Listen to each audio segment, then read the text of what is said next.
DC, The Shadow Monarch's Chronicles. Chapter 1, The Monarch's New Beginning. The sky was a canvas of horror, bloody red, streaked with black clouds that churned like boiling ink. Bolts of golden thunder cracked through the heavens with deafening roars, tearing the silence into splinters. The land beneath that apocalyptic sky was broken, charred, and soaked in blood. The corpses of millions blanketed the ground in every direction, a grotesque sea of lifeless flesh and shattered armor that stretched beyond the horizon. In the middle of this vast field of death stood a single figure. He was clad in black armor, twisted and jagged like the shadows of a nightmare.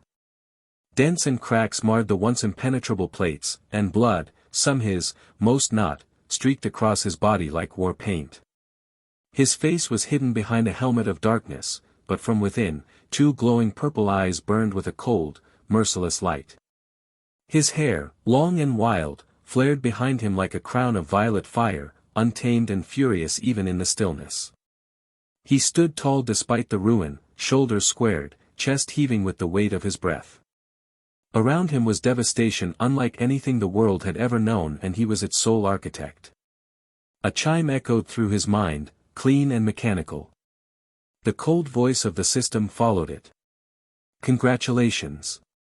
Mission complete. The last of the Iterum is defeated. You have obtained the title, the Supreme Shadow Monarch. The man did not flinch. He stared blankly across the sea of the dead, voice gravelly with exhaustion and hate.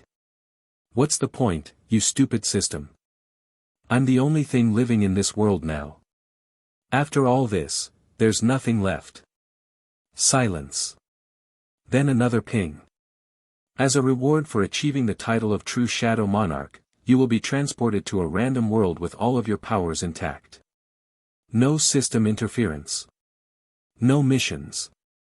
A chance to start over, or, if you choose, you may repeat your missions in pursuit of a better outcome. The man blinked. For a moment, he didn't speak. That's new, he muttered, dryly. You don't give me options. Just orders. Are you finally freeing me? He stood there for several long seconds, the golden thunder illuminating the destruction around him with each flash. He took it all in, what little remained of the world, the silence of the dead, the end of everything he had known. I'll go to a new world, he said at last. There's no way I'm repeating this hell again, and it's not like I have anything I care about here. Good riddance. The system gave its final chime. Choice confirmed, new world. Thank you for your long service, host. We wish you the best of luck. The red sky faded into darkness. The thunder stopped. The world grew still. And as the man felt his mind slip into the abyss, as if falling into a deep sleep, his last thought was not of victory, but of what it meant to escape the endless hell. Underscore underscore underscore underscore underscore underscore underscore underscore underscore underscore underscore. A low breath escaped the young boy's lips as his eyes fluttered open. The ceiling above him was unfamiliar, yet not. His surroundings whispered of both comfort and confusion. He blinked once, slowly, then sat up in bed. For a fleeting second, his black eyes shimmered with an eerie purple glow like embers flaring in the dark before fading back to black. The boy looked around the room. A luxurious suite, well-kept, filled with expensive furniture and elegance meant for someone of great status. It felt familiar. A strange echo rippled in his mind, and then the flood came, his entire 13 years of life. His name. His family. His memories. Laughter and sorrow. Struggles and silence. Then, a sharp end. He hadn't gone to sleep. He had died. The boy rose to his feet, rubbing his temple as fragments settled into place. The system gave me the body of a boy who died, he murmured, his voice quiet, amused. How nice of it. His gaze fell to the floor, specifically, to the shadow cast by his own frame in the soft light of the room. Dozens. No, hundreds of eyes stared back at him from the inky darkness of his shadow, blinking in unison. Watching him. Recognizing him. A slow smile crept across the boy's lips. I can see you. All of you are here. He walked toward the tall mirror propped elegantly in the corner. The reflection staring back at him was youthful, fair-skinned, with messy black hair and dark eyes full of thought. A beautiful child, born into wealth and privilege. I'll enjoy this life, he whispered to his reflection. His voice was soft, but his eyes glowed once more, the same burning violet that had once terrified rules and monarchs. And don't worry, boy. For the body and name you left me, I'll avenge your death and your parents too. Ashbourne Black. A fitting name, he thought. He had inherited the body of Ashbourne Black, heir to the prestigious Black family, once one of the richest families in Metropolis City. From the memories he'd absorbed, he knew the truth behind the tragic tale. His two uncles, driven by greed and envy, had conspired against Ashbourne's parents. They poisoned them slowly and efficiently, removing the family one by one. The boy himself barely tolerated by either uncle and had been fed the same fate, his death planned to be brushed off as a fragile constitution and a broken heart. Ashbourne, he now, wasn't fragile. And he was far from broken. With deliberate steps, he walked through the grand villa halls, the polished floors echoing beneath his bare feet. His destination was the grand dining room. From the laughter echoing within, he could tell the parasites were enjoying their feast. He pushed open the double doors without knocking. The opulent dining room was filled with the sound of forks, glass clinks, and idle chatter until silence swept the room like a winter storm. Every head turned. Scowls, sneers, and disdain met his presence. The first uncle, the elder of the two, lowered his wine glass. What are you doing here? Ashbourne smiled, but it was a cold, dead thing that didn't reach his eyes. Congratulations, he said, tone almost cheerful. You killed your brother, his wife, even his only son, your own nephew. Now, I take his place. So I owe him to avenge him. The lights flickered. His shadow moved. No, grew. Darkness poured out from his feet like a tidal wave, flooding the room, swallowing the table and walls in seconds. Shadows wrapped around chairs, glasses shattered mid-air, and all color drained from the room. The two families froze in terror. None of them could move, not even to scream. Any last words? Ashbourne asked. The first uncle fell to his knees, weeping. Please. We're your family. My family? Ashbourne chuckled. His voice rang deep, like a blade sliding from a sheath. I told you. Your nephew is dead. His soul isn't here anymore. He tilted his head. I took over. I have no relatives. One of a kind, you could say. And with that, the darkness surged forward. The screams of the first uncle and his wife and sons were muffled by the abyss as the shadows devoured them whole. Ashbourne turned his head slowly toward the second uncle. The man trembled, trying to speak. My daughters, they have nothing to do with this. Please, at least spare them. Ashbourne looked at the two girls. One, perhaps 15, the other barely 9. His smile returned, cruel and sharp. The older one's pretty enough to be my slave, he said with mock thoughtfulness. And the young one, probably going to grow into her sister's beauty. He paused. His smile faded. Unfortunately for you. His voice turned low, venomous, I don't care for that. Nor do I care for their age. A family for a family. Revenge of equal proportions, nothing more, nothing less. The second uncle screamed as the darkness devoured his daughters, then the shaking wife, and lastly he was devoured. One by one, all of them vanished into the abyss. That night, Ashbourne purged the villa of its rot. Every servant, every smiling traitor who had bowed to the murderers, fell beneath the shadow. No plea was heard. No mercy was given. And once it was over, silence reigned. Ashbourne sat alone in the grand dining room, shadows flickering around him like loyal beasts. He rested his chin on his hand, gazing into the candlelight as memories stirred once more. The original Ashbourne's mind had offered much, but one memory held his attention above the rest. A memory of a man flying through the sky. A red cape. A red S on his chest. Ashbourne's glowing eyes narrowed. "So this world has Superman," he murmured. A slow grin curved across his lips. "I know this world." Chapter 2, Shadow Corp. The name Black Corp had once echoed through the heart of Metropolis as a symbol of ambition and industry. Second only to LexCorp, it had stood tall for decades, its wealth built on the backs of construction empires and cutting-edge automobile manufacturing. From the soaring skyline to the thunderous engines on the streets, Black Corp had left its mark. But behind the shining glass towers and polished boardrooms, vultures circled. Since the tragic death of Elijah and Serafina Black, the parents of Ashbourne Black, the company had been steered not by blood, but by the will of the board. Until Ashbourne came of age, or until he too died, the decision-making remained suspended, awaiting the legal shift of power to the two uncles. But the uncles were dead now. Both of them. And with their sudden demise, so too vanished the planned transfer of power. A new guardian was required. But Ashbourne had no intention of being shackled by bureaucracy or drawing attention to himself. He had other plans. Plans rooted in shadows. 2 days after the purge, the nation woke to tragedy.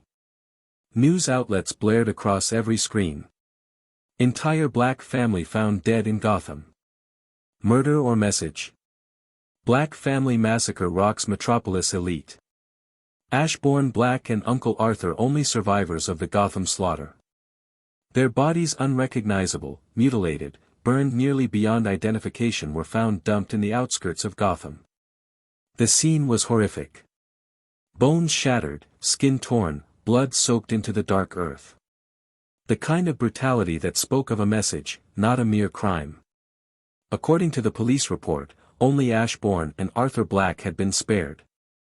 Arthur, having stayed behind to care for the sickly Ashbourne, was now the grieving patriarch of a family wiped from existence. And Arthur wept well. Because Arthur was Ashbourne. The Shadow Monarch had simply taken the man's form through his shape-shifting ability, every wrinkle, every mannerism, every trembling sob in front of the cameras. He played the devastated uncle with haunting precision. A man who had lost his brother, his wife, and both daughters in one vile stroke of violence. The investigation dragged on with no real answers. No fingerprints. No digital traces. No signs of motive except a vague connection to organized crime. Some speculated that a Gotham-based crime syndicate had struck, enraged by Black Corp's plans to construct several high-end buildings in their turf. With the family dead and the Gotham project scrapped, the theory made sense. But truth, as always, remained buried in the dark. With the guardianship rendered irrelevant and no surviving claimants to challenge him, Arthur Black, Ashbourne in disguise, was granted control of Black Corporation, legal, clean, unquestioned. And his first act as the new head? He buried the name Black Corp. From its ashes, a new monolith rose. Shadow Corp. The change made waves across every major financial outlet. Analysts debated the implications. Reporters asked why such a drastic rebranding had occurred so suddenly. A week later, Arthur Black finally answered during a quiet press interview, voice low and eyes dimmed by fabricated grief. Ashbourne wanted this. After losing his parents, the two that built this legacy, he said, Black Corp is hollow. A shadow of what it once was.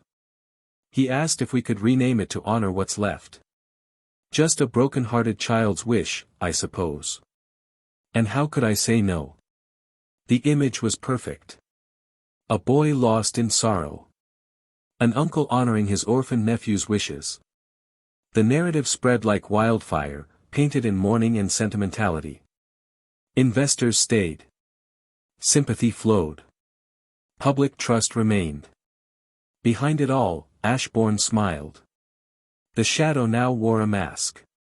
And the world believed it. Underscore underscore underscore underscore underscore underscore underscore underscore underscore underscore underscore. Ashbourne had seen too much in his former life. Too much death. Too much power. Too much emptiness. The system had carved into him a legacy drenched in blood, commanding him to conquer, to destroy, to become a monarch of shadows in a broken lifeless world.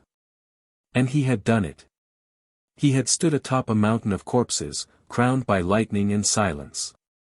Billions dead. Centuries of endless war. He was tired of that. In this new world, he had no desire to wage wars or be conqueror. No hunger for domination. He craved something far more simple. Enjoyment. So, Ashbourne designed a life for himself with a singular vision: he would live like a human. He would work, enjoy, and indulge in the mortal pleasures this world offered. No missions. No systems. No endless war. But that didn't mean stagnation. To ensure Shadow Corp remained dominant and untouchable, Ashbourne began collecting shadows, not of soldiers or assassins, but of the greatest minds in this era. Scientists, engineers, economists, doctors. He extracted them from the forgotten dead, snatching up every intellect the world buried in obscurity. Biologists who once played with the edges of life. Chemists whose formulas held many revelations. Tech pioneers and financial geniuses. Each one reduced to pure skill and intelligence, their personalities erased. Perfect tools. Silent, tireless, and bound to his will. Under fake identities and fabricated backstories, their groundbreaking work was quietly filtered into Shadow Corp's pipeline. Products, patents, and advancements flowed like water, and no one outside of him had a clue. And it worked. In just 5 years, Shadow Corp exploded into new industries: medicine, energy, and software development. Medical breakthroughs pushed the company to the forefront of biotech. Revolutionary battery designs and sustainable energy tech drew global attention. Their software branch released tools years ahead of competitors. News outlets sang praises of Arthur Black, the man who endured the loss of his entire family and still carried forward the legacy. A resilient soul, they called him. A genius guardian to his young nephew. And then, the second tragedy struck. On the eve of Ashbourne's 18th birthday, Arthur Black, his own disguised persona, was reported dead in a catastrophic accident inside Shadow Corp's energy laboratory. The company had been working on a new high-capacity battery system when something went catastrophically wrong. The entire lab was incinerated in an instant. No bodies were recovered. Only ash remained. Among the dead, Arthur Black, beloved head of Shadow Corp. The public mourned. News anchors called it a cursed family legacy. And Ashbourne? He buried Arthur's mask for good. The next morning, Ashbourne Black walked into the towering Shadow Corp building not as a boy, but as its new master. The board had seen opportunity in the loss. A young heir. No degree. No experience. No Arthur to shield him. It was time to wrest back control. One board member stepped forward, speaking in syrupy words about his deep friendship with Arthur, about how the board stood ready to help Ashbourne during this difficult transition. Ashbourne listened with a calm expression. Then he laughed. Friendship, he echoed coldly. Jack Everstone, you lobbied to cut R&D funding last quarter. Arthur had to personally override your vote. The man's face drained of color. Ashbourne's smile never reached his eyes. Don't lie to me. I've known everything this company does, every project, every budget, every backdoor deal. I let Arthur play his part, but don't confuse the mask for the mind beneath. A heavy silence fell over the boardroom. Then Ashbourne turned to the rest of them. Shadow Corp continues. As it is. No changes. They didn't argue. Not after that. They had watched Arthur carry the company through its golden age. But now, in the presence of this young man, this 18-year-old who radiated calm power and unflinching control, they began to see the truth. Ashbourne wasn't Arthur's successor. He was the one behind Arthur's success. Efficient. Ruthless. Brilliant. Whispers began to circulate. Ashbourne proved himself to everyone quickly. Everyone viewed him as a prodigy with a boundless future.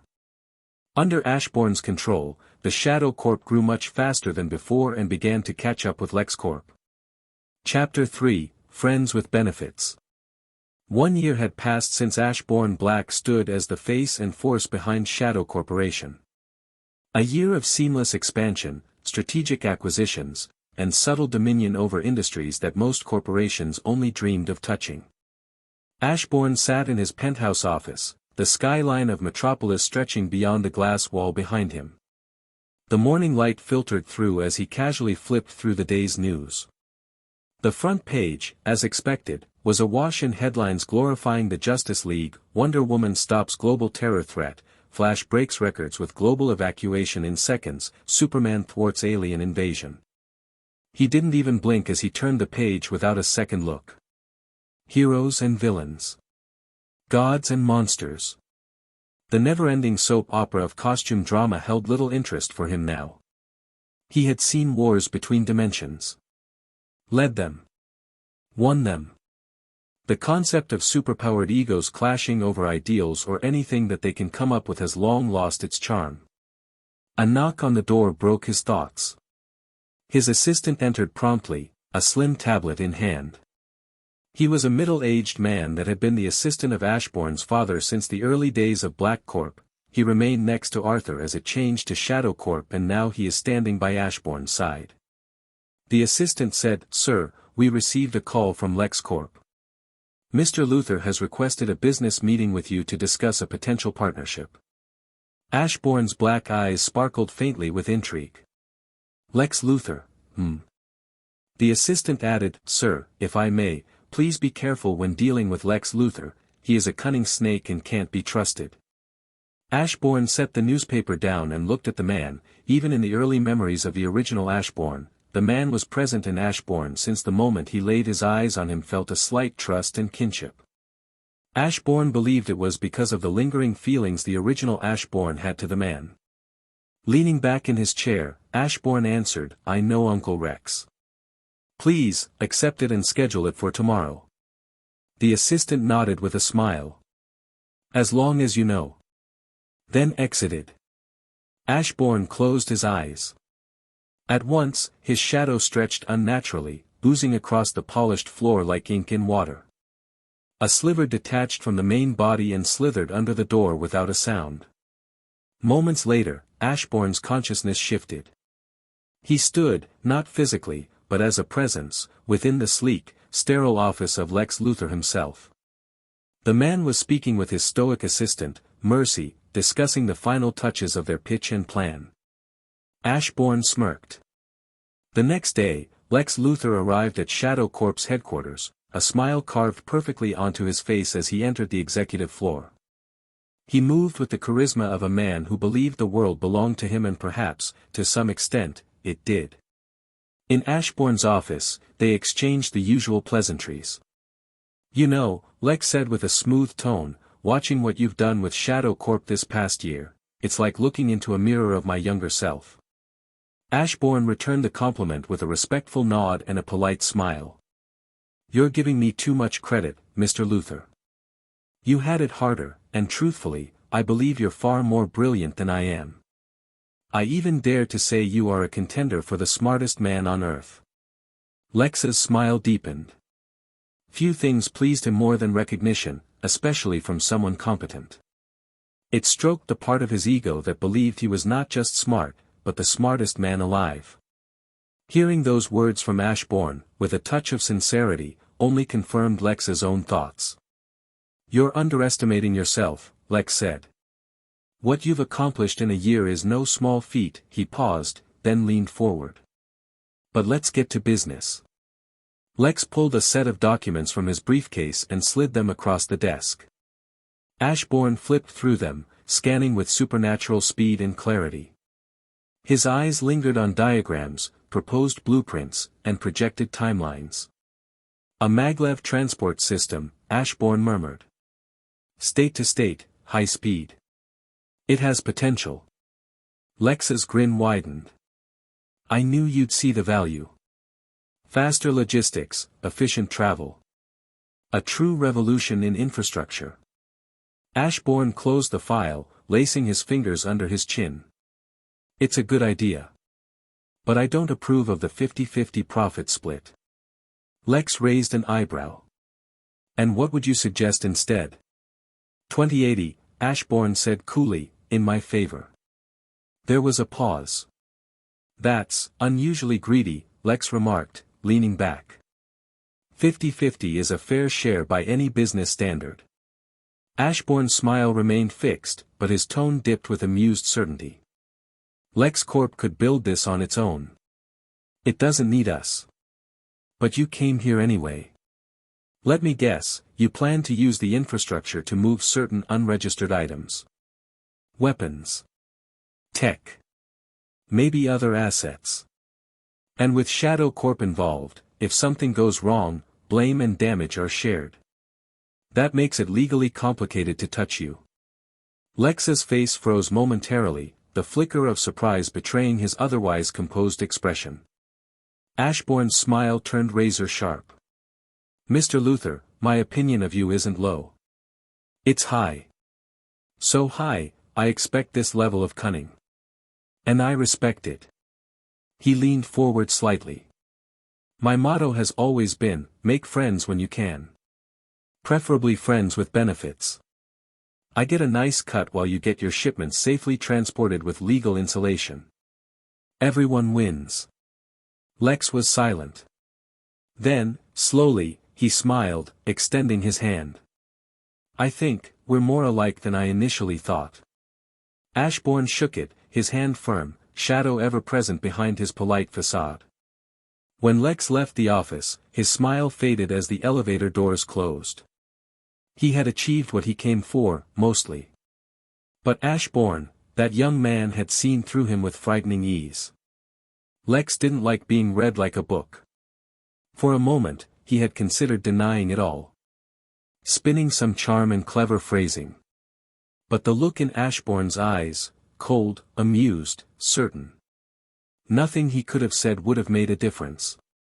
In the end, Lex Luthor decided it was still a game. One more ally with shared interest and mutual cover. A friend with benefits, as Ashbourne had put it. But Lex also knew, beneath that polite young face was something darker. Something even he couldn't quite see through yet. Underscore underscore underscore underscore underscore underscore underscore underscore underscore underscore underscore. A week had passed since Shadow Corp and Lex Corp signed their historic joint venture. The announcement of a massive new infrastructure project, a nationwide maglev transportation network, swept across the media like wildfire. 3 years of work, billions in projected revenue, and the promise of faster, cleaner transportation had the public in an uproar of support.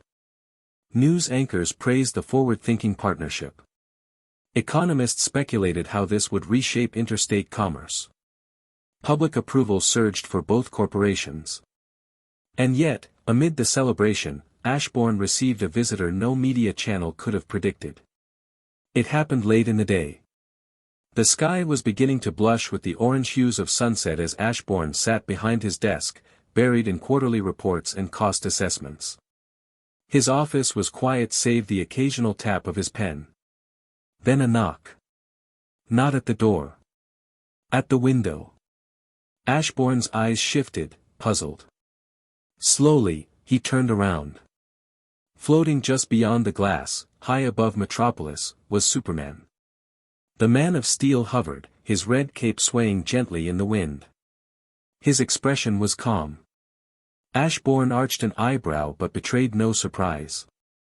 He stood, adjusting his suit jacket before striding over to the window.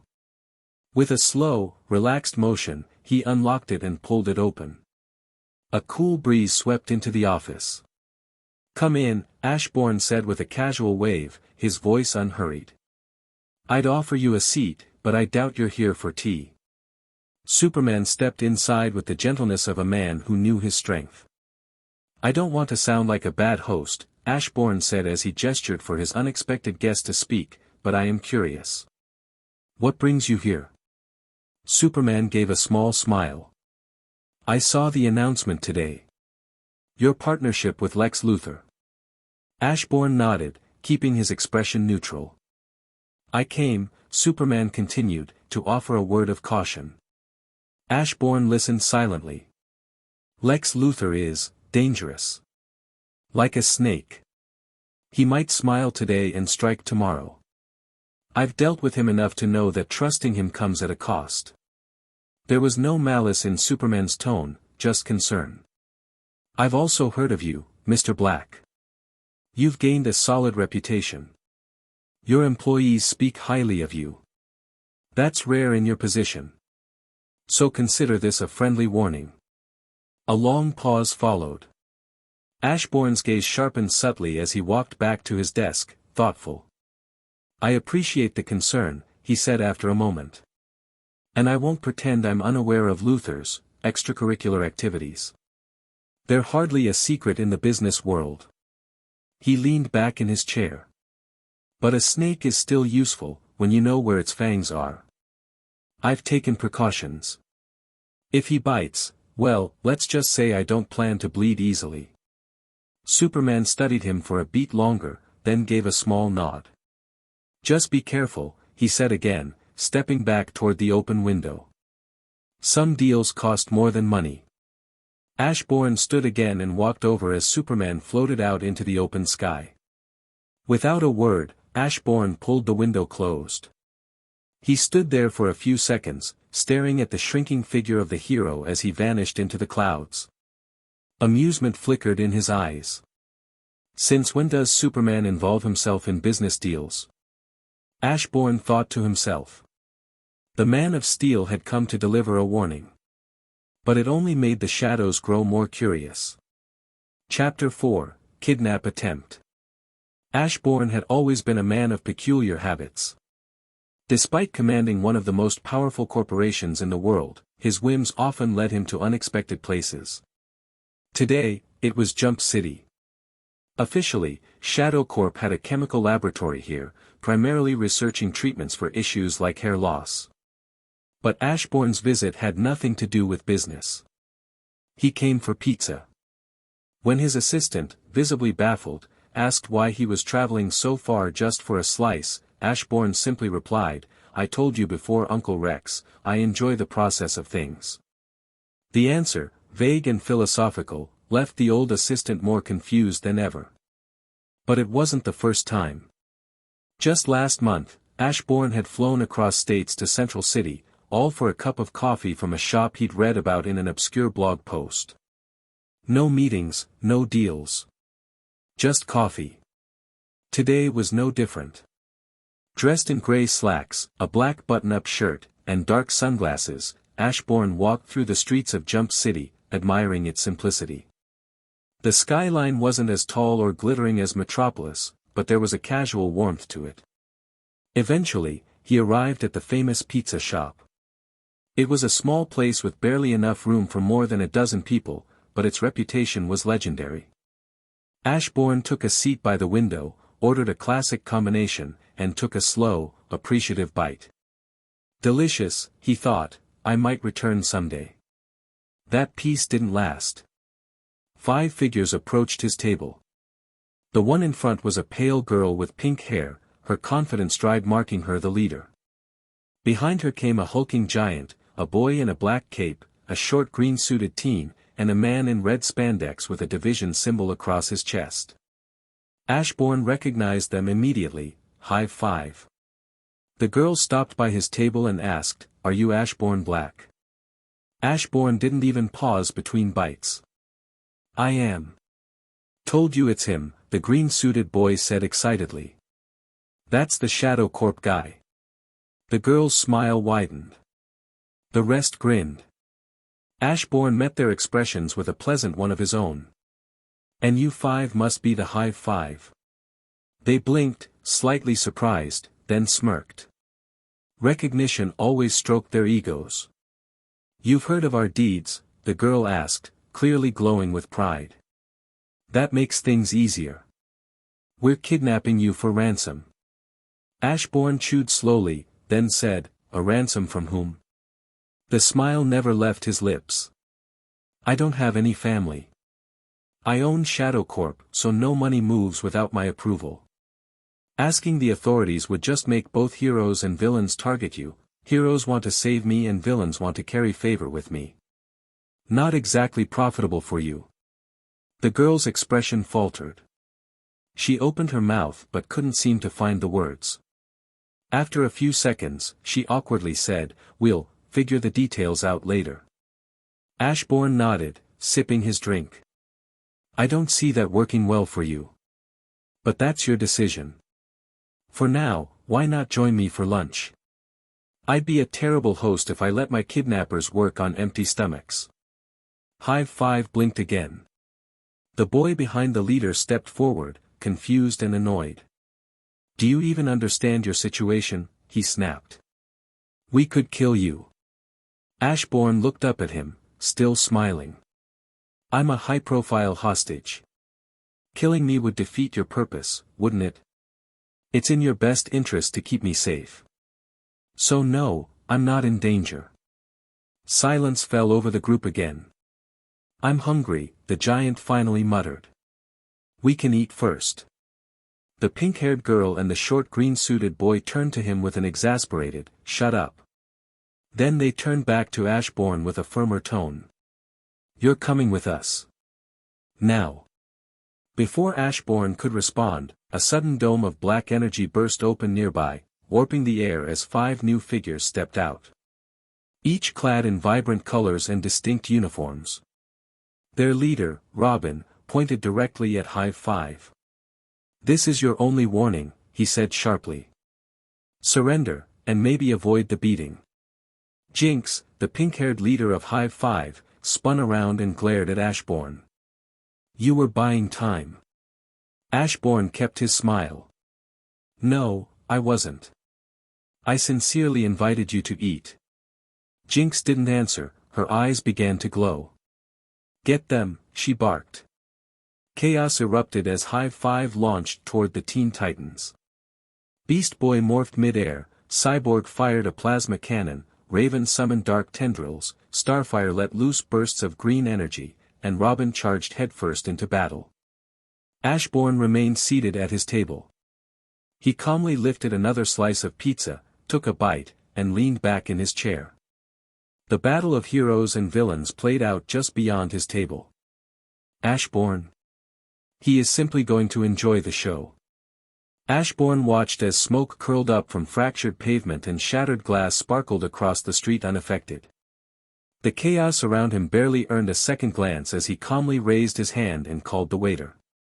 "Could you prepare a few more pizzas?" he asked politely, watching the battle unfold outside like a theater performance. The waiter, trembling from the sight of Teen Titans and Hive 5 turning the block into a war zone, nodded hesitantly and ran back inside. Outside, the confrontation ended as expected, with Hive 5 lying defeated and tied up with mechanical locks, bruised and groaning amid the debris. Teen Titans stood tall, their chest rising with adrenaline and exertion. Ashbourne took that as his cue. With his hands in his pockets and the same ever-calm smile on his face, he walked toward the downed villains. "Dude, this is dangerous. Stay back." Beast Boy called out when he noticed the stranger approaching. Ashbourne barely slowed his pace. "It's fine," he said softly, still smiling. "I just want to talk to them." The Titans exchanged uneasy glances. All except Raven, who furrowed her brow. There was something strange about this man. She couldn't quite place it. His aura was quiet, almost dull, but beneath it, something stirred. A sliver of something dark and familiar. She frowned, the idea forming in her mind, was he like her? Did he have demon blood too? Her expression shifted, eyes narrowing in suspicion and a strange, involuntary interest. Ashbourne stopped in front of the restrained Hive 5. He looked at them without condescension, just quiet contemplation. "You're not suited for crime and villainy," he said bluntly. The five glared at him. Jinx managed a growl, "Wait till we're free. Then you'll see how unsuited we are." Ashbourne raised a brow, still smiling. "No need to be angry. I'm just commenting on the facts. Kidnapping for ransom? That's weak. The proper approach would have been, kidnap me, torture me for money, then execute. You didn't think that far, did you?" Jinx blinked. The sheer absurdity of what he said froze her mind. Her team wasn't doing much better. Even the Teen Titans looked stunned. Ashbourne chuckled lightly. "As I said, you're not suitable for villainy. But..." His eyes softened, "I see potential in you elsewhere. A bright future." Confusion spread like wildfire among the listeners. Then Ashbourne's gaze zeroed in on Gizmo. "Gizmo," he said, "I offer you a job. Work for me, I'll give you all the funding and resources you need. No amount of crime can offer you what I can." Gizmo's eyes widened. "Wait, are you serious?" Ashbourne nodded. "You're smart. It's a shame to see that intelligence wasted on petty crime." He turned his eyes to the others. "Billy, Mammoth, Kid Wikkkyd. I have similar offers for you three. I can use your talents in different areas. I'll give you a home, good food, money, and respect. The pay will be better than anything crime offers, and the work might even be fun." The three stared at him, stunned. No one ever had offered them something like this. Especially not someone they had just tried to kidnap. "What do you think you're doing?" a sharp voice cut through. Ashbourne turned to see Robin, arms crossed, frustration bubbling beneath his usually composed exterior. Ashbourne tilted his head. "Apologies. I thought I was being clear. I'm offering them jobs." Robin's eye twitched. "They're criminals. They're going to prison." Ashbourne kept smiling. "And what is their crime?" Robin frowned deeply. "They tried to kidnap you." "I forgive them," Ashbourne said with a shrug. "That's allowed, right?" Robin waved a hand at the rubble. "They destroyed property. They endangered civilians." Ashbourne looked around. "And you participated in the destruction. You fired the first shot, didn't you? You carry half the blame. But that's fine. I'll pay for all the damages, plus extra, as a formal apology." Robin looked like he just swallowed a mouthful of lemon juice. "They're dangerous," he insisted.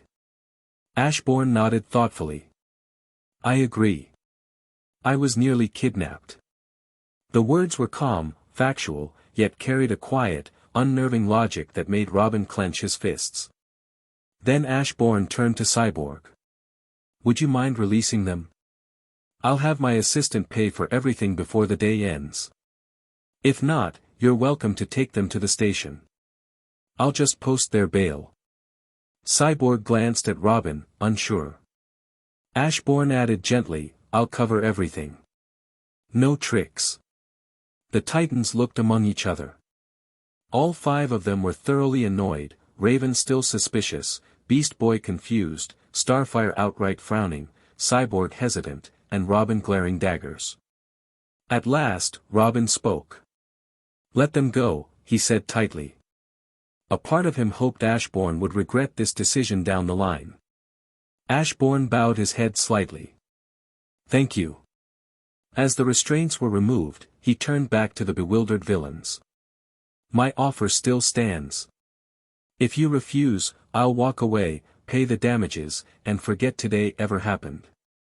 If you accept, we'll head back to sign contracts." He grinned and gestured toward the nearby restaurant. "After lunch, of course." The Hive Five exchanged uncertain glances, the world around them slowly beginning to shift in a way none of them could have predicted. Chapter 5, Hiring Hive 5. The silence that followed Ashbourne's offer was heavy, almost hesitant, until Gizmo looked at the others, then back at Ashbourne, and gave a small nod. The others followed one by one, and finally, they all nodded in agreement. "We'll give it a shot," Gizmo said. Ashbourne's calm smile widened ever so slightly. "Excellent choice," he said.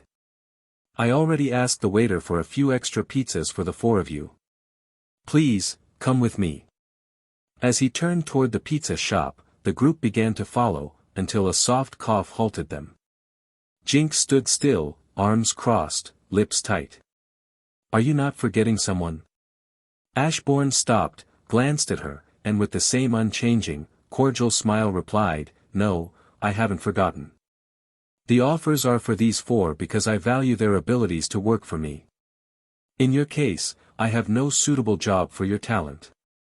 And I have no intention of hiring a cute and pretty face for no purpose." Jinx's eyes widened. You think I'm cute and pretty?" Ashbourne tilted his head slightly. "Yes, I do." She blinked, quickly shaking her head as if to snap out of it. "That's not the point. My powers are amazing. I can." "I agree," Ashbourne cut in gently, "your powers are good. But I simply don't have a job where I could utilize them properly. That's all." The other four looked at their stunned teammate. Gizmo narrowed his eyes, then turned toward Ashbourne. "We're a bundle deal," he said. "Either all five of us come, or none of us do." Billy, Mammoth, and Kid Wikkkyd nodded in agreement. No hesitation.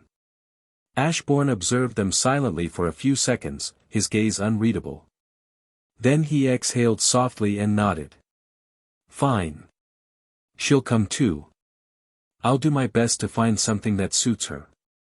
Jinx blinked again, clearly trying to process the emotional roller coaster she was being dragged through. With the matter settled, Ashbourne turned and continued walking toward the pizza shop, hands in his pockets. The five young villains. No, former villains, followed behind him, wearing small but genuine smiles. Behind them, the Teen Titans stood silently, watching the surreal scene unfold. It was like they'd been entirely forgotten, mere background players in a bizarre play. "If he gets kidnapped again," Robin muttered, rubbing his temples, "I'm not saving him." He turned and walked off. The rest followed. Cyborg shook his head. Starfire looked confused and mildly insulted. Beast Boy whispered, "Is this how villains get hired now?" Raven lingered behind for a moment longer. Her violet eyes flicked toward the pizza shop, where the six had already stepped inside. What was that feeling? There was something off about that man, she thought. Something buried beneath that gentle smile. Not malevolent, but not normal either. Something like her. With a quiet sigh, she turned and followed her team, but her mind was far from finished with the strange man who'd turned a kidnapping into a recruiting session.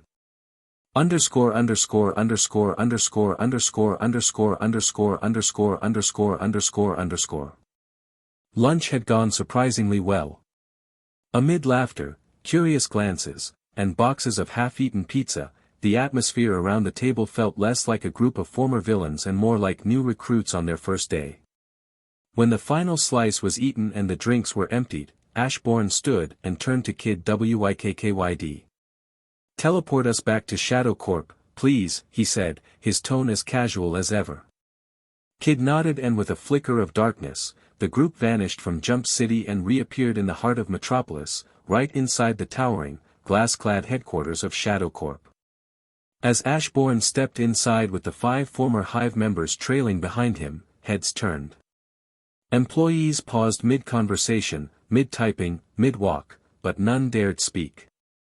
The presence of Ashbourne was enough to keep them silent, and his unexpected entourage was just another mystery they knew better than to question.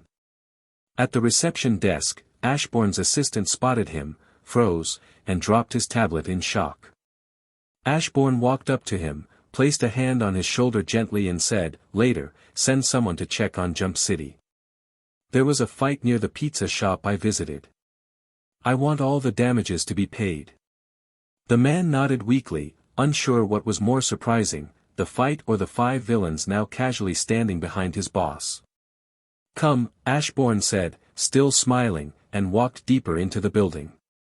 The assistant followed, as did the 5 former villains, who exchanged curious glances at the sleek, corporate hallways of Shadow Corporation.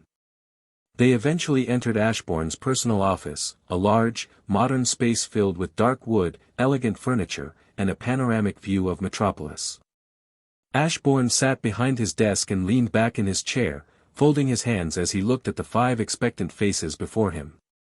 "Let's begin." His gaze moved to Gizmo. "Gizmo, I want you in the engineering department. They're working on mechanical systems and advanced tech, some of the brightest minds in the world. I'm sure you'll find their work interesting. If you have your own ideas or inventions, you're welcome to pursue them. The only condition," he lifted a finger, "is you must check with the safety department before building anything. We had incidents before." Gizmo grinned and nodded quickly. "Got it, boss." Ashbourne's gaze moved next to Billy Numerous. "Billy. Do you like video games?" Billy blinked, caught off guard.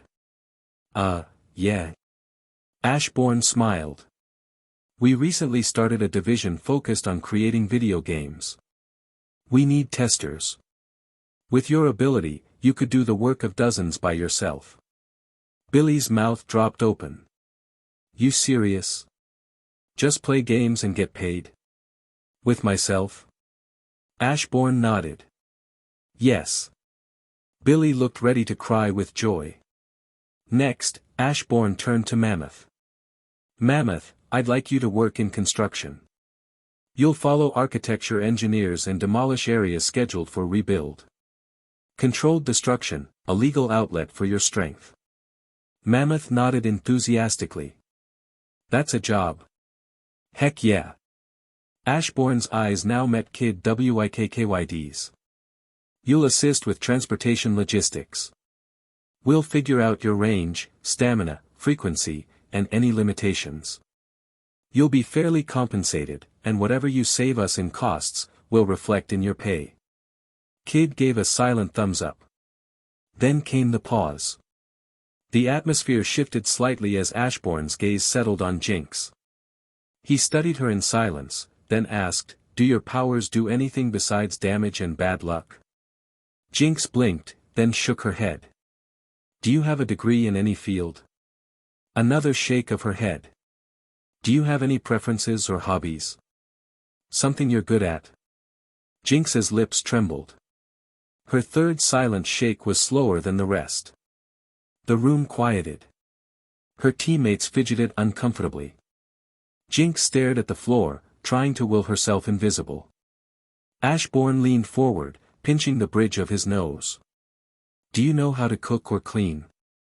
Jinx gave a weak laugh, barely more than a breath. Ashbourne sighed. "Then you'll learn. You'll work at my manor, daily chores, cleaning, cooking. You won't be around others, so no one will get hurt. You can learn at your own pace. If you ever want to try something new, let me know, and we'll figure it out." Jinx nodded slowly, her eyes cast downward. She knew what this was. A favor. A charity job. Not something earned. Her self-esteem sank like a stone. Ashbourne finally turned to his assistant. "Make contracts for them later. For now, help them find a place to stay. Give them money to buy necessities." The old man nodded without hesitation and turned to lead the 5 out of the room. As they left, the 4 ex-villains kept casting worried glances at Jinx, who walked silently in the back. None said anything, but their loyalty was clear. They were here because of her, and she was here because of them. Ashbourne watched them go with his usual calm, thoughtful expression. And as the door closed behind them, he smiled. Partnering with a villain and hiring 5 more, this is entertaining. Chapter 6, The Chill Boss. The afternoon sun filtered lazily through the tall windows of Ashbourne's office, casting golden rays over the sleek desk where he sat, a tablet in hand. Shadows flickered across his face as he read through performance reports. Gizmo's integration into engineering had gone smoother than expected. The kid was already improving one of their drone prototypes. Billy Numerous had broken a game build so efficiently the developers almost cried then laughed. Mammoth had managed to bring down a condemned building in record time without damaging nearby infrastructure. Kid WIKKYD's teleportation range was still being tested, but so far, logistics loved him. Jinx had no report. The villa had no staff to monitor and report her performance, and he himself didn't go there as he was busy with other stuff. But his shadows did monitor the girl, and it seemed she was trying to work with unexpected diligence. Despite having no one beside her in the villa, she was going around cleaning and wiping dust. According to the shadows, she wasn't a problem. But she wasn't thriving yet either. Just as Ashbourne swiped to read the message from the head of the finance department, his monitor buzzed with an incoming video call. The name flashing on the screen brought an amused glint to his eyes. Lex Luthor. Ashbourne accepted the call with a casual flick of his finger. His expression didn't change, still calm, still smiling.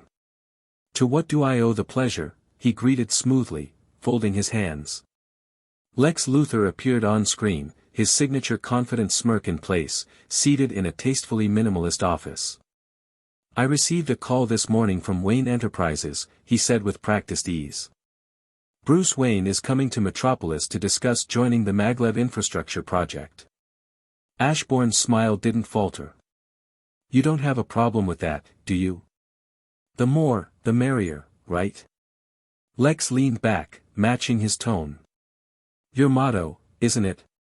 Make friends when you can." Ashbourne chuckled, nodding. "True. Glad you understand me so well already." He let a pause hang just long enough before continuing. "I'm fine with it. But a word of advice from a friend." Lex raised an eyebrow, intrigued. Ashbourne's smile dimmed just slightly, just enough to let the seriousness slip through. "Be extra careful with Bruce Wayne. He can't be trusted." That got Lex's full attention. "Oh. And what makes you say that?" Ashbourne leaned back, his fingers tapping together thoughtfully. "Wayne Enterprises doesn't need to join a maglev infrastructure project. Their tech division is self-sustaining, their urban investments are Gotham-centric, and historically, working for the benefit of the world outside Gotham has never been the Wayne style." Lex narrowed his eyes as Ashbourne continued. "He's not here for the project. He's here for something else. It might be related to us, or we might just be the distraction. Either way, I suggest keeping an eye on him." Lex went silent for a moment, the gears in his mind clearly turning. Then he gave a small nod. "Thank you for the warning." The call ended moments later. Ashbourne leaned back in his chair again, this time with a thoughtful look that lingered in his eyes. He recalled Superman's warning, which had been vague but genuine. Luthor's planning something. And the Justice League is onto him, or at least they are doubting him, Ashbourne thought to himself. And now, Bruce Wayne, or perhaps more accurately, the big brooding bat, was entering the equation. Ashbourne smiled, a slow, amused curve of the lips. "Let's see how this plays out. Underscore underscore underscore underscore underscore underscore underscore underscore underscore underscore underscore." The night was quiet around the Black family villa. Inside, Jinx collapsed onto the grand, but lonely, sofa in the sitting room. The polished floor gleamed, the shelves were dust-free, and every cushion on every couch was aligned with obsessive precision. She had cleaned the villa from top to bottom. And for what? She pulled her knees to her chest, resting her chin on them as she stared blankly across the room. The job felt like a punishment masked as charity. Being a villain had been wild, dangerous fun. Her powers were respected, even feared. Now, she was scrubbing floors and organizing cutlery. Not because she was the best suited for the job, but because she had nothing else to offer. The others, Gizmo, Billy, Mammoth, even Kid, were thriving. Using their skills in places that made them smile. She wasn't stupid. She knew Ashbourne had only taken her in because the others refused to leave her behind. And as if to punctuate that lonely thought, her gaze drifted to the empty hall. Ashbourne hadn't been home since she started working here 3 days ago. No staff came or went. The food supplies were stocked when she arrived, and the villa had been spotless. If she hadn't seen it with her own eyes, she would have thought this place was long abandoned. So who was taking care of this mansion before she came? Her musing was cut off by the sudden chime of the front doorbell.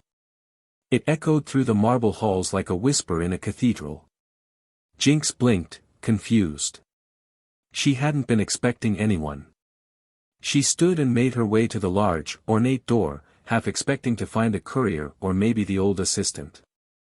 Instead, she found Gizmo, flanked by Billy, Mammoth, and Kid Wikkyd, each one holding a box of pizza or a drink.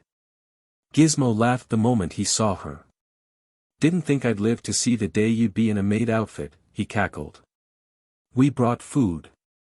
Thought we'd hang out a bit."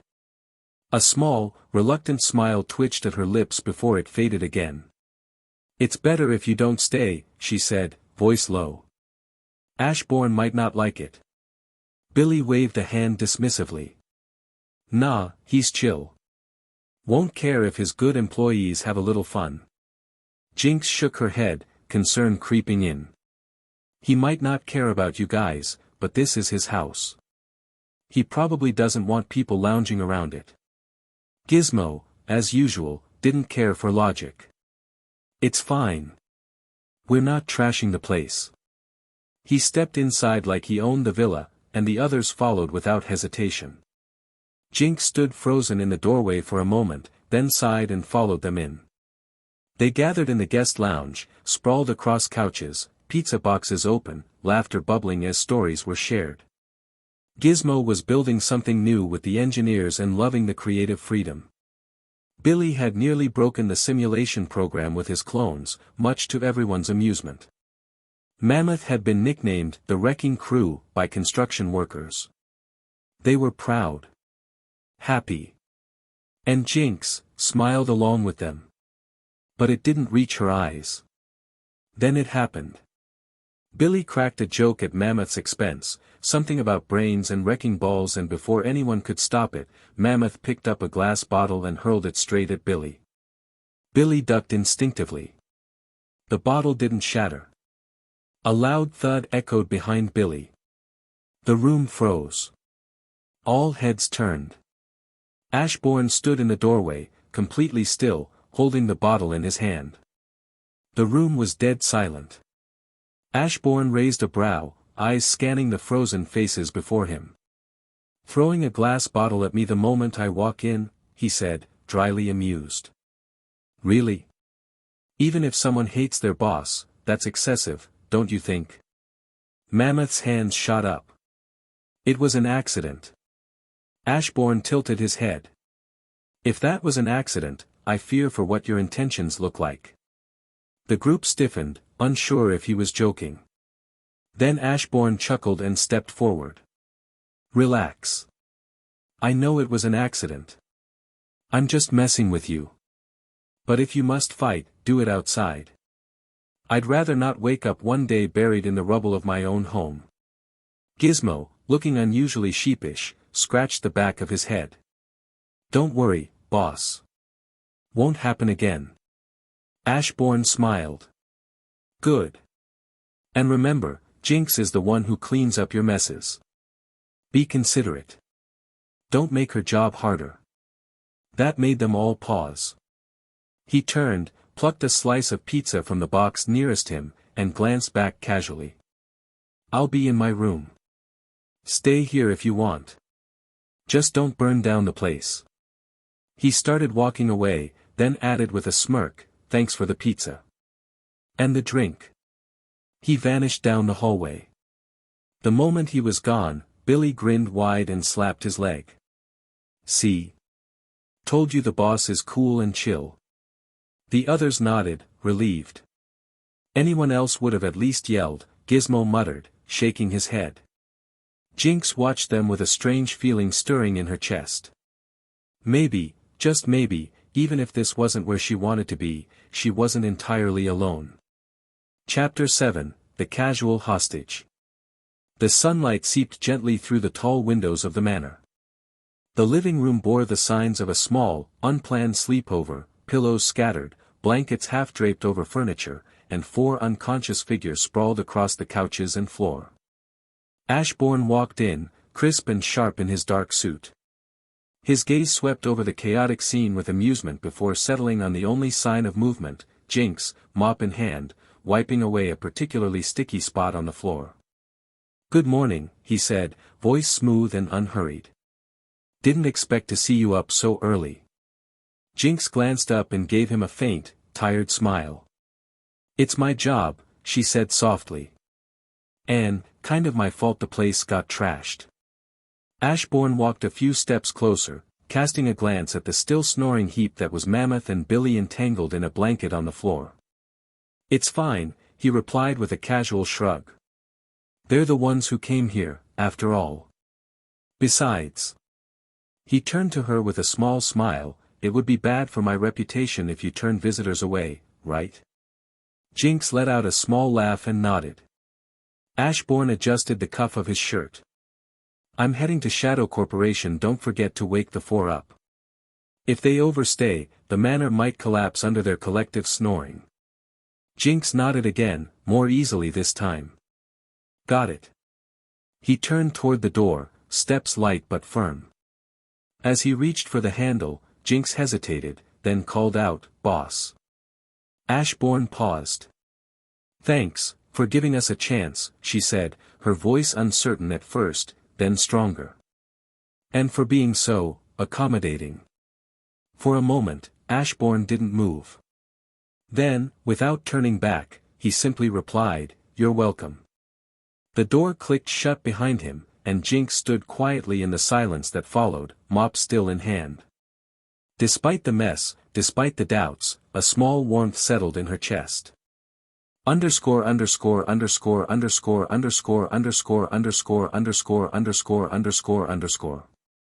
Lex Luthor sat behind his sleek desk, his fingers tapped rhythmically on a data pad as he reviewed reports, financial projections, infrastructure progress, and recent defense systems upgrades. All standard, all efficient. Just the way he liked it. A soft knock preceded the quiet whoosh of the door sliding open.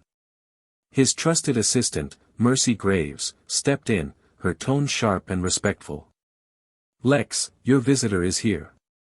Lex didn't look up immediately. Only after finishing the last line of a report did he glance at her and nod. "Let him in." The door opened wider, and in stepped a man dressed far too flamboyantly for the environment. A deep purple coat, a matching hat, and a face painted in an all-too-familiar grinning clown makeup. The Joker. "Lexi.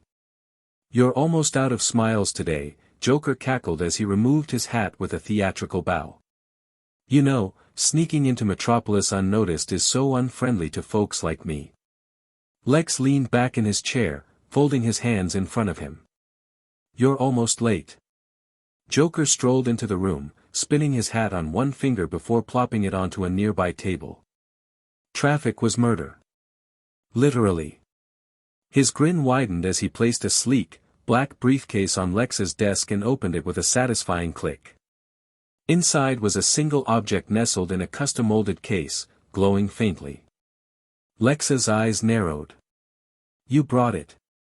"Oh, I always keep my promises," Joker said with a low giggle. "Besides." He tapped the edge of the case. "This little beauty is going to make things so much fun." Lex allowed himself a rare, thin smile, cold, calculating. "Good. Everything is falling into place." The two men stared at the briefcase for a moment longer. Unbeknownst to them both, in the far corner of the room, where the soft lighting met the deepest shadows, something shifted, subtle, almost imperceptible. A flicker in the darkness. A whisper of movement. The shadows settled once more. Watching. Listening. Waiting. Underscore underscore underscore underscore underscore underscore underscore underscore underscore underscore underscore. In one of Metropolis' most luxurious restaurants, the glittering lights and soft symphony music set the perfect backdrop for a gathering that was equal parts power and politics. The room was filled with influential business magnates, well-dressed executives, and reporters from the biggest papers in the world. Among them stood Lois Lane, clipboard in hand, ever the professional. Near the heart of the gathering, Lex Luthor stood in a dark charcoal suit, engaged in a casual yet calculated conversation with none other than Ashbourne Black, the enigmatic CEO of Shadow Corporation. The two stood shoulder to shoulder like twin pillars of wealth and power. Then, the crowd subtly shifted as Bruce Wayne made his entrance, radiating charm and confidence in equal measure. His name needed no announcement, the entire room noticed when he walked in. Lex turned and greeted Bruce with a familiar nod. "Mr. Wayne." Bruce smiled. "Lex." But his attention turned curiously to the man beside him. "And you must be Ashbourne Black," he said, offering a hand. "Been meaning to meet you. Your name travels faster than your reputation." Ashbourne took his hand with a warm, polite smile. "A pleasure. I've heard quite a bit about you as well." Bruce chuckled. "I have to ask, Ashbourne. That's unique. Real name?" Ashbourne nodded lightly, his tone casual. "Yes. My parents gave me that name. The hospital I was born in had a massive fire that night. Oddly enough, only our section of the building was untouched by the flames." Bruce raised his eyebrows. "That's poetic. Or dramatic," Lex added dryly. The three continued their exchange, a mixture of subtle probing and polite jabs, when Lois Lane approached them with her usual confidence. "Well, well," she said with a grin. "Three of the richest men on the planet in one room. That's not a board meeting, that's a headline." Ashbourne offered a gentleman's bow of his head. "I'm not sure we're that interesting. Just three men in suits with too much money and not enough taste." Lois laughed. "You'd be surprised what interests people, Mr. Black." Her eyes briefly lingered on Bruce, sharp, knowing. She knew who he really was. Meanwhile, Lex smiled faintly, pleased. After all, he had ensured Lois received an invitation. The conversation continued pleasantly, until the calm was shattered. A gunshot rang out. The music died. Screams erupted. Chaos bled into elegance. Men in clown masks burst in, weapons raised. The restaurant froze. Standing tall among them, dressed to kill in bright chaos, were Joker and Harley Quinn. The air thickened with tension. Guests trembled. A waiter dropped his tray. But three individuals didn't flinch. Bruce Wayne's eyes narrowed, cool and calculating. Lex Luthor's expression remained calm, a small smirk tugging at his lips. And Ashbourne Black just kept smiling. In a voice just loud enough for Lex, Bruce, and Lois to hear, Ashbourne muttered, "I'm betting they will take Ms. Lane as a hostage. Any takers?" The three stared at him, stunned by the casual remark. Lois whispered, "Shouldn't you be worried?" Ashbourne sipped from his wine glass. "Not really. They're probably here for you." Lex stiffened ever so slightly. How did he know that? Right on cue, the Joker strolled through the room with his signature bounce, scanning faces until his eyes landed on Lois. "Lois Lane," he beamed. "There you are. For a second, I thought I crashed the wrong gala." Lois didn't reply. Instead, she glanced sideways at Ashbourne. Ashbourne merely shrugged. "Called it." Joker tilted his head.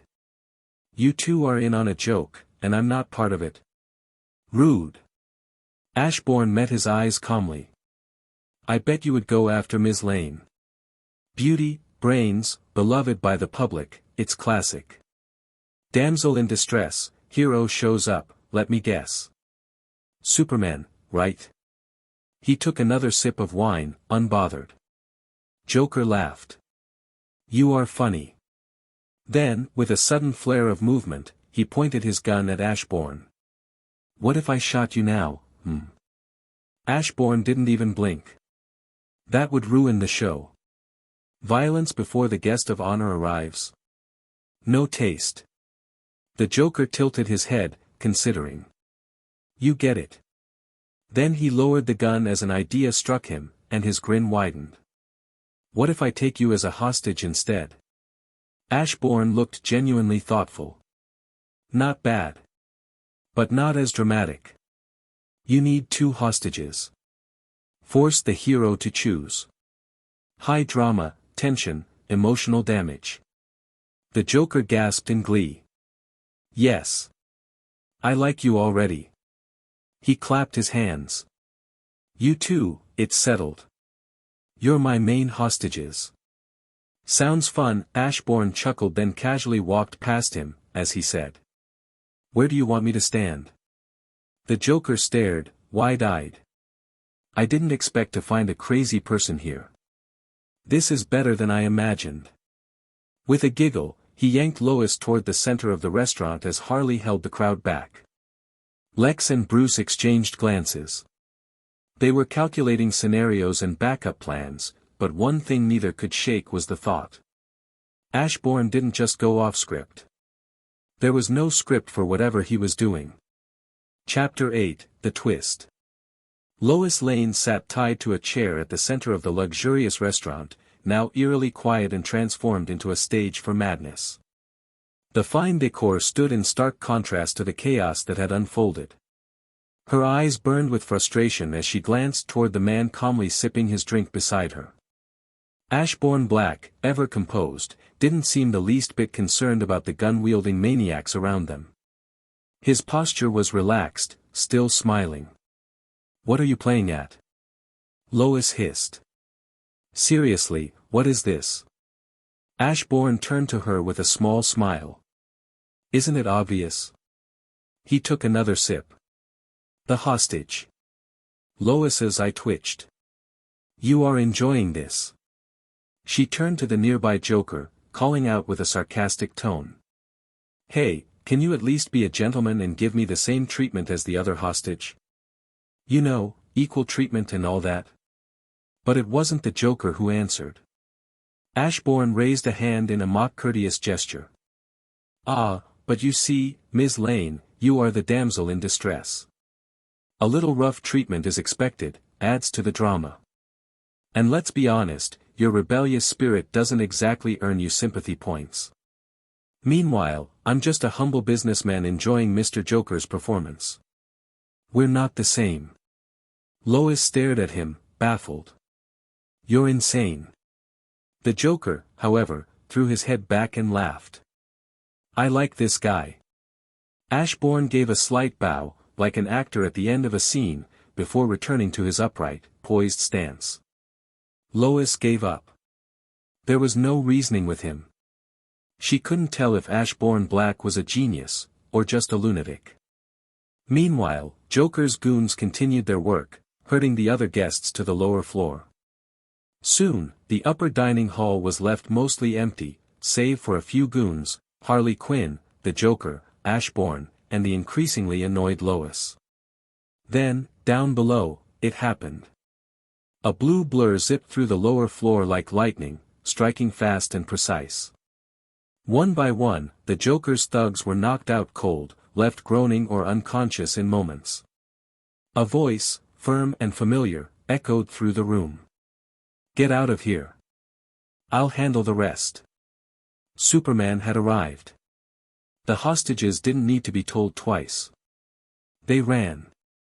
Among them, Lex Luthor slipped away, his sly smile betraying that this was all still part of some deeper plan. And Bruce Wayne, unnoticed in the shuffle, broke away from the crowd and disappeared into a side room, ready to return as someone else. Back upstairs, Ashbourne turned to the Joker, swirling his drink idly. "You should check on your goons." The Joker's head tilted. "Why?" "Because," Ashbourne said, "Superman will start with them. Then he'll come here. That'll be your cue. The announcement for the show." Joker stared at him, brows raised. Then he turned to Harley Quinn, who was already tapping on her earpiece.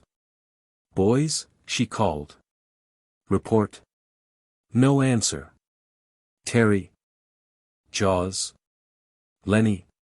Nothing. The Joker's expression slowly shifted from curiosity to manic delight. "Oh. Oh yes. The big scout is coming." With an excited grin, he yanked Lois Lane to her feet, wrapping one arm around her and pointing a gun to her head. "All right, curtains up," he shouted. "Boys. Positions. The guest of honor is almost here." The remaining goons tensed, raising their weapons. Harley's smile faded, focus taking over. The room became a powder keg of anticipation. Ashbourne calmly stood on the side, drink still in hand, his smile unwavering as a goon pointed a gun to his head. Soon, the grand double doors of the restaurant creaked open with a low groan, and a gust of wind signaled the arrival of Metropolis's champion. Superman floated inside, his red cape fluttering, his eyes immediately scanning the scene. Lois Lane was being held at gunpoint by the Joker, and not far from her, Ashbourne Black stood just as calmly, with a gun to his head as well. Yet unlike Lois, who showed signs of tension, Ashbourne looked relaxed. Too relaxed. Superman's brow furrowed slightly at the sight, but now wasn't the time to think about that. "Joker, you picked the wrong city. You should have stayed in Gotham," Superman said, voice firm and low. The Joker cackled, completely unfazed.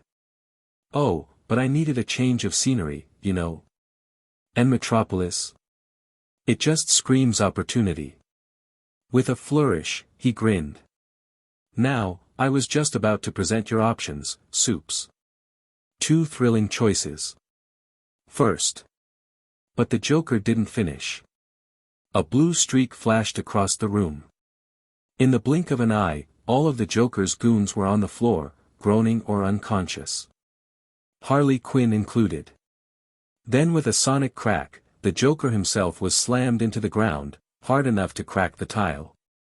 Superman landed with a solid thud, the tension in the room completely flipped. He approached Lois with a reassuring smile. "Are you okay, Ms. Lane?" Lois, still shaken but smiling faintly, gave him a familiar look. "My hero." Behind them, the Joker staggered up, his green hair messy, his makeup smudged. "Well, that was rude," he whined, holding his ribs. "Is that how heroes behave these days? Interrupting people mid-monologue? No class, really." Superman turned to face him, eyes stern and unwavering. "Metropolis isn't a place for your lunacy, Joker." Joker put on a mock-hurt face. "Lunacy? That's a little harsh. I like to think of it as creative disruption." Then with a flourish, he pulled a dagger from inside his jacket and pointed it toward Superman. "The world needs more lunatics. Keeps things interesting." Superman stepped forward without hesitation. It was a knife. A joke. There was nothing it could do to him. But then, the Joker pressed his thumb on the handle. The outer shell clattered to the floor, revealing a glowing, green blade. Kryptonite. Superman stumbled back as the sickening wave of weakness swept through him. His knees buckled slightly. Kryptonite. The Joker didn't wait. With a manic cry of glee, he lunged forward and plunged the blade into Superman's abdomen. "What's the matter, Boy Scout?" Not feeling so super anymore, the Joker howled with laughter as Superman collapsed, clutching his bleeding side, weakened and gasping. Lois screamed, fear flashing across her face. For the first time tonight, she truly felt fear. The Joker raised his blade, the tip aimed downward. "Now then," he whispered, "where to stab you next? Heart? Spine? Somewhere poetic?" But just as he was about to strike. Bang! The Joker screamed, spinning away and clutching his bleeding hand. The kryptonite dagger clattered uselessly to the ground. Both the Joker and Lois turned, eyes wide. Ashbourne Black stood where he had been the entire time, same relaxed posture, same polite smile, but now holding a pistol, still aimed forward. He tilted his head slightly and spoke with the same soft tone. "An unexpected turn of events," Ashbourne said. "The drama you've been looking for, Mr. Joker, right?" The Joker stared at him in disbelief, still clutching his ruined hand, while Lois blinked, stunned. Superman, barely conscious, looked up at Ashbourne as if trying to understand what just happened. Ashbourne simply smiled and swirled the drink in his other hand. The restaurant was eerily silent, save for the shallow breathing of a wounded Superman and the distant sirens approaching outside. Ashbourne lowered his smoking pistol slightly, still standing with unnerving composure. He looked at the Joker, who was writhing in pain and clutching his bleeding hand. With the same polite smile etched across his face, Ashbourne tilted his head. "What do you think of my performance?"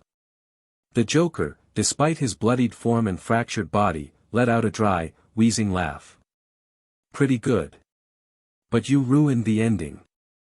Ashbourne's smile widened just a bit. "I gave it a surprising twist." He lifted his glass in mock cheer. "The hostage is the last one standing." The Joker was still chuckling when he shifted his weight ever so slightly, trying to reach for something. But Ashbourne didn't wait. Bang! Bang! Bang! 3 shots echoed in rapid succession. One slammed into the Joker's shoulder, the other 2 buried into his legs. The madman collapsed fully, his laughter choking into a sharp cry of agony. Ashbourne didn't blink. He exhaled softly. Another twist would make the moment boring. Across the room, a groggy Harley Quinn stirred. When she saw the Joker down, her voice rose in a shriek. "Puddin'!" Her eyes flared with wild rage as she stumbled up and charged at Ashbourne, teeth bared. Ashbourne didn't flinch. He simply waited. When Harley got close enough. Bang! The bullet struck her thigh, sending her tumbling forward with a pained yelp. She hit the ground hard, arms scrambling. She tried to rise, but... Bang! A clean shot to her shoulder knocked her flat again, a pained scream escaping her lips as she collapsed, twitching. Ashbourne lowered his weapon once more, exhaled softly through his nose, and resumed his casual stance, as if nothing extraordinary had happened. The smoke from the gun curled upward in lazy spirals. Superman, still weak but conscious, looked at Ashbourne with visible confusion and a tinge of awe. Lois, on the other hand, simply stared at Ashbourne in a stunned silence, trying to decide if he was the hero of the night. Ashbourne glanced at them both, his voice smooth as ever. "Shall we call that curtain closed?" Chapter 9, The New Legend. A gruff voice echoed from the restaurant entrance, sharp and commanding. "Ashbourne Black. Put the gun down." All eyes turned to the new figure entering the scene, cloaked in shadows, dark armor gleaming beneath the broken lights. "Batman." Ashbourne turned his head slightly, smile still perfectly in place. "You're far away from your turf, don't you think so?" From the ground, bloodied but grinning, Joker let out a strained chuckle. "Batsy couldn't bear staying far from me and came to find me, how touching." Ashbourne hummed thoughtfully, tilting his head. "Is that so? Are you here for him?" Batman didn't answer. He stepped forward, silent as ever, his eyes narrowed behind the cowl. Ashbourne's smile only widened as he turned his attention back to the Joker. "Hearing your news, I always thought there's some kind of twisted bro code between you two. Some warped version of bros before hoes, but the more I look at it, I think it's deeper than that." Joker blinked. "That's defamation," he huffed, then added, "I'm not into that. The relationship between me and Batsy is pure." Ashbourne gave a solemn nod, as though he were truly touched. "Ah, a pure love without sexual interest. Rare, but not impossible." He sighed with a mock tear. "Truly touching. You two are a pair made for each other." Silence followed. Even Superman, still groaning in pain on the floor, seemed caught off guard by the direction of the conversation. Joker finally broke the silence. "This is not how I want to be remembered with Batsy." Lois groaned. "Can you take this seriously?" Ashbourne gave a casual shrug with both hands, then. Bang! Another shot rang through the air. Gasps filled the room as the smoke curled up from the barrel of Ashbourne's gun aimed squarely between Batman's legs. Batman's eyes widened. A guttural grunt escaped him as he collapsed to his knees, arms instinctively curling to shield himself. Ashbourne winced sympathetically. "Oops." He dropped the gun to the floor with a clatter and held up his hands innocently. "Misfire. Please ignore it." He glanced at the writhing vigilante. Luckily, Mr. Batman's ballistic cup is rated for small arms fire. Might still need an ice pack, though. Lois stared in disbelief at the quickly paling Batman, struggling to breathe through the pain. Even Joker blinked in shock before speaking. "You really should be more careful with that thing. Could hurt someone." Ashbourne gave him an apologetic nod. "Sorry about that." He turned his attention to Harley Quinn, still groaning on the floor. "Miss Quinn, you have my sympathies," he said in a surprisingly sincere tone. "The man you love has another man in his heart. It's truly tragic, the life you're leading. I sincerely hope you'll find yourself a new boyfriend, or girlfriend." Harley whimpered something incoherent as Ashbourne stepped forward, picked up the kryptonite dagger from the floor, and admired it with a curious look. "I'll keep this as a souvenir." He looked around the room once more, carnage and chaos painted in every direction. "And I think I should run before a big angry bat recovers." With perfect calm, Ashbourne Black walked out of the restaurant, leaving behind him a room full of broken heroes, wounded villains, and utter confusion. Underscore underscore underscore underscore underscore underscore underscore underscore underscore underscore underscore. The next day, the world awoke in disbelief. News outlets exploded with headlines, social media flooded with memes, reactions, and furious debates, and the internet groaned under the weight of one video. Surveillance footage from the restaurant, uncut, unfiltered, and surreal, had leaked to the public. It began with the Joker's goons swarming in, guns drawn, taking hostages with theatrical flair. Then came Superman, arriving like a divine savior. Gasps turned to cheers, until he was taken down. A kryptonite dagger, buried deep in his side, brought the Man of Steel to his knees. And just as the video seemed to reach peak insanity, in walked Ashbourne Black, and everything changed. The man's casual stance, his casual talk with the Joker, his relaxed and amused stance, and then, the arrival of Batman. But it was the moment that came after that broke the internet. Ashbourne's gun misfiring, a shot fired directly between Batman's legs, the Dark Knight collapsing with a groan that haunted viewers worldwide. The world collectively gasped, then paused, then rewound the footage. Then rewound it again. Then turned it into a meme. When the city needs you but your balls say no. Some called the video fake, a prank, a Joker-inspired hoax. The internet simply couldn't accept it. Superman being stabbed was one thing. But Batman getting shot in the balls? That was too far. And yet, the footage continued. The Joker, stunned. Harley, down. Ashbourne smirking like a man who knew he just became a legend. Then came the arrival of the Flash, moving like lightning, blurring into the frame to retrieve the fallen Superman and a very delicate-looking Batman, vanishing again in an instant. The police issued an official statement soon after. The video is authentic. Mr. Ashbourne Black's actions fall under justified self-defense. The injury sustained by Batman was the result of an unfortunate accident. No permanent damage was reported, probably. The world was still reeling when a reporter finally caught up with Ashbourne, asking the question on everyone's mind. Why were you carrying a gun at a gala? Ashbourne, with his signature smile and a nonchalant shrug, answered. A rich businessman from Gotham attending a high-profile gala with other rich and influential people, isn't that exactly the kind of place Gotham criminals attack? It sounded ridiculous. And yet, the logic was bulletproof. Of course criminals would show up. Of course he was armed. The people loved it. Commentators and influencers dubbed him Bat's Bane, Ballbreaker Black, and the rich nutter who saved the day. Joker and his gang were sent back to prison bruised, broken, and injured. Ashbourne Black, meanwhile, was celebrated. Awards were whispered. Invitations to talk shows poured in. He was hailed as the fearless, eccentric businessman who stared death in the face, mocked it, and walked away with a souvenir dagger and the internet's eternal respect. But the truth? Ashbourne hadn't gone there to be a hero. He'd gone for the fun. And he got it with a side of kryptonite blade, international fame, and the priceless memory of making Batman drop like a sack of potatoes.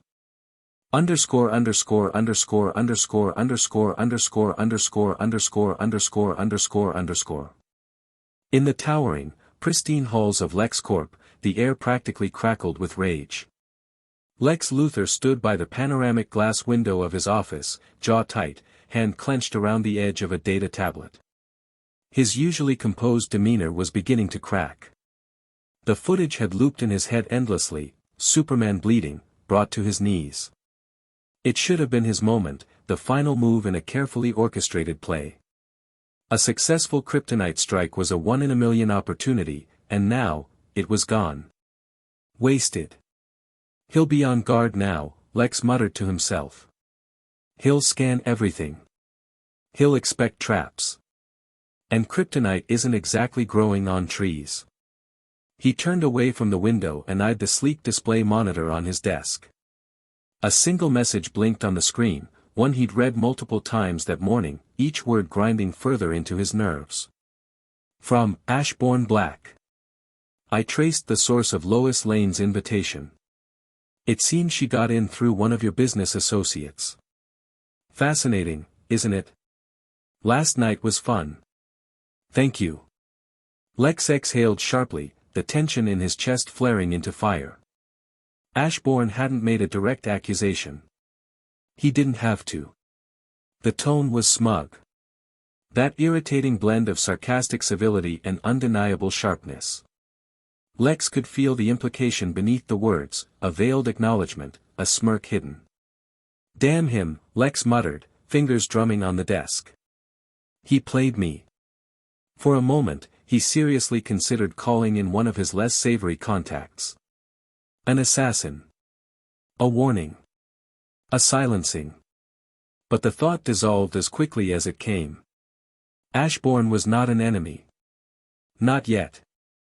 He was unpredictable, yes. Dangerously intelligent, even more so. But he had shown no interest in virtue. The man had interfered for self-amusement, not justice. He was not even aware of the situation ahead of time. And that was useful. Still. Lex added a mental note, never underestimate him again.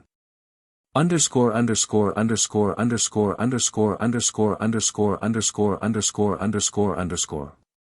Back in Gotham, in a darkened cave of Wayne Manor, the Bat Cave, the atmosphere was no less grim.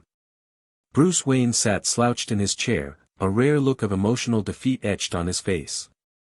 His phone buzzed again, another concerned text from a colleague. The previous one had been from Oliver Queen, asking if he should send an emergency ice pack. But the one that stung the most was Alfred's question, do you still possess the necessary equipment to ensure a Wayne heir, Master Bruce? The family tree is concerned. Bruce growled and tossed the phone on the ground. He had watched the video multiple times. He had seen the shot, the flash, the angle, the stupid, oops face Ashbourne made, and he had seen his own knees hit the floor in what would soon become the most replayed fall in superhero history. Humiliation wasn't unfamiliar to Bruce. But this? This was different. He tapped into the Bat computer, pulling up Ashbourne Black's records. Everything looked normal. Too normal. No criminal history. No under-the-table dealings. No dark files. Just eccentric habits, absurd investments, and a reputation for being both brilliant and unmanageable. Too much money and too much brain, Bruce muttered. A dangerous combination. He leaned back, piecing together a profile. Ashbourne Black is confident, fearless, and deeply intelligent. He follows rules, but is not strictly adhered to the normal moral codes. A chaos element. A wild card. Not a villain, but not a hero either. You're not a threat, Bruce said, not yet. But evaluation would continue. Because a man who could shoot Batman in the groin, on accident or not, and walk away grinning. He couldn't be ignored. Chapter 10, The Calm in Chaos. Ashbourne Black sat comfortably in the middle of an expensive, oversized couch. The room around him was bright and modern, with a wall-sized aquarium casting shifting blue light across the polished floor. But the luxury of the space wasn't what made it feel crowded today, it was the 5 ex-villains surrounding him, each wearing a strangely similar expression of exasperation and worry. Jinx stood with her arms crossed, eyes narrowed, while Gizmo was pacing back and forth muttering to himself. Mammoth leaned against the wall silently like a frowning statue, while Kid Wikkkyd and Billy Numerous sat side by side on the edge of a sleek coffee table, both clearly trying to find the right words. You need a bodyguard, Jinx said flatly, not even waiting for pleasantries. It's not a debate, boss. Ashbourne looked up from the glass of wine in his hand, one eyebrow raised. I just survived a dinner party with Joker and came out with a free dagger. I think I'm doing fine. You were lucky, Jinx said, waving a hand. That guy had a kryptonite blade. That was serious. You don't always get to charm your way through madness. I didn't charm anything. I just didn't panic, Ashbourne replied with a cool smile. Which was impressive, Billy said with a grin, but still, you're not bulletproof. Or laser-proof. Or sword-proof. Or. I get it, Ashbourne interrupted gently.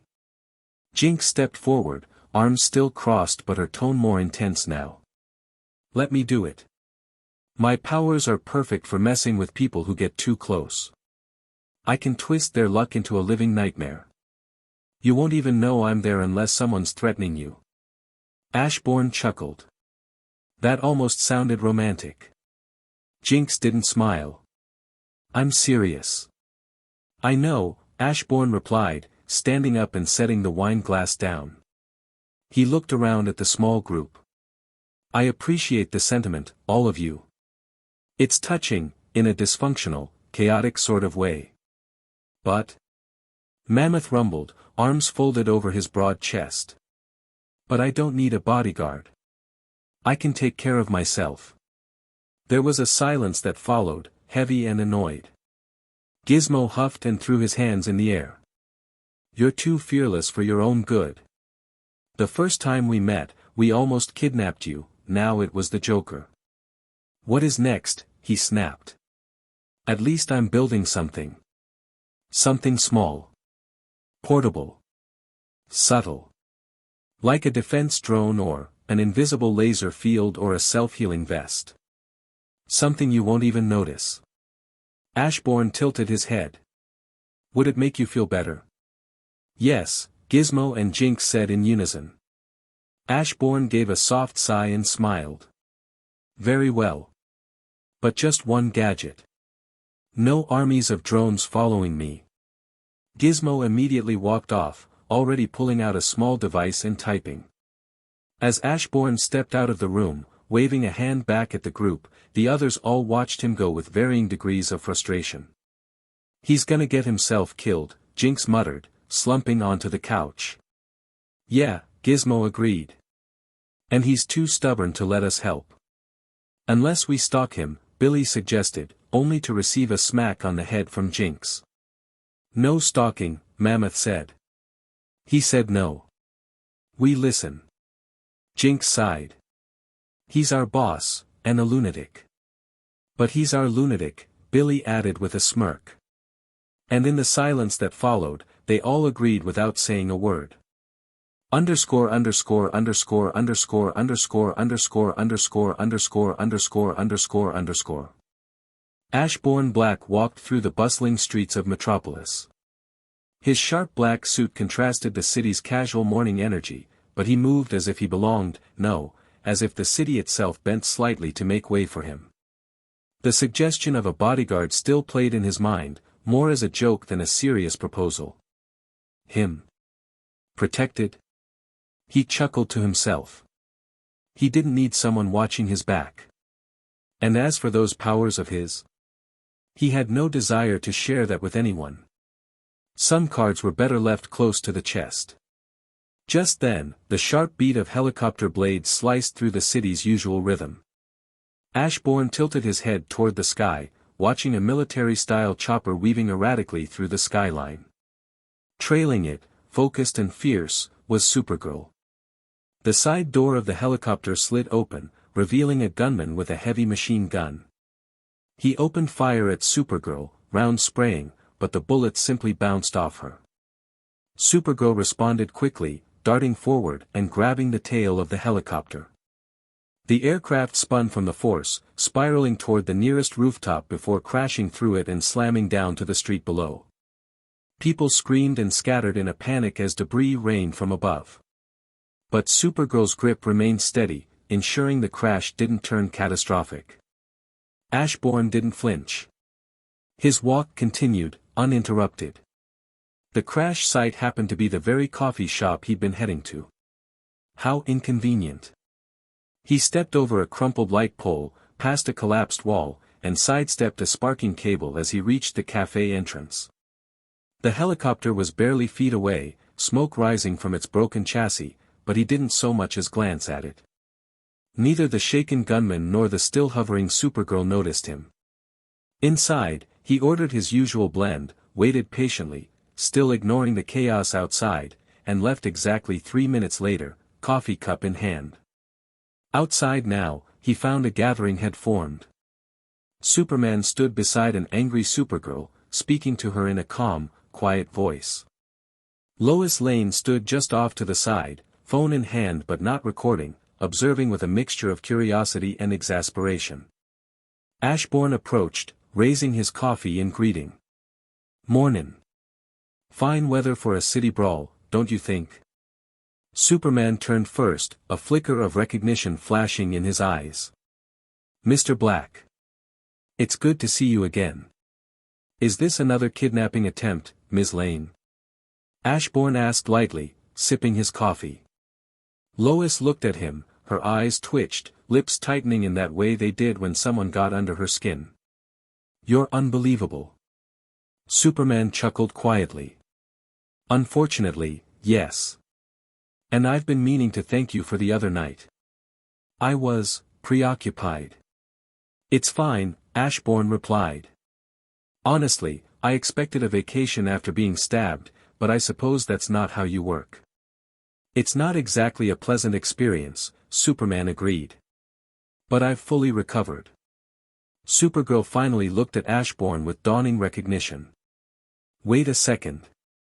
Ballbreaker Black." Ashbourne gave a theatrical bow. "In the flesh. Though I'd appreciate not being called that. Sounds rather unpleasant, and I'm fairly certain Batman despises me now. I'll be avoiding Gotham for a while. After all, I am the one who broke his balls." Supergirl laughed out loud, despite herself. Superman gave a weary sigh. "He's definitely not happy with you," he confirmed. Ashbourne reached into his jacket pocket and handed Lois a sleek black card. "For the annoyance I caused you the other night," he said. "That's the number of one of the best breast cancer specialists in the country. Call him. Any checkups or medical bills are on me." Lois blinked, caught off guard. "That's an unconventional gift," she said, narrowing her eyes at the card. Ashbourne gave a small nod. "Figured it might be useful. You're exposed to X-rays on a daily basis, after all." Lois's eyebrows knit together in confusion, as did Kara's. Superman's smile faltered. Ashbourne gestured casually at the Man of Steel. I mean, he's always looking through things. We don't know how alien X-rays work. Better safe than sorry, right? Superman's jaw tightened. I would never do that. What do you think of me? Ashbourne paused, then replied with careful consideration. A straight male, with gifted eyes. Superman's face darkened several shades. Lois slowly turned to him, suddenly looking a little unsettled. Kara burst into laughter, doubling over as the tension in the air cracked like glass. Well, my coffee's getting cold, Ashbourne said, raising his cup again. Farewell. And with that, he turned and resumed his walk as if nothing unusual had happened.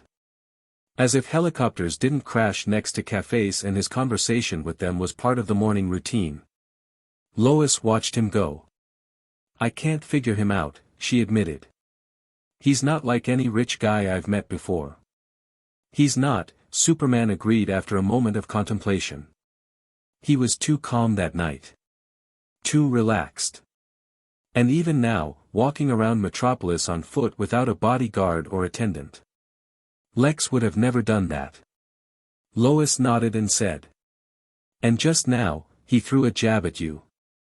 He is too reckless and fearless.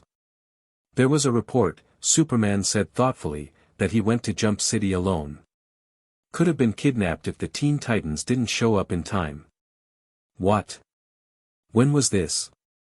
Lois asked, genuinely surprised. Superman replied, not long ago. And he still had lunch with the people trying to kidnap him, and offered them legal jobs. Lois shook her head in disbelief. That guy is something else. Supergirl had a thoughtful look on her face. He's interesting. I'll give him that. Chapter 11, Suing Supergirl.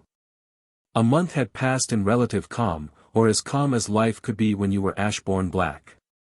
But now, he found himself at the heart of a federal investigation. The reason? His partnership with none other than Lex Luthor. Luthor Corp had come under intense scrutiny following allegations of illegal weapons trafficking. And when the authorities opened that door, they didn't just peer into Lex's life, they kicked it off the hinges and stormed through, dragging every associate into the light. That included Ashbourne, whether he liked it or not. He didn't mind. Ashbourne, unlike most men, truly had nothing to hide. His records were clean, his operations legitimate, and his connections, while sometimes shady in appearance, were more a matter of convenience than criminality. What irked him wasn't the attention, but the stupidity of the whole ordeal. The entire investigation had started from a public accusation by Superman. No hard evidence. No formal intelligence report. Just Superman pointing a finger at Lex Luthor. And somehow, that was enough to launch a legal circus. It was absurd. If Superman's word is all it takes, Ashbourne had muttered during an interview, why not just toss Lex in prison and save everyone the paperwork? Once his part in the process was over, Ashbourne stepped out into the sunlight, loosened his tie, and pulled out his phone. A few taps later, the line connected. Lex, he said with a grin in his voice, how are you holding up? Superman seems hell-bent on throwing you in a cell. A snort came from the other end. Nothing will come of this, Lex replied. Nothing ever does. They poke around, find nothing, and move on, until the next tantrum Superman throws. Ashbourne looked through the window, watching Metropolis traffic pass. I really do wonder why you go this far against him. Seems like a waste of resources for someone as meticulous as you. There was silence for a moment. Then Lex's voice came back, colder. Because he doesn't belong here. He's not human, yet they look at him like he's some god, like he's the best of us. He's not. He was born with power beyond anything we could imagine. He didn't earn it. He didn't build it. He woke up one day and could fly. What does that teach the world? That strength and morality come from birth? That the best man is the one who fell from the sky? Lex's tone grew sharper. I built everything I have. Every inch of my empire, every invention, every advancement, I clawed it into existence. And still, the moment Superman shows up, I'm the villain. I'm the one under suspicion. I'm the one who needs to prove himself while he gets celebrated just for existing. Ashbourne was quiet for a beat before answering.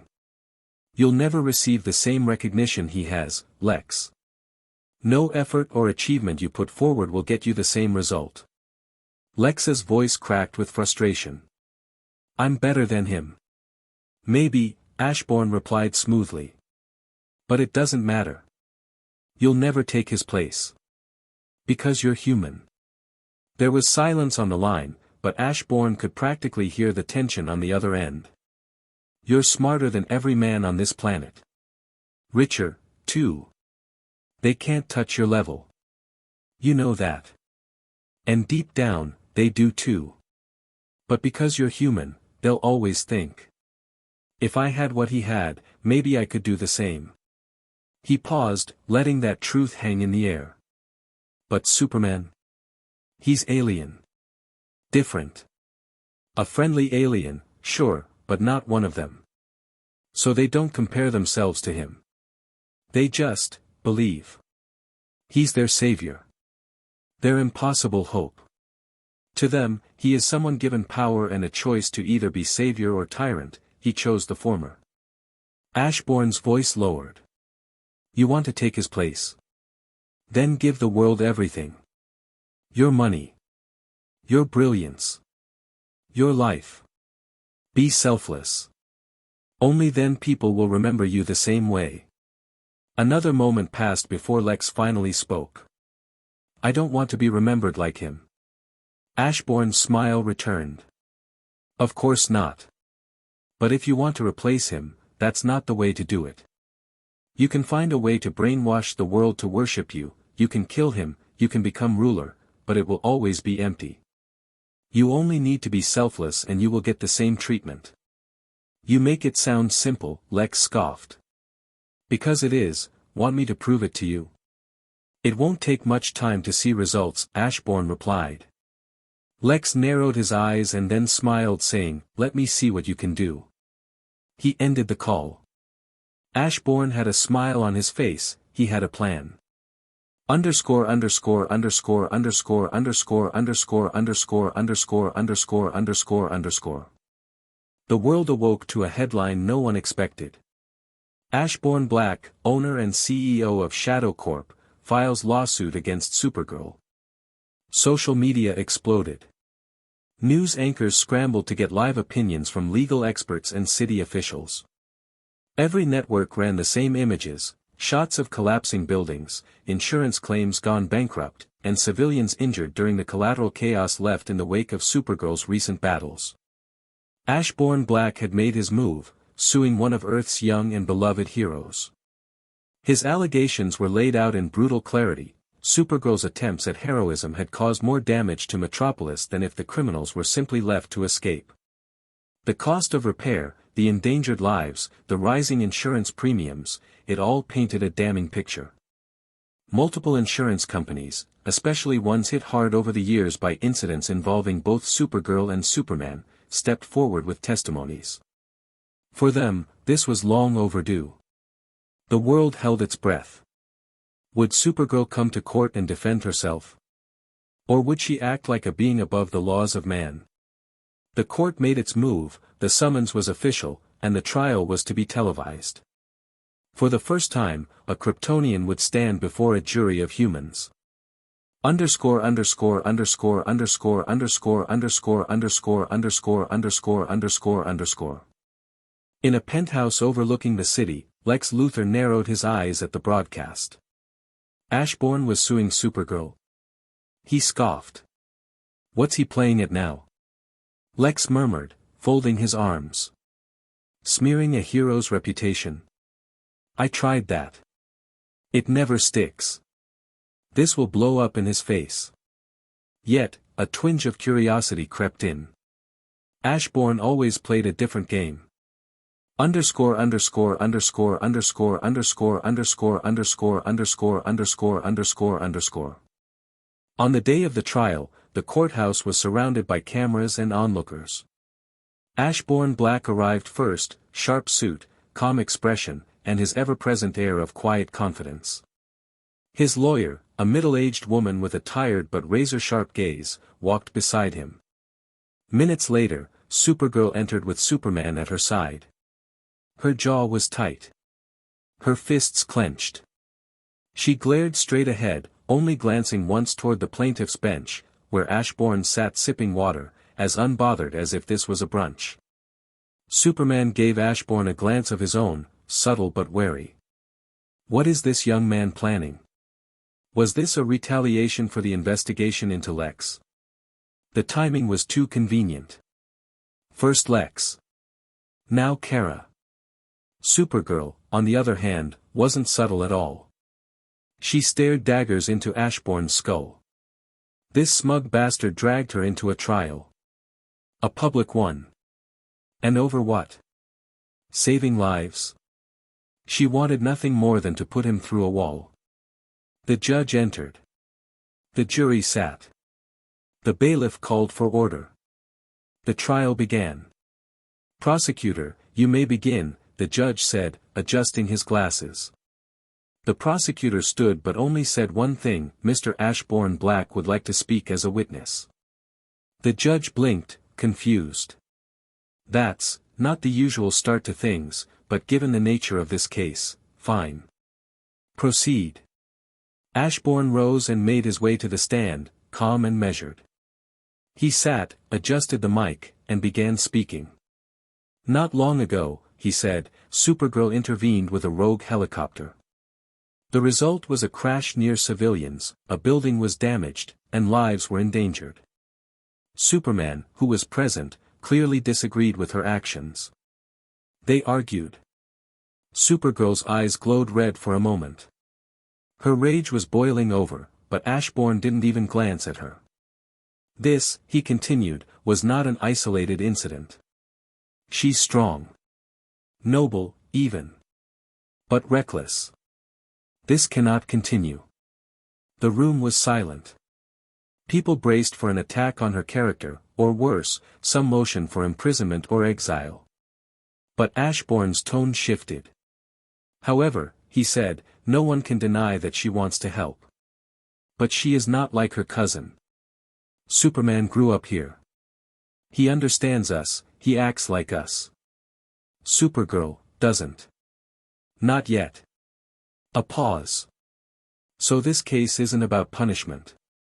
It's about integration. We're not asking to imprison her or exile her. That would be a loss for Earth. Instead, we ask that she be sentenced to social service. The courtroom broke into whispers. Ashbourne raised his voice. She will work in construction. Building homes for the homeless. Repairing damage. Working alongside human engineers. Learning the value of creation, learning how to control her power and act with clear judgment. The materials will be provided by Shadow Corp, as well as staff and resources. I believe this will teach her more about this world than flying above it ever could. The trial is a formality and to make Superman ensure her cooperation with us. Then, he turned fully to Supergirl. You want to be like your cousin? He asked. That won't happen by punching criminals from the sky. You must live with us, not above us. Ashbourne stood. That's all my side will present. The defendant may respond as they wish. We will raise no further witnesses or objections. He walked back and took his seat. Supergirl and Superman were stunned. Her lawyer, just as blindsided, asked for a recess. The judge, more confused than irritated now, agreed. Nothing about this case had followed traditional form, and frankly, he'd given up on normal expectations. An hour later, the lawyer returned with a troubled expression. We have nothing to add. Sometimes later, the judge leaned forward. Then it is decided. A bang of the gavel. Supergirl is hereby sentenced to 1 year of mandatory social service under the leadership and guidance of Shadow Corp, with duties focused on construction and public infrastructure. The courtroom erupted in a mix of applause, gasps, and flashes from 100 cameras. Supergirl sat frozen. Superman remained composed, but his mind raced. He couldn't help but wonder if this strange trial, so deliberately twisted from the norm, was just the beginning of a bigger plan. Ashbourne simply leaned back, relaxed as ever, as the world around him tried to understand what just happened. Creators. Chapter 12, The Amused CEO. The courthouse was still swarmed with reporters and flashing cameras when Ashbourne Black walked out. Unlike most public figures involved in groundbreaking legal drama, he gave no statements, no soundbites, and certainly no interviews. To every journalist that swarmed his path, he simply said, the trial was clear. We begin work tomorrow. It was all he offered, but it was enough. That single sentence sent reporters into a frenzy, rushing to draft headlines and opinion pieces. Social media boiled over with debate, praise, and outrage. The idea of a superhero being ordered into social labor wasn't just unprecedented, it was transformative. Ashbourne didn't linger. He returned straight to Shadow Corp HQ. Underscore underscore underscore underscore underscore underscore underscore underscore underscore underscore underscore. Reaching his office, Ashbourne stepped in, removed his suit jacket, and walked to the large, glass windows overlooking the city. He unlocked the latches and pushed them open. Seconds later, two high-speed blurs sliced through the sky and landed inside, Superman and Supergirl. Superman's cape fluttered slightly behind him as he asked, "How did you know we were waiting?" Ashbourne turned with a faint, amused smile. "The two of you were glaring at me the entire trial. I figured you'd want to chat away from microphones and cameras. If you didn't come in 10 seconds, I'd have closed the windows and assumed I was wrong." Supergirl clenched her fists at the sight of that smug smile. She really wanted to punch him. Superman, however, stood still, studying Ashbourne with sharp, calculating eyes. "What are you planning?" he asked. Ashbourne gave a half-shrug. "To have Super Construction Girl build houses. Putting her talents to something more productive." Supergirl took a step forward, her eyes glowing faintly. Superman stopped her with a calm hand on her shoulder. Ashbourne raised a brow. "I'm giving you the best shot you'll ever have at building a real life on Earth. Your anger is unreasonable. You put me through a trial like some kind of a criminal." Supergirl snapped. Ashbourne nodded. "Because it was easier that way. The moment I met you a month ago, I saw it in your eyes, stubbornness. I figured we'd save time by forcing change rather than asking for it." Supergirl clenched her jaw, her whole body radiating tension. Superman's tone grew firmer. "Is this related to the Lex investigation?" Ashbourne's eyes twinkled with amusement. "You could say that. What are you two playing at?" Superman pressed. Ashbourne leaned casually against his desk. "Nothing, really. I asked Lex why he hated you so much. We talked. One thing led to another, and I decided to show him a different way to play the game." He paused for a moment then continued, "But don't worry. I'm not planning anything harmful toward you or your cousin. If anything, this social service will help her more than any hero quest will ever do." Superman narrowed his eyes. "If you try anything, if you commit any crime." Ashbourne chuckled. "You and Lex, you're a lot alike." "We are nothing alike," Superman said coldly. Ashbourne tilted his head. "Perhaps. After all, you were raised by kind people, on a farm." Superman froze, eyes immediately glowing red. "How do you know that?" Ashbourne's grin widened. "Told you. Like Lex, you reveal too much when you're emotional. Your reaction to my random guess just confirmed that at least one of your adoptive parents is still alive and lives in a rural area." Superman's fists tensed. His posture stiffened. Ashbourne raised a calming hand. "Relax. I have no interest in harming anyone. I don't stalk families. I don't commit crimes. Unlike Lex, I don't have an ego that needs public worship. Superman stepped forward, voice low and threatening. If I even hear about someone poking around my parents, if you so much as think about hurting them, you'll regret it. Ashbourne didn't flinch. He turned to Supergirl instead, smile still in place. Tomorrow morning, report here, he said.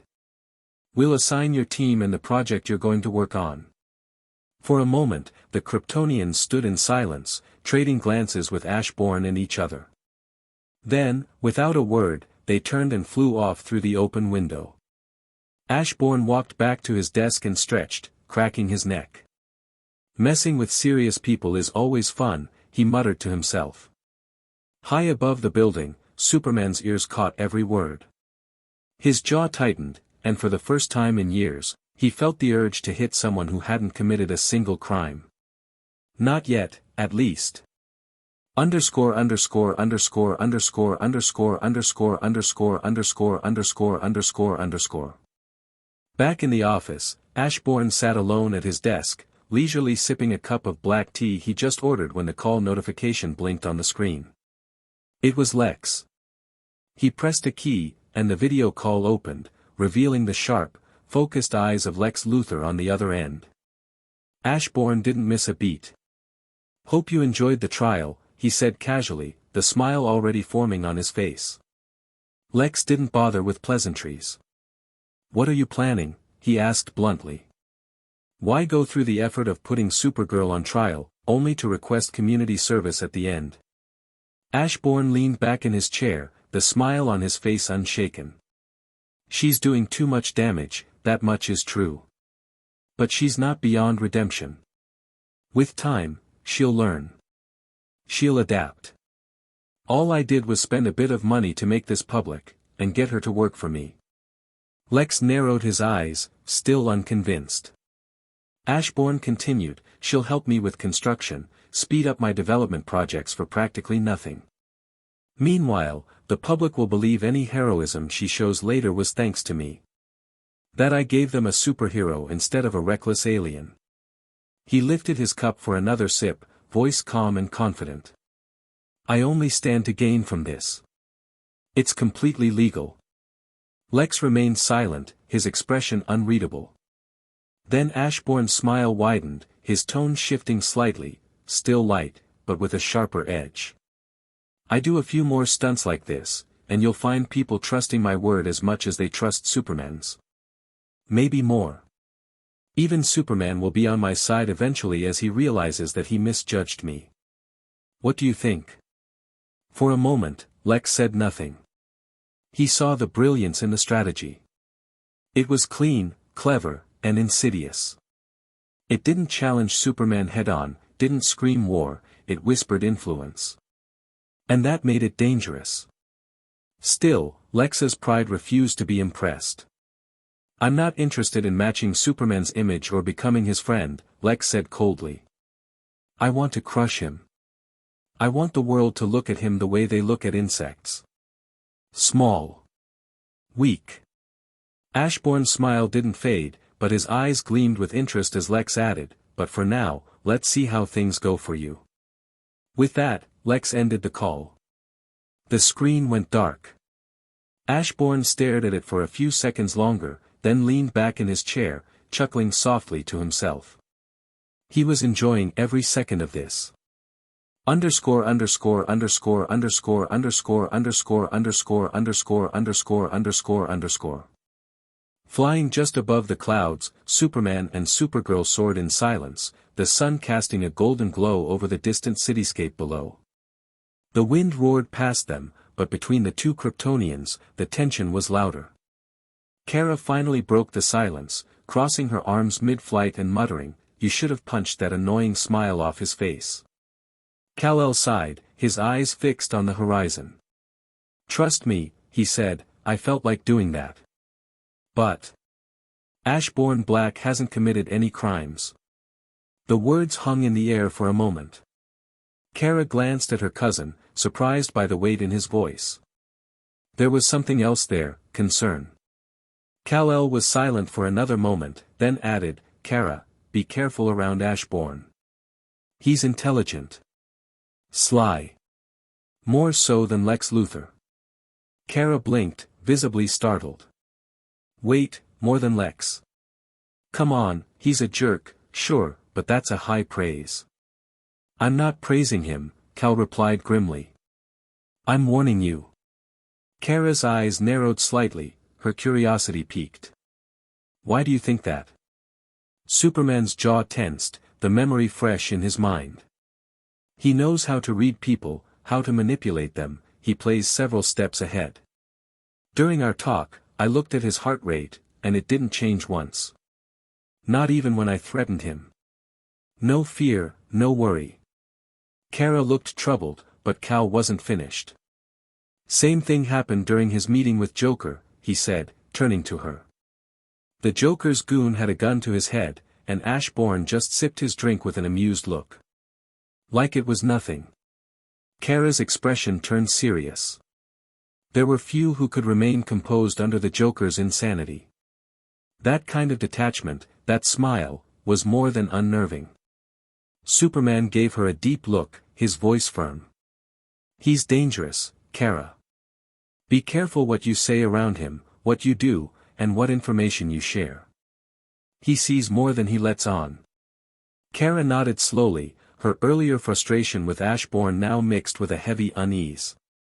She wasn't looking forward to the future, and now, more than ever, she knew she had to tread carefully. Chapter 13, One Night Stand, plus 18. Author's note/rant, I lost a bet with a friend, one who happens to be a big fan of smut, and as part of the deal, he got to write a chapter for this story. He made his way toward a far more energized destination, the engineering research lab tucked in the industrial outskirts of the city. This particular trip wasn't scheduled on his calendar, it was a direct request from Gizmo himself. And when your top tech genius calls, you answer. As he strolled into the lab, the sharp scent of metal, solder, and synthetic oils greeted him like a familiar friend. The whir of machines and the clatter of tools danced in the background like music to the scientifically inclined. Gizmo, hunched over a glowing terminal, perked up the moment Ashbourne walked in. You came, the small genius grinned widely. And what's that smell? Ashbourne raised the box of donuts with a slight grin. Thought you might like a little sugar with your science. Gizmo lit up like a child on Christmas.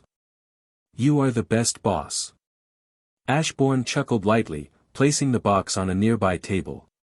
Try not to get glaze on the circuitry. Too late, Gizmo mumbled, already halfway into a powdered jelly.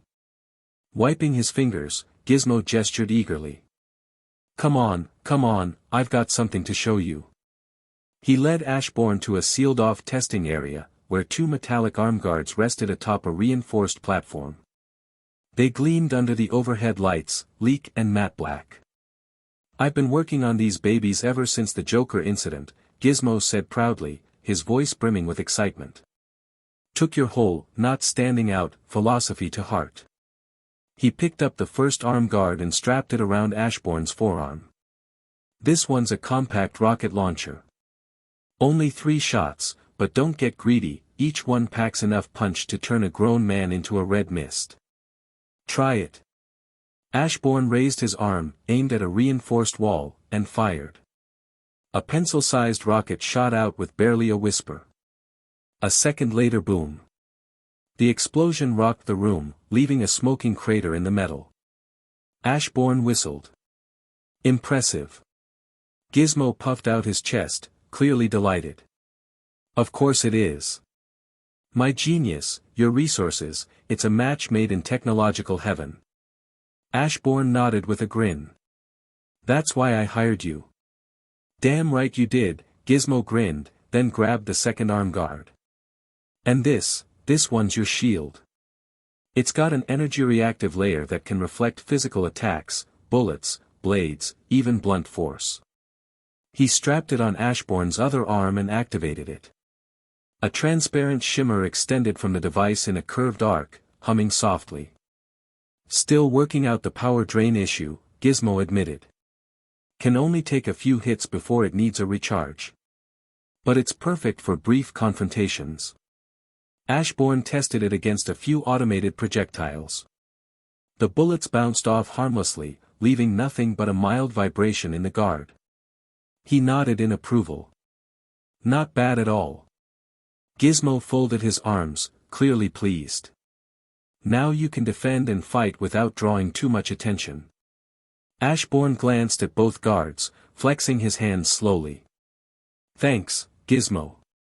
Hopefully, I'll get a chance to test them against people soon. Gizmo blinked, tilting his head.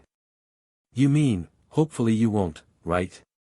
Ashbourne just smiled, the kind of smile that said everything and nothing at once. Gizmo sighed. He liked Ashbourne. A lot. The guy was weird, sure. Eccentric, unpredictable, occasionally inappropriate. But where everyone else had either dismissed or manipulated Gizmo for his intelligence, Ashbourne had done the unthinkable. He'd believed in him. Back when Gizmo and the others had first crossed paths with him, they tried to kidnap him for money, but Gizmo never imagined it would lead to something like this. A new life, a new purpose. Ashbourne had given him and the rest of their odd little crew a second shot at life. He hadn't asked them to change who they were, he'd simply offered them space, tools, and trust. And Gizmo, for the first time in a long while, felt like his ideas were being nurtured instead of exploited or dismissed.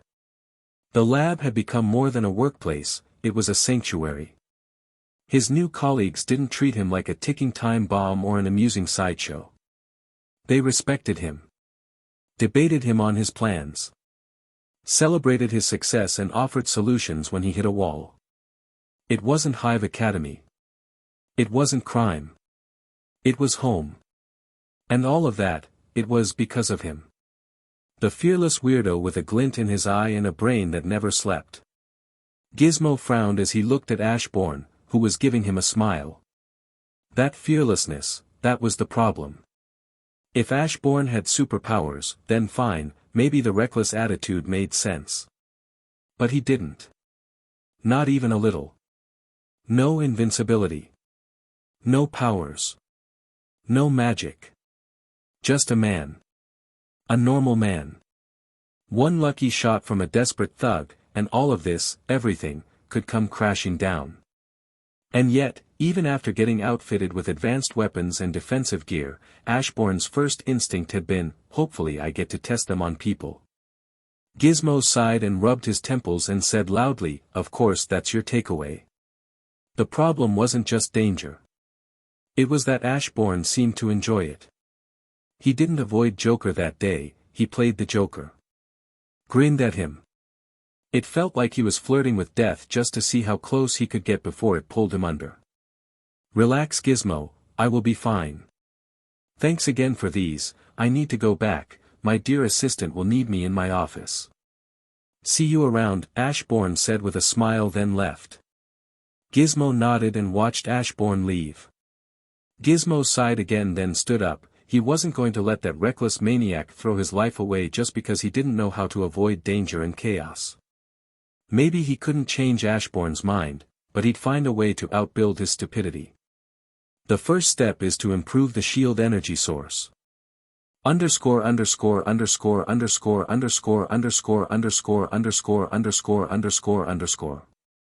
Ashbourne walked leisurely down the hallway of the research lab, the weight of the new arm guards a strange yet not unwelcome sensation on his arms. They were light, compact, and well balanced, credit to Gizmo's craftsmanship, but still, they felt foreign to him. For most of his life, most of his past life, he corrected silently, he fought with steel and instinct. Swords, daggers, spears, and a sense of rhythm that could only be earned through pain and repetition. These modern weapons, however flashy, lacked the intimacy he had come to expect from battle. Still, he had to admit, there was a certain novelty in launching a pencil-sized missile that could level a truck.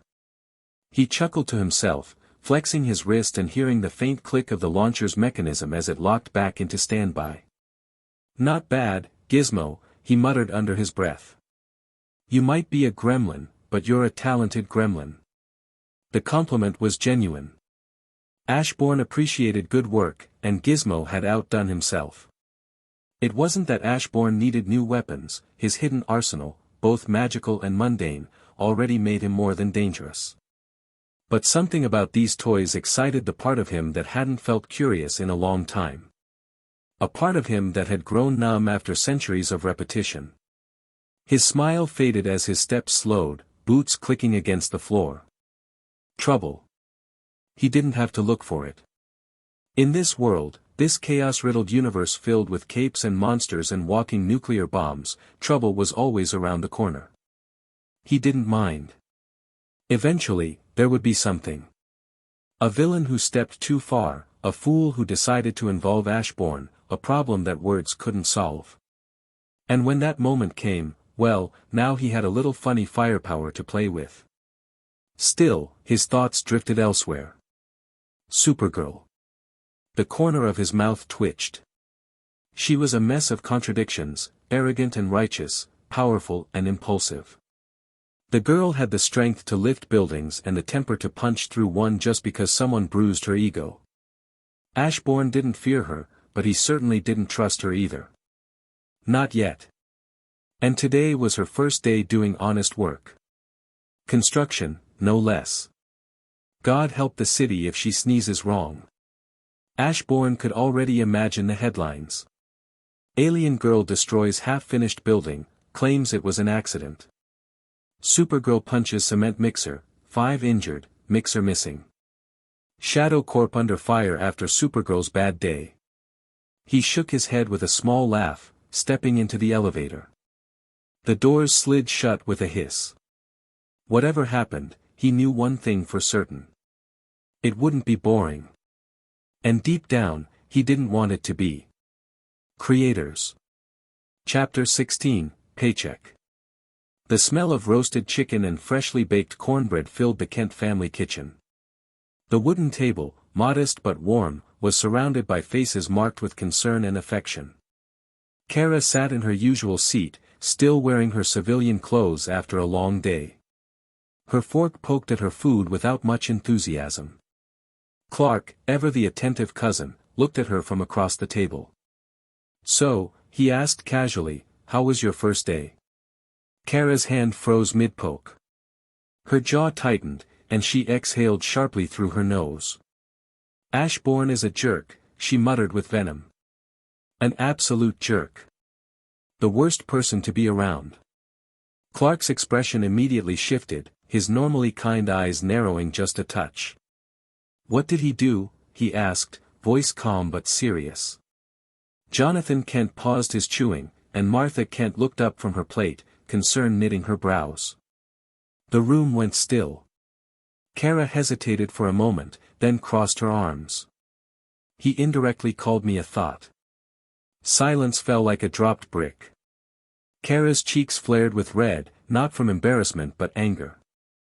"I mean, yeah, my outfit shows a little skin. So what? Since when does that make me a thought?"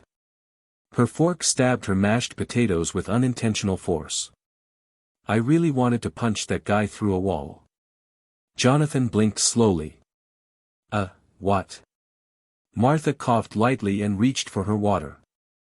"Maybe we should focus on what else happened today, aside from your charming boss," she said with a diplomatic smile. Kara's glare softened a little, and she looked down at her food again. "It was strange," she said quietly. "Being around people like that. Normal people. Working like one of them instead of flying over everything. It was weird at first but..." Her voice dropped as she poked at her food again. "It was, unexpectedly a little fun." Clark smiled, the tension in his shoulders easing. "That's good to hear," he said gently. Martha nodded. "Sometimes the hardest part is finding connection in the everyday. But when you do, it's worth it." Kara gave a small shrug, but the corner of her mouth curved up, just barely. The family shared a few light chuckles after that, the mood lifting like fog in the morning sun.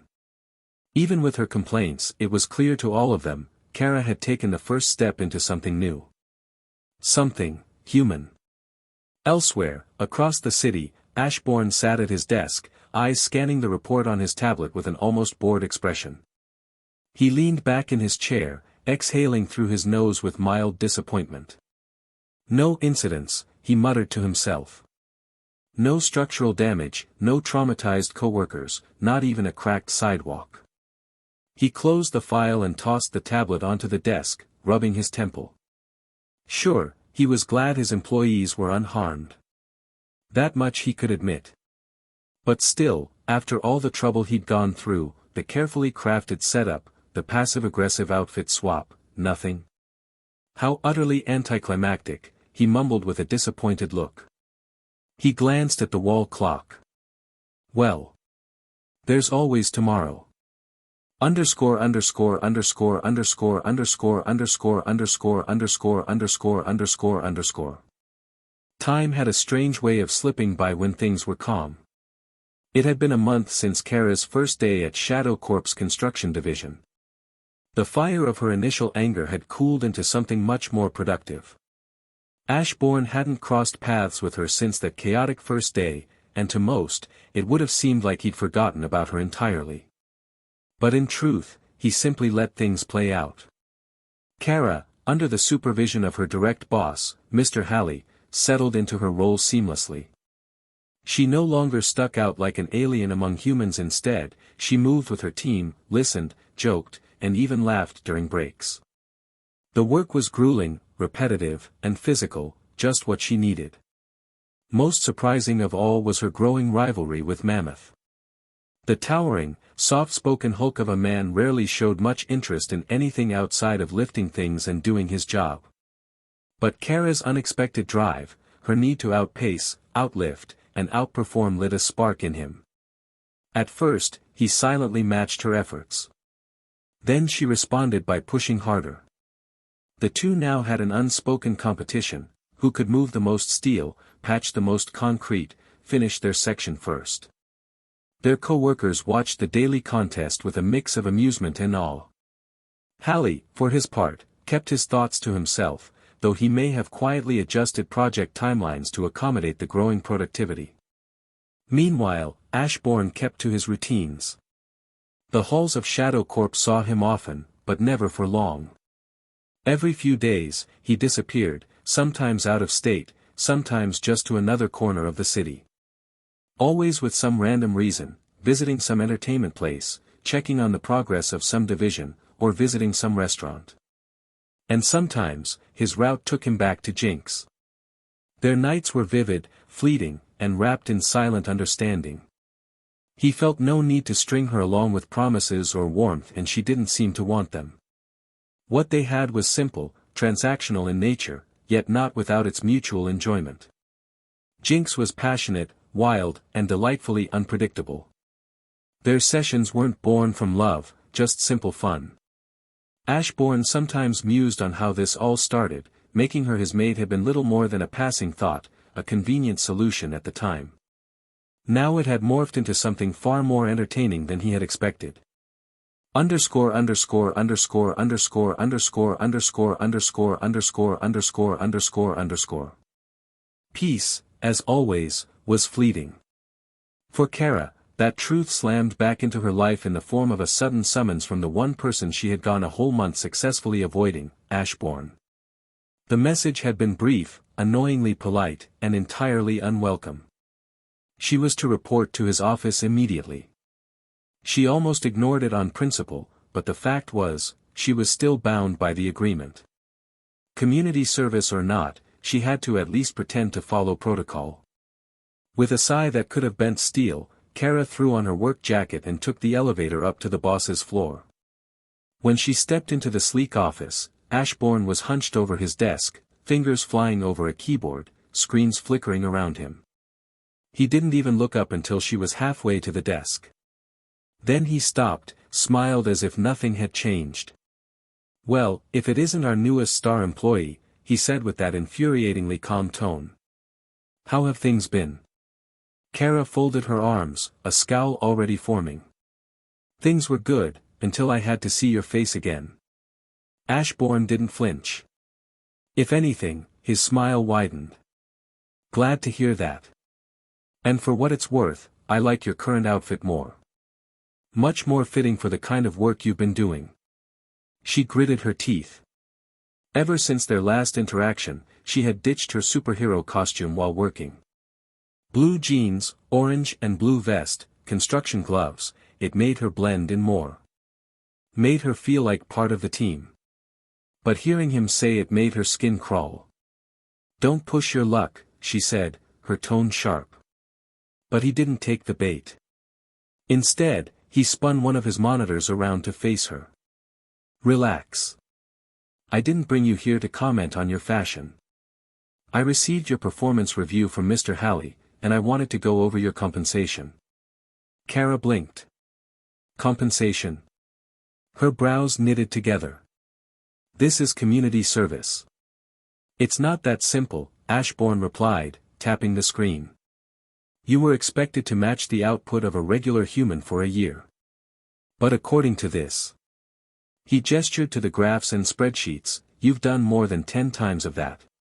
Your involvement saved a considerable portion of our housing charity fund. And since that fund was earmarked for paying workers, well, you've earned it. Kara leaned forward despite herself, eyes scanning the breakdown. There were dates, task records, efficiency charts, even a small footnote, deduction, one office monitor destroyed, replacement cost, $782, that made her frown. It was real. Concrete. A full analysis of everything she'd done. She looked up at Ashbourne, who held out a sealed envelope. You earned it. Kara took the envelope slowly, like it might explode. She stared at it for a long moment, then narrowed her eyes. I don't need your money. Ashbourne's reply came without hesitation. It's not mine. It's yours. You earned it. I may be a jerk in your eyes, he smiled, but I'm a fair employer. What you do with the paycheck is your call. Burn it. Donate it. Frame it. Doesn't matter to me. Kara stood still for a second, her face unreadable. Then he turned back to his screen. Ponder it on your own time. I've got work to do. With her lips pressed into a thin line, Kara spun on her heel and left the room in silence. Once outside, she looked down at the envelope in her hand. The name, Supergirl, was printed on it. Inside was a number that made her breath hitch. The kind of paycheck her cousin Clark would earn after 6 months of full-time journalism. It felt wrong. But it also felt right. The spreadsheet, the data, it wasn't flattery. It was math. She had worked for this. And that was the first time in her life where doing something as a normal person, without a cape, had brought her this kind of internal conflict. The envelope weighed more than paper should. Chapter 17, Third Time's a Charm. The Kent farmhouse was quiet that evening, bathed in the soft golden hue of the setting sun. Kara stood in the living room, the envelope in her hands now opened, her paycheck resting neatly on the coffee table. Clark, Martha, and Jonathan sat around her, each with a look of mild confusion and curiosity as they listened to her recount the odd events of her visit to Ashbourne's office. I still don't get it, Kara said, her arms crossed and her expression conflicted. He went out of his way to show me everything. Gave me this like I earned it. He sounded genuine. Clark frowned, rubbing his chin. That's unexpected. I wonder what he's thinking. I honestly can't tell what goes through his head, Kara said with a shake of her head. Even his employees say he's strange, random even, but they all respect him. They talk about him like he's, I don't know, some kind of misunderstood hero or something. They'd defend him in a heartbeat. Clark leaned back, thoughtful. I've seen a few articles pop up from time to time. Best working environment, progressive employer, Ashbourne Black sets a new standard, things like that. A lot of praise coming his way for being fair and just. Martha, always the curious soul, tilted her head. Do you know why they speak so highly of him? Kara nodded slowly and sat down, placing her hands on her knees. Yeah. I've heard a few stories since I started working there. She took a breath before recounting them. There was one guy, who used to be a small-time villain. He told me he and his friends once tried to kidnap Ashbourne, but they failed miserably. The thing is, Ashbourne didn't press charges. Instead, he offered them jobs, good-paying ones, jobs that matched their skills. And when they visited his house one day totally uninvited, they got too rough and almost hurt him. You know what he did? He laughed it off and let them sleep there. Now, that guy calls him fearless boss like he's some kind of legend. Clark raised an eyebrow. That doesn't sound like any CEO I know. There's more, Kara continued. My direct boss, Mr. Halley. He had a back condition, really serious. Surgery was expensive, and he'd have to work for years just to afford part of it or wait for years before he could have a chance to do it. Ashbourne paid for the operation and gave him a full year off. Fully paid. Oh my, Martha murmured, hand over her mouth. And others say he pays higher than any other construction company. Better safety, better benefits. Some of them even said he's the only person who treats them fairly. For a moment, the room was silent as the weight of the stories settled in. Martha looked thoughtful. Well, he certainly sounds like a nice man. Kara looked away, her voice quieter. Yeah. He seems good to most people who know him. Everyone says he's just eccentric, a bit of an oddball, but outside of that, he is nice and kind. She rubbed the back of her neck. But I don't know how to deal with him. I don't like him. All I see is an annoying, smug jerk who seems to enjoy pushing my buttons. And yet, everyone else sees a great person. Am I missing something? Clark sighed. You're not alone. I can't tell what his deal is either. There's something off-putting about him, but I can't put my finger on it. He doesn't feel dangerous, but he doesn't feel normal either. Jonathan finally spoke, setting his coffee down. Maybe it's because he's fearless. You're not used to people like that, Clark. People are usually scared of you, of your strength, they show fear or respect. But that young man? He doesn't flinch. Doesn't act impressed or intimidated. That's different. He gave a small smile. It can be a little disturbing, sure. But if he's not doing anything wrong, maybe give him the benefit of the doubt.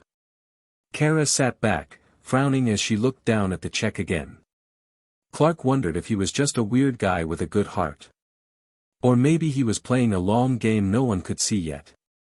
Either way, they haven't done figuring him out yet.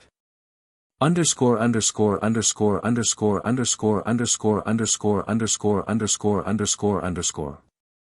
The night in Jump City had a certain charm to it, cool air, neon lights reflecting off wet pavement, and the buzz of late-night chatter spilling from restaurants and shops. Ashbourne walked at a leisurely pace, the smell of fresh pizza still clinging faintly to his clothes from the small corner shop he had just dined in. It had been a simple, peaceful dinner, thin crust, double pepperoni, and no one trying to blow him up or lecture him about morality. A rare luxury. He tucked his hands into his pockets and turned a corner, heading a few blocks down. Jinx had offhandedly mentioned a place nearby, apparently the best spot in Jump City for milkshakes, thick, creamy, made with real ice cream, not the processed powder junk. He figured, why not? His quiet stroll was interrupted when two bodies suddenly came crashing down from above, landing in a clumsy heap of limbs and dust in a trash pile to his left. Ashbourne halted, blinking. His eyes flicked down to the pair as they stirred. Ha! From the heap emerged Raven and Starfire, looking disheveled and mildly annoyed, though at each other rather than the pile they'd just been thrown into. They began bickering almost immediately, not even realizing they had an audience. I told you to hover, not dive like a meteor, Raven snapped, brushing a banana peel off her shoulder. You were the one who said you could manage the lift. On my planet, even babies discover the joy of flight within their first week, Starfire retorted with a frustrated pout.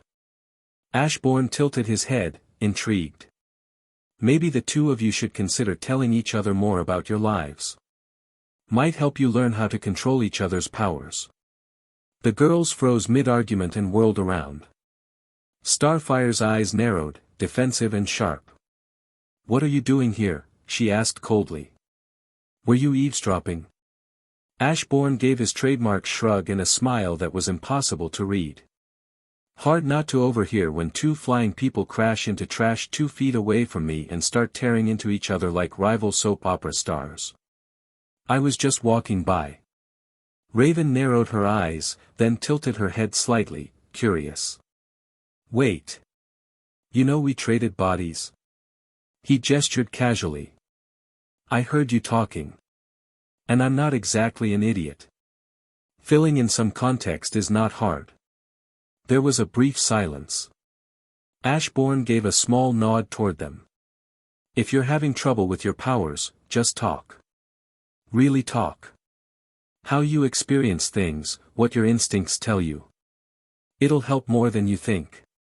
The girls didn't respond, still processing both his presence and his oddly practical advice. Ashbourne, seeming completely unbothered, gave a light wave. "Anyway, I've got a date with a milkshake. Good luck with, whatever this chaos is." He turned and continued his walk, his coat swaying gently with each step. Back in the alley, Raven and Starfire stood in silence for a moment. Then, slowly, they looked at each other, the first real pause they'd had since the body swap began. No more yelling, no accusations. Just a long look, then a quiet, shared nod.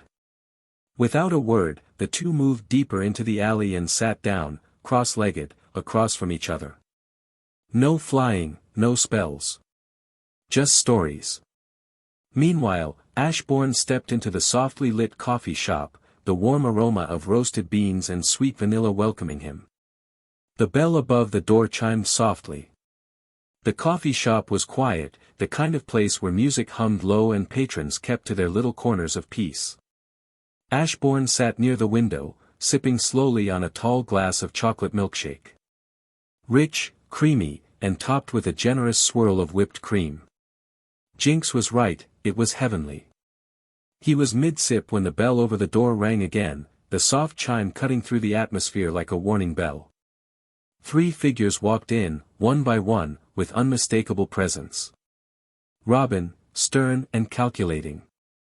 Cyborg, towering and half-mechanical. Beast Boy, who at the moment had taken the form of a large green-furred dog.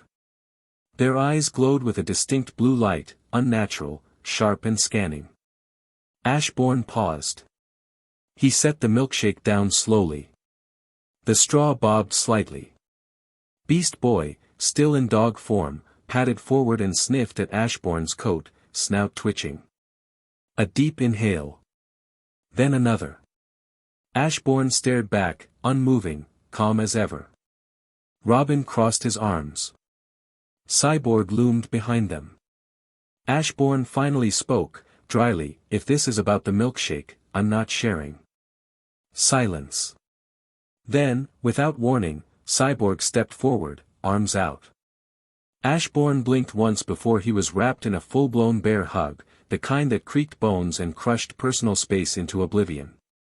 Ashbourne's arms remained limp at his sides as Cyborg lifted him like a ragdoll. The towering man turned, still grinning, and began to walk out of the shop with Ashbourne in his arms like he weighed nothing. Robin followed without a word. Beast Boy shifted back into his human form mid-step and joined them. Ashbourne, still not struggling, glanced back at his half-finished milkshake and sighed. "At least let me finish the drink." No one answered. He rested his chin against Cyborg's shoulder, staring off at the dark streets of Jump City as they carried him away. He looked more inconvenienced than alarmed. "I didn't touch the girls," he muttered. "Did the scent still linger despite that? Or is this about something else? I didn't say anything offensive in this city, did I?" Still no answers. Only glowing blue eyes and determined silence. Ashbourne closed his own eyes for a moment. He wasn't afraid, more like, mildly intrigued. In the end, he chuckled lightly while saying, "Well, third time's a charm." Chapter 18, Puppet King. In the shadows of the abandoned theater, dust hung thick on the surfaces. Old curtains sagged, and the scent of soot clung to the crumbling walls. From a broken window above, Starfire, clad in Raven's body, landed gracefully beside Raven, still wearing Starfire's form. Both were silent, their expressions sharper than ever. They had spent the past hours sharing stories, memories, fears, and dreams, things neither had spoken of in all their time as teammates. But now, with their bond deepened, they had begun unlocking one another's powers, clumsily at first, but with increasing success. It was far from perfect, but it was progress. A progress sparked by a single, casual comment. As Starfire adjusted her cloak, she murmured, "We should thank Ashbourne when we see him again." Raven nodded, sighing. His advice was, surprisingly helpful. They moved in tandem now, like twin shadows, creeping deeper into the broken heart of the theater. Below, blue flames danced violently inside a runic circle. The Puppet King waved a glowing control wand with increasing frustration. Beside the fire, a puppet sat lifeless, a pale replica of Ashbourne, without the ever-present smile he has. But it didn't move. A voice, casual and calm, drifted through the stale air. "Are you sure you are following steps?" Ashbourne said, arms loosely bound by Cyborg's metallic restraints, sitting cross-legged like he was on a picnic. He stared at the Puppet King with a curious gleam in his eye. "Maybe refer to the source book of your magic for guidance." The Puppet King snarled. "You're a prisoner." Ashbourne nodded, smile undimmed. "And I'm being polite about it and trying to help you. No need to be rude." From their perch above, the girls exchanged a look. Raven raised an eyebrow. Starfire's lips twitched, almost amused. Ashbourne continued, tilting his head. "Maybe it's broken, try another one." The Puppet King replied in a frustrated tone, "No, it is completely fine. I am sure of that." "So if it's not broken, could it be magic limits? Maybe the power's depleted?" Ashbourne helpfully asked. "No," the Puppet King snapped. "This spell should control hundreds, thousands of minds." Ashbourne hummed, intrigued. "Fascinating. Was that the same spell that caused the Titan girls to switch bodies, by any chance? If so, maybe the magic is not working because of that." "That's not how it works," the Puppet King replied angrily. "Has it happened before?" Ashbourne asked with a grin. "Any recorded cases?" The Puppet King paused. Ashbourne's smile widened knowingly. "So, no. Sounds like a gap in your knowledge." Rage burned brighter in the king's eyes than the fire itself. "Once I have your body, I'll shatter your puppet piece by piece." "Enthusiasm is good," Ashbourne replied lightly. "Have you ever tried anything other than puppeteering? Poetry? Ballroom dancing?" The Puppet King's growl was almost inhuman. "If you don't shut up, I'll let my puppets tear you limb from limb. I don't care about your money or your status." Ashbourne shrugged, calm as ever. The Puppet King turned back to the blue flames, yanking out a vial of glowing liquid and pouring it into the fire. The flames flared higher, hotter, casting an eerie hue across the room. He reached toward the bound Teen Titan puppets near the stage and declared, "I will take your bodies, permanently. And once I do, this city, and that insufferable idiot," he jabbed a finger at Ashbourne, "will belong to me." Ashbourne shook his head, clearly amused by the whole situation. The flames roared, casting shadows that danced like specters against the cracked and weathered walls of the abandoned theater. Blue light bathed the stage in a haunting glow as the Puppet King, face twisted with manic glee, gave his next command. "I don't want any interruption. Search and destroy," he barked. The puppets bearing the forms of Robin, Cyborg, and Beast Boy didn't reply. Instead, with empty, glowing eyes, they began to move, metal footsteps and quiet padding echoing as they scouted the dark corners of the theater. Near the heart of the flame, the Puppet King brought forth a small bundle of stitched wooden puppets, the puppet replicas of the Teen Titans. The puppets twitched weakly, their tiny voices whispering, "No, stop, help." But their cries were drowned out by crackling flame and their creator's cruelty. The Puppet King released them. They fell toward the fire. But they never touched it. A black orb, swirling with pulsing shadow, expanded from the darkness and caught the puppets mid-air, wrapping them in protective energy. The orb pulsed once, then rose like a sentient sphere toward the catwalk, where Raven and Starfire were crouched, half hidden by rusted beams and torn curtains. "Get them," the Puppet King screamed, fury seizing him. "Rip them apart." Ashbourne, still bound, turned his gaze upward. He watched with mild amusement as Raven and Starfire fumbled to defend themselves, ducking and dodging under the assault of their teammates' controlled bodies. They were improving with their powers, yes, but it was still clumsy, uncoordinated, like two dancers learning a new rhythm on stage. Ashbourne's smile curled, faint and entertained. This magic, this entire scenario, was nothing to him. The truth was simple. The spell controlling the puppets had no power over Ashbourne. The poor Puppet King, obsessed with control, didn't know. Couldn't know. The threads of this show were tangled, but Ashbourne already knew the script from start to end. He stood up slowly. Unhurried, silent, his gaze never leaving the Puppet King, who was too busy howling at his puppets to notice. Ashbourne approached. No resistance, no fear, just quiet steps over old floorboards. The Puppet King turned, sensing something behind him. Too late. Ashbourne's tied hands reached forward, and he calmly plucked the control device from the villain's grip like it was a toy dropped by a child. The Puppet King's eyes widened in disbelief. Ashbourne smiled down at him. "You're boring." With a flick of his wrist, he tossed the device into the blue fire.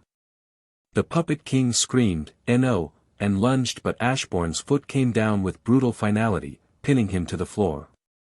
The fire flared, then pulsed, and the king shrieked as blue light burst from his eyes, his body convulsing beneath Ashbourne's boot. Without magic, the king gasped, "I'm just." He didn't finish. The body went limp, slumping like a marionette with its strings cut. Ashbourne with a smile looked toward the Titans, now freed from the spell. Their glowing eyes had faded, replaced with wide, stunned expressions. The girls now regained their bodies. They were themselves again and they were all staring at him. Still smiling, still calmly pressing his foot into the lifeless puppet, Ashbourne lifted his tied hands. "Care to free me?" he asked lightly. "It's kind of annoying to stay like this." But none of the Titans moved. They just stood there. Staring. Underscore underscore underscore underscore underscore underscore underscore underscore underscore underscore underscore. The Titan Tower loomed tall against the early morning sky, the first hints of dawn brushing its surface with pale gold light. Inside, the team returned, exhausted but silent, their steps echoing through the halls as they trudged toward the common room. The battle was over. The Puppet King was gone. Their bodies were their own again. But their minds lingered on Ashbourne. Robin broke the silence first, rubbing the back of his neck and frowning. "I don't like him," he said flatly. Starfire, floating beside him in a gentle glide, turned her head. "He helped us. He saved us." Robin shook his head. "I know. But something about him rubs me the wrong way." Beast Boy flopped onto the couch, shifting back into human form with a sigh. "Dude's got nerves of steel, though. I legit thought the Puppet King was gonna go nuclear on him, and the dude just sat there, calm and smiling. He was even brainstorming magical theory with the guy holding him prisoner." Cyborg, leaning against the wall, looked at Raven. "Speaking of which, why didn't the magic work on him? Any clue?" Raven folded her arms. "I'm not sure," she admitted. "I don't know how the Puppet King's magic actually works. But it could be what Ashbourne suggested, the magic was weakened by the body swap incident. Maybe it was stretched too thin or disrupted somehow. It's not impossible. Robin narrowed his eyes. Convenient. Beast Boy chuckled. Maybe you just don't like him because he shot your mentor in the... Robin froze. Starfire gasped. Oh my. Cyborg burst out laughing, and even Raven's stoic facade cracked with a faint smile tugging at the corner of her lips. Too soon. Beast Boy grinned. Robin slowly turned his head, glaring. Yes. As the laughter died down, Raven drifted away toward the windows, her gaze settling on the horizon, where the first real sunlight began to spill across the sea. Inside, her thoughts stirred. The magic didn't work on Ashbourne, and not just because of the body swap, maybe. There was something else. A darkness. Not evil. Not chaotic. But calm. Deep. Unfathomable. Something she felt only the moment he stepped near her.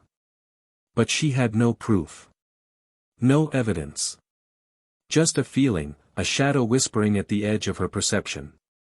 She couldn't accuse him, not after he helped them, not after he'd risked himself, however casually, to stop the Puppet King. Still, there's something inside him. Something she doesn't understand. Chapter 19, Testing Gizmo's Toys. 3 months had passed in a blur of blueprints, scaffolding, and sweat. Under the banner of Shadow Corp's construction division, Supergirl had spent her days hauling beams, welding plates, and pouring concrete faster than any machinery could. Today marked the end of the project, a collection of sturdy, clean buildings meant to house the poor and homeless, and it had been completed in record time. The work crew gathered in the courtyard, proud and exhausted. Mr. Halley, Mammoth, Supergirl, and dozens of other workers stood side by side, their faces beaming under the mid-morning sun. Supergirl's smile was the brightest of them all. This wasn't about heroics or capes, this was real change, and she had been part of it. Then, the man behind it all stepped onto the scene. Ashbourne, sharp in his black suit, arrived with his ever-present assistant Rex beside him. His gait was calm, composed, and every step made the camera crews snap their shutters in rapid fire. He moved toward the red ribbon at the entrance of the building, raised the ceremonial scissors, and with his signature, effortless smile, snip, the ribbon fluttered to the ground. Applause erupted. The workers cheered. Cameras flashed. It was a moment of celebration. And then chaos. A van barreled down the street, swerving wildly before coming to a screeching halt. It spun, tires squealing, and the back doors burst open. Masked gunmen, armed to the teeth with machine guns, poured out, weapons raised. The crowd froze in terror. Ashbourne's smile faltered only slightly as one brow rose, curious. On your knees, barked the leader of the group, a tall man with a simple pistol and a commanding presence. His voice was like iron, but he didn't get to enjoy his intimidation for long. In a flash of orange and blue, Supergirl launched herself forward, her fists faster than the eye could follow. 1 blow, 2, 3, every gunman was down before they could react. She landed, cape fluttering behind her, and stood proudly. This is the worst place to commit a crime, she declared with fire in her voice. The crowd erupted in cheers, grateful for her protection. Then the leader rose from the ground, rubbing his jaw. You hit as hard as your cousin, he growled. Supergirl blinked, still standing. She didn't have time to wonder. Her fists tightened. The man grinned, grabbing his shirt and tearing it open. Beneath was not skin but metal, gleaming with artificial joints. In the center of his chest, a green rock pulsed, kryptonite. Her eyes widened. Metallo. The next punch knocked her off her feet. The one after that split her lip. Every strike from him drained her, pain surged through her bones like venom, weakening her by the second. She tried to fight, but her limbs felt like lead. Supergirl. Mammoth roared, charging like a freight train. He collided with Metallo, knocking him off Supergirl. The villain skidded back, grunting, but was already preparing for more. Ashbourne stepped forward, gaze sharp. "Everyone, evacuate now." The crowd finally snapped out of their fear, his voice slicing through the panic like a blade. They began to scatter, running to safety as Rex frantically signaled to security and reached for his comm. Ashbourne moved to Supergirl, who was struggling to rise. Blood dripped from her mouth. "Go," he said softly.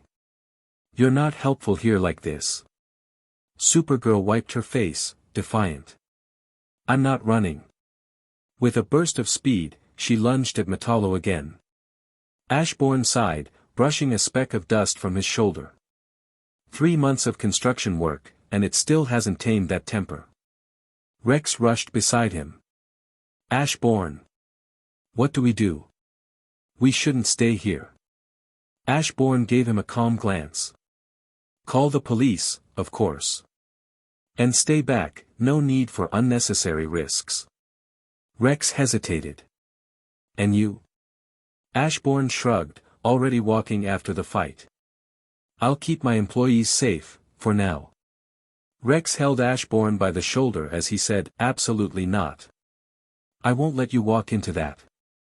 Ashbourne looked back at him with a smile and removed the man's hand from his shoulder slowly. Ashbourne said, "Don't worry, I know what I am doing. Just do as I say and call the police." Rex stood rooted in place, torn between duty and concern. His hand tightened on the comm as he made the call, eyes never leaving his young boss walking into danger with that same calm smile. Ashbourne walked calmly toward the heart of the chaos, eyes focused, unbothered by the destruction unfolding before him.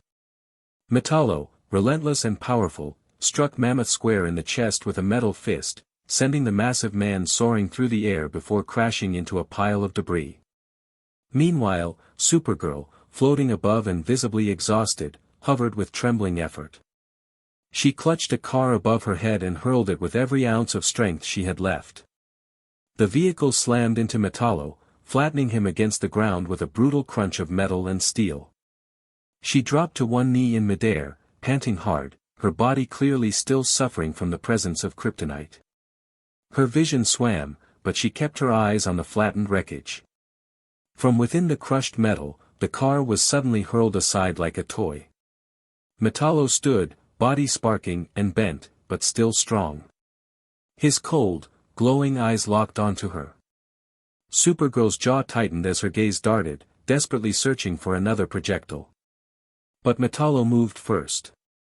His chest plates opened, revealing the glowing kryptonite core, and with a mechanical hum, a green beam burst from it piercing through the air and slamming into Supergirl's chest.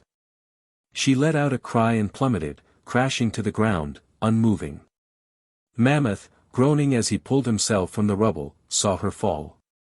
His fists clenched, and with a roar he charged forward again, but a calm voice stopped him in his tracks. "Stop." Mammoth froze, confused. He turned to see Ashbourne approaching with his usual unshaken smile.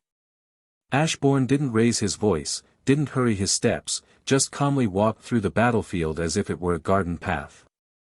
"Stay near her," he said to Mammoth. "Protect her. I'll deal with this over-engineered tin can." Mammoth hesitated. Ashbourne had no powers, no weapons beyond what looked like a couple of strange arm guards under his sleeves, which Gizmo told him about. But that smile, it made even Mammoth believe.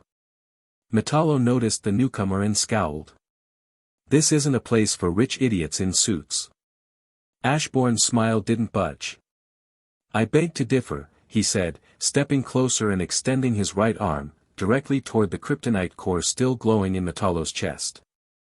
Metallo's eyes gleamed with anger. He stepped forward and punched with full force. Ashbourne didn't even blink. With a smooth motion, he raised his left arm.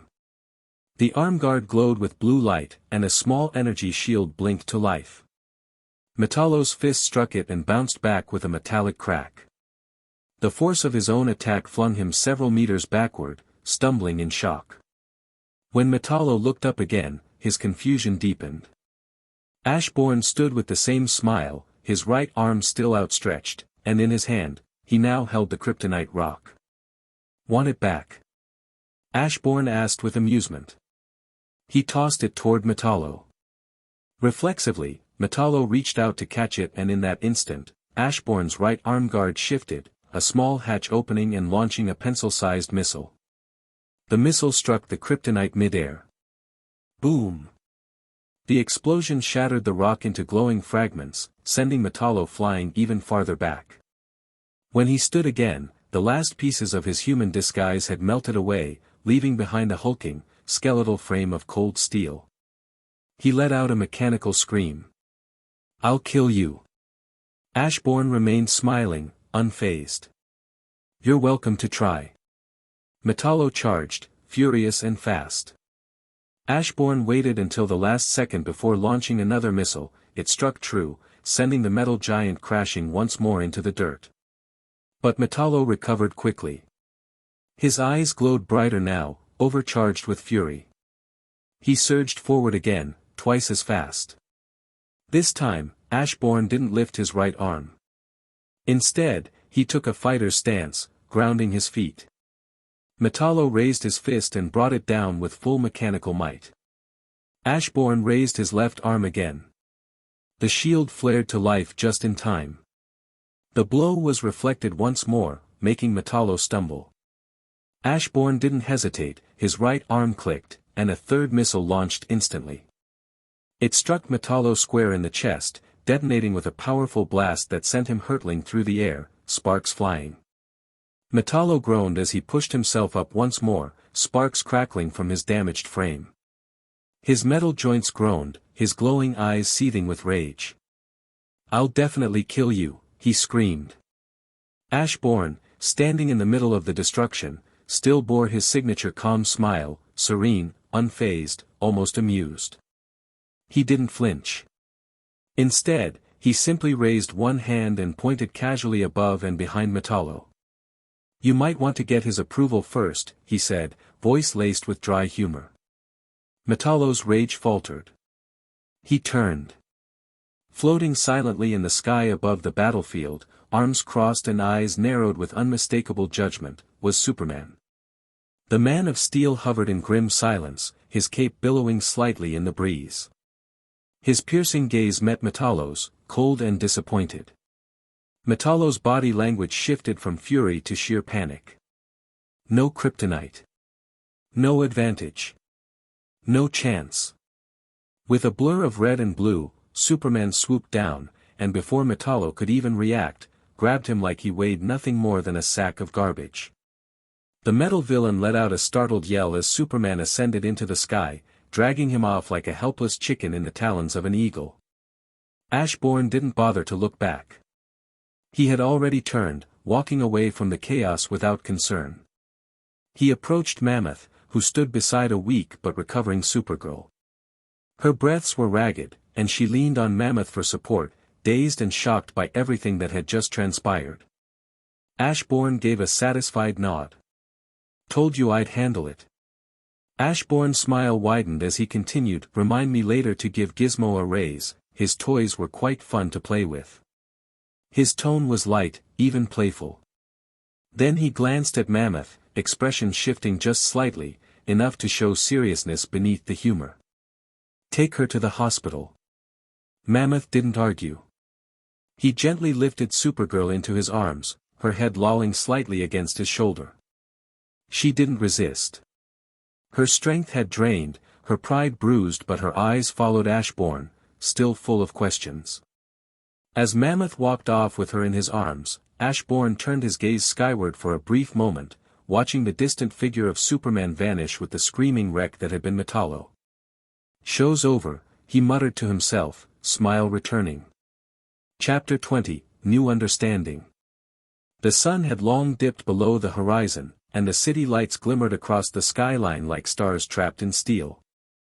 Inside Shadow Corp's towering headquarters, the top-floor office remained dimly lit, only the soft glow of a monitor and the shifting cityscape outside provided illumination.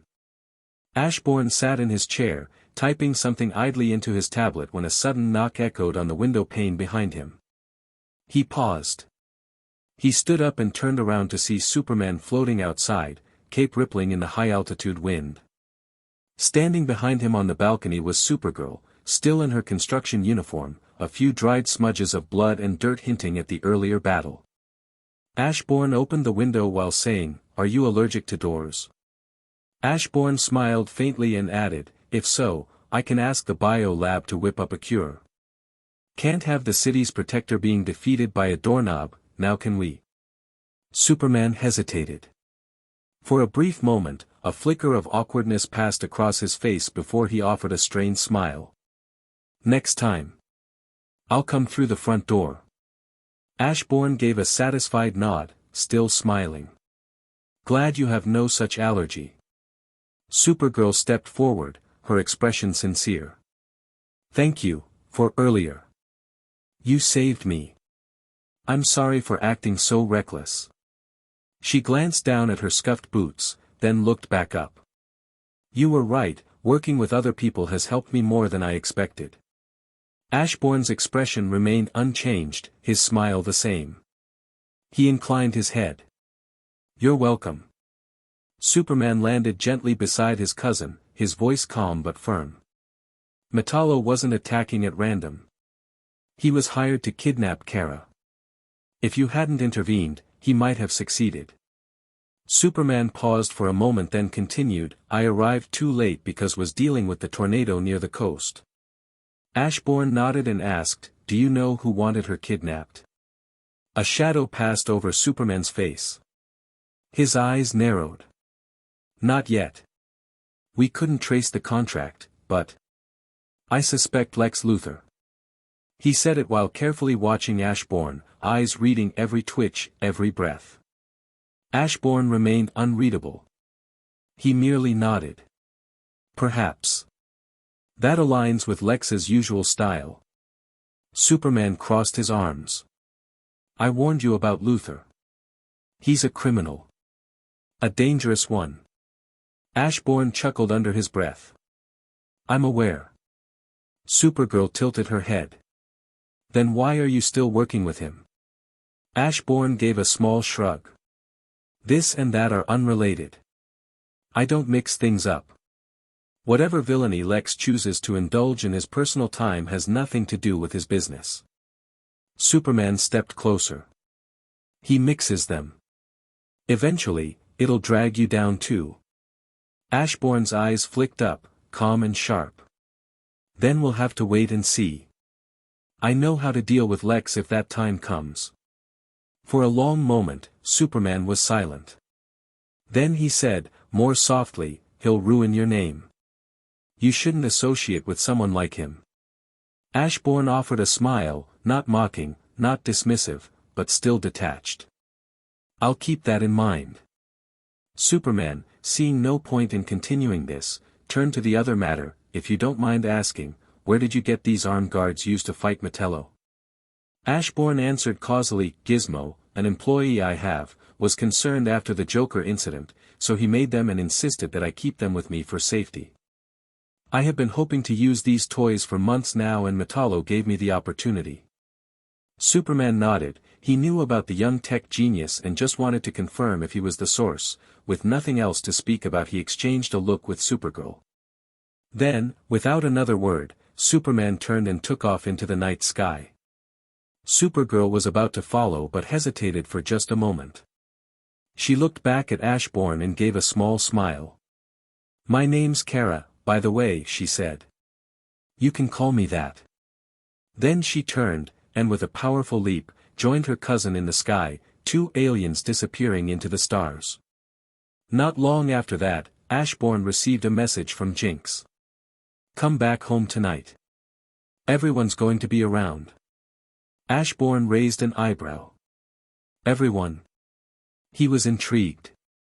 Later that night, the towering Shadow Corp HQ faded into the background as he arrived at a home. Inside, the living room buzzed with low chatter and bursts of laughter. Mammoth, Gizmo, Billy Numerous, and Kid Wikkkyd were all there, scattered around the couch and kitchen, snacking, joking, and waiting. The moment Ashbourne stepped in, all eyes turned to him. Mammoth, the closest, greeted him with a grin and a powerful pat on the back. "There he is," Mammoth said. "I told them what you did, you stood up to Metallo. And you kicked his shiny metal butt." Ashbourne smiled, folding his arms casually. "Technically, it was Gizmo's work." He nodded toward the tech genius. "Very impressive, by the way. Expect a raise at the end of the month." Gizmo, who had been lounging with a soda in hand, suddenly sat up straighter. "Ha! Of course it was impressive. I'm a genius. And I'm just getting started. I'll upgrade your arm gear next week. I'll make it much better." Ashbourne chuckled softly. He took a seat, watching the group banter and bicker like some strange, dysfunctional family. Seeing a group of ex-villains celebrating their normal boss's victory over an actual villain. It felt a little strange. Even to him. And strangely warm. Jinx leaned against the kitchen counter, her arms crossed, a faint smile on her lips. Her expression was different, not just amused or proud. Something deeper lingered there. "You should still be careful." Her voice cut gently through the room's noise. "Don't put yourself in danger unnecessarily." Ashbourne's eyes flicked to her. She's changing. The thought settled in his mind with a soft certainty. She's developing attachments, emotions. To him. He didn't want that. He made a mental note, something cold and calculated under the warmth of the moment. Reduce their sessions. Maybe stop them altogether. For both their sakes. But for tonight, he'd sit among them, a strange collective of reformed villains and outcasts, laughing and reliving a simple victory. For now, he'd enjoy the moment. Underscore underscore underscore underscore underscore underscore underscore underscore underscore underscore underscore. High above Earth, the watchtower floated in quiet vigilance, a symbol of peace built on steel and trust. Within its halls, two of the most respected heroes in the world stood side by side, gazing through the large glass panel that offered a view of the Earth below. Superman's cape shifted gently behind him as he stood, arms crossed, his eyes distant. "He fought Metallo," he said, breaking the silence. "To protect Kara." Batman, standing beside him, remained still, his gaze not leaving the Earth. Superman continued. "He held his own. Took the kryptonite from Metallo and destroyed it before he could use it again. He even ensured the civilians and Kara were safe." Batman turned slightly, his jaw tight with thought. "And what do you think of him?" Superman hesitated. "I don't know anymore." He frowned. "His partnership with Lex Luthor is a massive red flag. Lex doesn't involve himself with anyone unless he can use them. But Ashbourne's not a villain. He has a moral code, clear and sharp, even if it's not what we're used to." Batman remained silent, allowing him to continue. "His attitude is strange. He doesn't get angry. Doesn't seem afraid. It's like he's always a step ahead of everyone. Like, nothing touches him. And that makes it hard to trust him." Batman finally turned away from the glass and walked toward the console, fingers brushing against the controls. "I looked into him. After the Joker incident." His tone soured slightly. Superman almost smiled, almost, but refrained out of respect. "Ashbourne's family, they all died. One by one." Batman's voice dropped lower. "Father died of illness. Mother followed, grief, mostly. Uncle and cousins. Killed by a Gotham gang. And his last living relative, his last uncle, died in a devastating lab accident." Superman looked at him sharply. "That's a lot of loss." Batman nodded once. "I think he has trauma. Deep trauma. The kind that doesn't show unless you know where to look. When you lose that many people, especially family, something changes. I believe he's fearless not because he's brave, but because he doesn't value his life the way others do." Superman didn't reply immediately, his thoughts tangled. He treats his employees well. He gives them shelter, safety, second chances. That likely comes from his uncle. I found evidence the man raised him after his parents passed and the two were quite close. He probably learned that care and discipline from how he passed away. Batman then added, more quietly, and his apathy toward criminal activity, it might be tied to his losses. Maybe he sees it all as pointless. Or maybe he's just waiting to see how far people fall before he decides what to do. Superman turned his eyes back to Earth. So your evaluation? Batman's answer came after a pause. Not complete. But so far, I don't believe he's a threat. And I don't believe he's likely to commit a crime for personal gain. Superman nodded silently. Unseen to both, just outside the room, Kara stood by the corridor, listening. She had come looking for her cousin but had paused when she overheard her name. And then, she heard everything. Her heart ached. Ashbourne always smiling, always composed, always calm. She thought he was arrogant and insufferable. Jerk. Maybe even reckless. But now. Maybe the smile was a mask. Maybe that's how he coped. And maybe, just maybe, he was like her, he lost everything he grew up with and felt all alone in this world. Kara lowered her head. She didn't pity him. She understood him. Chapter 21, Opinion Changed. The sun had barely begun its rise, casting golden streaks over the towering skyline as Ashbourne strolled into the monolithic structure of Shadow Corporation. The lobby was quiet, the hum of early activity still distant. Coffee in hand, he moved through the quiet corridors with the same calm stride as always, his footsteps echoing lightly until he reached his office. The familiar hiss of the biometric lock, the soft swing of the door, and then, peace. He sipped his coffee, savoring the silence, when a knock came. He raised a brow. "Come in," he said casually, lowering his cup. The door opened and Kara stepped inside. She was once again dressed in her now clean construction uniform, her golden hair pulled back, face calm but curious. Ashbourne smiled faintly, leaning against his desk. "You're early today. How can I help you?" Kara walked forward, voice steady but uncertain. "The project is over now. Mr. Halley said there's no other assignment for the team. So. I came to check what I'm supposed to do."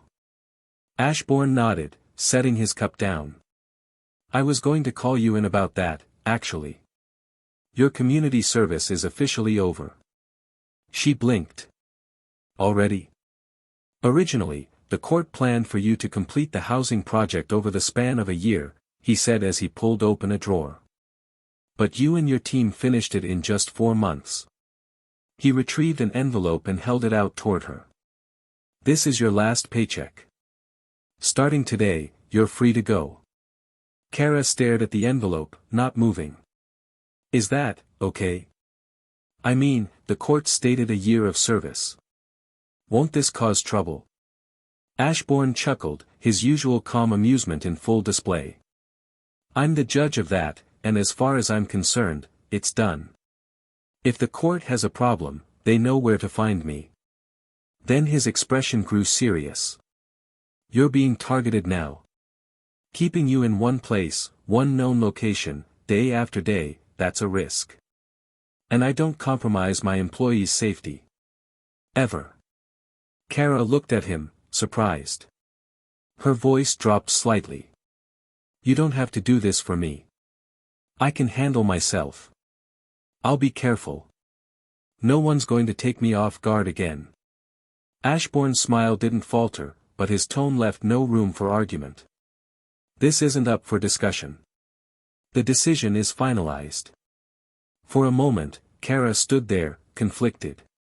Her shoulders sagged slightly as she looked at the envelope in her hands. "Then, can you help me split this between the team? They all worked hard, and I couldn't have done it without them." Ashbourne nodded. "Of course." She lingered just a moment longer, eyes studying his unreadable expression. "Thanks, for everything." Then she turned and left, the door closing behind her with a soft click. Outside the office, Kara walked down the hallway, her thoughts heavy. She couldn't shake the guilt. Ashbourne had just put himself in potential legal trouble for her sake. And even more than that, she worried that someone might hurt her old crew to get to her. Meanwhile, in the quiet of his office, Ashbourne returned to his coffee, eyes calm. To him, there was no weight in the decision. She had done the work expected of her and there was simply no reason to keep her around. Underscore underscore underscore underscore underscore underscore underscore underscore underscore underscore underscore. Ashbourne's quiet office was interrupted by the quiet creak of the office door opening once again, just minutes after Kara had left. Ashbourne, sitting behind his desk sipping the last of his now lukewarm coffee, turned his head. His calm expression subtly shifted at the sight of the visitor. It was Rex, his old assistant and more than that, the closest thing he had to a family left. The older man's usual calm, friendly demeanor was replaced with something heavy, something grim. Ashbourne's brow lifted just slightly. "What's wrong, Uncle Rex?" The man stepped forward with slow, purposeful steps, stopping just across from Ashbourne's desk. His voice carried the weight of years held in restraint. "Ashbourne. I need to speak with you about your behavior." His tone was firm, parental. "It can't go on like this." Ashbourne remained still, listening. "You've partnered with a snake like Lex Luthor, of all people. You led a group of villains who once tried to kidnap you into your home, gave them jobs and let them sleep there." Rex's face was drawn tight, his jaw clenched. He continued, voice growing louder. "The Joker, the most deranged man in Gotham, holds a grudge against you. I'm pretty sure Batman has one too. You were kidnapped by some thug in Jump City just months ago, and yesterday you fought Metallo, a walking tank powered by a space rock." His voice cracked just slightly as he finished, "You're putting yourself through too much danger. You are just a regular human, you must stop this. I don't want to see you harmed." Ashbourne opened his mouth, but Rex raised a hand, cutting him off. "Your father was my closest friend. I think of you as the son I never had. So please, stop this. Take care of yourself properly." For a brief moment, Ashbourne's body betrayed him. He felt a sudden tightening in his chest, unfamiliar and hollow. Then, somewhere deep inside, he heard it, a faint, childish voice whispering something innocent and broken, "Say sorry, please say sorry." His expression didn't falter, didn't shift, but his mind reeled. That voice, it wasn't his. Or rather, it shouldn't be. He had long believed that the original Ashbourne, the true soul of this body, was gone. So why were there echoes? Was it the memories? Were they just so strong that they lingered, even without the soul? He set those questions aside. With a tired sigh, he met Rex's eyes and spoke, gently. "I'm sorry, for making you worry. But everything is under control. I know what I'm doing." Ashbourne leaned against the desk, arms crossed. "Lex's games won't touch me. If he oversteps, I know how to bring him down. And those 5? You've seen the reports, they're thriving. They were never suited for the life of crime to begin with. They just needed a chance at something else." Rex frowned, unconvinced, but said nothing. The Joker is busy playing tag with his beloved Batman, and Batman's too busy juggling the whole world. As for yesterday, Ashbourne gave a small smirk, "I had Gizmo's little toys. I could have lasted long enough for help to arrive. I was never in any real danger." Rex scowled, shaking his head. "You shouldn't have been there in the first place. Metallo came for the girl. That had nothing to do with you."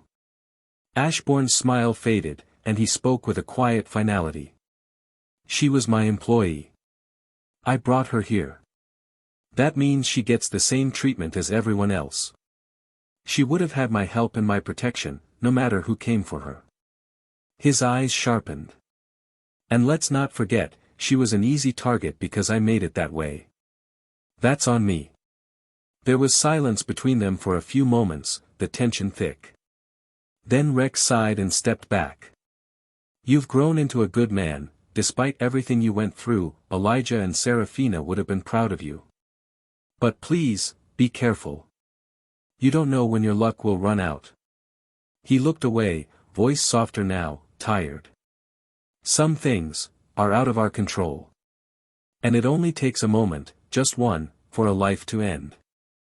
You should understand that better than anyone. Don't make me grieve the loss of another person I care about. Ashbourne's smile returned, softer this time, almost reassuring. You won't need to grieve for me, Uncle Rex. I plan to live much longer than you. So, stop worrying about that. The old man gave a small grunt, something between disapproval and affection, before turning and leaving the office. Unbeknownst to either of them, far above the building, just barely visible through the haze of morning sunlight, a figure lingered in the sky. Kara hovered quietly, having heard only fragments through the window when she turned back mid-flight, curiosity pulling her back. She hadn't meant to eavesdrop, but since yesterday, she couldn't get Ashbourne out of her mind after hearing his past. And now she understood him a little more.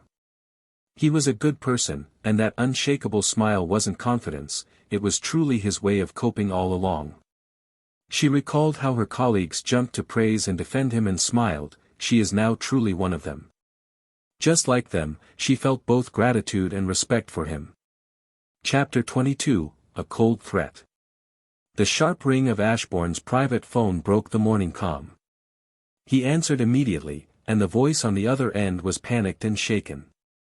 Sir, one of our labs, the cryogenics facility, it's under assault.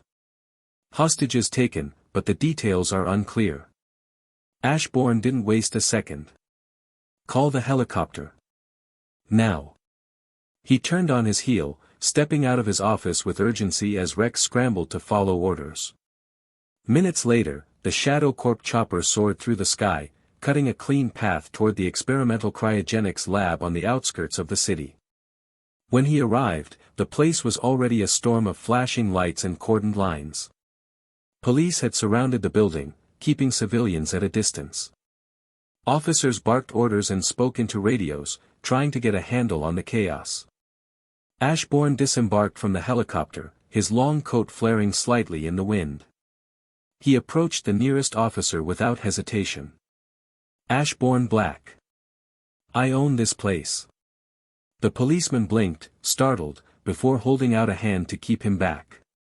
Sir, please, it's dangerous. Some armed groups taken the lab. We're still trying to identify who they are. No contact yet. Before the conversation could continue, a gust of wind swept the street. A familiar red and blue blur descended from the sky and landed next to Ashbourne. Supergirl. Hey. You okay? She greeted him. Ashbourne noted the change in her costume. Her midsection is not exposed anymore, but this was not the time to comment on that, he just gave a short nod. I'm flattered you came. Where's the big guy? She folded her arms, floating gently above the pavement. Off-world with the League. But don't worry, I've got this. A low creak echoed from the facility. The front doors slid open, and a small group stepped out. Men and women in heavy winter clothing, faces obscured behind dark sunglasses and hoods. Each one held a researcher at gunpoint. But the one who stood out, in a reinforced suit and a dome-like helmet that emitted a constant frosty mist, was unmistakable. Mr. Freeze. He raised one gloved hand, revealing a device in his palm, its core pulsing with a faint blue light and emitting a rhythmic tick. This is not a negotiation, he called out, his voice robotic through the helmet's filter. If this bomb detonates, everything in a 100-meter radius will be encased in solid ice. Move aside, or everyone here dies. The police hesitated. One officer called out, there's nowhere to run. Lay down your weapons and surrender. Above, Supergirl's eyes narrowed. She began to rise into the air, scanning the bomb's core with X-ray vision. But before she could act, a voice called out. "Don't." It was Ashbourne. His tone was calm, but carried weight. Supergirl turned, confused. "What? Why not?" Ashbourne didn't answer. Instead, he stepped forward. The police yelled after him, startled. "Sir! Get back! It's not safe." Some even pointed their weapons at him reflexively, unsure of his intent. But Ashbourne didn't slow. He moved past the officers, past the barricades, until the guns of Freeze's goons were pointed directly at him. He kept walking. "My name is Ashbourne Black," he began, his voice steady, his steps unshaken. "Owner of this fine establishment. And you're far from Gotham, Mr. Victor Fries." Mr. Freeze's head tilted slightly. The cold steam from his suit hissed louder as he raised the weapon in his free hand, aiming it at Ashbourne's heart. "Didn't expect a businessman to know my name." Ashbourne smiled. "I make it a point to know the names of people qualified to be good employees." Freeze narrowed his eyes behind the visor. The goons looked at each other, unsure if this was a joke. But Ashbourne continued, "How about this? Work for me, for the rest of your life. In return, I'll give you what you want." A harsh scoff echoed through the speaker in Freeze's helmet. "You don't even know what I want. You couldn't possibly understand." Ashbourne's smile sharpened. "Oh, but I do. I have the cure you are looking for. Was planning to visit you in Gotham, actually, but I've been busy lately." Freeze's weapon charged with a high-pitched whine, and he fired a shot at the ground just in front of Ashbourne. The blast flash froze a chunk of the pavement, sending a sheet of ice crackling outward. Ashbourne didn't flinch. "Is your pride too big to allow someone else to save Mrs. Nora?" he asked. Freeze growled, his grip tightening on the gun. "No one can be trusted. No one but me. I'm the only one who can save her." Ashbourne looked at him for a moment silently, then turned and began walking back toward the police. He almost passed the barricade. Almost. Then, he stopped. His back to Freeze.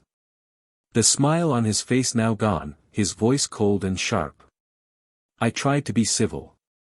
He turned slowly. "You will release everyone and surrender. Or I will pay any amount necessary to find where you hid your wife's frozen body. I will tear through every decommissioned cryolab, every old hospital, every Wayne Tech storage unit in North America. And when I find her, I'll destroy her." The words cut through the air like a razor. "I'll bring you her death certificate. And her head. Your choice." For the first time, Victor Fries hesitated and a heavy silence fell over everyone present. Supergirl and the police stood frozen themselves, not from any temperature drop, but from Ashbourne's words. His threat echoed like a sinister bell tolling across the scene. Even Mr. Freeze, stoic, logical, cold as his namesake, was briefly stunned. "Do you think I'll believe your bluff?" Freeze's voice wavered behind his helmet. "You do that, and you become a criminal." Ashbourne didn't stop walking. His back still to them, he let out a dark chuckle, dry and sharp like broken glass. "Doctors pull life support when a case is hopeless. They call it mercy. Killing them becomes a kindness." He paused and looked slightly over his shoulder, just enough for the glint of calculation in his narrowed eyes to be seen. "You think I can't make her death legal," he said quietly but clearly. "I can get the order signed by medical professionals, pass it through judiciary review, and bury it under mountains of paperwork. Then I'll leak a story pinning it all on you, how you ruined the future of a poor woman out of spite. The tragedy of Mrs. Nora." A shrug. "That's the benefit of having too much money, and friends in high places." No one said a word. Then Ashbourne turned away fully, the sharp edge of his coat slicing through the air as he walked. "I've lost interest in you now. I'll check the news later."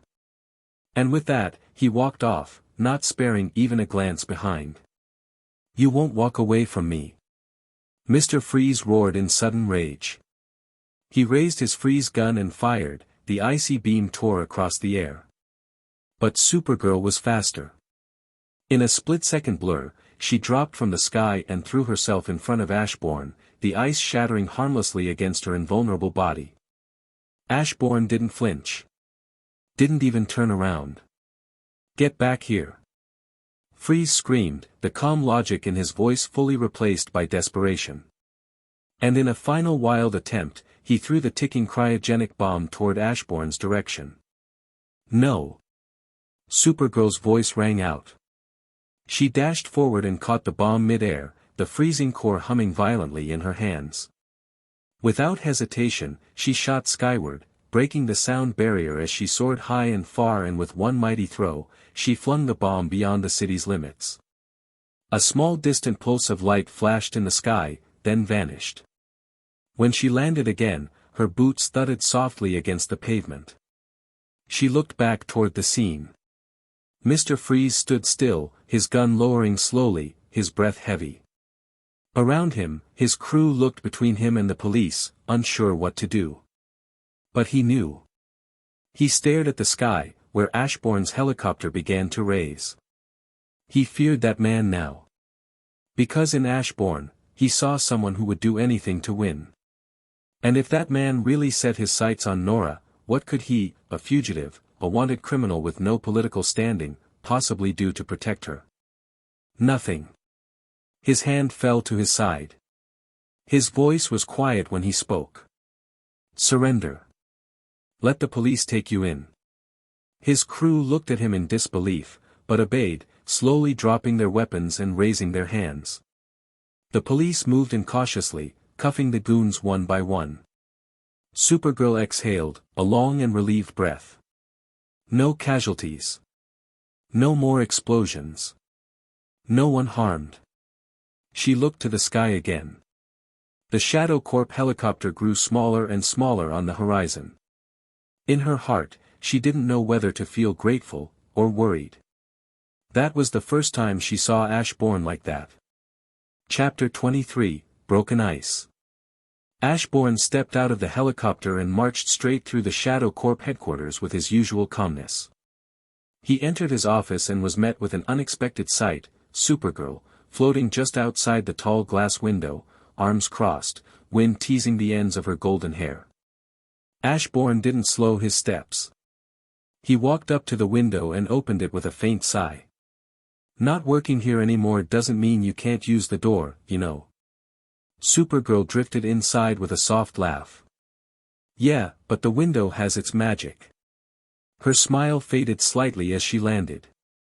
Are you okay? That was the first time I saw you without your annoying smile. Ashbourne shrugged and walked back to his desk, his voice casual. It was the easiest and safest way to defuse the situation. Victor's only motivation is his wife. He wouldn't risk her. Supergirl floated behind him, still unconvinced.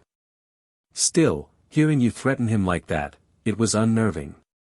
You sounded like a villain.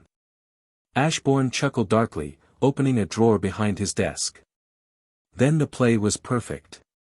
He pulled out 2 red vials, their liquid glowing faintly. Her curiosity piqued, Supergirl tilted her head. She caught sight of 3 total vials, one still in the drawer, and beside them, a strange-looking pistol. What's that? Ashbourne didn't look at her as he carefully set 2 of the vials aside. The cure. For Victor and Nora. Her eyes widened. You weren't lying about that? Why would I lie, he said, placing one vial in a protective case. I was serious when I said I wanted him to work for me, for life. He has a brilliant mind. I see a greater purpose for his talents. Using cryogenics only to freeze people is a waste. So, what's in the vials really? Supergirl asked, following him as he exited the office. Ashbourne walked steadily down the hall, Supergirl hovering beside him. A magical potion. It's called the Holy Water of Life. It can heal nearly any illness. Powerful magic. Difficult to make. Rarer to acquire. She gave him a skeptical look. And how exactly did you get your hands on something like that? Ashbourne gave her a look that mixed amusement with confidence. Do I need to remind you who I am? But if you're hoping for details, well, they're secret. And even if you knew, you wouldn't be able to get it. Supergirl's mind briefly flickered to his earlier words, about his wealth and high connections. She frowned slightly. However he got it, it must have cost a fortune. But what she would never guess, not even in her most imaginative theories, was the truth. Ashbourne had created the potion himself, the recipe, the magic, the work, all his own doing. He simply kept it in his office, for convenience and not to attract attention if he ever needed them. He didn't need to even hide them, as no one would think something like this is put simply in a drawer. As they neared the roof access door, Supergirl tapped his arm lightly. And the pistol? In your drawer. It didn't look normal. Ashbourne's hand paused on the doorknob. It's from the same source as the potion. You don't need to worry about it. Supergirl narrowed her eyes. A magic pistol? What does it do? Instead of answering, Ashbourne opened the door and smirked. I see you changed your costume. The new one suits you more. Supergirl blinked in surprise, then smiled wide. Thanks, hey. Don't change the subject. Ashbourne's chuckle echoed as they stepped onto the rooftop. You're awfully curious about my business. How would you feel if I started digging around to find where you live among the humans? That's not the same, and you know it. That's just your opinion. Their playful bickering continued until they reached the helicopter, its blades already beginning to spin. Ashbourne climbed aboard, adjusting his coat as the wind picked up. You heading to the police station? Supergirl asked. Ashbourne nodded. Of course. I want Victor to work for me.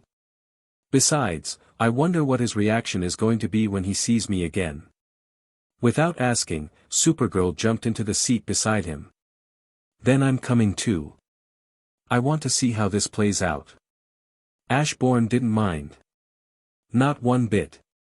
Underscore underscore underscore underscore underscore underscore underscore underscore underscore underscore underscore. The police station wasn't far, just a few minutes by helicopter. When Ashbourne and Supergirl entered through the main doors, all conversation seemed to halt. Officers and staff turned to look. Most eyes immediately locked on Supergirl, admiration and awe flickering in their gazes. But the few who had been at the lab, who'd witnessed Ashbourne's cold-blooded threat, looked at him with something else entirely, intrigue, and a sliver of unease. Unbothered by the attention, Ashbourne strode confidently toward the reception desk and said plainly, I want to speak with Victor Fries. Alone. The officer at the desk frowned. That's not standard protocol. We can't just. I'll be with him, Supergirl interjected calmly, stepping beside Ashbourne. I vouch for him. There won't be any trouble. The change was immediate. The officer blinked, gave a nervous nod, and motioned to one of the detectives. It amused Ashbourne, how fast the mighty agreed when one of their capes gave a word. He was treated like a fragile, delicate thing just because he didn't wear a cape. They were escorted into a small interrogation room, gray and cold, with a large one-way mirror lining the right wall. Ashbourne took a seat, fingers interlaced, while Supergirl leaned casually against the wall. Moments later, the door creaked open and a pair of officers stepped in with Mr. Freeze shackled between them. The man in heavy armor stopped in his tracks as soon as he laid eyes on Ashbourne. His blue-tinted gaze sharpened. You. Ashbourne smiled warmly, like greeting an old friend. Glad to see you found reason, Victor. Things could have gone much darker. Victor's boots thudded as he stepped forward. Are you here to mock me, or threaten me again? Things like that lose their charm quickly, Ashbourne replied smoothly. I'm here to repeat my offer. You work for me, and I save your wife. Victor's jaw tightened. You really think I believe someone like you? I'll never work for you. Ashbourne didn't argue. Instead, he reached into his coat and pulled out a small red vial, placing it on the table. The liquid inside shimmered softly, pulsing like it was alive. This isn't science, he said. This is magic. A potion that can cure any illness. Victor's eyes locked onto the vial, its faint red glow reflecting in his visor. Ashbourne leaned in slightly, voice calm. Drink it. And you'll go back to being normal. No more suit. No more dome. Just a normal human. Victor's stare flicked between Ashbourne and the vial. I'm not letting you play me. His voice cracked with a mixture of anger and disbelief. Your lies are going too far. Ashbourne's smile vanished. Wayne Tech Storage Unit Number 13. Victor froze. His pupils shrank behind the glass as those words struck deep. Drink it. Now. You bastard. Victor suddenly roared and lunged across the table, but Supergirl was already there, catching him mid-motion and holding him back. Leave her alone, he screamed. Don't you touch her. Ashbourne remained seated, untouched, his gaze sharp as a blade. Then drink it. Every single drop of it. The tension was thick. Supergirl's grip didn't falter, but her face showed her conflict. She hated this kind of emotional blackmail, but she understood why he was doing it. Victor was too stubborn. Too buried in fear and pride. This was the only way to reach him. Victor's shoulders sagged as rage gave way to despair. His fists slowly unclenched. He looked down at the vial on the table, his breath shallow. Then, without a word, he reached up, unscrewed the dome protecting his head, and lifted the vial to his lips. The room held its breath. He drank it all. A soft green glow enveloped his body as thin wisps of white mist coiled from his skin and suit. The glow faded gradually, but something within him had clearly changed. Ashbourne gestured toward the one-way mirror. Look. Victor turned his head and gasped. In the reflection, his skin was normal. The pale, frostbitten color was gone. He looked human again. Alive. He took a deep breath, and for the first time in years, it felt natural. No burning. No strain. He exhaled slowly, a trembling hand reaching to touch his face. Ashbourne allowed a small, satisfied smile. Congratulations, Victor. You're back to normal. Chapter 24, Dreams Turned into Realities. The glow from the potion had long faded, but Victor Freeze remained still, staring at his own reflection in the one-way mirror like he was looking at a stranger. His fingers trembled as they brushed against his cheeks, his breath calm and warm for the first time in years. Ashbourne let him have the moment, saying nothing. Even Supergirl stood silently, watching the man process the unimaginable. Victor finally broke the silence, his voice barely more than a whisper. Am I, really cured? Not just temporarily. Ashbourne gave a single nod. The potion cures any illness. No need to worry about becoming a snowman again. Victor turned slowly, his eyes searching Ashbourne's face for even a hint of deception. Before he could speak, Ashbourne pulled out a second vial, identical to the first, the red liquid inside gleaming faintly in the dim room.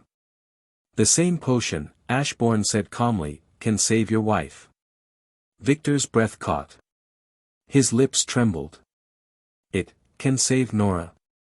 Ashbourne nodded once more. Yes. But understand, these potions are extremely expensive.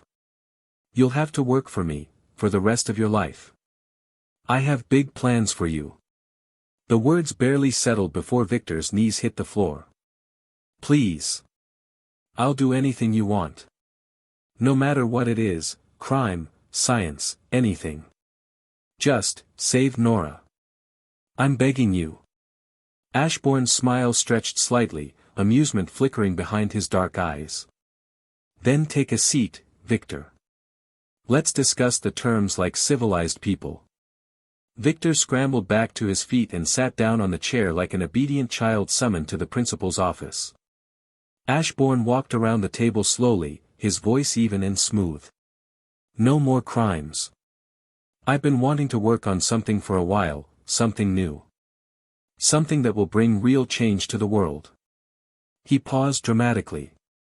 And it needs someone of your particular talents. Victor nodded eagerly, desperate. Anything. Whatever you want, I'll do it. Ashbourne clasped his hands behind his back and leaned forward ever so slightly.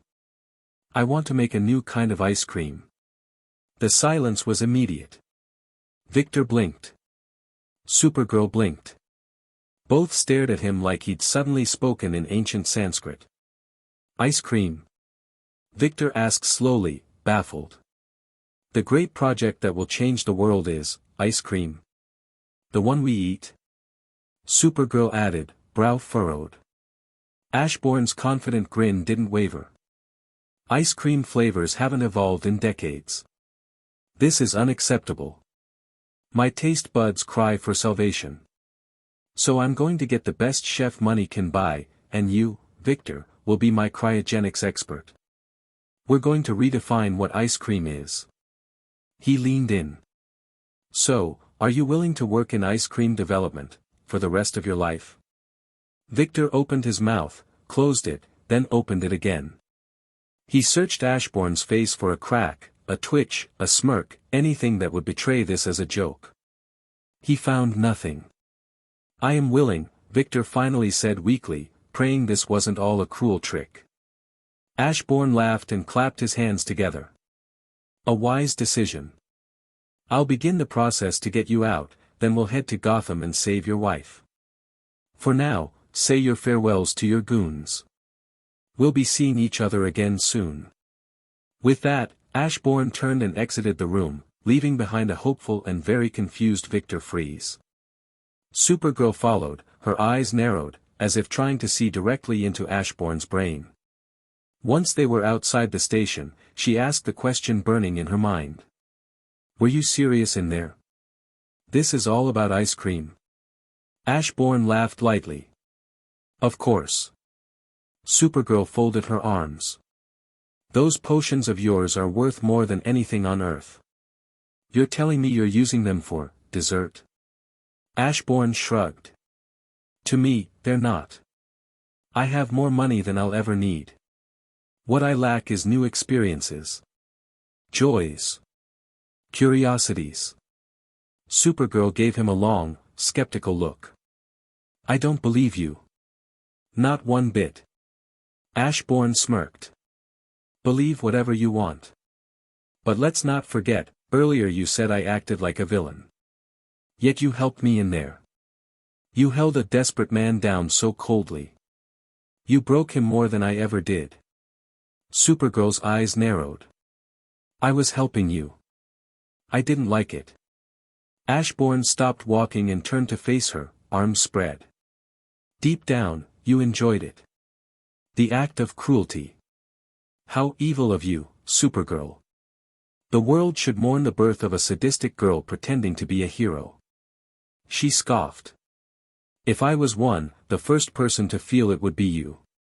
Ashbourne chuckled and turned back toward the building. Fair enough. But for now, I've got a man to release. What comes next is boring bureaucratic nonsense. Spare yourself the pain. Go patrol the city, O cruel hero. Supergirl shook her head, sighed, then took off into the sky. Good luck, Ice Cream Lord. Ashbourne smiled to himself. Oh, I won't need luck. I have the fate of ice cream on my side. Underscore underscore underscore underscore underscore underscore underscore underscore underscore underscore underscore. It took an entire day, and several phone calls, to cut through the bureaucracy and walk Victor Freeze out of the police station. The charges against him, mainly for his assault on Shadow Corp's lab, were quietly dropped after a generous donation exchanged hands, along with a hefty sum posted for bail.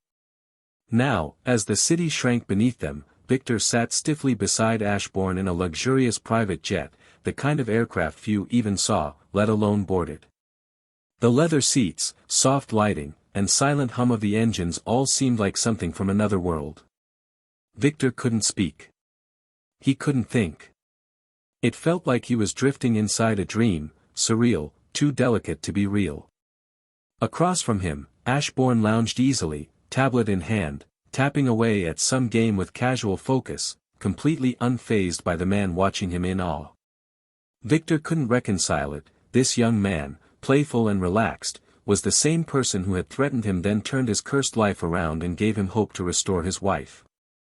If not for the living proof, his skin warm again, his lungs breathing in the cabin air without machinery, Victor would have dismissed all of it as madness.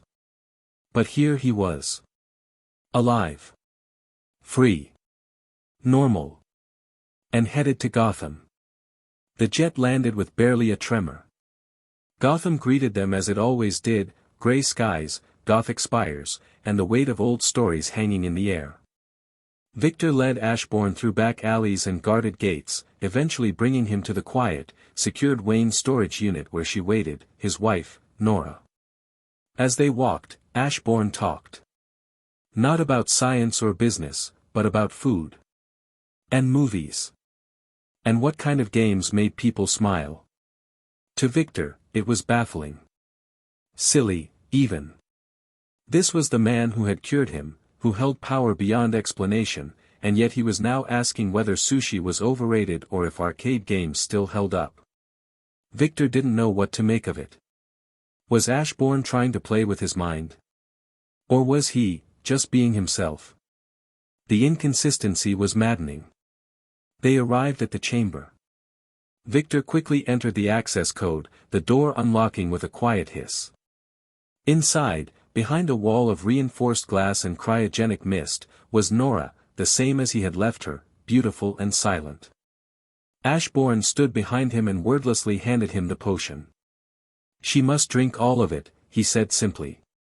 Victor held the vial like it was sacred, his hands trembling with emotion. Slowly, gently, he began the process of waking Nora from her suspended state. The moment she was stable enough, he fed her the potion as delicately as if it were a kiss. Seconds passed. Then she stirred. Her eyes fluttered open. Nora. Victor whispered, voice cracking. Her eyes locked on his. She blinked, confused, then focused. Victor. Tears fell freely from his eyes. You're awake, you're really awake. Ashbourne gave a polite cough from behind. I'll give you two some privacy. He turned and stepped out, letting the door seal shut behind him. He stood outside, hands in his pockets, his expression unreadable. The minutes passed. Then half an hour. Then nearly an hour more. Finally, the door opened. Victor walked out, hand in hand with Nora, who now stood tall, alive, and whole beside him. There was a soft glow to her cheeks, her voice steady as she greeted the man waiting. You must be Ashbourne, she said with a warm smile. Victor told me about you. I could never thank you enough for what you've done. Ashbourne gave a low chuckle. No need to thank me. It was your husband who did all the work. He fought for you, clawed through despair, and never gave up. I just gave him the last piece. He looked at Victor, his tone still light. He's your hero. I only helped because of him. Nora turned to Victor, her hand tightening around his. Victor, for once, smiled without sadness. It was a true smile, wide and unguarded.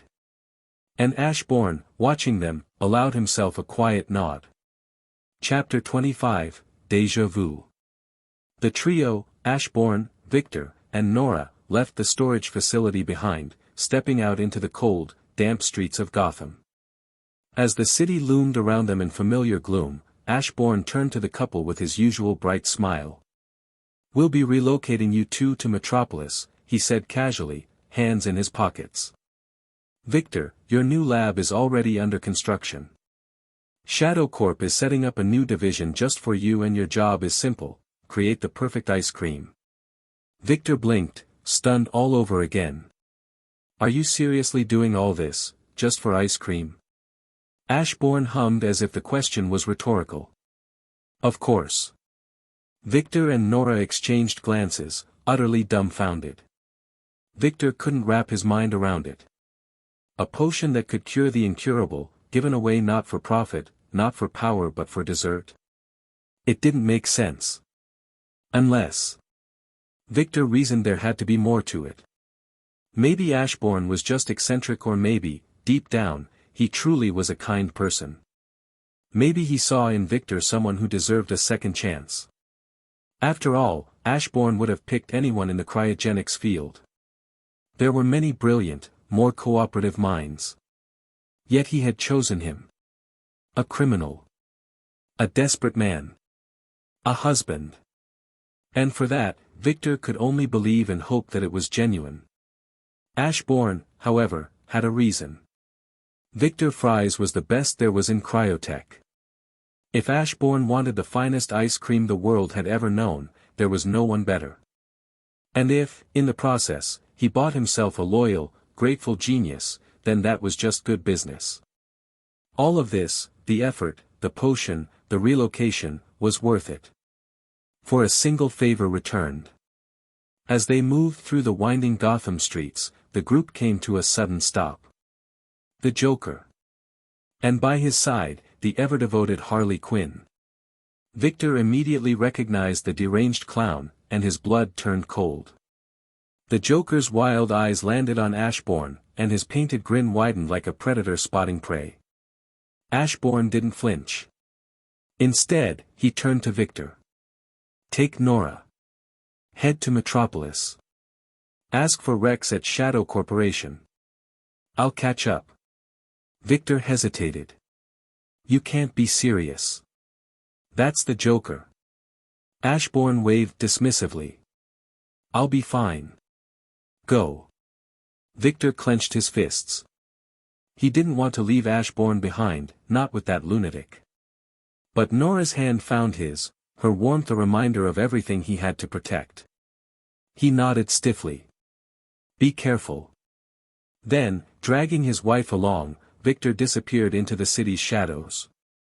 Ashbourne, now alone, walked toward the Joker and Harley with the same nonchalant grin. Mr. Joker.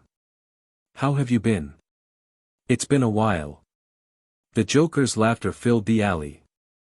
I knew you wouldn't run. Most do, when they see me. Ashbourne gave a dramatic gasp. And missed the chance to speak with a living legend? Never. He tilted his head. Do you need a rich hostage again? The Joker's grin faltered slightly. Your audacity is something else. Ashbourne bowed. It's an honor to hear you say that. Pardon, Harley interrupted, pulling out a large mallet. Let me crush his head. The Joker glanced at her, smirking. Tempting, but I want to do it myself. Ashbourne chuckled, still unfazed. Your commitment to chaos and carnage is truly inspirational. The Joker slowly pulled out a 15th-century royal dagger, ornately crafted and gleaming under the flickering streetlight. He stepped toward Ashbourne like a hunter sizing up his kill. Ashbourne's eyes sparkled. That's a beautiful piece. Shame it's not made of kryptonite. The Joker narrowed his eyes. In a blur, Ashbourne raised a gun, pointing it squarely at Joker's chest. The clown stopped mid-step, blinking. Where the hell did that come from? Ashbourne smiled wider. I'm a fan, remember? Learned a few of your tricks. The Joker chuckled nervously. Then you won't shoot me, right? Fans don't kill their idols. Ashbourne replied with a wide smile. But you'd love it if I did. Wouldn't it be poetic? One of your fans taking up the mantle, bringing mayhem to the world. The Joker shrugged. I'd be proud if the target was someone else. Ashbourne nodded thoughtfully. Fair. But I still want a souvenir. That dagger. Toss it here, please. The Joker laughed, then hurled the dagger with all his strength. Ashbourne caught it mid-air effortlessly. The Joker's smile cracked. Not what I expected. Ashbourne twirled the dagger once. I figured. Then, with the same calm air, he lowered his gun, between Joker's legs. The Joker's hands dropped protectively. Hey! What do you think you're doing? Ashbourne gave him an innocent look. Just evening the odds. I thought I'd make you a match for Batman. Isn't that nice of me? The Joker stumbled back. You're worse than me. I don't shoot people there. That's messed up. Even for me. Behind him, Harley pulled out a bazooka and pointed it at Ashbourne. Back off, freak. Touch my puddin' balls and you'll pay. The Joker's grin returned. Nice one, Harley. The two sides stood against each other. It was a tense standoff between Ashbourne, Joker, and Harley, and when it reached its boiling point, suddenly a batarang whizzed through the air, striking Harley's bazooka with pinpoint accuracy and detonating it in a small, controlled explosion. The bazooka shattered in her hands as she stumbled backward, coughing out smoke and confusion. Before anyone could fully react, two dark figures dropped between the opposing parties, Batman and Batgirl. Cloaks billowing and expressions grim, they landed silently like shadows of judgment. Batman's eyes landed immediately on the bizarre scene before him, Ashbourne pointing a gun at the Joker's groin, while Joker shielded himself behind his hands. The Dark Knight's jaw clenched. This wasn't a situation he was used to. But it was all too familiar. Too painful. Batsy, the Joker cried joyfully, like greeting an old friend. This evil guy wants to shoot me in the crotch. You've gotta beat him up.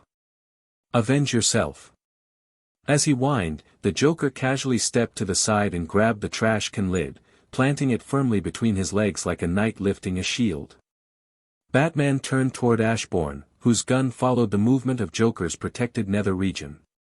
Drop the damn gun, Batman said coldly. Ashbourne's eyes flicked to the Dark Knight.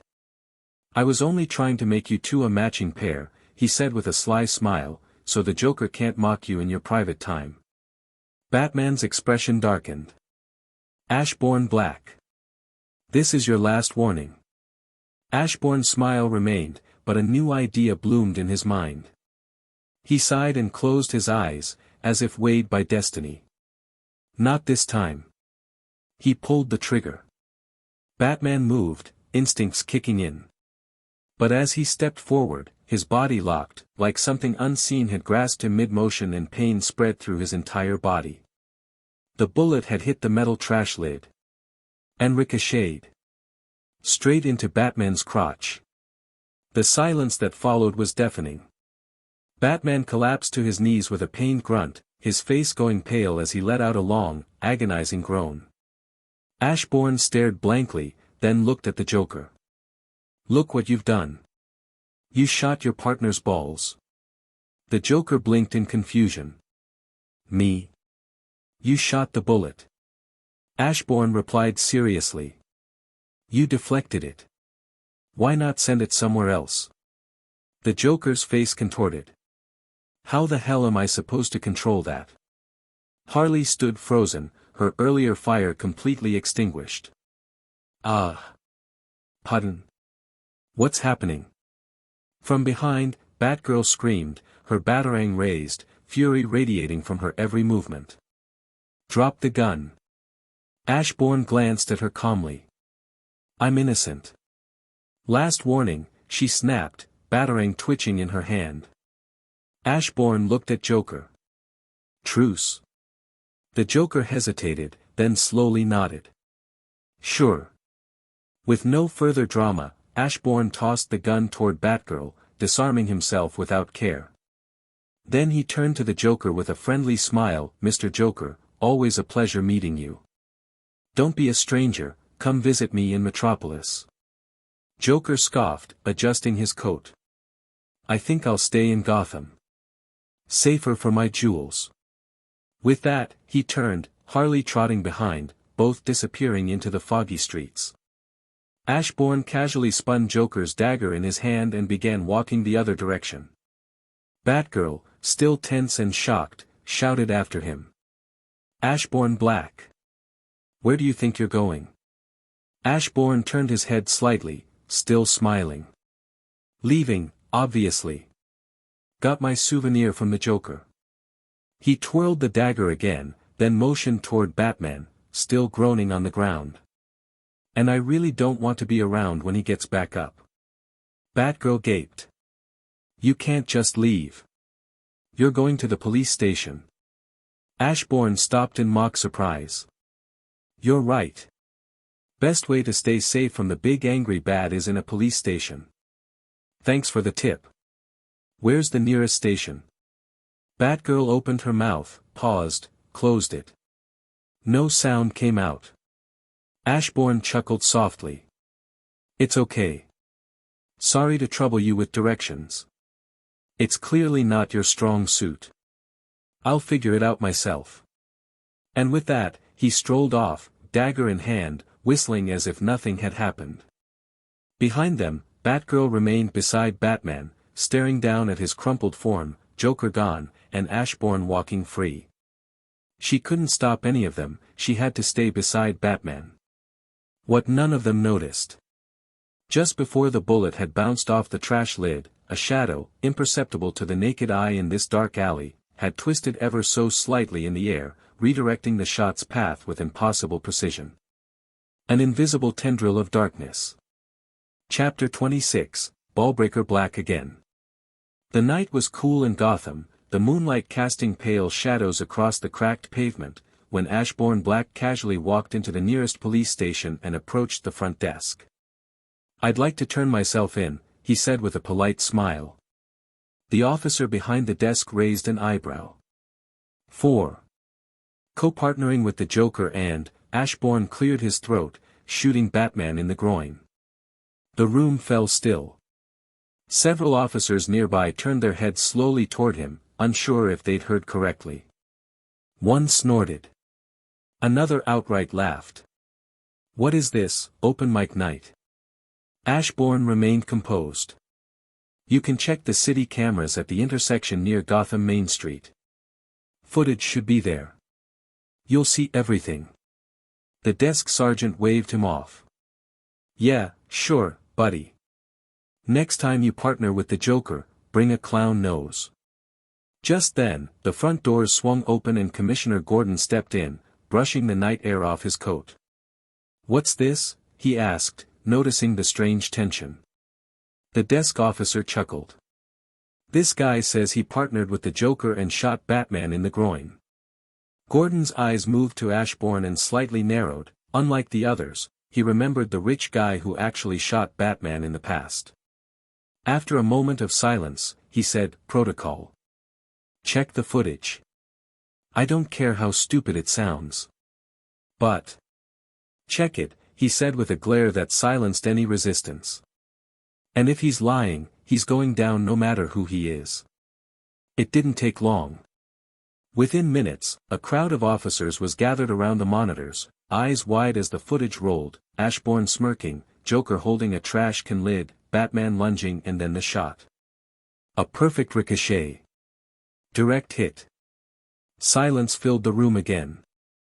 They all looked at Ashbourne, they had seen this before, all of them finally realized who he was. Ballbreaker Black. True to his title, he did it again. Soon after laughter. A lot of laughter. The video began spreading like wildfire among the station, some officers pulling out their phones, texting it out to friends and family with captions like, he did it again. Commissioner Gordon stood frozen, staring at the footage with a mixture of horror and disbelief. Slowly, he turned to face Ashbourne. Ashbourne met his gaze with a serene smile. Self-defense. Complete accident. And now, I believe it's your job to keep that big, angry bat in check. Before someone else ends up sterile.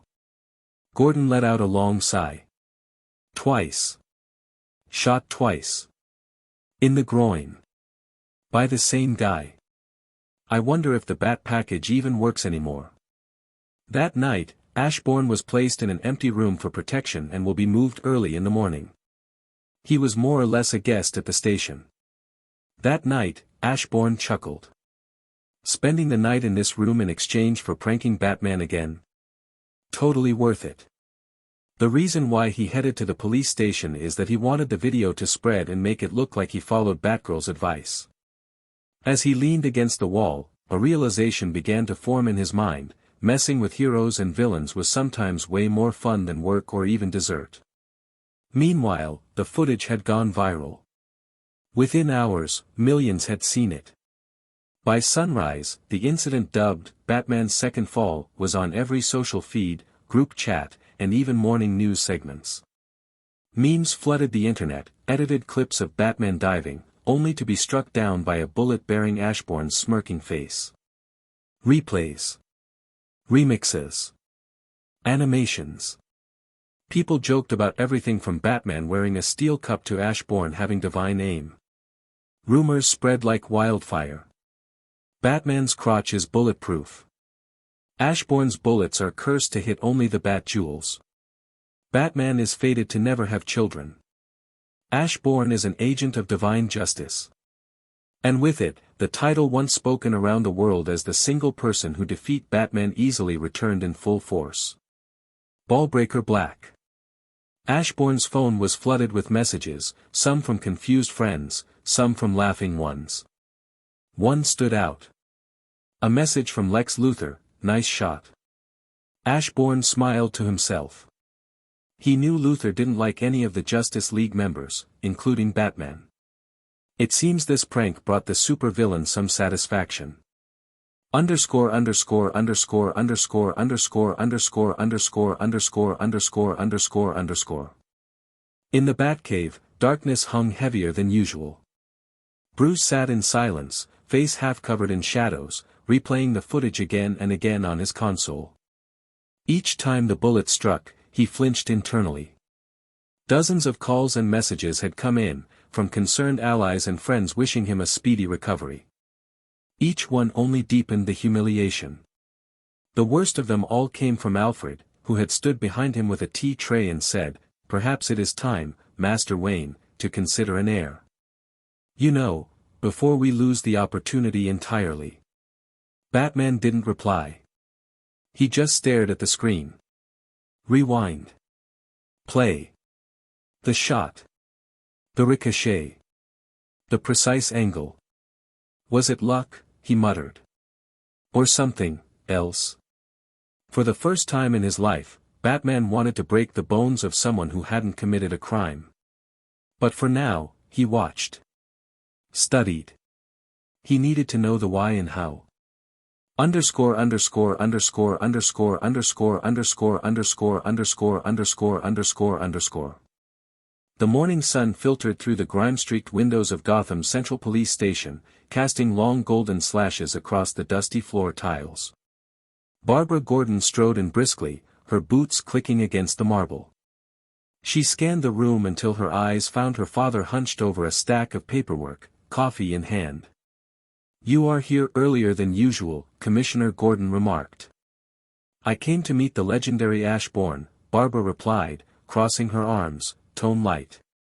Gordon let out a tired chuckle. "Legendary?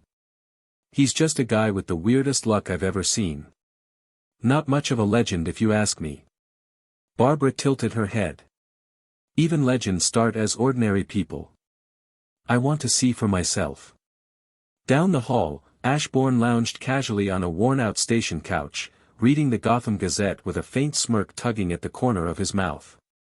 His overnight stay had done nothing to dull his spirits. If anything, he looked more refreshed than most officers working a day shift. The door creaked open, and Barbara stepped in. Ashbourne's gaze flicked up from the paper, and recognition flashed instantly in his eyes. "Good morning," he said smoothly, folding the newspaper. "I don't think you work here." Barbara offered a polite smile. Barbara Gordon. Commissioner's daughter. She glanced around the room and then met his gaze again. "When I saw the footage last night, I was surprised. I couldn't help but come to ask you if you came to Gotham just to ruin Batman's reputation. Ashbourne raised an eyebrow. I did what you asked me to do last night, go to the police station. And now I'm the villain trying to ruin someone's image. He leaned back, relaxed but pointed. A bit much, don't you think? Barbara's smile faltered. Her lips parted slightly as she blinked. What are you talking about? This is the first time I've spoken to you. Ashbourne rolled his eyes dramatically. Same body shape, same lipstick, same eyes, same voice, and you just so happen to randomly show up in the morning saying this, he smirked. Only an idiot wouldn't realize you are Batgirl. Her face went pale instantly. The door creaked again, and Commissioner Gordon stepped in. He glanced at his daughter and immediately sensed something was off. Barbara, what's wrong? She quickly turned, voice tighter than she intended. Nothing, Dad. Just, chatting. Gordon's eyes narrowed slightly.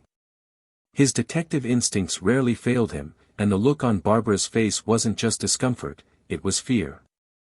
Ashbourne, meanwhile, wore a contemplative expression. Interesting, he said, setting the newspaper aside. Commissioner, a word of advice? You really ought to find more time to talk to your daughter. Barbara's eyes widened in panic, her breath catching. Don't. What's going on here? Gordon asked, clearly alarmed now. Ashbourne didn't answer directly. Instead, he tilted his head. How old is your daughter? Gordon blinked, caught off guard. What kind of question is that? Why does it matter? Ashbourne's face was unreadable. I saw her yesterday with an older man. She clearly knew him well. They were very close and she is too young, which raises the question of when did they get together. I sincerely advise you to start paying more attention to her. Barbara's voice shot out, tense. You got the wrong person. That wasn't me. Ashbourne shrugged casually. I trust my memory. And my eyesight. Just offering friendly advice. Take it or leave it. Commissioner Gordon looked at Barbara, suspicion flickering in his eyes, but he didn't press it. Not yet. There would be time for questions later. You'll be escorted to a plane, he told Ashbourne gruffly. Gotham's not exactly a safe place for you right now. Consider this our hospitality. Ashbourne stood up and stretched lazily. Much appreciated, Commissioner. Barbara said nothing as Ashbourne followed her father out the room, hands in his pockets, calm as ever. She stared after him, dread pooling in her stomach. He knew. Somehow, without even trying, Ashbourne Black had figured out her secret. She regretted coming to the station to meet him. And now she had to tell Bruce. Chapter 27, Exposed Secrets. In the conference room, Victor Fries sat quietly, arms folded, his icy blue gaze fixed on the man standing at the head of the room. Around him, a dozen others leaned forward in their seats, intrigued and confused in equal measure. Ashbourne Black stood before a massive screen, gesturing with animated hands as graphs, chemical structures, and swirling images of ice cream flavors flickered behind him. The idea is simple, Ashbourne explained with a grin, each flavor isn't just about taste, it's about chemistry. Different base compounds result in different freezing points. So what if we could calibrate each flavor, each scoop, to have its optimal texture, density, and chill factor? Imagine an ice cream factory that doesn't mass-produce blandness but perfects each flavor like a unique masterpiece. The room was silent. Eyes flicked to the screen and then back to Ashbourne. It was outlandish. It was complex. It was compelling. Ashbourne continued, think of it as culinary cryogenics. Taste meets temperature, science meets satisfaction.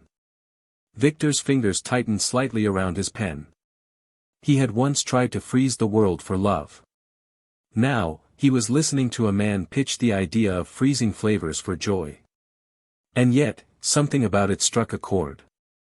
Ashbourne wasn't joking. This wasn't a vanity project. It was serious. Soon, a team was assembled. A factory followed, equipped with the best equipment, tailored for the delicate balance of flavor and freeze. Each flavor became a challenge of its own, and Victor found himself obsessing over the precise moment chocolate hazelnut reached its ideal form, soft enough to melt on the tongue, cold enough to refresh the soul. He looked up at Ashbourne, who was watching the group with a calm smile. This man was insane, Victor thought, but also a genius. The ice cream idea was ridiculous, and he would dedicate his life to perfecting it. Victor's eyes burned with a cold passion, and he wasn't alone. Around the room, each member, scientists, chefs and engineers had the same hooked expression. Ashbourne saw it and nodded to himself. Good. They were in. Underscore underscore underscore underscore underscore underscore underscore underscore underscore underscore underscore. Later, Ashbourne walked through the corridors of his facility, returning to his office when Rex, his assistant, stepped in his path. "You've got guests inside, 2 superheroes in blue and red," Rex said plainly. Ashbourne simply nodded. He already knew that his office had visitors. He pushed open the door and saw Superman and Supergirl sitting across from his desk. Supergirl offered a friendly wave, while Superman gave him a polite but firm nod. "My humble office is honored," Ashbourne said smoothly, walking in without breaking stride. "Hope I didn't keep you waiting long."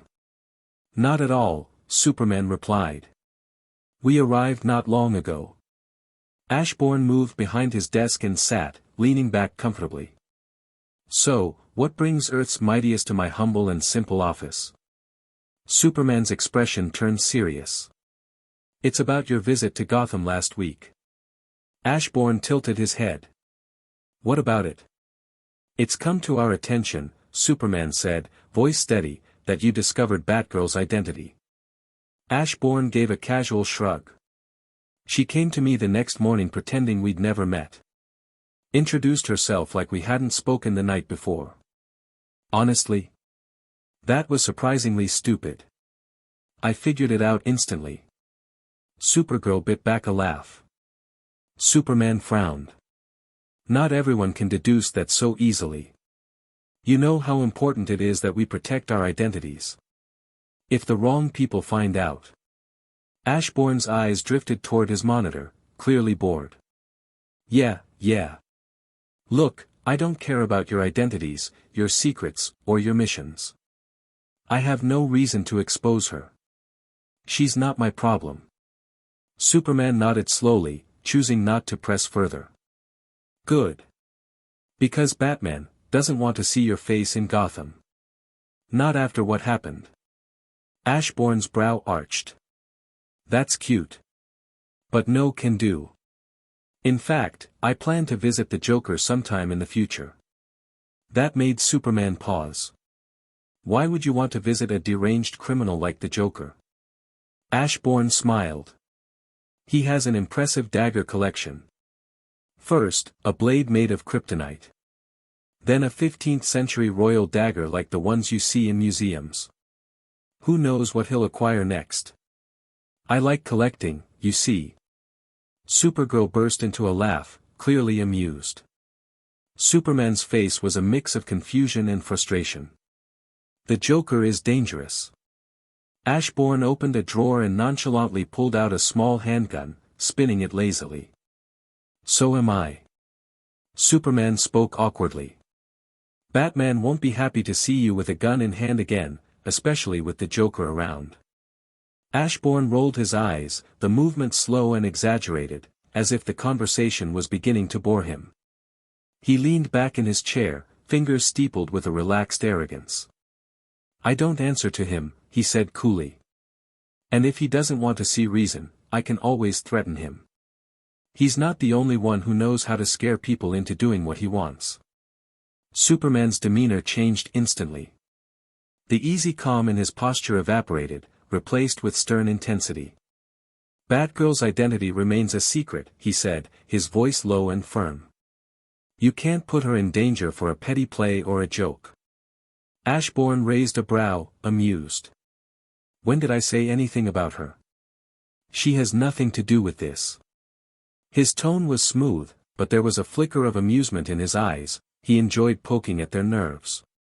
Superman narrowed his eyes. Then how are you going to threaten Batman? Ashbourne shrugged like it was no big deal. I could just say, hey, step away or the whole world knows you're Bruce Wayne. That should work. Right? The words hit like a thunderclap. Superman and Supergirl both froze, stunned. How and since when? Superman's voice was tight, demanding. Ashbourne smiled faintly. Since I first saw him during the Joker attack, he said. Honestly, it baffles me how no one figured it out yet. Same body build. Batman is obviously filthy rich. And a quick look at public appearances shows that Bruce Wayne and Batman appeared in Gotham at the same time. You people seriously need better cover stories. Supergirl's lips parted slightly, but no words came out. Superman remained still, absorbing the weight of the revelation. Ashbourne leaned forward slightly, resting his elbows on the desk. Also, he added, I spent 5 minutes checking the hostage footage. Bruce Wayne conveniently snuck away instead of leaving the building, and not long after, Batman showed up. Kind of obvious, no? To add another evidence, Bruce Wayne left Metropolis the same night before even completing his public goal from the visit. We didn't even talk about the project. Obviously, he was here for something else, maybe following his boyfriend. Superman's jaw clenched. Bruce had been exposed for months, and no one knew. Who did you tell? He asked quietly, with the weight of the world in his voice. Ashbourne gave him a flat look. Why would I tell anyone? He said plainly. I do have other things to do besides ruining the lives of caped people. Contrary to popular stereotypes, I don't rise on the top of the ruined people nor do I enjoy humiliating the poor. Then, with another eye roll, he added, honestly, why do I feel like you want me to join Lex's club? You barely handle him. Me joining would be, well, unfair. Superman tensed. The thought lingered. The last thing they needed was another Lex Luthor or worse, a more capable one, someone they couldn't predict. Ashbourne's behavior was chaotic, his motives scattered, his smile always present made it impossible to figure out his real emotions. And that was what made him dangerous. Supergirl, sensing the tightness in the air, stepped in. He's done nothing wrong, she said gently. He helped people. He cured Mr. Freeze and his wife. He even confronted the Joker in the first place to keep them safe. He didn't have to, but he did. He is just a little weirdo. You were doing well till the last sentence, Ashbourne commented, but he was ignored by both. Superman sighed. He looked down for a moment, then back at Ashbourne.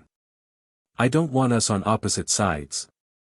Please, don't tell anyone about Batman or Batgirl.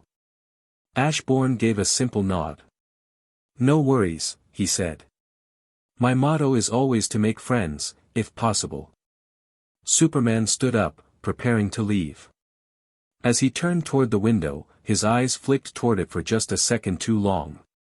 Ashbourne grinned, at least you entered through the door this time. He raised a hand and waved him forward, like inviting a guest into his home. Superman stood awkwardly for a moment. Supergirl, unable to help herself, laughed. With a final nod, the two heroes stepped toward the open window and took flight, vanishing into the clouds above. Ashbourne moved behind them, casually shutting the window. Chapter 28, Severed by Shadows. Raven sat in her room, her gaze unfocused as she stared at the dim glow of a floating crystal. Her birthday was approaching, and with it came a deepening anxiety that coiled around her like a tightening vine. What if this is the year? What if this is when he finally comes? Her father's presence, Trigon, the interdimensional demon lord, had always loomed over her life like a shadow that refused to fade. She pressed her fingers together, silently chanting a mantra of calm, but it barely helped. She wanted to tell the others. But what could she say? Hey guys, my father might show up on my birthday and kill everyone. Oh, and by the way, he can't be stopped because he's literally a god-tier demon. Her lips curled into a grim, humorless smile. Even if she said it, what could they do? No shield, no sword, no team, not even the Justice League, could stop him. And if he came, she would be the doorway. With a quiet breath, Raven left her room and floated into the common room. The mood was a stark contrast to her inner turmoil. Cyborg and Beast Boy were doubled over with laughter, their cackles bouncing off the walls. Robin, sitting nearby with a hand on his forehead, looked like he was already regretting being part of the conversation. "It's not that funny," Robin groaned, though the faint flush in his cheeks betrayed his embarrassment. "Oh, it's hilarious," Cyborg replied between laughs. "This is Batman we're talking about. All serious, all intimidating, taken down in the most ridiculous way. And it's the second time." "Yeah," Beast Boy added with a grin. "And it's the same duo again, Ashbourne and the Joker. You gotta admit, Ashbourne's nerve is something else. He, a normal person, faced off against the Joker and Harley Quinn like he was asking for directions to a cafe. That's wild." Robin sighed, but nodded reluctantly. It was impressive. Raven's eyes narrowed slightly, her gaze distant. A normal person? That darkness she always felt around Ashbourne, it was subtle, not like her father's, but present. Like a quiet echo in the back of her mind. She had no proof, no explanation. Just a feeling. What if he was like her? Half demon? Or something close? A being torn between worlds, trying to carve out his own place among humans? The idea stuck with her longer than it should have. Maybe he'd understand what she was going through. Maybe he could offer advice, or just listen. Then, as quickly as the thought came, she squashed it. No. No, she couldn't risk it. Trust was dangerous. He was unpredictable, unreadable. Maybe helpful. But he was no friend or trustworthy person. Starfire, who had been sitting cross-legged near the window, tilted her head toward Robin. "Friend Robin," she asked softly, "do you know why Ashbourne was in Gotham to begin with?" Robin glanced at her. "He went there to help Mr. Freeze's wife. Apparently, he managed to reverse Mr. Freeze's condition and make him a normal human again." Cyborg blinked. "Wait, how did he pull that off?" "According to Supergirl," Robin replied, "he got his hands on some kind of magical potion that can heal illnesses. He used it to cure both Mr. Freeze and his wife. Now Freeze works for him." Beast Boy scratched his head. "That's actually pretty sweet.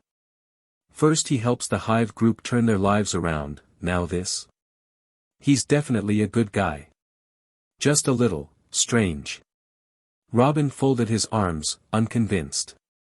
"Maybe.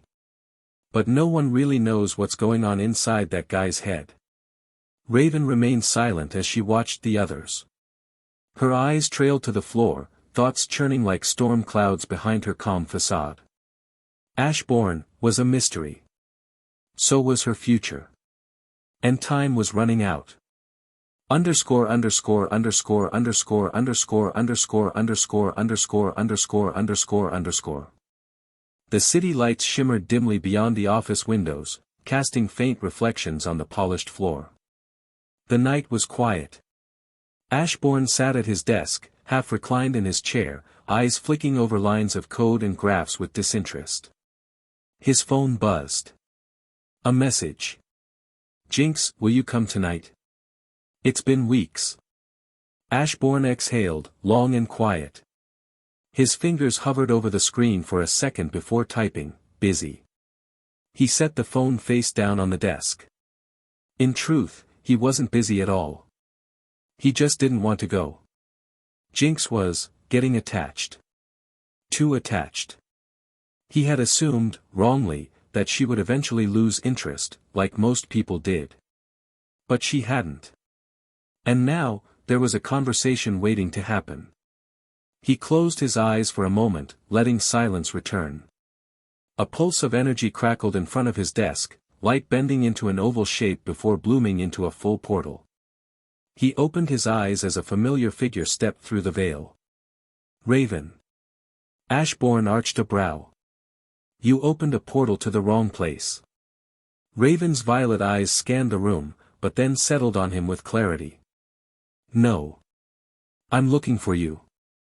That actually caught him off guard. Why? He asked, genuinely confused. He had no ties to her or her team. No reason for her to come here. Raven hesitated, then took a breath. Are you a half-demon, as well? Ashbourne blinked. Then he chuckled softly. No, I'm not. What makes you think I am? I can feel it, Raven replied. There's something different about you. A boundless darkness, like a void. Similar to demons, but, not exactly. It is calmer and much deeper. His gaze sharpened slightly. The faintest chill slipped into the air, just enough to make Raven stiffen involuntarily. Then it was gone, like a shadow slipping behind the light. Ashbourne's smile returned. That's interesting. You're the first person to notice.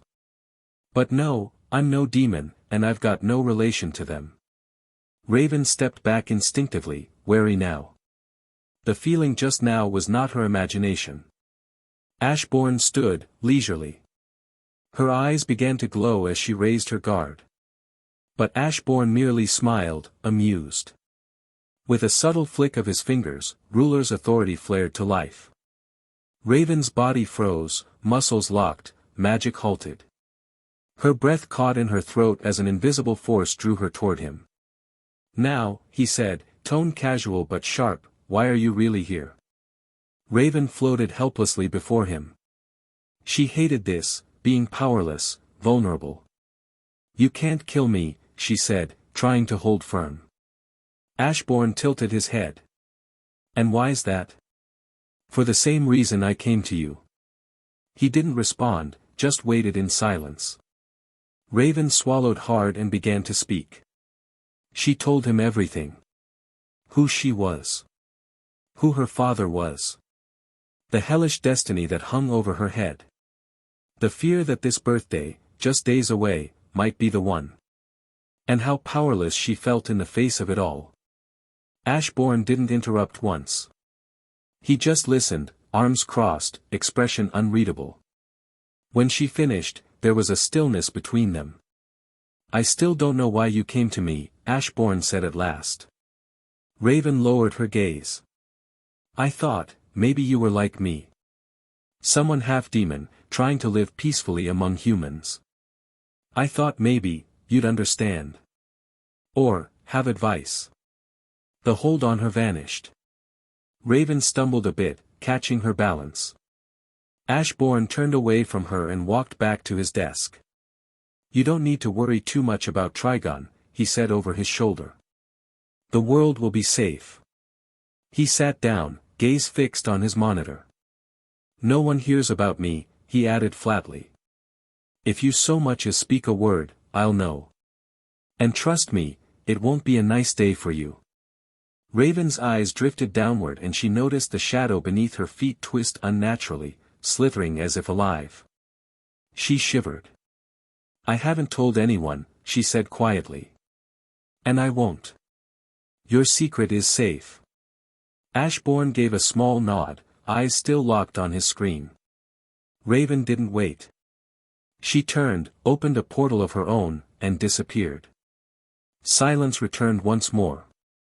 Ashbourne leaned back in his chair, resting his chin in his hand. Trigon. He had honestly forgotten about that particular demon. A being of immense power. A destroyer of worlds.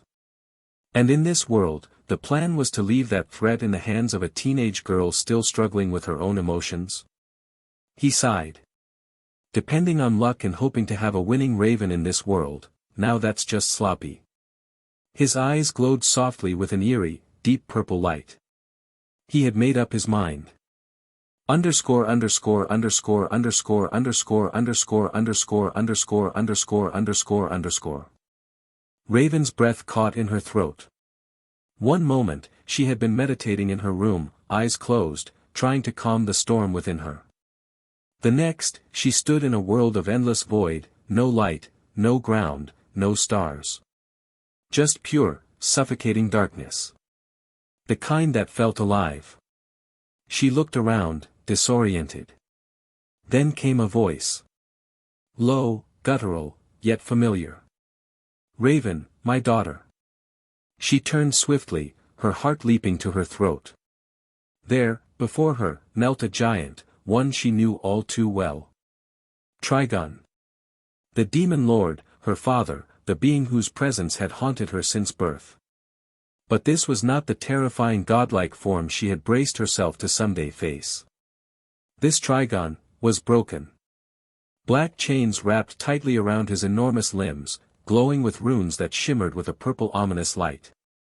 Enormous spears thick as the greatest trees and forged of something darker than obsidian, pierced his chest, shoulders, and back.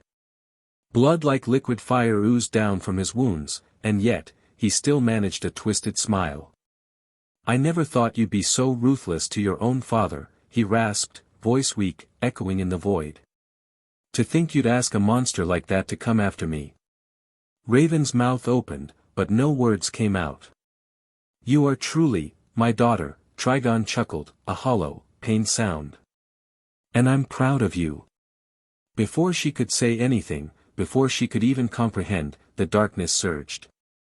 It swallowed her whole. Everything collapsed inward like a vacuum of existence, and she gasped. Her eyes flew open. She was back. Sitting in her room, cross-legged on the floor, her candles still flickering faintly. Her hands were trembling. Sweat clung to her forehead. But something inside her had changed. The connection to her father was gone. Not faded. Not weakened. Severed. She couldn't feel him anymore, couldn't sense the evil presence always lingering just at the edge of her mind. It was as though Trigon had been erased from her soul. She wasn't bound anymore. But Raven didn't feel free. She felt terrified. She knew who was responsible. Ashbourne. He had gone after Trigon. Not just threatened him, not just fought him. He had chained him, pierced him, and silenced him in whatever realm the demon lord had been banished to. Raven slowly looked down. Her room was dim, peaceful. But beneath her, her shadow twisted. It moved unnaturally, curling inward like smoke pulled by unseen wind. It danced along the ground in a rhythm she didn't recognize. Her heart pounded. Ashbourne was scarier than her father. Not just in power. In intent. In silence. Raven hugged her arms around herself, trying to breathe. Her world had just changed, not because Trigon was coming. But because now she knew a much greater monster was watching from the dark. Chapter 29, The Balance of Power. Ashbourne sat silently in the living area, the warm lighting doing little to ease the cold stillness between him and the young woman sitting across from him.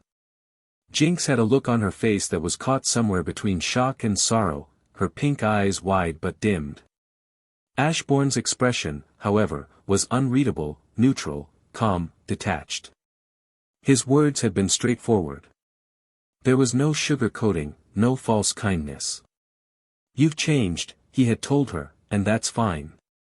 But our relationship hasn't changed, at least not for me. There was no malice in his voice. No anger. Just facts. And that, somehow, made it sting worse. Jinx sat there for a few more seconds, her hands clenched together in her lap. His words echoed in her head, bouncing against the walls of her chest like a cruel truth. She had hoped, maybe something more had grown between them. That maybe he saw her differently now. But Ashbourne, as always, was painfully clear. She lowered her head. I understand, she said quietly. Sorry for the inconvenience. Without another word, she stood and walked away, her footsteps soft but weighted with the kind of hurt that lingered. Ashbourne didn't move. He just watched her leave. He knew what he said had hurt her. He wasn't blind to emotions, just unwilling to lie to them. Pretending things were fine would have been worse. He didn't feel affection for her. That was the truth. Later that evening, Gizmo had called him. "Hey," Gizmo's voice crackled through. "What's going on with Jinx? She just called me out of nowhere saying she's going back to Jump City. Said this place doesn't suit her." Ashbourne leaned back in his seat, his tone calm. "She's right. Staying in a house all day doesn't suit her. She's looking for something else." There was a pause on the other end. "So, that's it? There's nothing else she can do?" Ashbourne said plainly. "Even if I gave her something else to do, she'd know it wasn't earned. And she wouldn't take it again." Gizmo sighed. "Yeah, that sounds like her." Neither of them spoke for a moment. Finally, Gizmo grunted. "All right. I'll keep in touch with her."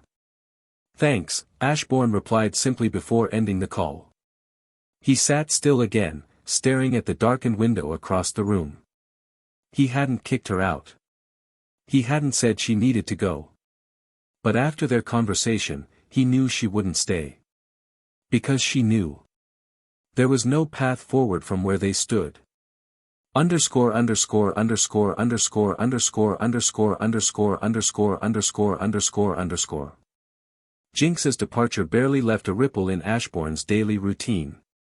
The house was back to being empty and life moved at its usual, steady rhythm. The pace of his work remained undisturbed. No emotional fallout, no drama. Just the same cycle of research, planning, and the occasional small indulgence. That was, until he received an unexpected call. Amanda Waller. The name alone was enough to catch his interest. A high-level government agent with her fingers in more pies than anyone cared to admit. Ruthless, calculated, and always 3 moves ahead. She requested a meeting. No details given, just a direct and formal request for his time to discuss an important matter. Naturally, he agreed. The next day, a sleek black car pulled up in front of Shadow Corp's gates. No markings, no identifiers, just clean, polished, and clearly government-issued. Ashbourne stepped in without a word. The drive was long and uneventful. When they arrived, he was escorted through several layers of security into a nondescript government facility. But instead of being taken to an office or a briefing room, he was led deep underground, far below the surface, to what felt more like a bunker than a meeting space. The room was cold, sterile, and built like a vault. Waiting inside was a stern-looking black woman whose very presence radiated command. Amanda Waller. Ashbourne greeted her with a casual smile, settling into the chair across from her. "Not every day a government agent calls me in for a chat." Amanda nodded in acknowledgement. "Thank you for making time for me on such short notice." He leaned back slightly. "So what's this all about? Dragging me into an underground fortress? You worried about someone going to eavesdrop?" Amanda's expression didn't change. "Precisely. This room is constructed to prevent any and all forms of external surveillance, alien or otherwise. Superman, Martian Manhunter, telepaths, tech-based spies, none of them can hear what we're about to discuss." Now she had his full attention. Ashbourne folded his hands on the table. "All right. I'm listening." Amanda slid a collection of folders across the table. "Look through these first." He opened them and flipped through quickly. Reports of large-scale destruction, civilian casualties, massive insurance claims, global instability. Metropolis. Gotham. Central City. All bearing the scars of battles between gods and monsters and sometimes between the supposed heroes themselves. He looked back at her, silently prompting her to continue. "Our world is more fragile than it looks," Amanda said. "Brainiac's invasion proved how ill-prepared we are.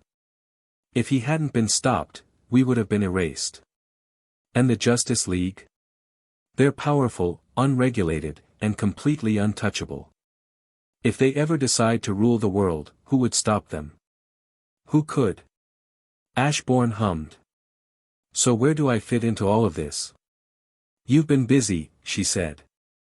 You sued Supergirl and forced her into a public accountability arc.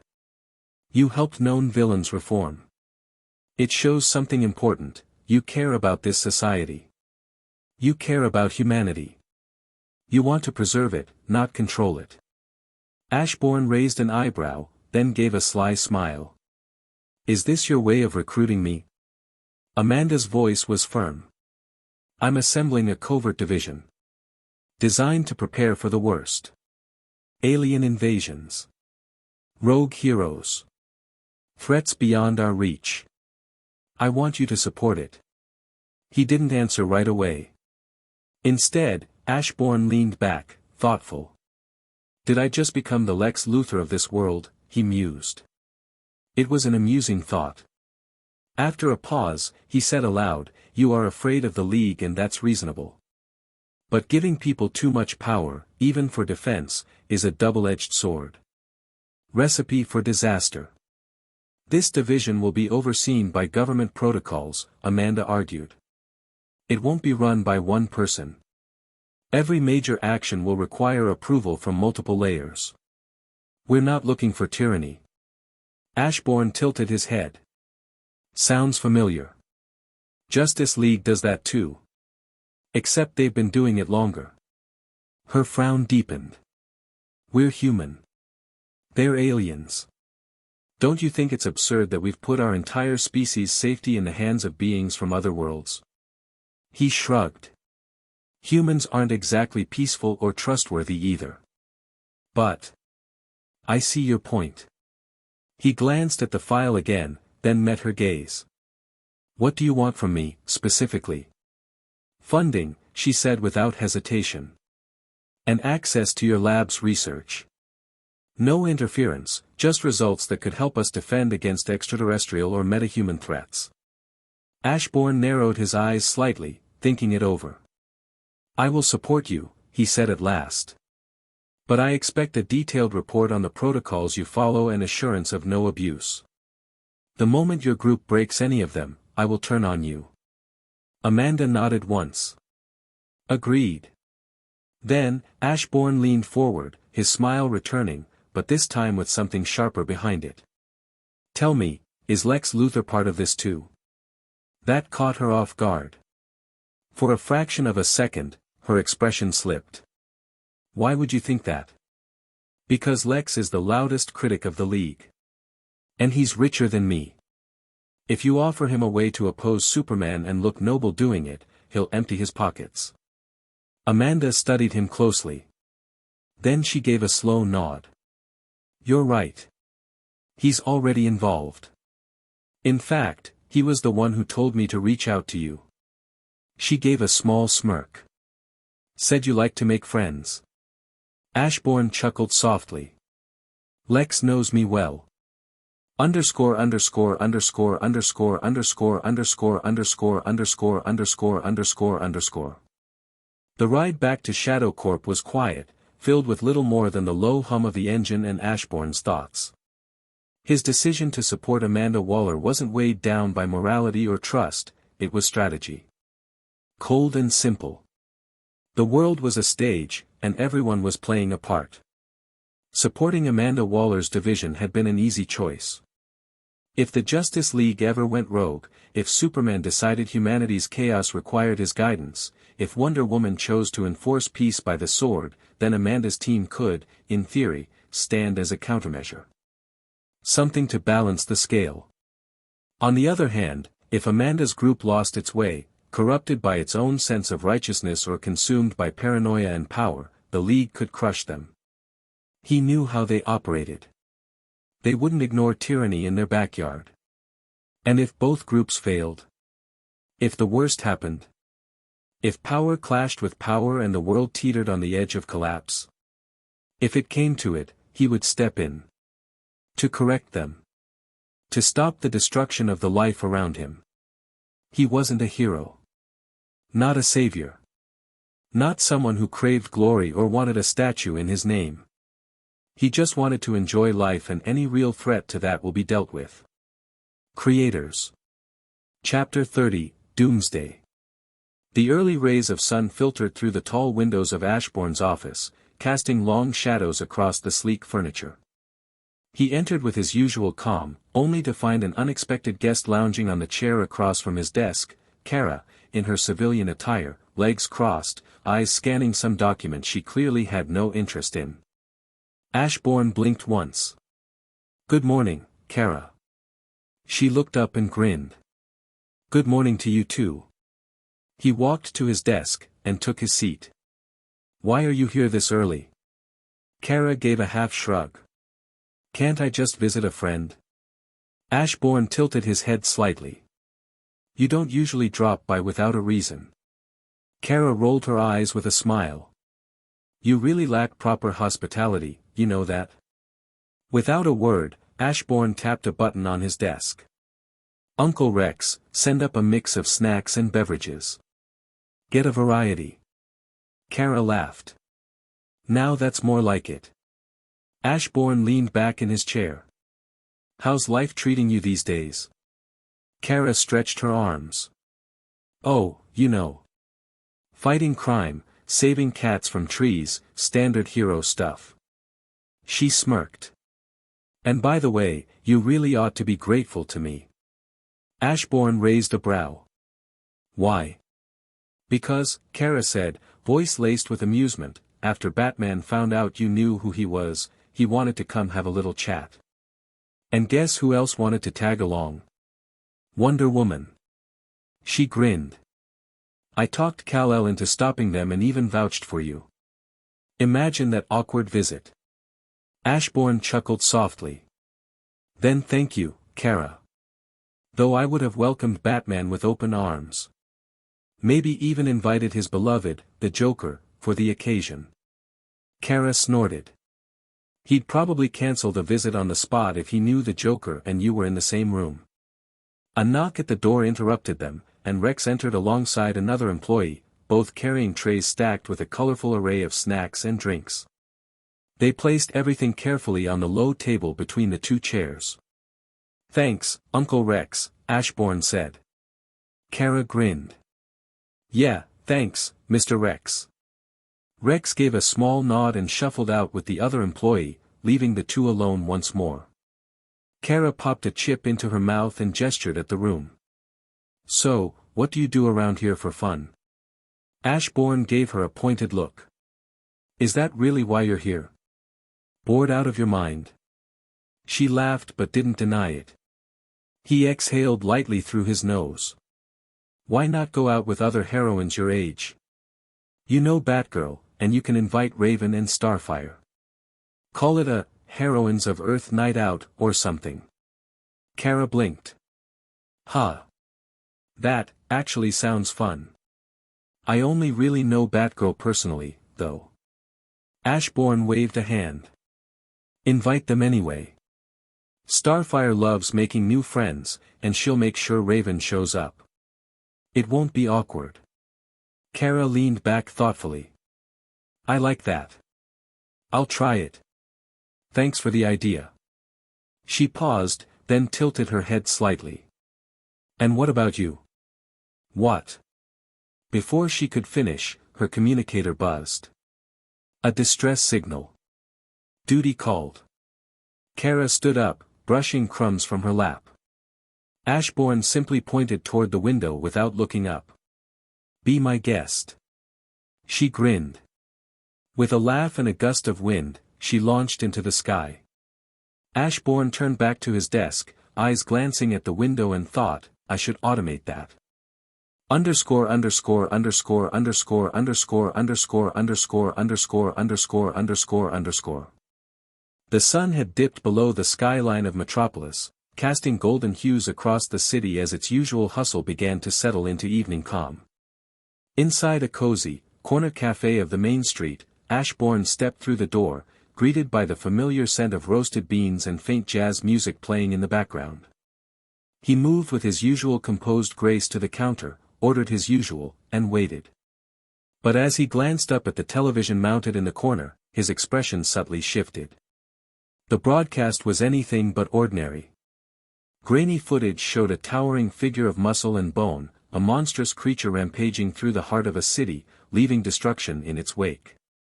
Its bony protrusions were slick with blood, and its roars silenced screams with primal terror. The name wasn't spoken, but Ashbourne already knew. Doomsday. The screen's ticker ran updates in bold red. The Justice League had been battling the creature for hours. And still, it stood. Still, it killed. The scene cut to Supergirl, her suit torn, one eye swollen, struggling to lift a staggering Superman. Both looked barely conscious. Wonder Woman stood several feet away, sword cracked and arm bleeding, chest heaving with exhaustion. Smoke and fire lit the background like a war zone.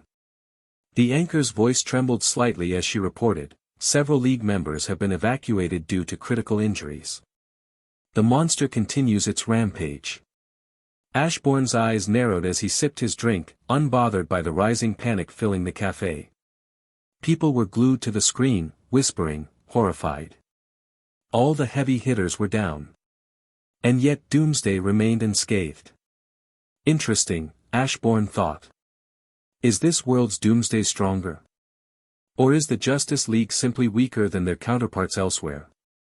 His curiosity flared, but not his concern.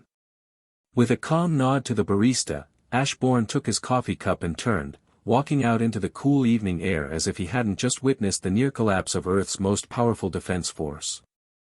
As he walked, his eyes shimmered, just for a moment, glowing faintly. Behind him, unnoticed by all, his shadow warped unnaturally. A piece of it peeled off, slithering away silently, racing through alleyways and streets, unseen by all. It moved with purpose, speeding toward the chaos miles away. Ashbourne sipped from his cup, his stride relaxed. Underscore underscore underscore underscore underscore underscore underscore underscore underscore underscore underscore. The battlefield was silent save for the crumbling buildings and distant sirens echoing through the devastated streets. The sky above was darkened, not by clouds, but by smoke, debris, and exhaustion. Wonder Woman stood tall despite the searing pain in her side, her shield long gone, her sword chipped, and her breathing labored. She glanced to her side where Superman knelt, arm around Supergirl as she helped him stay upright. "Any idea how to stop that monster?" she asked, voice tight with strain. Superman gritted his teeth, gaze locked on the rampaging beast in the distance.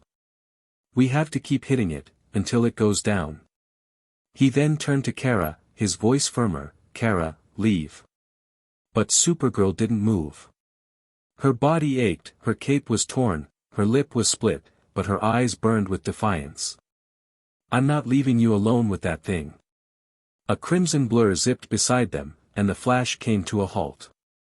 His suit was scorched and torn, streaks of blood painting his arms and legs, but he was still standing. "Everyone in a few dozen blocks is evacuated," Flash reported, panting, "there will be no more casualties for now." "Good," Superman nodded, still catching his breath. Flash looked at the others, then back toward the looming monster tearing through yet another skyscraper in the distance. "But do we have a plan to stop that thing?" Superman shook his head. "Just keep hitting it." Supergirl, eyes narrowed with frustration, offered, "What if we try to fling it into space?" "It can't fly. We could trap it up there." Superman gave a small, humorless smile. "It's not going to let us do that. And even if it did, it can come back. Again." "I'll try binding it," Wonder Woman interjected, gripping her lasso of truth with what little strength she had left. "You three, hit it with everything you've got." "I refuse to believe that thing can't go down." The others nodded. Their bodies screamed in protest, but none hesitated. They pushed forward, bloodied yet determined, toward the creature that had nearly shattered them all. Doomsday turned, sensing the approach of his enemies. The ground trembled beneath his massive steps. He roared, a deafening, bone-chilling sound that shook the broken city. And then something unexpected happened. From the broken asphalt between Doomsday and the advancing heroes, a ripple of darkness surged like a living wave. Shadows laced with glowing threads of blue light began to rise, coiling and dancing like flames caught in a midnight breeze. The League members stopped in their tracks, eyes wide with confusion and wariness. Doomsday too paused, its crimson eyes locking onto the shadows with animalistic curiosity. From within the swirling vortex of shadow and light, a figure emerged, a knight, unlike any they had seen. Towering in stature and draped in jet-black armor that shimmered with otherworldly metal, the being's presence was commanding. A tattered black cape flowed from his shoulders, and a single long red ornament extended like a mane from the back of his helmet. His body radiated calm, cold power. It was the Shadow Marshal, Igris. Without a word, Doomsday bellowed in fury and charged. The earth cracked beneath his feet as he lunged toward Igris, fist raised with the force to obliterate anything in its path. But Igris stood unmoved. Calmly, he extended a single armored hand and caught the punch. The impact sent a shockwave in all directions, but Igris didn't even flinch. Then, with a swift motion, he twisted Doomsday's arm and flung the beast over his shoulder, sending it crashing through the remains of a building with thunderous force. The League gasped in disbelief. Igris turned toward the fallen creature as it struggled to rise. In one smooth motion, he drew his sword, a glowing blade of pure azure energy, laced with bolts of crackling electricity. He walked slowly, like a predator closing in. Doomsday roared again and charged. Igris sidestepped. A flash of blue. In a single fluid sequence, Igris sliced through Doomsday's arm, then spun and cut off one of its legs, followed by the other arm and then the final leg. The beast screamed and collapsed, flailing in the rubble, limbs severed and body broken. Without hesitation, Igris drove his sword through Doomsday's skull, ending the rampage in one, final, merciful strike. Silence fell over the city once more. The League could only stare, awestruck, wounded, and utterly stunned. The monster that had nearly brought them to ruin was felled in mere moments. Igris turned to glance at them, no words, no acknowledgement, then his cape began to ripple unnaturally. It expanded, growing into a vast shadow that enveloped his armored frame and Doomsday's corpse together. The darkness swallowed them whole. And then, both knight and beast vanished, sinking into the earth like ghosts fading from a dream. The wind whispered through the broken remains of the city. No one spoke. Underscore underscore underscore underscore underscore underscore underscore underscore underscore underscore underscore. Far away in Ashbourne's home, Igris and the shadow of Doomsday were bowing to their king. The Justice League of this world is weak. Creators. Chapter 31, Rejected. The world stood still. Across every city, every channel, every screen, the footage looped endlessly, grainy yet clear enough to strike awe into the hearts of billions. A black-armored knight, emerging from shadow like a silent executioner, had brought down Doomsday, the unstoppable monster that had nearly ended a city and their protectors with swift, merciless slashes. He had come like a myth, slain a godlike terror, and vanished without a word. The world's greatest defenders, the Justice League, had fallen to their knees. And when all hope seemed lost, he appeared. A dark knight. A ghost. A mystery. No one knew his name. No one knew where he came from. And worst of all, no one knew where he went. In newsrooms and media outlets around the globe, the same questions were asked over and over again. Who was the Black Knight? Where did he come from? Why did he disappear? On-screen analysts speculated endlessly, some calling it a deliberate intervention, a powerful being who stepped in only after witnessing the League's failure. Others theorized he was a collector of monsters, that perhaps the monster was a creation gone rogue and this was merely the cleanup. Another group posited that the knight bore a personal grudge, a vendetta against the beast, and left as soon as vengeance was served. Theories flooded the internet. Artists reimagined the knight in stylized fan art. Conspiracy channels declared this the start of a new age, some even whispering that he was a god from the shadow realm, sent to correct balance. But amidst all the noise, no facts emerged. The Justice League remained silent. Their faces, battered and healing, appeared only briefly to reassure the public that Earth was safe once more. But when asked about the mysterious night, every member gave the same response. We don't know. They hadn't seen him arrive. They didn't know his name. They didn't understand his power. He was a phantom on the battlefield, more powerful than any of them, and gone before they could even speak. And that scared them more than anything. Was he a savior? Or something else? Underscore underscore underscore underscore underscore underscore underscore underscore underscore underscore underscore. In the shadowed halls of black-budget facilities and fortified bunkers, the whispers were louder, sharper. Amanda Waller's expression was unreadable as the footage looped again on the massive monitor in front of her. Her fingers tapped against the armrest of her chair, slow and deliberate. He took out that monster in under a minute, an agent said, not even trying to hide the awe in his voice. Which makes him an unstable factor, and possibly more dangerous than the League, Waller replied coldly. The room fell silent. A being possibly more powerful than Superman, an unknown variable, was now part of the equation. No one knew which side that night was on, and if it were to join the League, it would make it a much greater threat. That was a future Amanda Waller refused to face unprepared. Underscore underscore underscore underscore underscore underscore underscore underscore underscore underscore underscore. Even in Titan Tower, the mood had shifted. Footage of the night played in the background while the younger heroes sat in a circle, debating. He's definitely not a hero, Beast Boy argued, he didn't even say anything. Just, showed up, killed the monster, and bounced. That's creepy. Or he's just efficient, Robin said thoughtfully. No ego, no theatrics. Just did the job. I don't know. Starfire said slowly, his entrance was cool but scary and unnatural. Robin grunted. If he wanted to harm the League, he could have. They were weakened and injured, and that kind of power. It's scary.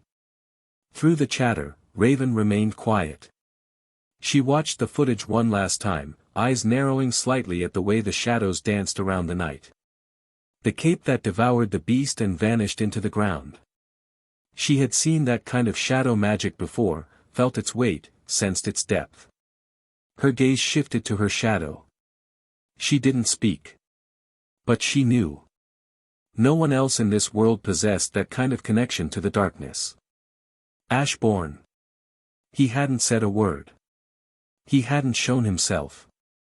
But Raven felt it in her bones. That night, that being who commanded death and shadow like a silent king, he was tied to Ashbourne. And her shadow knew she knew. It was watching her. Listening. Waiting. So she said nothing. She didn't dare to. Underscore underscore underscore underscore underscore underscore underscore underscore underscore underscore underscore. Ashbourne sat quietly at his desk. Across from him, lounging comfortably in the chair like it was her living room, was Kara. She was dressed in civilian clothes, simple jeans and a hoodie, and was currently devouring the snack tray in front of her like someone who hadn't eaten in days. You're bored again, Ashbourne stated, not even looking up from the file in his hand. Kara didn't stop chewing. You didn't call to check on me. Even though you definitely saw the news and saw how we were absolutely wrecked by Doomsday. She paused for a moment then continued, that's the name we decided to give the monster, she explained between bites. It seemed fitting. He nodded lightly. You looked fine in the footage. A bit roughed up, but breathing. And it's not like you've given me a phone number to call. Kara rolled her eyes. Excuses. Lame ones. You have no idea how horrible it was, fighting that thing. Ashbourne leaned back slightly, studying her. I'm sure it was unpleasant. Unpleasant, she repeated in disbelief. If that Black Knight hadn't shown up, we might have all died. That guy's power, it was unreal. You could feel it. He didn't just beat Doomsday, he destroyed him. There was this air around him, like the world itself respected him or something. Yes, Ashbourne said evenly, I can imagine that. Kara shook her head. No, you can't. Not unless you were there. It's hard to explain, but when he stood there, it was like reality bent around him. Ashbourne shrugged. If you say so. She narrowed her eyes at him, then after a moment, her expression softened as she leaned back in her chair. You know, last time we talked, I didn't get to finish asking. What do you do for fun? Ashbourne glanced at her. Working. Eating. Watching movies. Playing video games. Kara gave him a flat look. So basically, you enjoy breathing. I enjoy the small things, he replied without missing a beat. The slow process of life. She groaned, throwing her head back dramatically. You sound like a monk. He didn't respond, only watched her with mild amusement. Kara sat up suddenly, brushing the crumbs off her lap. All right then, Mr. Small Things. If you like movies, would you like to go see one with me? Ashbourne tilted his head, studying her carefully. Her tone was light, but her eyes, there was something hopeful in them. Like a date? He asked. A faint pink colored her cheeks. You can say that if you want. His gaze drifted away, focusing on the soft glow of the console behind her. No. I don't wish to do that. Kara blinked, stunned. Why not? I don't feel like getting involved with anyone for now. Her face fell, the light in her eyes dimming instantly. She stood abruptly, brushing her hands on her jeans. Right. I should go. Ashbourne didn't stop her.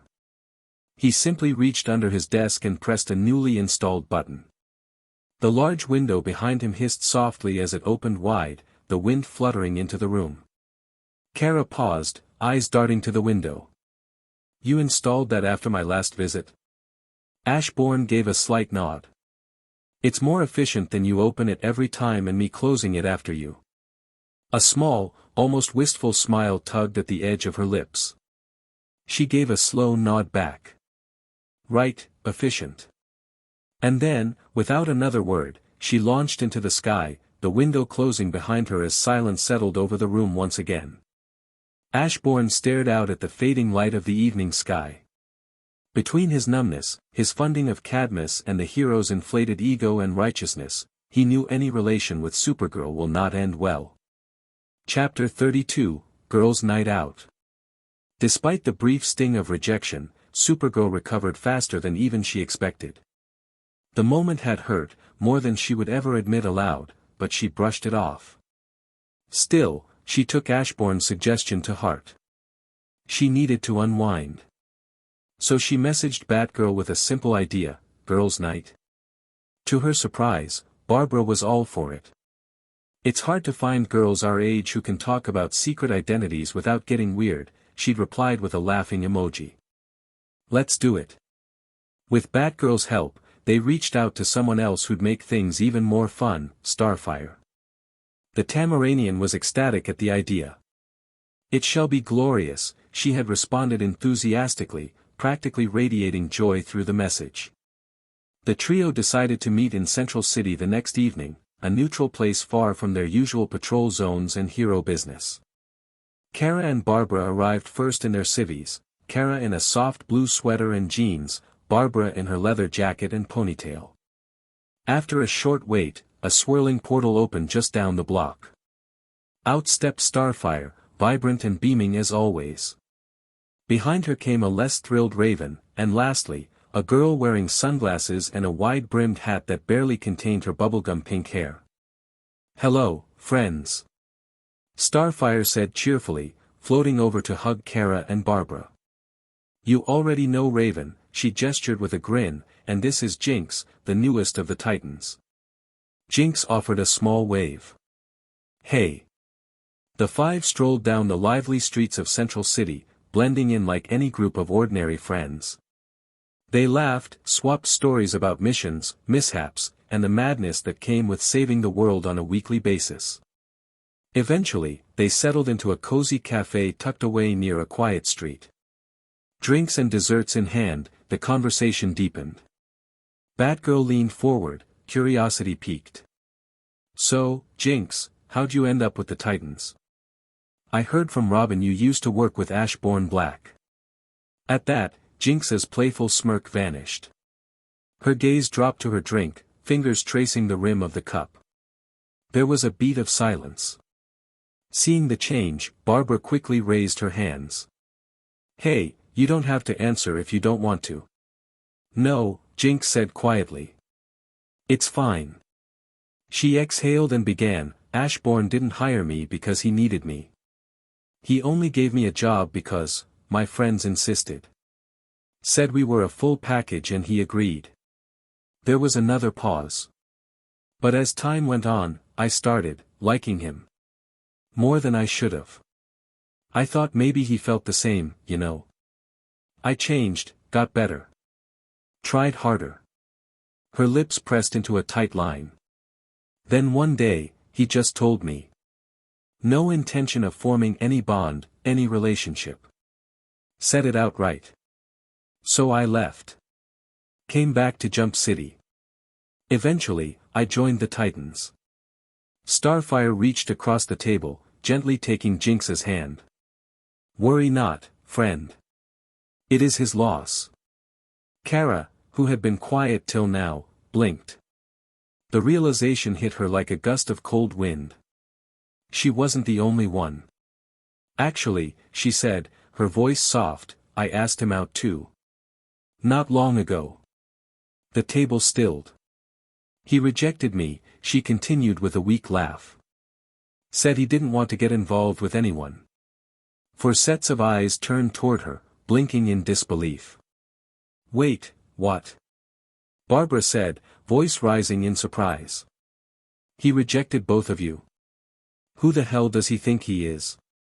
Kara laughed, brushing a lock of hair behind her ear. "It's fine. I talked to Superman about it. He thinks it's part of Ashbourne's past. Says when he was younger, he lost everyone, his parents, cousins, uncles. All of them. Different reasons, but same end. One after another. Now he just keeps his distance. Doesn't want to go through that pain again." "Superman said that?" Starfire asked, visibly saddened. Kara nodded. "And Batman thinks he hides his trauma behind his smile." The group fell into silence, digesting the weight of that revelation. All except Raven, who didn't buy it. "That guy doesn't carry trauma. He is the trauma. That smile of his. That's not pain. That's control," Raven thought as her eyes glanced at her shadow. She has been afraid of her own shadow for quite some time now. For a moment, no one spoke. Then Jinx smirked, "Well, now I feel a little better. I am not the problem for once." The girls chuckled genuinely as the evening wore on. Underscore underscore underscore underscore underscore underscore underscore underscore underscore underscore underscore. The crisp night air buzzed with excitement as the girls left the cafe, laughing and chatting away, their earlier confessions slowly dissolving into the rhythm of friendship. The streets of Central City were alive, neon signs flickering, cars passing with trailing music, and people milling around in unexpected clusters. It wasn't long before they noticed a particularly large crowd gathered outside a restaurant just down the block. The line stretched out the door, curling around the corner. "What is happening here?" Starfire asked, floating slightly above the sidewalk for a better view. Kara flagged down a man stepping out of the crowd with a box in hand. "Hey, what's going on?" The man grinned. "This? Oh, this is Heart Attack. New restaurant in town. They sell sandwiches so overloaded with calories, they're basically a health hazard. That's why it's called Heart Attack. It's all the rage." Starfire's eyes widened. But, if it is harmful, why would one consume it willingly? Batgirl chuckled, stuffing her hands in her jacket pockets. People love testing limits. Even if it's bad for them. The danger makes it cool. Kara laughed. Maybe we should give it a try, just for the... Her words stopped abruptly, her voice catching in her throat. From between the crowd, casually stepping out with a plastic takeout bag in hand, was none other than Ashbourne. His appearance was the same as always, black coat, relaxed gait, a distant yet a smiling expression. The bag crinkled slightly as he adjusted his grip on it. All 5 girls halted in sync. Ashbourne, too, noticed them almost instantly. His eyes flicked across the group and rested briefly on Kara, then on Jinx. So, she followed my suggestion, he mused. A girls' night out. But Jinx? He walked over without hesitation. Didn't expect to run into all of you here, he said casually, his eyes scanning the lineup. Barbara's narrowed eyes gave away her distaste. Raven's aura flared with silent tension and fear. Kara and Jinx couldn't seem to meet his gaze for more than a second, their awkwardness clear. Only Starfire beamed at him, albeit with a confused tilt to her head. Kara took the lead, trying to steady her tone. We're having a girls' night. You. Ashbourne simply turned slightly, lifting the bag and pointing toward the glowing restaurant sign behind him. Of course, Kara muttered, smirking faintly. You'd come here. His eyes then shifted to Jinx. That's quite the change in your social circle. Before Jinx could respond, Starfire stepped forward proudly. Jinx is now one of the Teen Titans. A hero, and our dear friend. Ashbourne gave a single nod. Glad you found something to do. It wasn't cruel. It wasn't cold. Just, neutral. His tone had no real care behind it. There was a beat of silence between them all, an odd energy hanging heavy in the air. Jinx had unfinished words, unspoken feelings, and she couldn't say a word. Well, Ashbourne said, already turning to the side, I'll leave you girls to it. He pivoted to walk away when suddenly, the sky cracked open. A column of light, blinding, divine, and humming with bright energy, descended from the skies without warning. It engulfed them all in a heartbeat, Kara, Barbara, Starfire, Raven, Jinx. And Ashbourne. The street lights flickered. Pedestrians screamed. And in an instant, the 6 figures were gone, pulled skyward within the blazing pillar as the world around them fell back into screams and fear. No one understood what just happened. Chapter 33, Ashbourne's Field Trip. Each of the 6 kidnapped individuals stood within a cylindrical glass prison, round walls that stretched from the floor all the way to the ceiling, the material glowing faintly with an unnatural sheen. The cells were spaced evenly across a vast metallic chamber that curved out into darkness. In the distance, more glass towers housed strange creatures, some reptilian, others aquatic, some humanoid but utterly alien. The girls sprang into action. Supergirl reeled back and launched a punch at the glass with all her might, only for the strike to jolt through her hand, causing her to stumble back in pain. Her breath was short, her strength, dimmed. Raven's hands lit up with magic, but as the energy gathered it fizzled out, leaving only a spark. Starfire growled and launched a blast from her eyes.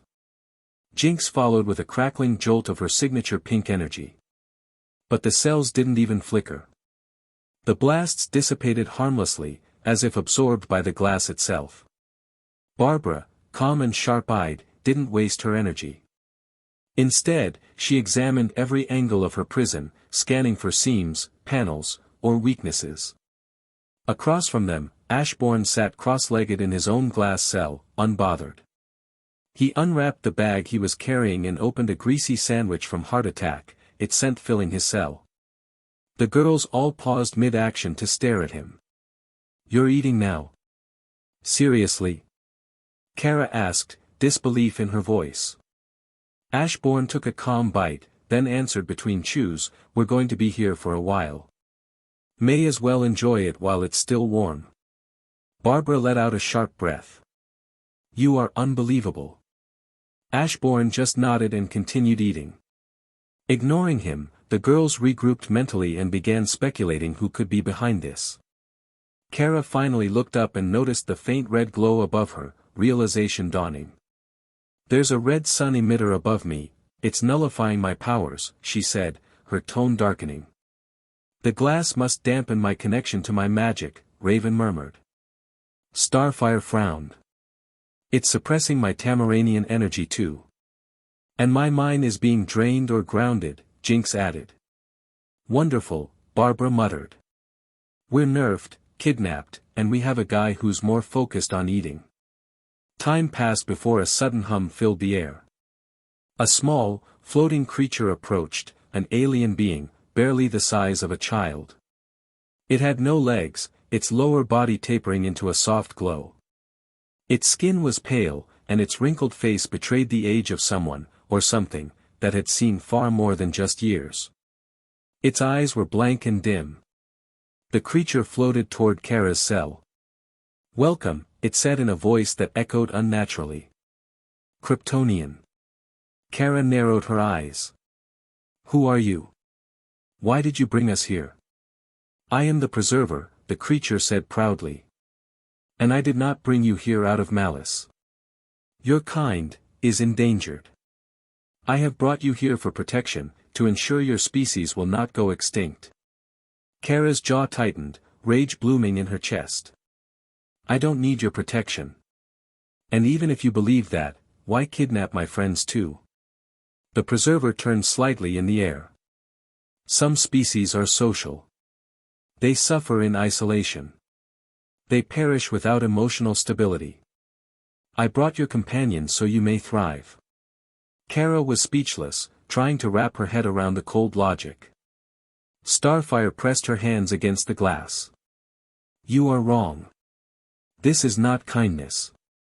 This is imprisonment. And it is against our will. The preserver floated back calmly. Perhaps. But preservation of life and legacy is more important than the will of a single individual. That is the principle I uphold. Barbara stepped forward, her voice low and firm. We'll find a way out of here. And when we do, you're not going to like it. The preserver shook his head slowly. You cannot leave. These containment units were crafted to restrain beings across the known universe. Your abilities were all considered. I made certain of it before your arrival. The Justice League won't let this go, Kara snapped. They'll find us. The preserver blinked slowly. I do not know this Justice League. But if they are from Earth, we have already left its orbit. Soon, we will depart the solar system entirely. Silence filled the chamber. Fear took root. For a second, no one spoke.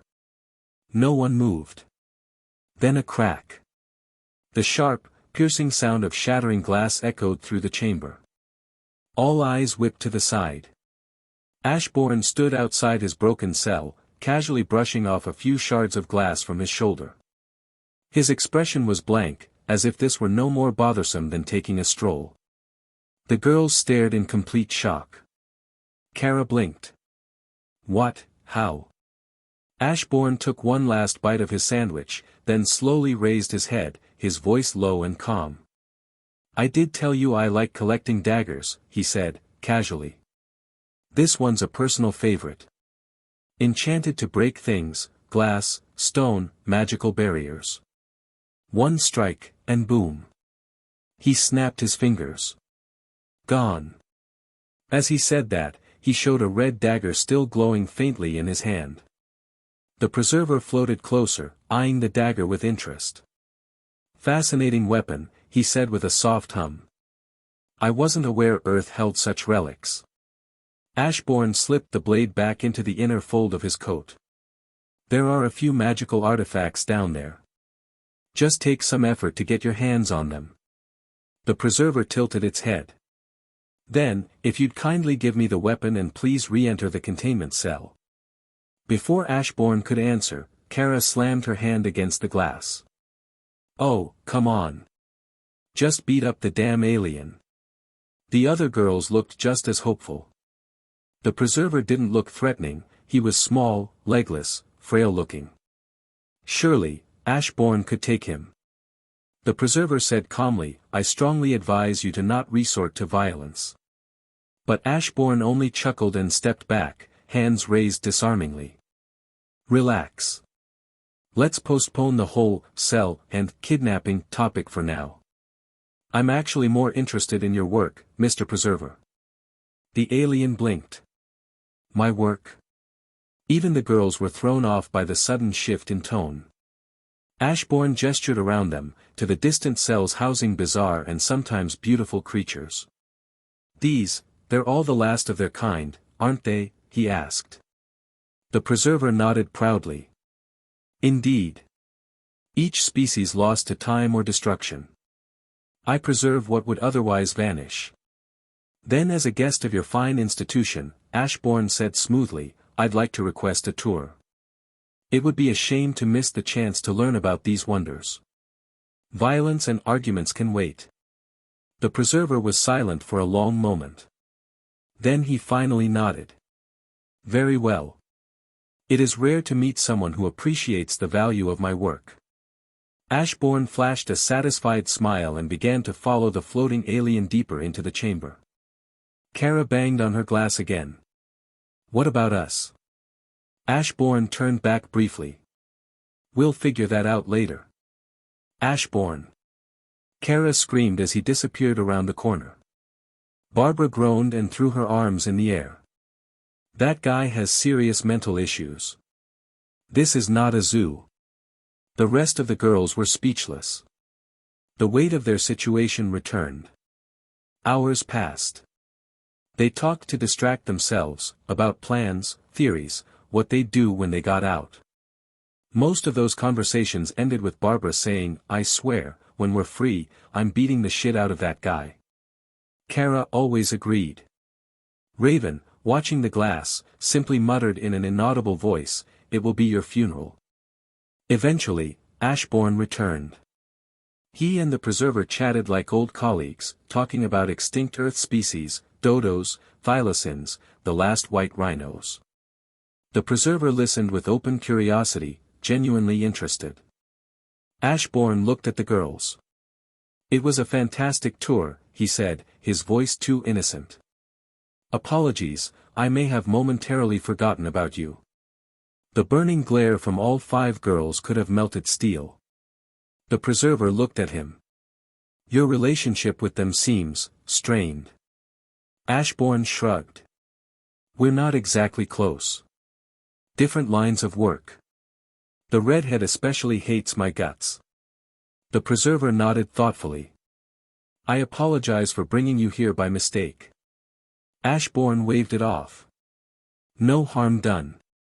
Honestly, I consider it a happy accident. Got to see some amazing things. Kara snapped. Him. So the Joker decided to visit Vegas instead of staying in Gotham. Everyone knows what kind of person Joker is. The Joker is going all the way to Vegas means he is planning something big. He was still staring at the screen when another encrypted message arrived, this one from Cadmus shared across their channels. Update. Subject, the 5 meta-human, confirmed missing. Possible abduction. Suspect, Joker. Warning level, critical. Abilities. Herald, energy projecting Melanie, magnetism control jack, superhuman strength techs, flexibility and elasticity ace, reality bending illusions via direct eye contact. Prolonged exposure leads to cognitive failure, permanent brain damage. Ashbourne leaned back in his chair. Ace. A name that stirred memories as he recalled her story from another world. A girl who was powerful beyond measure, yet broken. Someone who had been used and chained, feared and misunderstood. A tragedy that had played out under the radar until it was too late. Is it the same Ace, he murmured to himself. Or did this one walk a different path? His eyes drifted to the window, where the neon lights of Metropolis reflected off the glass. Her name dampened his mood slightly. It was something he rarely felt, not since he came to this world, empathy. Chapter 36, Vegas' Worst Show. Ashbourne sat silently in the back seat of a sleek, black car moving through the glimmering and loud streets of Vegas. His eyes were fixed on his phone, where a live feed had been running for a few minutes now. The Joker's chaos was already in full swing. On screen, the Justice League raced against time, disabling bombs scattered across Vegas, on bridges, in parks, near and inside casinos while having to fight the super-powered individual Joker freed from Cadmus. Each success came with mounting tension, not knowing if they will be able to stop all bombs in time. And with the Joker watching them closely, it only added to that pressure. Ashbourne watched it all, calm and still as ever, the flashing images reflected in his gaze. The car slowed. "We're here," the driver said. Ashbourne stepped out of the car and before him loomed the TV station where the Joker had claimed for his party. Ashbourne already knew what awaited him inside. He glanced at his watch. 6:55 p.m. Then entered the building. The halls were empty, clearly the Joker had either killed the people or tied them somewhere out of the way. But Ashbourne didn't care much about that. Soon, he could hear the faint sound of laughter echoed ahead, high-pitched, deranged. Finally, he stepped into the studio. Cameras were pointing from all directions at the center of the stage, where a lone figure sat, Ace. A young pale girl in a simple black and white cloth, still as a statue, her eyes staring unblinking and void of emotion, fixed straight ahead at the camera. The Joker stood in front of her, cackling to the camera like a game show host on the brink of collapse. When he noticed Ashbourne entering, he paused, then grinned. Ashbourne offered a slight wave, leaned casually to one side, and gestured for him to continue. "Don't let me interrupt." The Joker stared for a beat, then howled with laughter. "Ah! Now that's the spirit. Ladies and gentlemen, the real guest of honor has arrived." He turned the camera, angling it so it now showed Ace fully. The viewers were trapped by Ace's power but they were still able to comprehend words and what was going on. Across the country, tens of millions who were watching the live stream were staring helplessly with eyes wide, expressions locked, minds blank. Ace's gaze reached through the screen. Her power didn't just manipulate reality, it rewrote perception. Those exposed were paralyzed, trapped in mental prison of their own hallucinations. "And there is little Ace," the Joker crooned, walking a slow circle around her. "Little Ace. Born cursed. Born with power. And what did they do? The government kidnapped her and threw her in a cage, experimented with her. Said she was dangerous. So they made her wear a headband. They turned her into a sweet little puppet, didn't they? Made her quiet. Obedient. Because gods forbid she hurt someone by accident. Ha! His grin widened. You see, her power lets her alter your reality. One look, and you see what she wants you to see. For most people, that's madness. Terror. You can't even look away from her now, can you? He tilted his head, laughing again. Oh, don't worry. I'm not affected. I'm already mad. He tapped his skull. Upstairs. Lights out, baby. Then, he turned to Ashbourne. But enough foreplay. For today's big finale, we have one last guest. He theatrically bowed. Ashbourne, my good buddy, step into the spotlight. The stage is yours. Ashbourne stepped forward confidently in slow deliberate steps. The Joker aimed the camera so that both Ashbourne and Ace were in frame. Ashbourne smirked, eyes on the girl. You really pulled off your biggest stunt yet, he said coolly. The Joker's grin sharpened. Of course. And I wanted a little, heart-to-heart with you after the last 2 times before the curtain falls. The Joker looked at Ace with a glint in his eyes and a wide smile. He said, Acey, why not give him a piece of your mind? Ace's gaze shifted for the first time. She looked directly at Ashbourne. There was silence in the room for a few seconds, then nothing happened. The Joker's grin melted into a baffled frown. His eyes darted between Ace and Ashbourne, clearly not comprehending the lack of reaction. Ace, still seated, was staring right at Ashbourne unblinking, intense. But Ashbourne was perfectly fine. Acey, the Joker's voice cracked with uncertainty. Juice up, sweetheart. Still nothing. Ashbourne slowly tilted his head, still smiling, as he drew a gun from his coat and aimed it lazily at the Joker. Am I the only one having a strong sense of déjà vu? The Joker blinked rapidly, gears turning but finding no traction. Ashbourne is still smiling like usual. Why are you not going crazy? The Joker asked, clearly confused. Good question, Ashbourne replied. I guess we just confirmed I'm also insane. But again, who needs sanity? It is overrated, don't you think? The Joker took a nervous step back.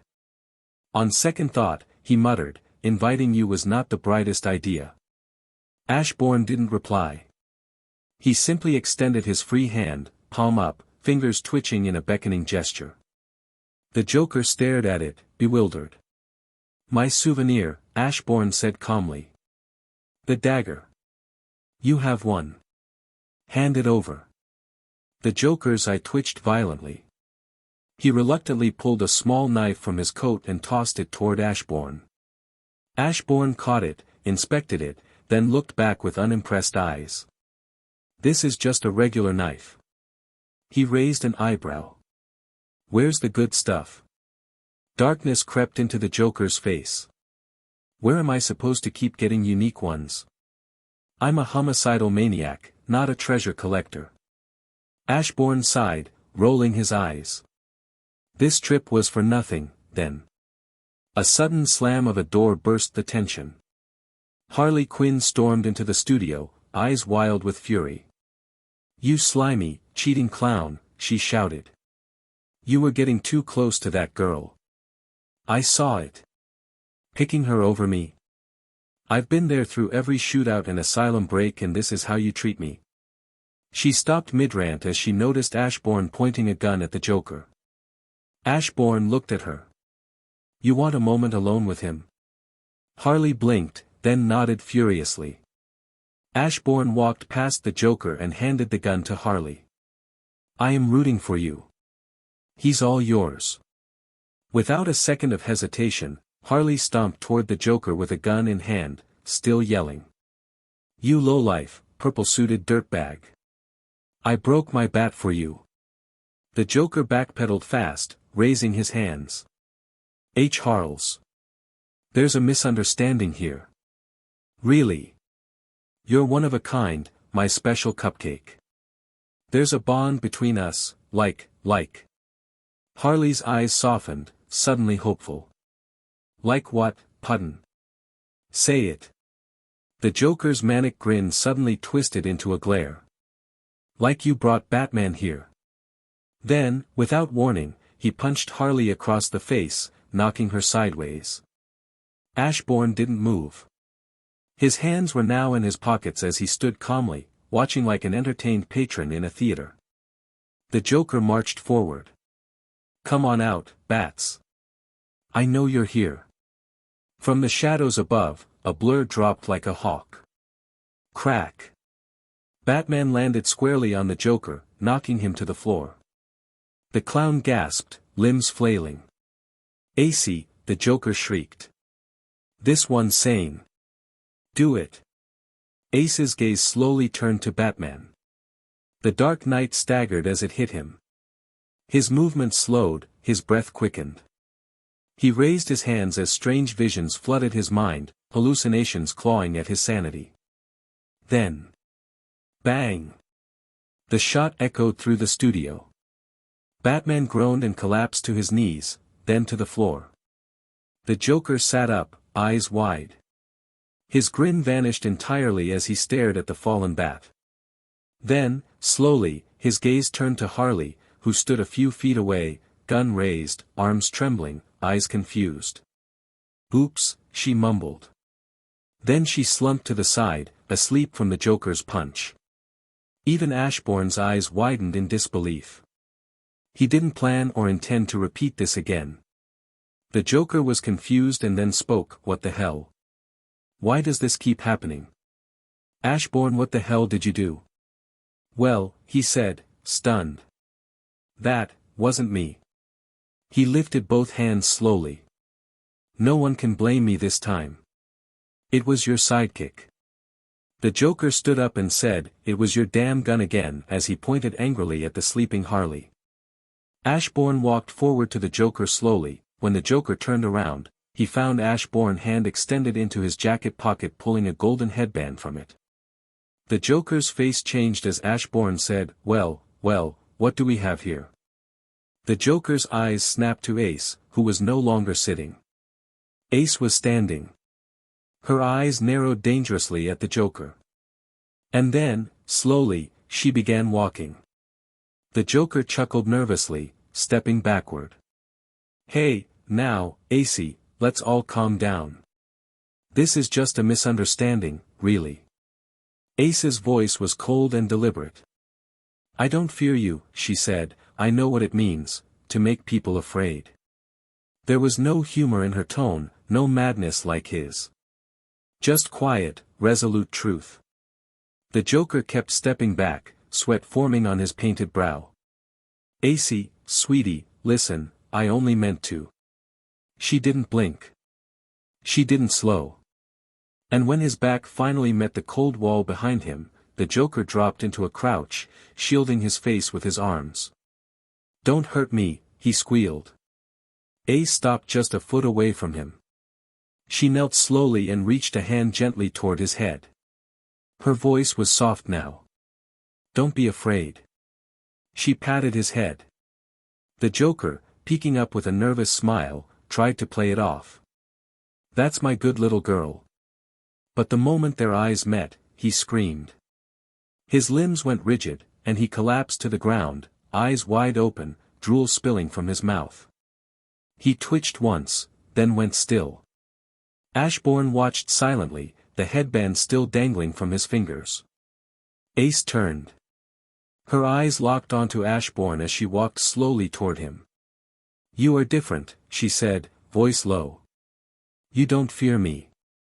You don't care what could happen." Ashbourne met her gaze with a calm smile. "You're just a normal person with a unique trick. Should I be afraid? Like the other idiots out there?"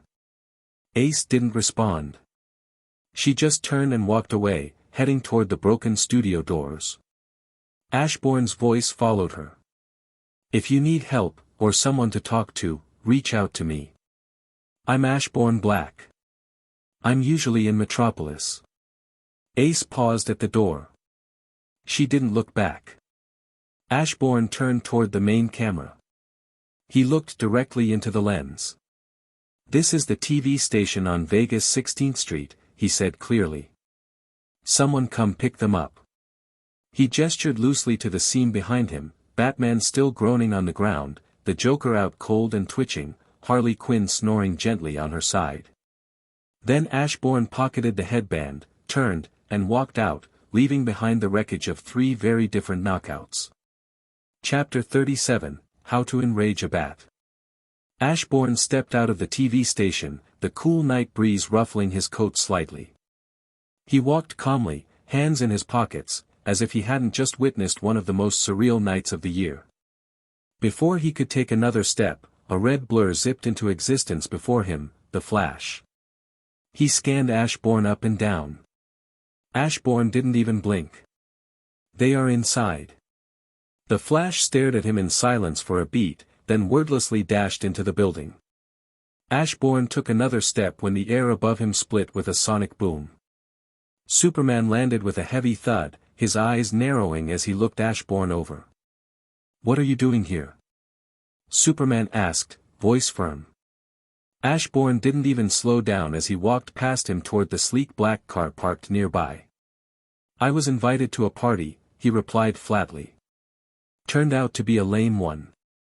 Superman floated after him, arms folded, frown deepening. You knew about this? Ashbourne glanced at him with a sideways smile. All the Joker told me was to be here at 7 p.m. for a party. That's exactly what I did. He opened the car door and paused. Now, if you'll excuse me, I'm heading back to Metropolis. Feel free to visit my office if you need anything.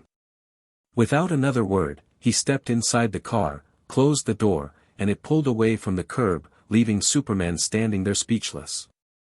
Inside the building, heroes rushed to clean up the mess. But outside, the narrative had already changed. The millions who had been trapped in the live broadcast, their minds caught in the power of Ace's gaze, had seen everything. They had watched as the Justice League scrambled to disable bombs that turned out to be nothing but distractions. They had seen Batman brought to his knees by a stray bullet, from Harley Quinn, of all people, and then unceremoniously passed out. But more importantly, they had seen Ashbourne. He had faced Ace without hesitation or fear. He had kept his calm, turned the Joker's game upside down, got his souvenir and left with the same calm swagger with which he arrived. The public's verdict was swift. It wasn't the Justice League who had saved them. It was Ashbourne Black. And back in the car, as the neon lights of Vega's airport drew closer, Ashbourne's phone buzzed. A message from Rex lit up the screen. Your acquaintance was the Joker of all people. How could you go to him on your own feet alone? Ashbourne sighed and let it slide for now. Another buzz, this one from Amanda Waller. Did you know what the Joker was planning? Why didn't you stop Ace if you were immune to her? He shook his head with a small smirk. Not surprised by Director Waller, always authoritative and cares only about the objective. More messages followed. From Gizmo, Mammoth, Billy, even Victor and Nora. Concerned, worried, and confused. All of them were worried about him. Ashbourne leaned his head back against the seat and stared at the city lights passing by through the window. This was the price he paid for keeping his powers hidden, for acting like he was just another clever/reckless man in a suit rather than the monster that lurked behind the smile. They all cared. And because they cared, they are worried. He couldn't be annoyed with them. It would be just a hypocrisy. Underscore underscore underscore underscore underscore underscore underscore underscore underscore underscore underscore. In the Batcave, Superman, Martian Manhunter, Wonder Woman, and the Flash stood silently before the Batcomputer while Batman, seated in his chair, glowered at the floor like it had personally offended him. He didn't want them there. He never liked anyone in his cave. It was his space. But this time he loathed their presence. Bruce Wayne, the Batman, one of the founding pillars of the Justice League, the silent guardian of Gotham, the man who had stood shoulder to shoulder with gods and monsters had been reduced to a punchline. 3 times. The first? A misfired gun. The second? A deflected bullet. And the third? Harley Quinn. Harley Quinn. With a sleepy goops. It wasn't even the pain that got to him. It was the broadcast. More than 70 million people witnessed it. Not on some obscure footage tucked away in a villain's lair. Live. Public. Immortalized. He was the Batman. And he was humiliated 3 times. He didn't say it, wouldn't say it out loud, but deep down, he suspected Ashbourne had a hand in at least the first 2. No proof. Just a nagging feeling. And the third? He couldn't blame that one on Ashbourne. Harley had pulled the trigger. But somehow, that made it worse. His teammates looked at him with concern, and that only made the humiliation worse. Bruce's mind shifted back to the real issue, the one his pride was trying to avoid. Ashbourne. Ashbourne Black knew something. At the very least, he knew the Joker was planning something. Instead of alerting the League, or the police, or anyone, he just showed up. Alone. With a smile. Superman was the first to speak, arms crossed. The Joker has a grudge against Ashbourne. He went out of his way to invite him. That could happen again. Bruce's eye twitched, though his face remained cold. Of course it could happen again. Wonder Woman stepped forward, voice stern. Ashbourne Black's actions were irresponsible and reckless. He should be punished. By the laws of man, he's an accomplice. He withheld vital information. The Flash raised a hand. Hold on. He didn't know what was going on, or the scale of it. He was just invited to a place at a given time and showed up. That's not a crime. A pause. Then he added with a thoughtful tilt of the head, and I don't think this'll happen again. He was there for the dagger. He was clearly disappointed by the Joker's normal knife. A moment of silence followed. That was the thing that troubled them the most. Ashbourne was disappointed by a mass-murdering maniac's knife, not the madman's show that was going on. Even Bruce paused, recalling the stupid reason Ashbourne went there in the first place. He leaned forward, shadows creeping across his face as he stared at the back computer. What concerns me is how he avoided Ace's power. Everyone's focus was on him. Bruce continued, everyone was affected. Even you, Clark. The Joker, for all his insanity, nearly went into a vegetative state. If not for John. Martian Manhunter gave a slow nod of confirmation. Bruce stood. We need to pay Ashbourne a visit. Find out what he's hiding. Superman frowned slightly. Bruce, we can't just interrogate someone for not being affected by something we don't understand. He's never done anything wrong. He's helped, even if he's unconventional. I agree, Flash said, arms crossed. It could just be another magical artifact he's using. I mean, he clearly enjoys collecting weird stuff. Wonder Woman folded her arms, eyes narrowing. But Bruce has a point. We don't know what he's hiding. What if it's something dangerous? And it could also help countering Ace when we find her. The heroes were clearly divided on what to do with Ashbourne, but before they could continue, the soft but deliberate sound of approaching footsteps echoed down the staircase. All heads turned as Alfred Pennyworth, the ever-composed butler of Wayne Manor, walked down the stairs with a small package in his hands. He gave a slight nod to the gathered heroes. Apologies for the interruption, but I thought Master Bruce might want to see this immediately. Bruce arched a brow. What is it? A package, sir. Delivered just now. From Mr. Ashbourne Black. Those 3 words froze the room. All at once, Superman's gaze sharpened, Wonder Woman turned to face Alfred fully, and Flash tilted his head with barely restrained curiosity. Bruce's eyes narrowed as he looked to Clark. What's inside? He asked quietly. Clark peered through the packaging with his X-ray vision, and frowned. A metal box. And a letter in an envelope. I can't see the box content.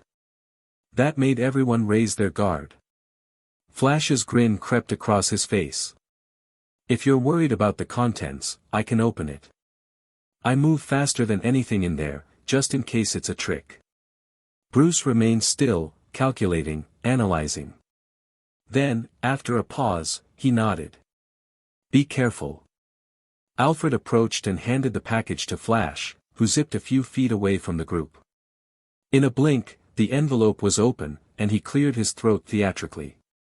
All right, let's see. His voice echoed in the silence as he read. Dear Bruce. It is lamentable that you keep experiencing groin-related accidents in my presence, and it is quite concerning for the Wayne family future if this continues. I would have suggested you take a break to breed an heir or head to some sperm bank to have a backup plan, but I doubt you would do either of those of your free will. So I made a prototype for the second best solution I can offer to keep your biological tool intact. It is made by the best material engineers to ensure optimal protection while keeping you comfortable and without limiting your mobility. Regards. Ashbourne Black. The Batcave was dead silent for a heartbeat, then Flash opened the box. He gasped.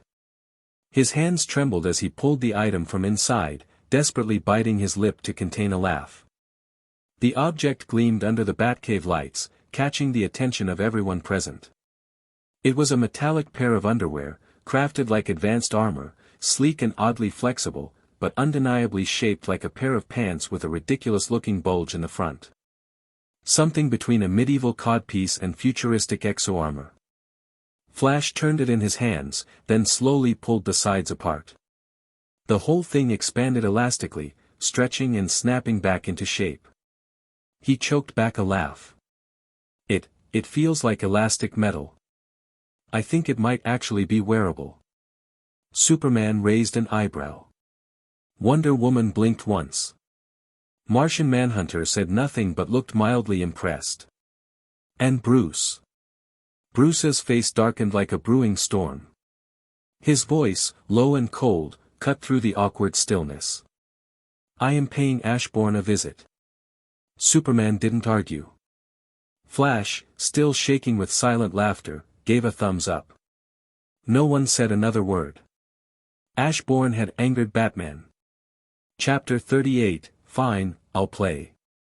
Ashbourne Black leaned back in his chair, a bemused smile curling his lips as he studied the two figures standing in his office, Superman and Batman. The air in the room was filled with unspoken tension. His gaze shifted downwards and lingered just a little too long on Batman's lower half before he let out a theatrical sigh. It seems, Ashbourne said with a wry note, my gift wasn't to your liking after all. Batman's voice was cold. Stop the jokes and silly plays, Ashbourne. You knew about the Joker. And you hid it. Ashbourne's smile didn't falter.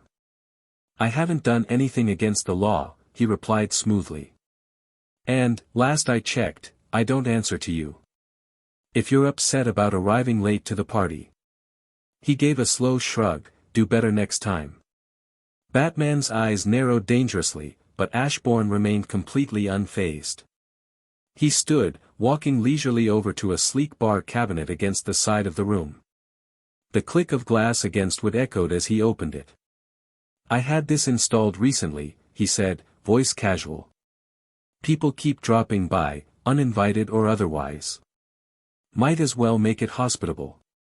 What would you gentlemen like to drink? Batman's voice cut through the room like frost.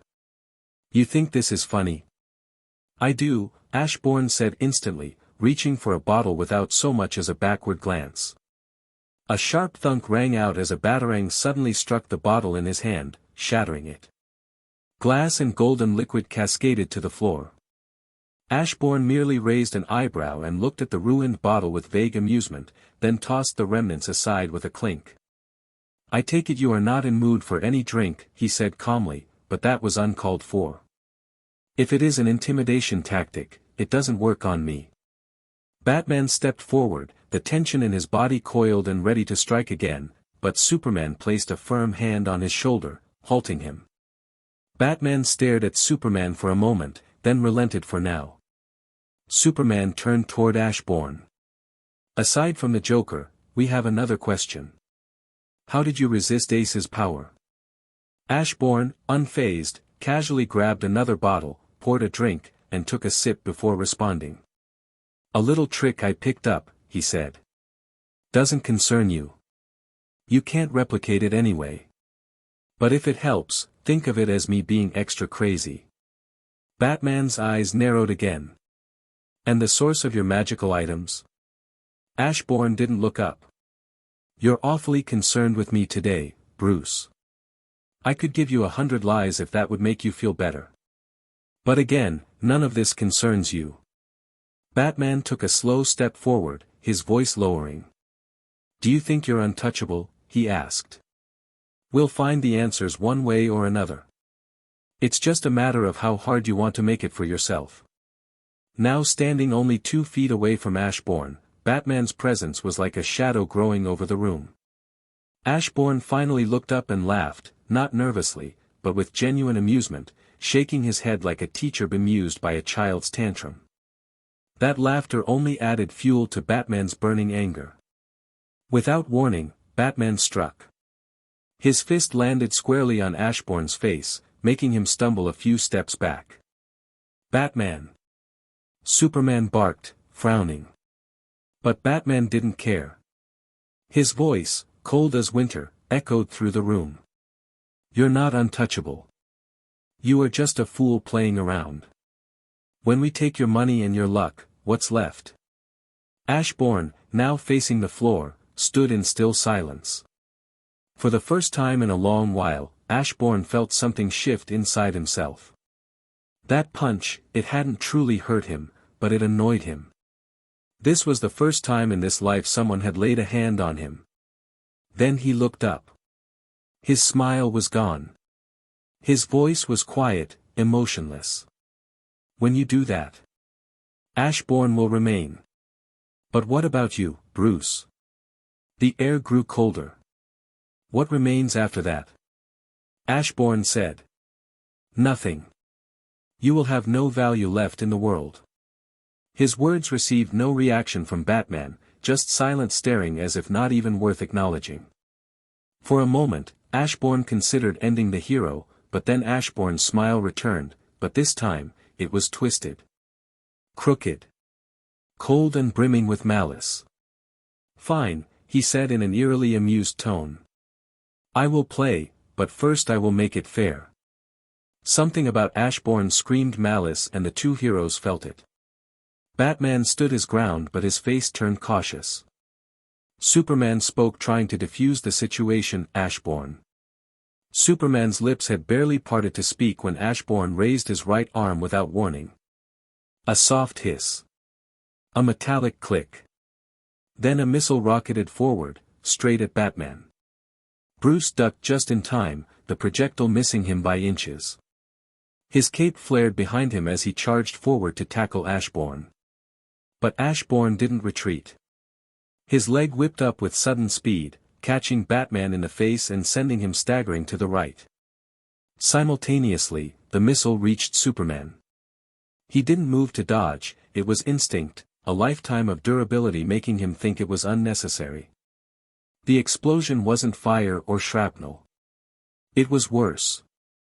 A dense cloud of green mist burst out in a pulse, surrounding him. Superman's face twisted in agony as the kryptonite took hold.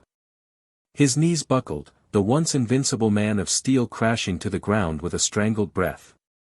Batman flipped backward to recover from the kick, his body moving on reflex, but a second missile whistled through the air and struck him in the back mid-movement.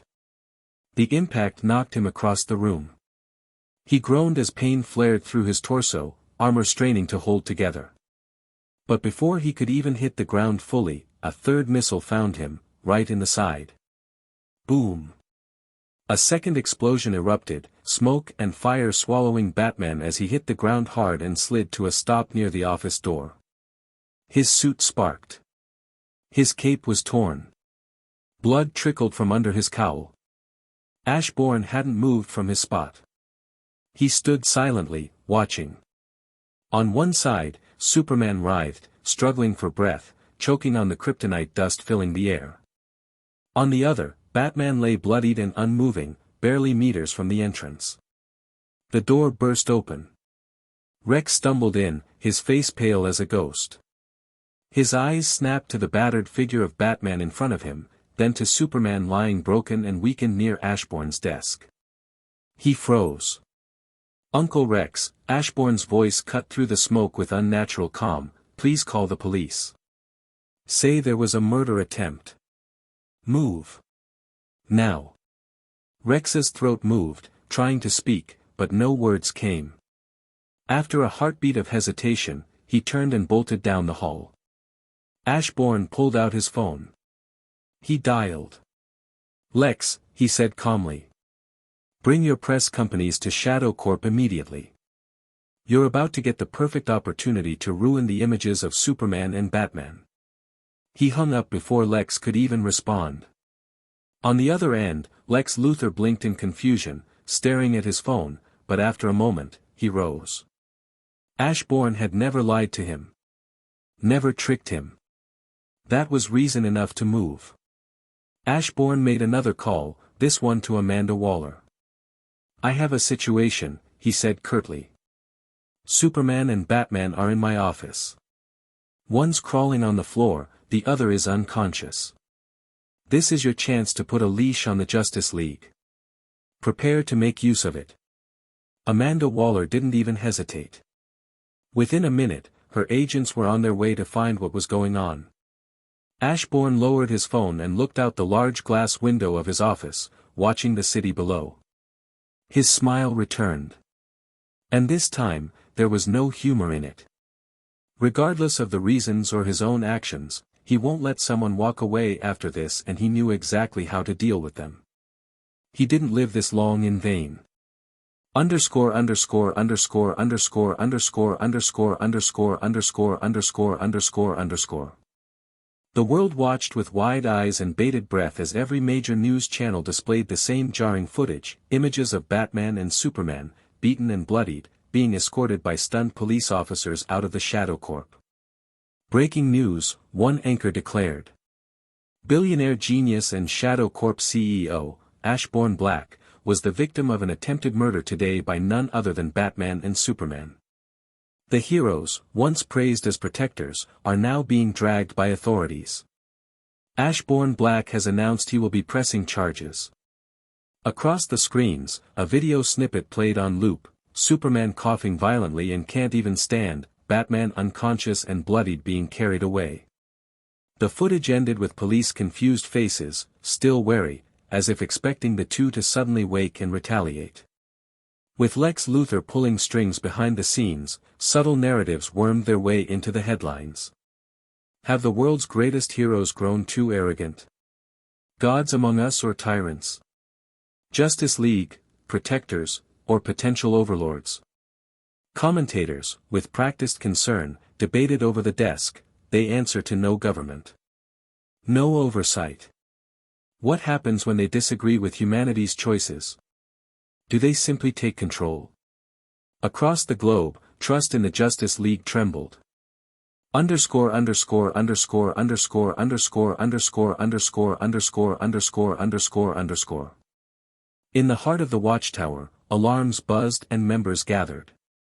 Within seconds, the Flash, Wonder Woman, and Martian Manhunter were gone, streaking toward the Earth below. The trio wanted to meet with their comrades, but they were met with tight security and an unusual atmosphere, civilians recording with their phones, news vans lining the streets, and an air of disbelief. When they were finally allowed inside, they were brought to the security room where footage was played without edits. Their expressions hardened with each second. Batman's punch. Ashbourne's missiles. Superman collapsing in kryptonite mist. The unmistakable chaos. Why would they even do this? The Flash murmured, unable to look away. The security official replied, Mr. Black is pressing charges. Official statement says he acted in self-defense. The footage supports that. Where are they now? Wonder Woman asked, her tone low but firm. Medical wing. Under heavy watch. The heroes exchanged grim looks. Underscore underscore underscore underscore underscore underscore underscore underscore underscore underscore underscore. Not long after, the calm in Ashbourne's office shattered. Crash. Supergirl burst through the doors with heat in her eyes and rage in her voice. Her fists clenched as she stormed across the room. Ashbourne, she barked, fury flaring in every word. What the hell are you doing now? Ashbourne, seated behind his desk with a cup of tea steaming beside him, didn't flinch. He glanced up, the cool mask of composure draped across his face. I assume you're referring to the incident, he said calmly. Supergirl slammed her palms onto the desk, causing it to shake. You poisoned Kal-El with kryptonite. You fired missiles at Batman. And now you're playing the victim. I am the victim, Ashbourne said, unbothered. They insulted and attacked me in my own office. I defended myself. And I have the footage to prove it. You provoked Batman and now you are pressing charges, she asked through clenched teeth. Ashbourne leaned back, the faintest trace of a smirk curling at the corner of his lips. Actions have consequences. If mine led me to be attacked in my office, what about Batman? Even heroes should have consequences, don't you think? Chapter 39, Checkmate in Shadows. In an underground meeting, Ashbourne sat across from two of the most calculating minds on Earth, Amanda Waller and Lex Luthor. Lex tapped a folder on the table, his tone filled with quiet triumph.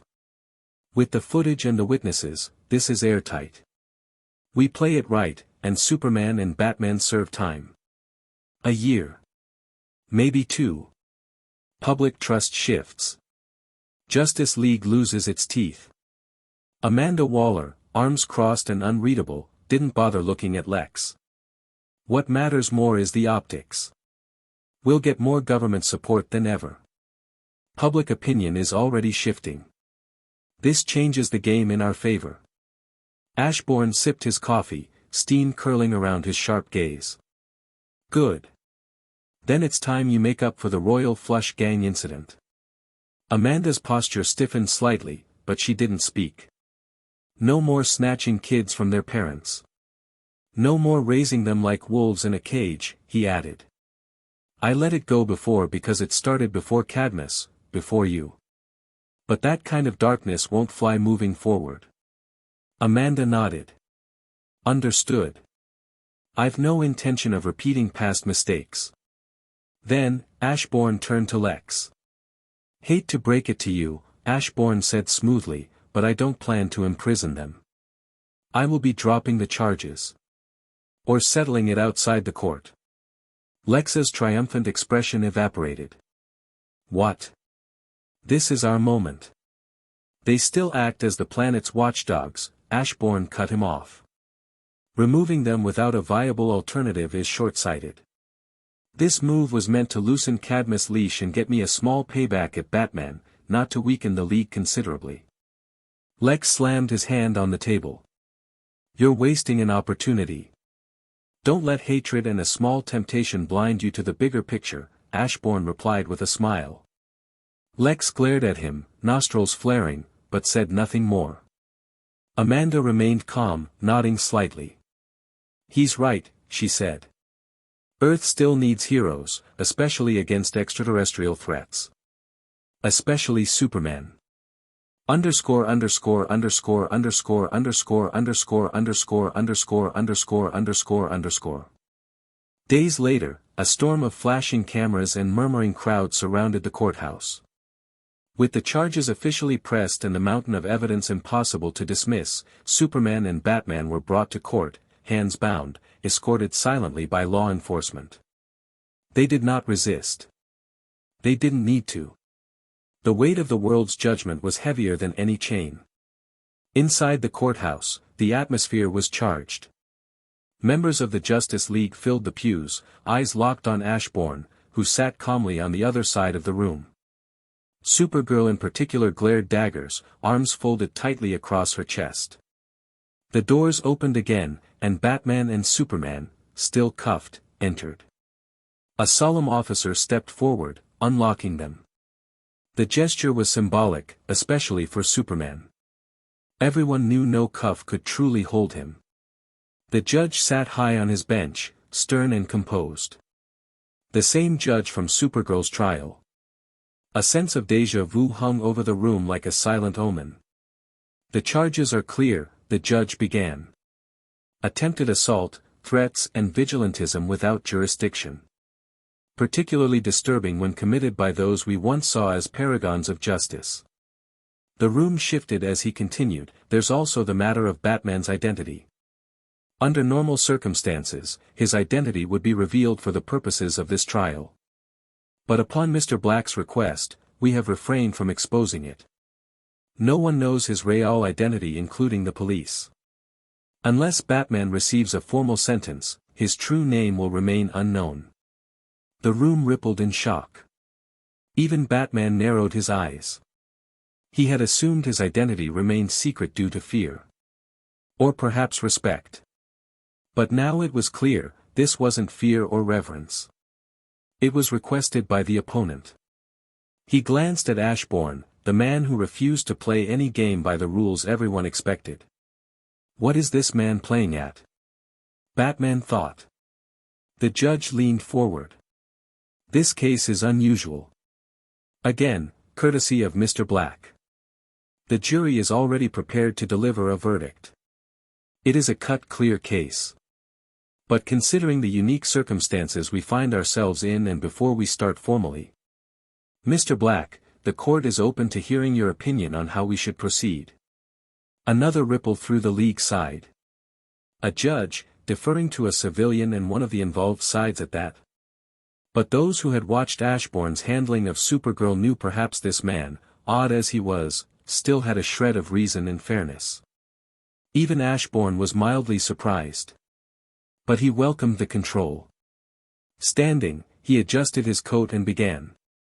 For those who missed the full case, Ashbourne said, voice calm and crisp, the two came to me asking personal questions about my collection and how I resisted Ace's psychic influence.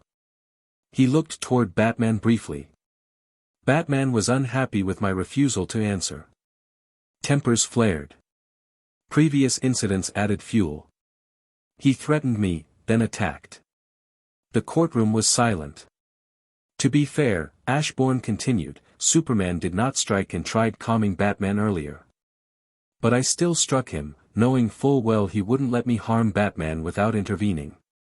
It was preemptive, I admit. Speculative, even. He turned to the judge. For that, I suggest he be released.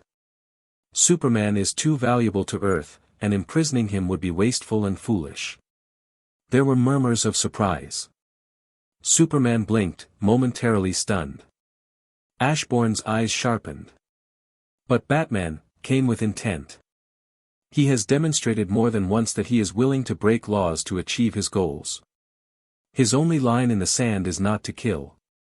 Ashbourne stepped forward slightly, voice steady. That's not justice. That's convenience. He turned to face the jury now. Batman is, at the end of the day, a man with gadgets. A vigilante. If he truly wants to protect the world, he can pass his resources to someone else. Sponsor them. But he should no longer be the one in the field. A long silence followed. Ashbourne stepped back and sat down. The courtroom buzzed with low, disbelieving murmurs. Ashbourne's words rippled through the crowd like a cold wind. Even veteran reporters forgot to scribble notes, frozen in anticipation of what would unfold next. Batman narrowed his eyes behind the cowl. Why? If Ashbourne truly wanted him gone, there were simpler ways. Reveal his identity. Push the court for a sentence. Strip him down publicly. But instead, he preserved Bruce Wayne's secret and offered something different. This didn't add up. Superman, voice calm but firm, finally spoke. You can't reduce Batman to just gadgets. He's more than that. Ashbourne scoffed. More than that? What else? Intelligence. There are thousands, millions smarter than him. They can provide everything he does from the safety of a desk. No need to punch thugs in alleyways. Superman stepped forward slightly, his eyes locked on Ashbourne. He's among the most skilled and strongest humans on Earth. He's more than gadgets or smarts. Ashbourne smiled dryly. Can you even tell the difference in strength between humans? You're like a god arguing which ant can lift more crumbs. To you, we all look the same. Your opinion is biased at best. That statement cracked the room open. He trained for decades. He's saved lives. Batman isn't disposable. More voices joined the fray, some from the league, some from the audience. Emotion clashed with logic as support for the Dark Knight surged. The courtroom tilted on the edge of chaos. Bang! Bang! The judge slammed his gavel with authority, forcing silence to descend. Ashbourne turned, gaze locked on Batman, his voice colder now. Do you think your training makes you irreplaceable? The judge frowned, clearly disapproving of Ashbourne addressing Batman directly, but said nothing. Batman didn't respond immediately. His eyes sharpened. His mind ticked. This wasn't about ego. Ashbourne was setting the stage for something, but what? Finally, he spoke, voice calm and unwavering. I don't know if you'll find someone who can replace me.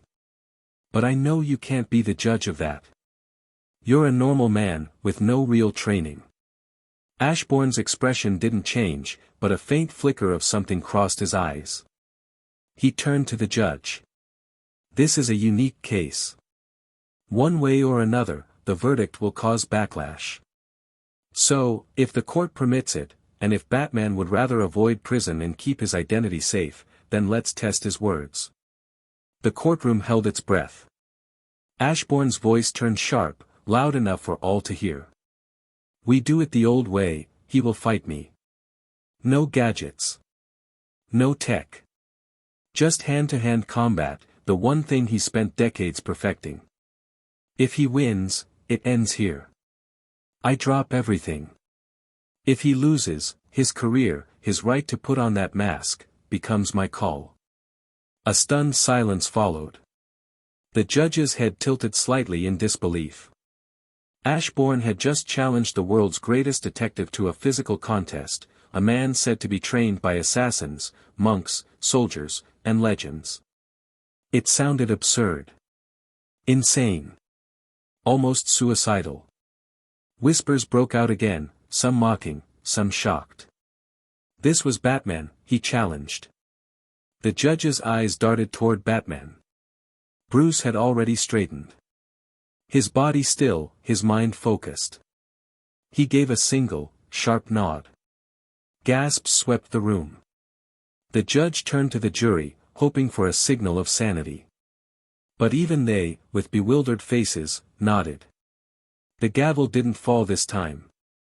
It didn't need to. The stage was set. The judgment would be written in sweat, fists, and fractured pride. As for Ashbourne, he smiled. Chapter 40, What Remained of Us. For the first time in modern legal history, perhaps in the history of any civilized court, the verdict was to be delivered through a trial by combat. It was absurd, archaic, and borderline theatrical, yet in this situation, strangely fitting. Judging Batman, a symbol of justice who had stood shoulder to shoulder with gods, through the cold rigidity of law felt incomplete. The court, the people, the world, it all needed more than a verdict. It needed resolution. Ashbourne's proposal had stripped the legend of its armor and reduced everything to a raw, human level, one man versus another. No titles. No masks of law or legacy. Just fists. It was a release valve, a chance for both sides to unleash their frustrations, their anger, their egos, cleanly, clearly. But as the murmurs spread, so did the confidence of the crowd. Ashbourne's lucky streak ends today. He's smart, but that's Batman. He's going to be eaten alive. For many, the outcome was obvious. This wasn't just a fight. This was a lesson. Arrogance has a price and Ashbourne was about to pay it in bruises. Underscore underscore underscore underscore underscore underscore underscore underscore underscore underscore underscore. 30 minutes before the duel. Inside a room reserved for preparation, Ashbourne stood before a mirror. He wore a plain white tank top and black training pants. His body was lean but clearly toned. Near him stood Rex, clearly uneasy, wringing his hands. This is madness, Rex muttered. You're going to fight Batman. What the hell were you thinking? Ashbourne glanced at his reflection, adjusting the bandages on his hands. He smiled slightly. Trust me a little, Uncle Rex. I don't lose. A knock at the door interrupted their exchange. Come in, Ashbourne called. The door creaked open and Supergirl stepped in. Her eyes scanned him, pausing briefly at his physique before she blinked and looked away. Ashbourne cleared his throat, and she shook her head slightly, cheeks tinged pink. What were you thinking? She asked, her voice tense. That's Batman. He's going to crush you. And don't forget, he already hates your guts. Ashbourne tilted his head. Aren't you on his side? I am, she said plainly. But that doesn't mean I want to see you beaten like a dog. Ashbourne laughed, a calm, amused sound. Relax. I know what I'm doing. He turned back to the mirror. The truth is, Batman is outclassed. This won't even be a fight. She stared at him, unconvinced. Rex mirrored her skepticism. Supergirl folded her arms. Just surrender early. There's no shame in backing out before you get hurt. No one's expecting a miracle. She left with a final glance over her shoulder, her cape trailing behind her like a red shadow. Ashbourne didn't feel anger. Or frustration. Doubt from others was a natural reaction. No one had seen him fight. No one could understand. Even if Batman matched him in strength, speed, and reaction time, which he didn't, even the supposed experience of the Batman pales in comparison to the experience of centuries of brutal, soul-rending war. Gods. Rulers. Monarch. Iterum. He had survived them all. Underscore underscore underscore underscore underscore underscore underscore underscore underscore underscore underscore. Thousands had gathered in the open courtyard behind the courthouse. It was cordoned off by temporary barriers and lined with spectators. Judges. Reporters. Civilians. Even Lex Luthor and Amanda Waller came to watch. Everyone wanted to witness the spectacle. Most of them wanted to see Ashbourne humbled. Ashbourne walked out confidently, each step slow, deliberate. His calm demeanor stirred confusion among those watching. Is he faking confidence? He doesn't look scared. Poor bastard has no clue. Across the courtyard stood Batman. Dressed in a sleek black tracksuit, only the bat mask remained, his symbol, his shield. Arms folded, he stood unmoving, every inch a predator assessing prey. His sharp eyes followed Ashbourne's every step, but deep within him, a faint unease twisted. This didn't feel right. Ashbourne wasn't nervous. He wasn't agitated. He wasn't pretending, either. Batman's instinct screamed trap. He'd already asked Superman, Wonder Woman, and Martian Manhunter to keep their eyes wide open.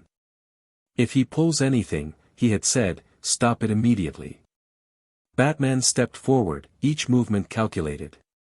He stopped just a few paces from Ashbourne, his posture rigid, the weight of suspicion heavy in his gaze. What are you playing at? Batman asked, voice low but sharp. What's the point of all this? Ashbourne's smile never faltered. You asked me a question, remember, he said with unnerving calm. And I gave you the answer. Even answered your portion of it. But you didn't seem convinced. The smile curled into something darker, predatory. So here we are. I told you I'd play. This is the answer to your question. A chill crawled up Batman's spine. His eyes narrowed, his instincts screaming. He remembered it now, that moment. When he struck Ashbourne in their earlier encounter, demanding answers. Everything that followed had been a path, deliberate and winding, leading here. No tricks. No gadgets. No advantages. Just this moment. Just him. Batman couldn't shake the feeling that he had walked into a trap, but one made from his own assumptions. And that smile, that damned smile on Ashbourne's face, it unsettled him more than he wanted to admit. Batman moved first. Fast. Sharp. Intent to end it before Ashbourne had a chance to pull something unexpected. He launched a powerful punch straight at his opponent's face, full force, no holding back. But in a blur of motion, Ashbourne caught his wrist mid-flight. Then stepped forward. And with a sudden pivot, he pulled Batman's momentum past him and flipped him hard onto the ground. Jiu-jitsu. Gasps echoed from the crowd. 1 second, Batman was attacking with the ferocity of a legend, then the next, he was flat on his back, staring up at the open sky. Ashbourne didn't follow up. He simply stood, arms relaxed, watching his opponent with that same grin. Remember, He said coolly, your future as a hero is on the line. Stand up. Batman rose, fast but cautious. He didn't know Ashbourne learned jujitsu, and from this slam he could estimate that Ashbourne was probably as strong and fast as him. He hadn't expected any of this.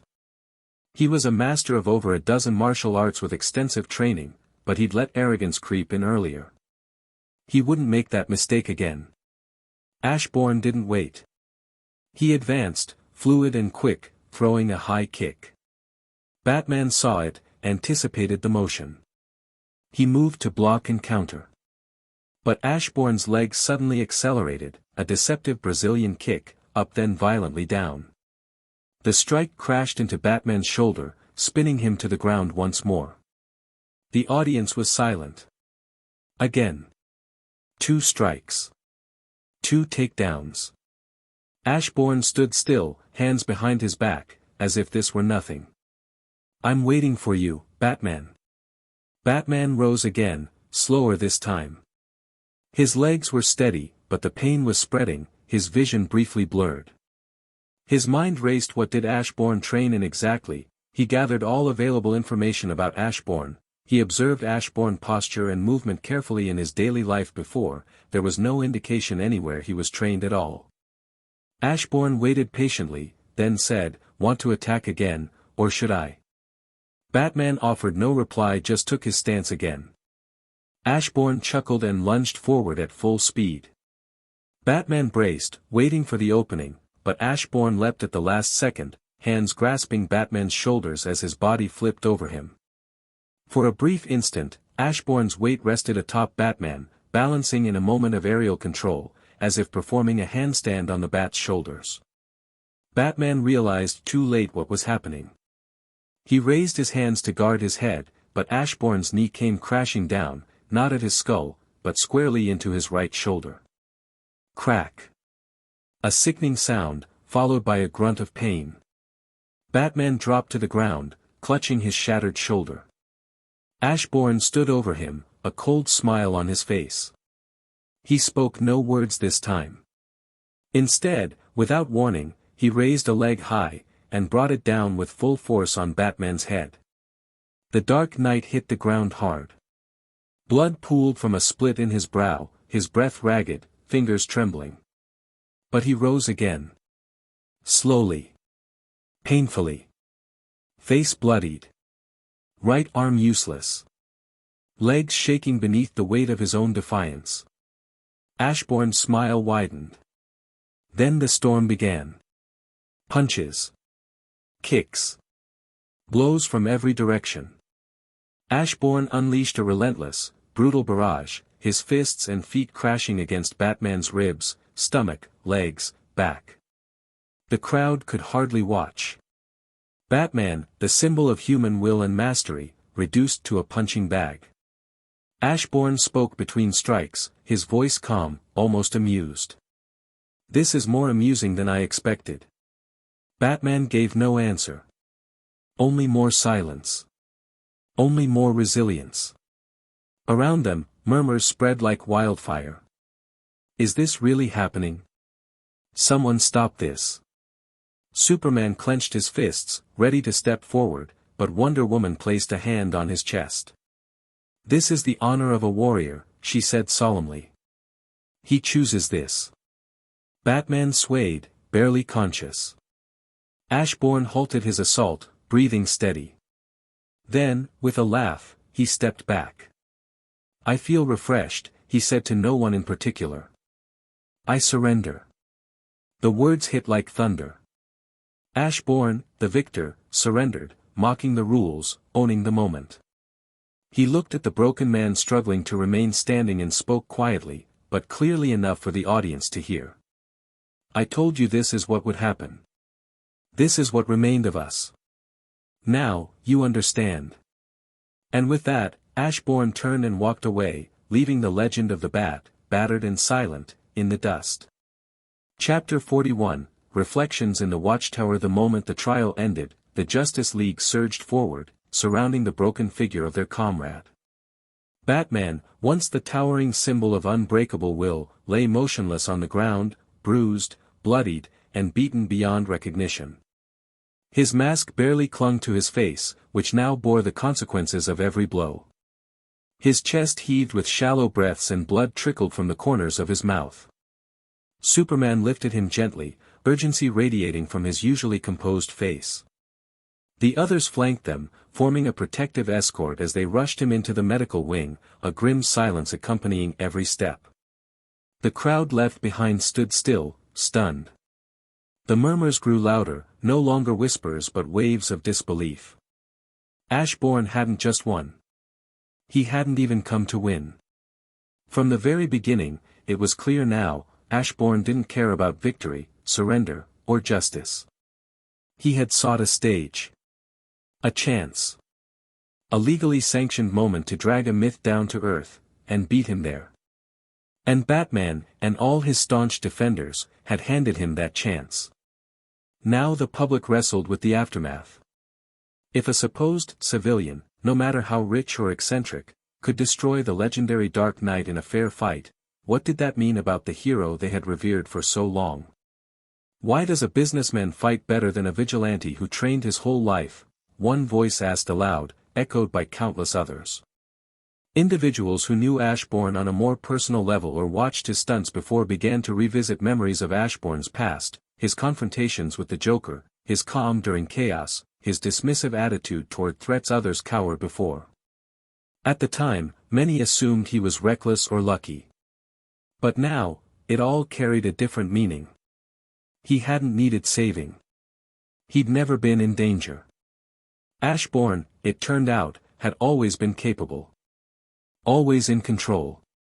Even without weapons, even in the worst moments, he was more than he let on. And then came the most uncomfortable question of all, the one none dared to voice before. Was Batman really irreplaceable? If the gadgets and the resources, if all of it were handed to someone else with enough training and willpower, would they too become the Bat? The very foundation of Batman's mythos trembled. Underscore underscore underscore underscore underscore underscore underscore underscore underscore underscore underscore. Ashbourne, meanwhile, had changed back into his simple attire, dark jeans, a gray shirt, and a black overcoat slung lazily over his shoulder. As he stepped out of the changing room, he found Amanda Waller and Lex Luthor waiting for him near a quiet corridor. Lex was the first to speak, a half-smirk playing on his lips. "I didn't know you had formal training." Ashbourne chuckled, brushing a stray hair from his eyes. "I don't," he said. "But I'm a quick learner, and I keep myself in shape." Lex didn't argue, but he clearly didn't believe that. Amanda Waller, however, had her eyes on a bigger picture. She was already thinking 2 moves ahead. "Thanks to you," she said coolly, "I'm going to get more support than ever. You didn't just question the future of the Justice League, you took down one of their most respected members on neutral ground. Publicly. Fairly." Ashbourne gave a dry chuckle. "Glad someone is pleased with today's play." He turned slightly, taking a deep breath as if savoring the moment. "I've had enough violence for one day," he added, stretching his neck. "I'd like to return to my peaceful, laid-back life. If that's still allowed." Without another word, he turned and walked away, hands in his pockets, posture relaxed, like a man who'd simply finished a morning jog. Amanda watched him go, her expression unreadable. "He's good at this game," she said quietly to Lex. "Pity he's not as emotionally invested in it as you." Lex said nothing. Underscore underscore underscore underscore underscore underscore underscore underscore underscore underscore underscore.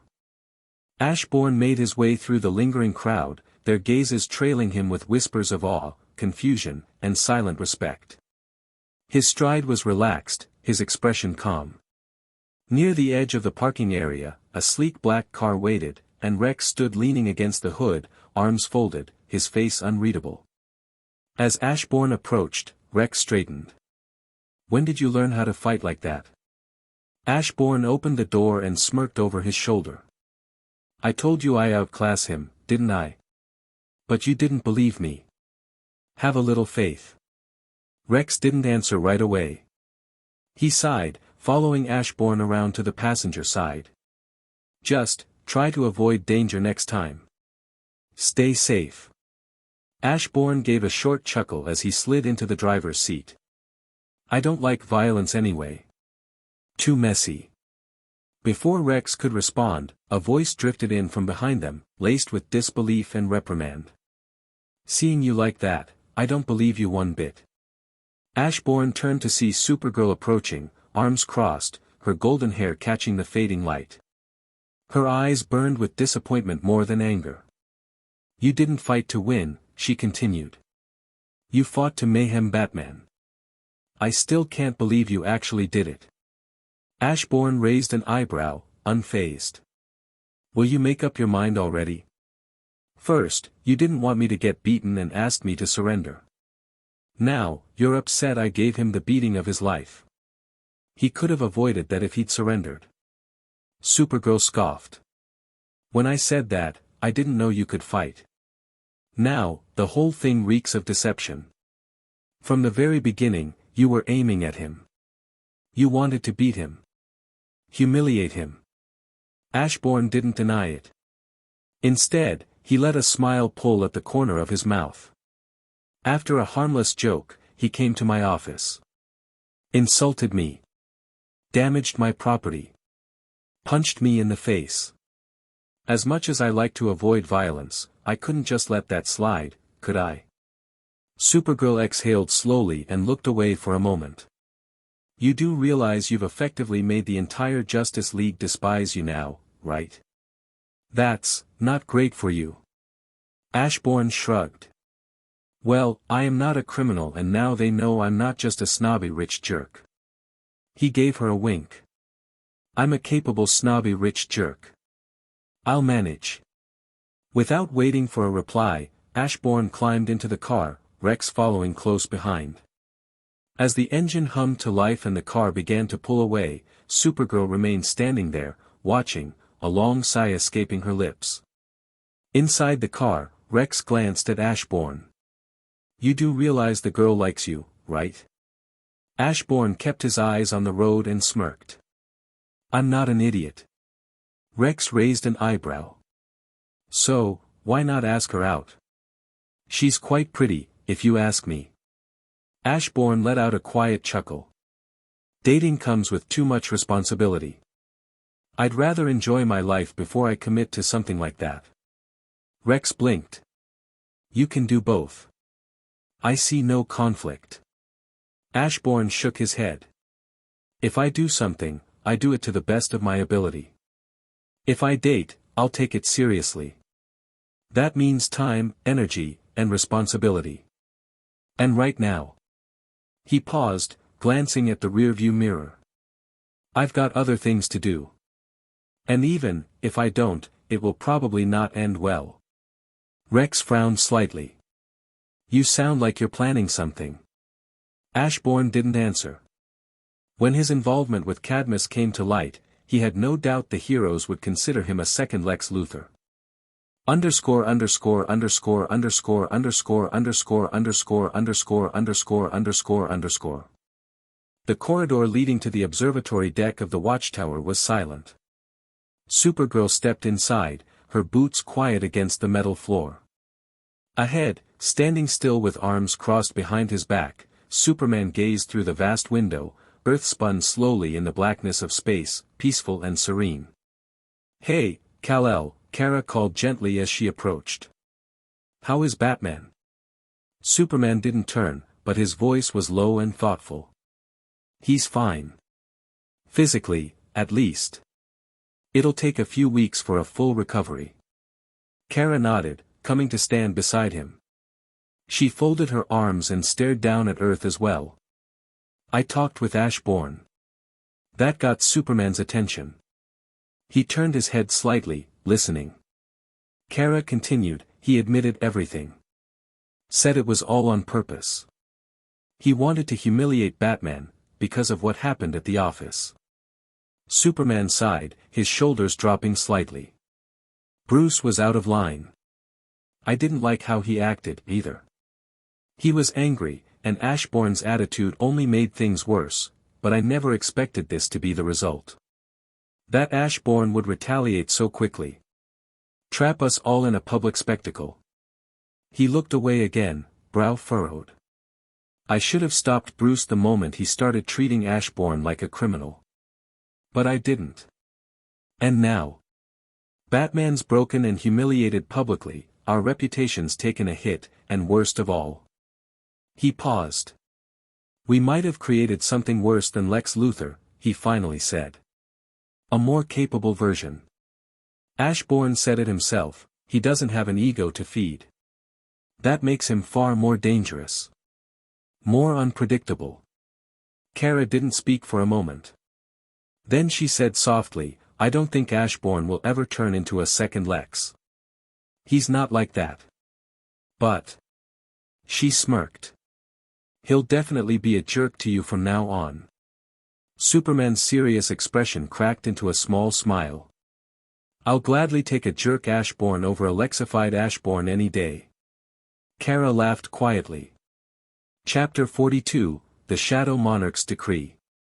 It had been over a month since the trial, since the moment Ashbourne delivered a beating to one of Earth's greatest heroes in front of the world. Since then, no heroes came to his door. No villains either.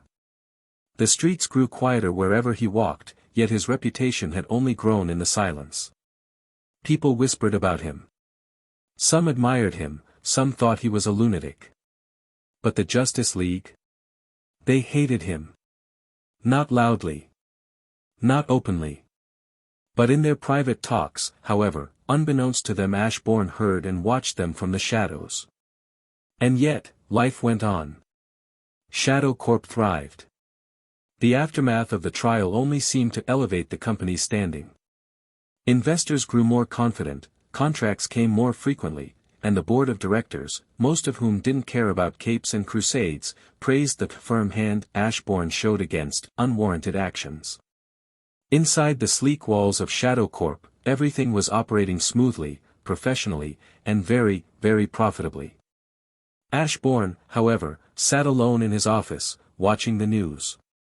The broadcast switched between awestruck reporters and looping footage of the massive, alien spaceship that had entered Earth's orbit hours ago.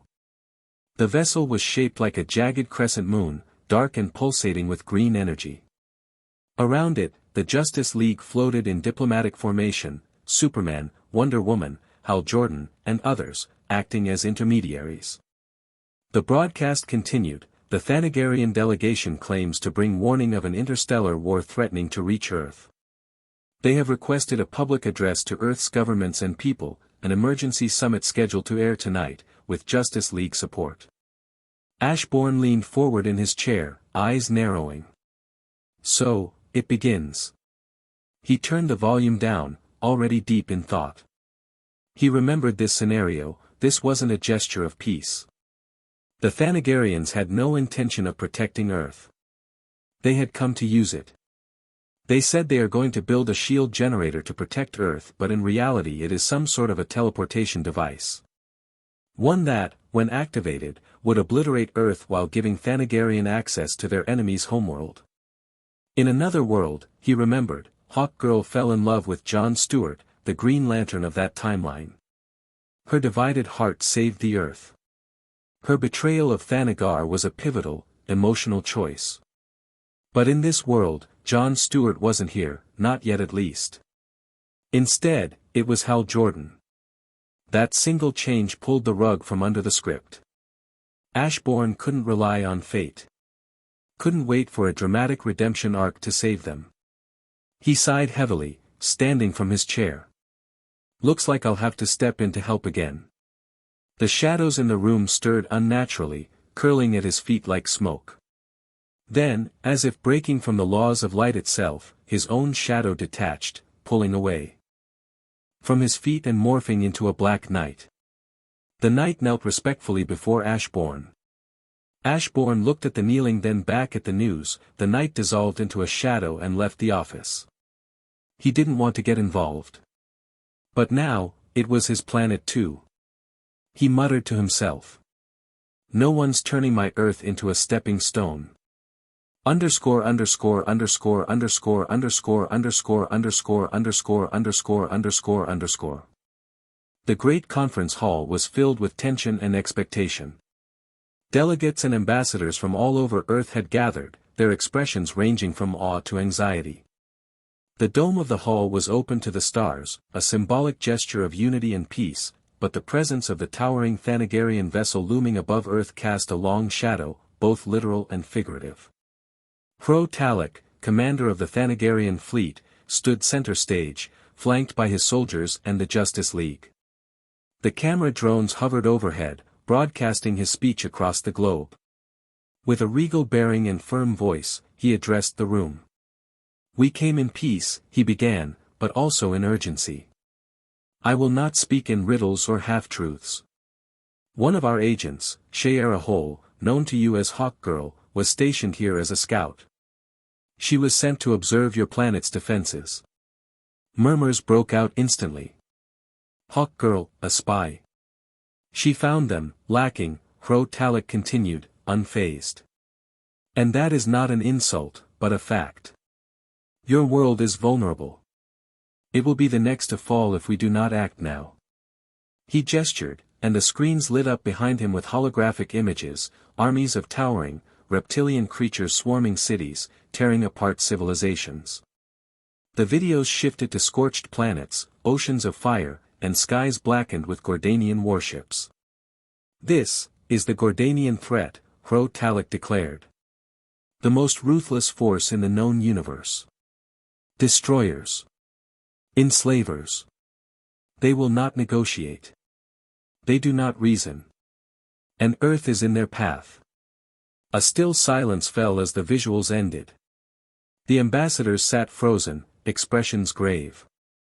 "To protect this planet," Talek said, "we will construct a shield generator, a device powerful enough to stall the Gordanian onslaught until our fleet can arrive in full force. But time is limited. We require Earth's help to complete the project before it is too late." Gasps and whispers rippled through the assembly. Some representatives reached for their phones, whispering frantically into encrypted lines. Others leaned in to confer with their aides. This was no longer a diplomatic event, it was the edge of war. The Justice League members present stood in uneasy formation behind the alien leader. Wonder Woman's gaze was unreadable. Flash's jaw was tight. Martian Manhunter simply watched, silently. From the back of the room, Superman stepped forward. The room stilled as he approached Talek. His tone was calm, but filled with earnestness. "Thank you, for warning us," Kal-El said sincerely. "Whatever past misunderstandings existed, we can't ignore what you've shown. The Justice League will do everything we can to aid in the fight against the Gordanians." Talek gave a respectful nod. "It is our greatest desire to see them stopped. All help is welcomed." Then, one of the Thanagarian guards flinched. His voice cut into the solemnity, sharp and wary. "What is that?" The eyes of the room followed his outstretched finger. A shadow, long and unnaturally fluid, slithered across the floor, defying the light from the overheads and the holograms. It moved like smoke in water, too fast, too alive. Delegates gasped and backed away. Security tensed. Superman's body tensed instinctively as he stepped in front of the Thanagarians, raising an arm defensively. The shadow flared. A pillar of blue and black energy erupted in a silent burst, casting a cold, surreal glow over the chamber. From within the swirling mass stepped a figure, tall, imposing, draped in jet-black armor with veins of glowing blue coursing through its design. His eyes, too cold, burning sapphires scanned the room. Gasps echoed. Some screamed. Cameras zoomed in. It was him. The Black Knight who took down Doomsday with ease. The mysterious figure who appeared out of nowhere and disappeared as soon as the job was done. The Justice League straightened, bodies rigid. Wonder Woman's hand slid toward her sword. Flash lowered into a sprint-ready stance. Even Martian Manhunter flinched. The knight didn't move. He just stood, quietly, looming like a shadow brought to life. Then, Superman stepped forward again, his voice softer, now curious. "We didn't get a chance to thank you last time," he said. "I didn't expect to see you here. What should I call you?" The knight tilted his head ever so slightly. A moment passed. Then, he spoke. The voice was low, calm, and edged with a faint, ghostly echo. "On the orders of my king, you are to leave Earth immediately. Earth won't be part of your war." The room fell into silence. All eyes, ambassadors, Justice League, Thanagarian soldiers, locked onto the Black Knight whose voice had just turned the air to ice. Talik's expression twisted into one of disbelief and restrained fury. "You didn't get the full message," Crow said, his voice sharp with indignation. "Earth has no choice. An army is already on its way, and only we can protect this planet." The knight remained still. When he spoke, his voice echoed with a cold certainty that silenced even the whispers in the room. "Your lies are seen through by the wisdom of my king. You want to build a teleportation device to attack the Gordanians' homeworld, sacrificing Earth in the process. By the order of my king, you have only two choices: go back and protect your home, or be exterminated here." The chamber erupted into gasps and chaos. Even the Justice League members were taken aback. Superman's eyes narrowed, turning toward Talik with suspicion. Wonder Woman stepped forward cautiously, her hand still on her sword. Crow's expression darkened as their plan was revealed in front of the entire world. He stepped forward and raised his voice. "This king of yours is mistaken or a liar. We are here to help defend Earth." But before another word could leave anyone's mouth, the knight drew his sword in a single, fluid motion. The metallic whisper of the blade echoed like a death sentence. "For my king's honor, your lives are forfeit," the knight said coldly. As if summoned by his fury, shadows erupted across the ground, flaring like dark flames. Dozens of black knights rose in unison, each one clad in different armor, wielding a terrifying variety of weapons. From behind the press podium, thunderous explosions erupted, the Thanagarian ships burst into flames, consumed from within. Crow's eyes widened in horror, but he barely had a second to react. He reached for his weapon, but it was too late. A blur of black and blue was upon him. Igris moved like lightning, a single slash cleaving through Talik. The Thanagarian leader was severed in half before his soldiers could even process what had happened. Hawkgirl screamed in anguish and rage, launching herself forward, but she didn't make it more than a few feet. Another knight intercepted her, blade slicing across her chest. She crumpled to the ground, lifeless. The Justice League immediately sprang into action, not to fight, but to save. Superman and Martian Manhunter flew through the chaos, evacuating diplomats and civilians. Flash zipped across the battlefield, pulling people from harm's way. Wonder Woman shielded them with her bracers, deflecting debris and stray blasts. But the Thanagarians weren't so lucky. Igris and his knights carved through their ranks with terrifying efficiency, cutting down warriors. The Thanagarians fought valiantly, but it was a one-sided massacre. Within minutes, the air stank of blood and fire. The Thanagarian presence was annihilated, save for a terrified handful who had managed to throw down their weapons. Within their now burning mothership, shadows crept like vipers. More soldiers emerged, spreading through the halls, eliminating any last resistance with silent, ruthless efficiency. The battle was over almost as quickly as it had begun. Superman returned, eyes scanning the carnage, his face grim. He landed before the Black Knight, who stood amid bodies and ashes like a statue. "Who are you?" Superman asked, voice steady. "And who is your king?" The knight turned to him, glowing blue eyes flaring beneath his helmet. "Igris," he said. "A knight of the Shadow Monarch." His gaze shifted to the remaining Thanagarians wounded, broken and terrified. "Go back to your race," Igris declared. "Tell them Earth is off limits.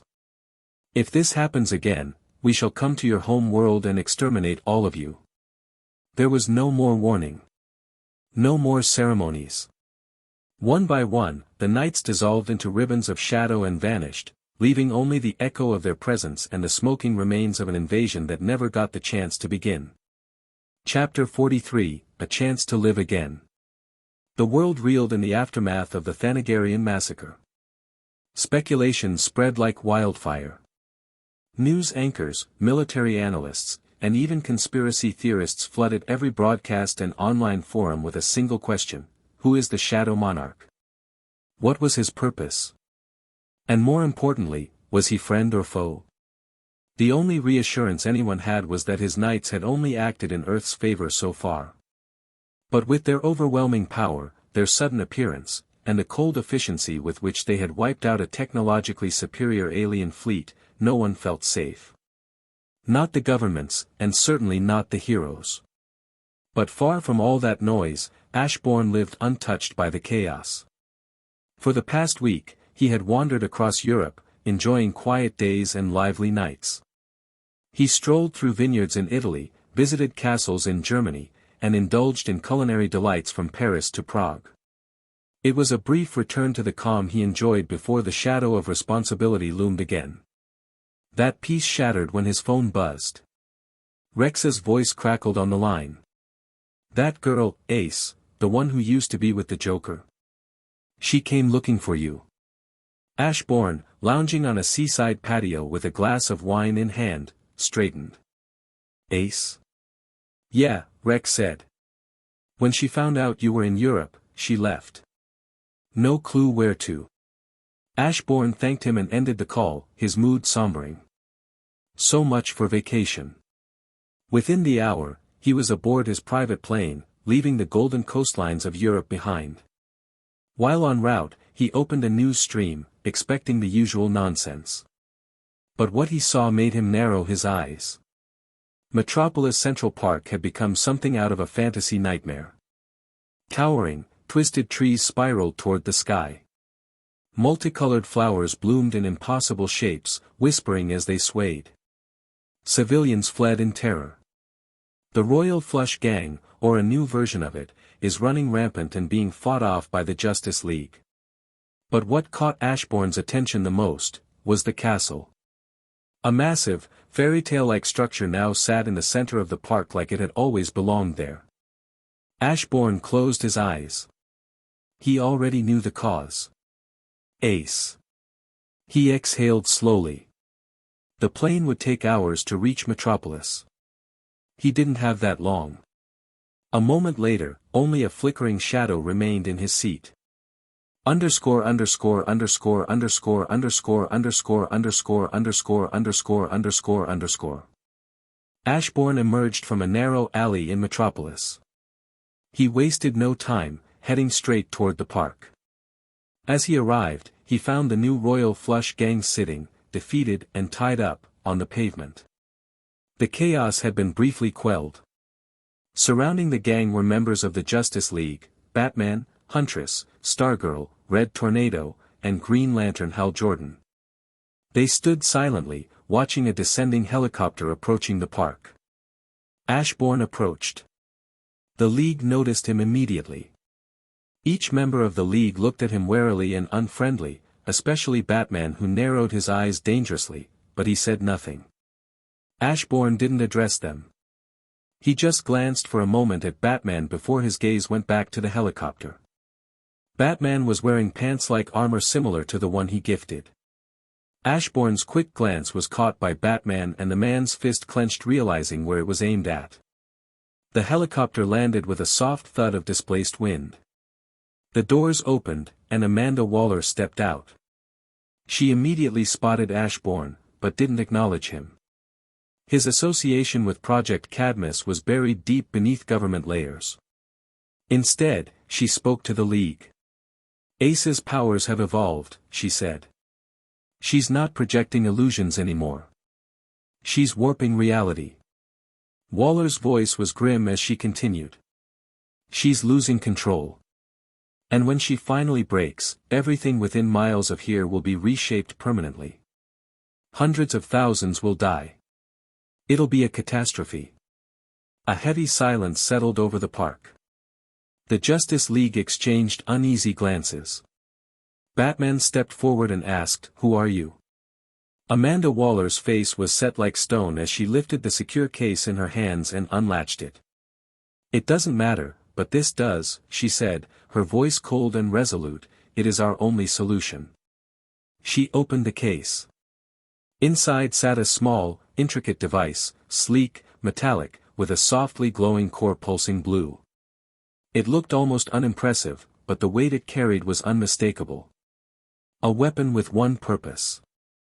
Stargirl took a step forward, staring at it. "You want us to kill her?" she asked, her voice tight with disbelief. Waller didn't flinch. "It's her or hundreds of thousands. We can't afford hesitation." Before anyone could protest or speak, Ashbourne was already beside her, having crossed the distance in an instant. Without a word, he reached into the case and plucked the device out. He held it between his fingers, studying it, casually twirling it like a coin. Amanda's brow twitched, but she didn't stop him. Huntress, scowling, snapped, "This isn't a toy. Give it back. Now." Ashbourne's eyes slid toward her, unreadable. He smiled faintly. And then, he let go. The device fell. For a split second, everyone froze, watching it drop. It hit the ground. Crack. Before Huntress could say a word, Ashbourne stepped forward and crushed it under his heel. The metal shattered, sparks flickering from the ruined circuitry. Amanda's voice cut through the silence, sharp and livid. "Do you realize what you've done? That was our only way to stop Ace." The heroes around him looked furious. Red Tornado's eyes flared. Stargirl's hands clenched around her staff. Batman's fist curled at his side. Ashbourne didn't flinch. "I know what you are thinking," he said simply, voice calm. "But this toy isn't needed." He began walking toward the massive, looming castle at the heart of the park, unconcerned with the seething tension behind him. But Huntress had had enough. She darted in front of him, planting her feet to block his path and throwing out her arm. "You're not going anywhere." Ashbourne didn't slow. With a single, fluid movement, he grabbed her arm, flipped her over his shoulder, and drove her into the ground. The others moved immediately, startled and ready to engage. Stargirl raised her staff. Green Lantern's ring glowed. Red Tornado's turbines activated. Batman was already moving to flank. But Ashbourne didn't even glance their way. The sheer disregard sent a ripple of frustration and insult through them. "Ashbourne," Batman barked. "Stop right there." Ashbourne didn't stop walking. Without looking back, he said, "Your services are not needed. Go play somewhere else." Stargirl's temper flared. "That's it." She raised her staff and fired a blast of brilliant cosmic energy aimed straight at him. But before it could reach him, the earth between them erupted. A solid wall of bark and thorns rose from the ground, intercepting the blast and blocking it completely. Everyone stared, stunned. The park began to stir, trees leaning inward, flowers turning to follow Ashbourne, the path ahead parting as though inviting him forward. "What's going on?" Stargirl asked, stepping back. Batman's voice was low and grim. "Ace," he said. "She's protecting him. She wants to meet him. Underscore underscore underscore underscore underscore underscore underscore underscore underscore underscore underscore." The castle was quiet.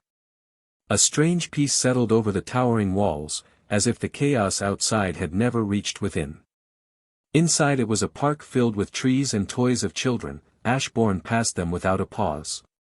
At the center of it all within a vast space, Ace sat on a swing. She swayed gently alone, her expression blank as her eyes followed Ashbourne's approach. "I came back as soon as I heard you came by," Ashbourne said calmly, stopping a few paces from her. Ace's eyes moved to the space in front of her and spoke. "You said I could come to you if I wanted to talk, or if I needed help." Ashbourne took a step closer. Your time is running out. I'm afraid you don't have much left. If there's anything you want to say, now is the time. Without waiting for an invitation, he walked to the second swing beside her and sat down. Ace's eyes shifted to him. My powers evolved a lot, she said quietly. And still, I can't affect you. But now, I can feel it. You're strong. Stronger than anything I've seen. Ashbourne didn't respond to the compliment. His voice was steady. I know your story. The choices that were taken from you. You were cheated out of your childhood, out of your life. I expected this to happen eventually. You are dying. Ace stopped swinging. Her voice was soft but filled with hopelessness. Do you want to kill me? Ashbourne looked ahead. Even if you die, no real damage will happen. But that's not the right question. He turned his head toward her, his eyes meeting hers.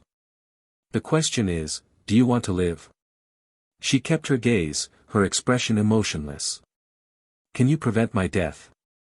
Ashbourne nodded once. There was a pause. Then she asked, why? He answered simply, try to read my memory again. I'll allow it this time. It's faster. Ace hesitated. Then, without a word, she reached out with her power. And what she saw left her stunned. Flashes of endless blood and carnage. A man fighting armies, killing monsters, commanding shadows. The passage of centuries, where war and death were constants. A life forged through violence, shaped by an unseen force, the system, that dictated every move, every breath.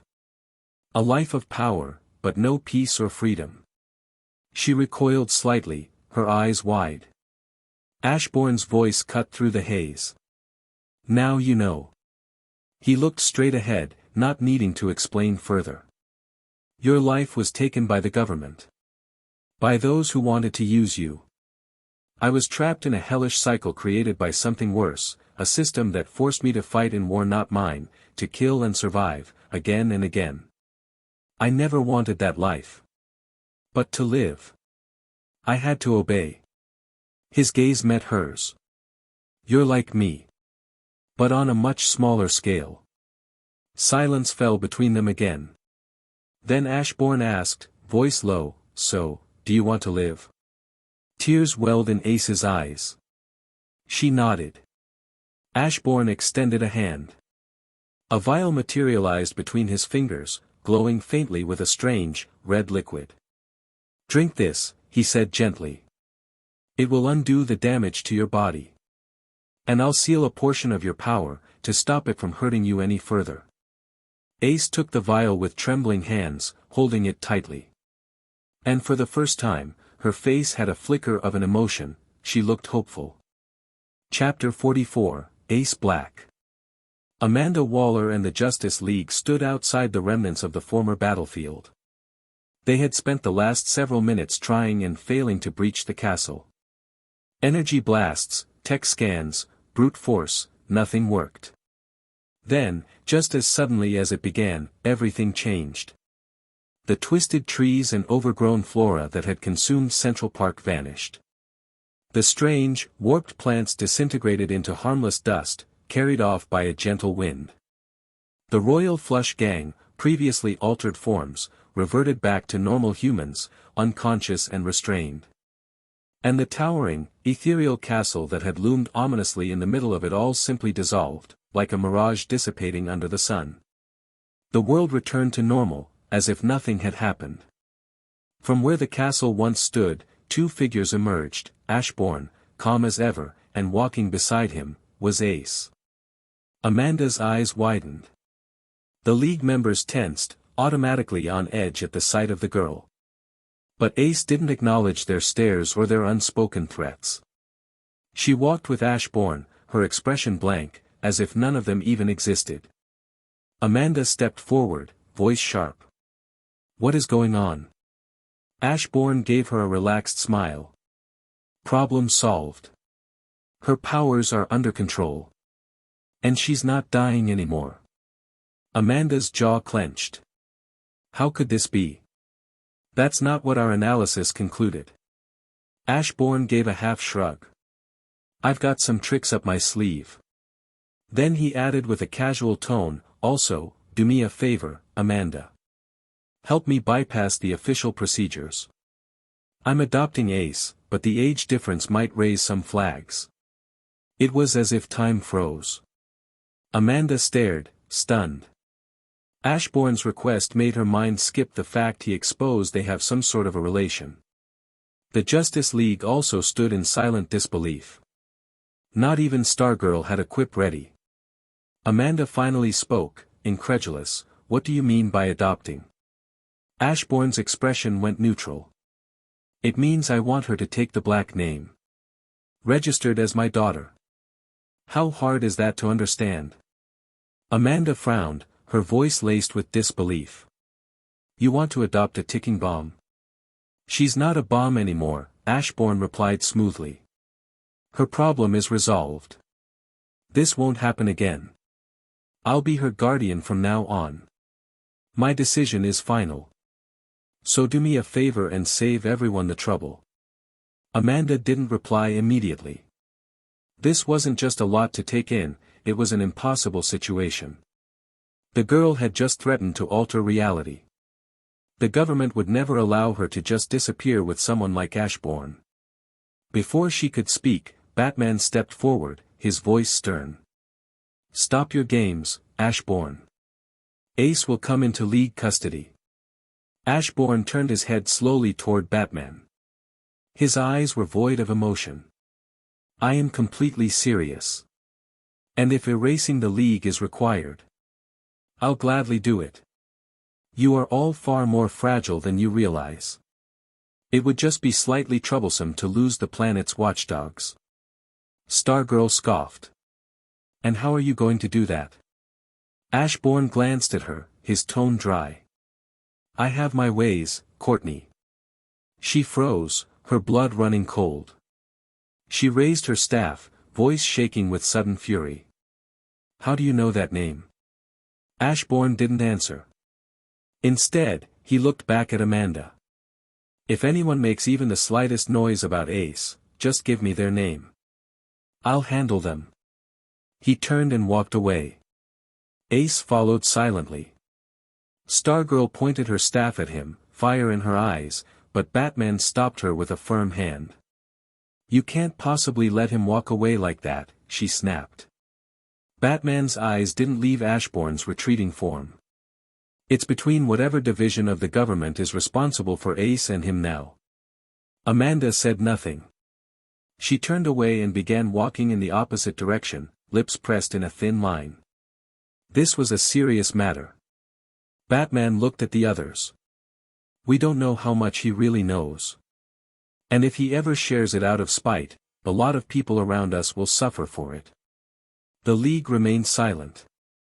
Underscore underscore underscore underscore underscore underscore underscore underscore underscore underscore underscore. Ashbourne walked through the gates of Shadow Corp, Ace followed silently at his side. The moment Rex saw them, he blinked in surprise. You're back already? Rex asked, raising a brow. How'd you get back so fast? Ashbourne waved the question away. That's not important right now, she is. He gestured toward Ace. Rex's gaze shifted to the girl, and his expression changed instantly. Nervousness crept into his features as he studied her carefully. I've decided to adopt her, Ashbourne declared plainly. Starting today, she is Ace Black, my adopted daughter. Rex stared at him blankly for a moment, as if trying to process the words. Come again. She is my daughter now. Ashbourne repeated, then turned to Ace and gestured toward Rex. This is Rex. You can call him Grandpa Rex. Rex looked like he was having an internal system error. You can't just declare someone your daughter out of nowhere, he protested. And you're clearly not old enough for that. Ashbourne gave a small shrug. Just some stupid rules. And rules are made to be broken. Don't worry about it. I'll get it approved one way or another. Before Rex could argue further, Ashbourne added, "Start looking for a good school to enroll her in. I'll be out buying her clothes, and she'll be living with me. Bye, Uncle Rex." As he turned, Ace followed without hesitation. In a flat voice, she echoed, "Bye, Grandpa Rex." Rex was left standing there, mouth slightly open. Ashbourne took Ace to a well-known clothing shop in the city. The cleric, an overly enthusiastic stylist who recognized Ashbourne, quickly got to work. With Ace giving no input whatsoever, the choice of clothing was left entirely to Ashbourne and the cleric's taste. Dozens of dresses, casual outfits, and seasonal wear were bought in one go. Afterward, Ashbourne took her to eat. They visited a series of restaurants, from street food to a small rooftop cafe. Ace didn't say much, but followed quietly, her presence calm, neutral. They spent the entire day hopping from one place to another, like any normal parent and child on a casual outing, if one ignored the absurdity of the pair's existence. When they finally returned home, Ashbourne's eyes narrowed slightly upon seeing who was waiting for him, Supergirl. She stood by the front steps, arms crossed, her gaze flicking between him and Ace. "Is it true?" she asked, her voice low. "You're adopting her to be your daughter?" Ashbourne replied without hesitation. "Sure, news travels quickly." He looked at Ace. "Introduce yourself." Ace, face still blank, said in a monotone voice, "Ace Black." "Nice to meet you." Ashbourne gave a slight nod. "We still have some work to do on her facial expressions, but yeah, she's now my daughter." Supergirl stared at him. Speechless. She had heard the whole exchange previously between Ashbourne and Rex, thanks to her super hearing. She remembered all too well how Ashbourne rejected dating because he didn't want the responsibility that came with it. And now, he'd adopted a girl just 3 or 4 years younger than her. Was not caring for her even a bigger responsibility? She couldn't make sense of it at all. Her eyes narrowed. "If you've got time to play father, then you've got time to date." Ashbourne didn't miss a beat. "I won't date you." Supergirl's eyes widened. "Why?" Ashbourne replied evenly, "Because I know it won't end well." For a moment, Supergirl looked like she might argue, but then she just shook her head and flew away, her cape snapping in the wind. Ace turned to Ashbourne and said, "She is sad." Ashbourne sighed softly. "I know." Ashbourne pushed open the large oak doors of the black villa, the creaking echoing faintly through the vast halls. The air inside was cold, still, untouched, just as it had been since Jinx left. Dust didn't dare settle here, but the silence was suffocating, a silence that had lingered far too long. Ace stepped in behind him, her expression blank as her eyes scanned the grand entrance. Marble floors, tall ceilings, old paintings, and rows of darkened chandeliers welcomed her, though none of it seemed to impress or interest her. "This is home now," Ashbourne said, his voice echoing through the emptiness. "Make yourself comfortable." She said nothing, simply walked forward as if she belonged there. Ashbourne led her upstairs to a room beside his own. He pushed the door open, revealing a bedroom already prepared, simple but warm. Lavender curtains, a soft bed, bookshelves, a window overlooking the garden.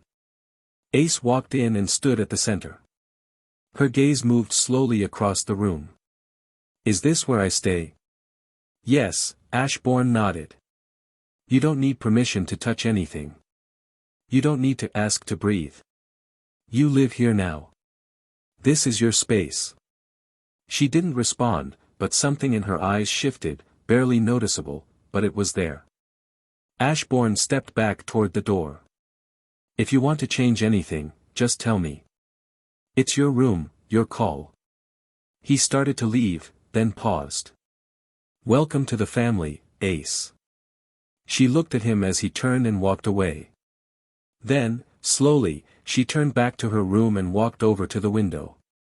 She sat on the bed and stared out at the garden, silent but no longer entirely alone. Chapter 45, Batman's Theory. The screen flickered dimly in Cadmus' secret headquarters. Amanda Waller sat stiffly before it, her face bathed in blue light as she delivered her report to her superiors. "He wants to adopt her," Amanda said flatly, folding her hands. A chorus of disapproving voices erupted almost immediately. "This is unacceptable. She's a government asset, not a stray to be picked up. He has no right to demand that. Prepare a tactical team to retrieve the girl." Amanda nodded once. "Understood." She ended the call, face unreadable. She immediately dialed Ashbourne's private line. It rang once. "You are calling late, some resistance?" His voice came through smooth, casual. "Yes, the adoption was refused," Amanda said without hesitation. "They have decided to retrieve her. It's out of my hands." There was a pause. "Names," Ashbourne said. Amanda hesitated only a moment, then listed them off. 12 high-ranking officials. In her mind, she thought, this is it. Once he realizes the scale of who he's messing with, he'll drop this ridiculous game. But she underestimated him. Less than an hour later, Amanda's phone buzzed with an encrypted, top priority message, an urgent meeting request. She joined the secure video call expecting confidence and resolve. Instead, she was met with trembling, pale-faced men and women who couldn't look her in the eye.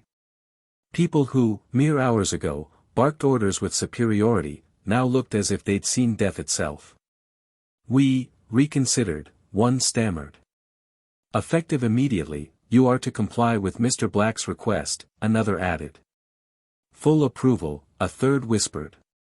Amanda ended the call in silence. She stared at the blank screen for a long moment, trying to understand. What could he have done in less than an hour, she wondered. Whatever it was, it terrified people who didn't even flinch at alien invasions.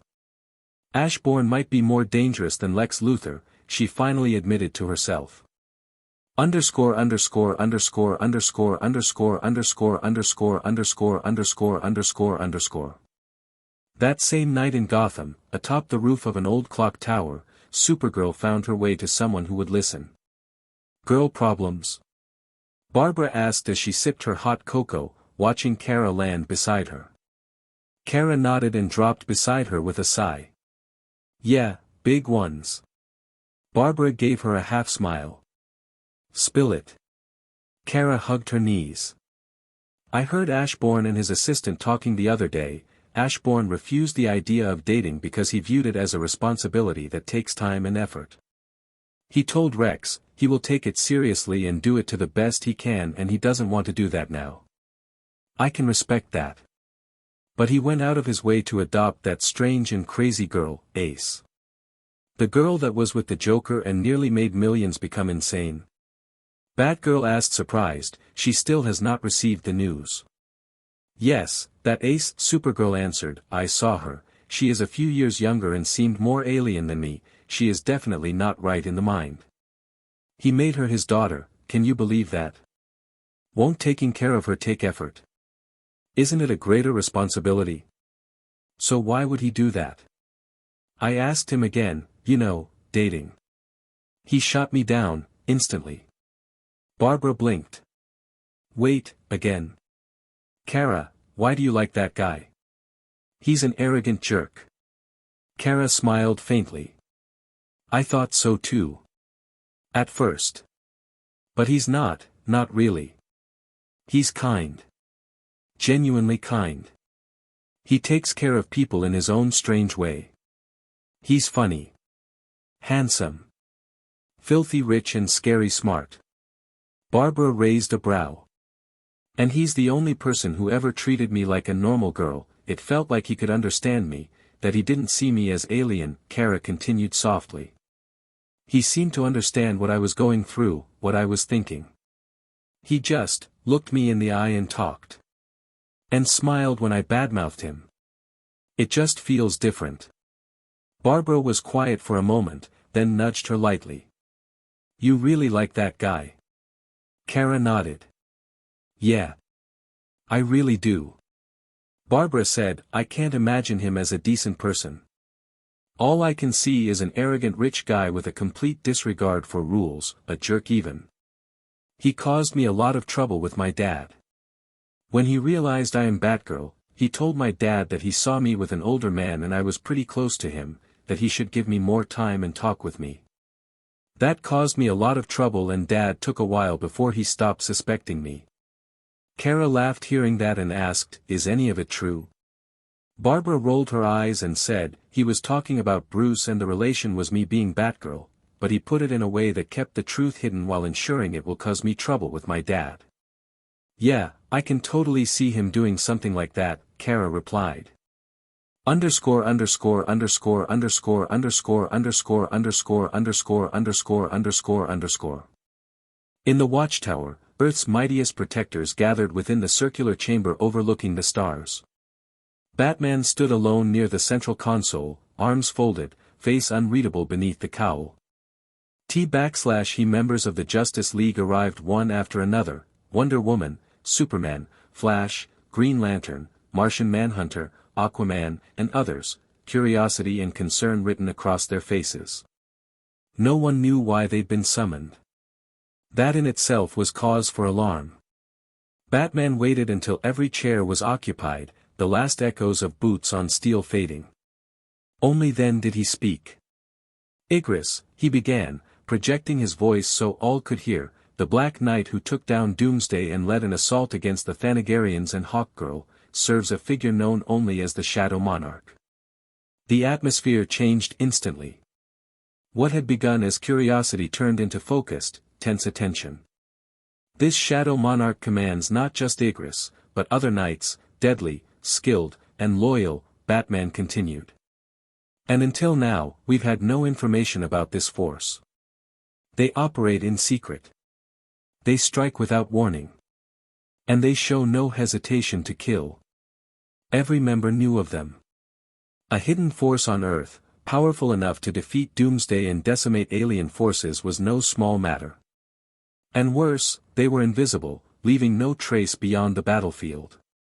Batman pressed a button, dimming the lights.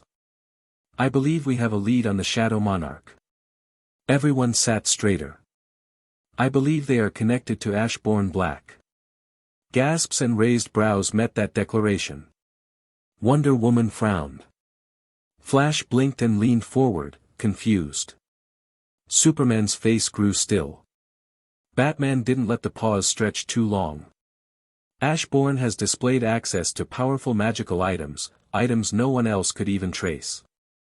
And every time we questioned him, he deflected or refused to reveal their origin. That alone is suspicious. But more concerning. Batman gestured again, and an image of Park during Ace's episode, completely and recognized and more of a fantasy show than a real Park. Yesterday, Ace's powers began warping reality. Ashbourne managed to bring those powers under control. With something else. Something even we couldn't explain. And Ashbourne has shown awareness of the true identities of some of our members. I suspect he knows all of them. That is not a coincidence. He let the weight of his words sink in. I don't believe it's a stretch to say the name Shadow Corp and Shadow Monarch are connected. The League members looked to one another, processing the implications. The pattern was beginning to take shape. Odd behavior, strange connections, unexplained power and the audacity to oppose them without fear. Still, not everyone was convinced. Flash raised his hand and leaned back in his chair.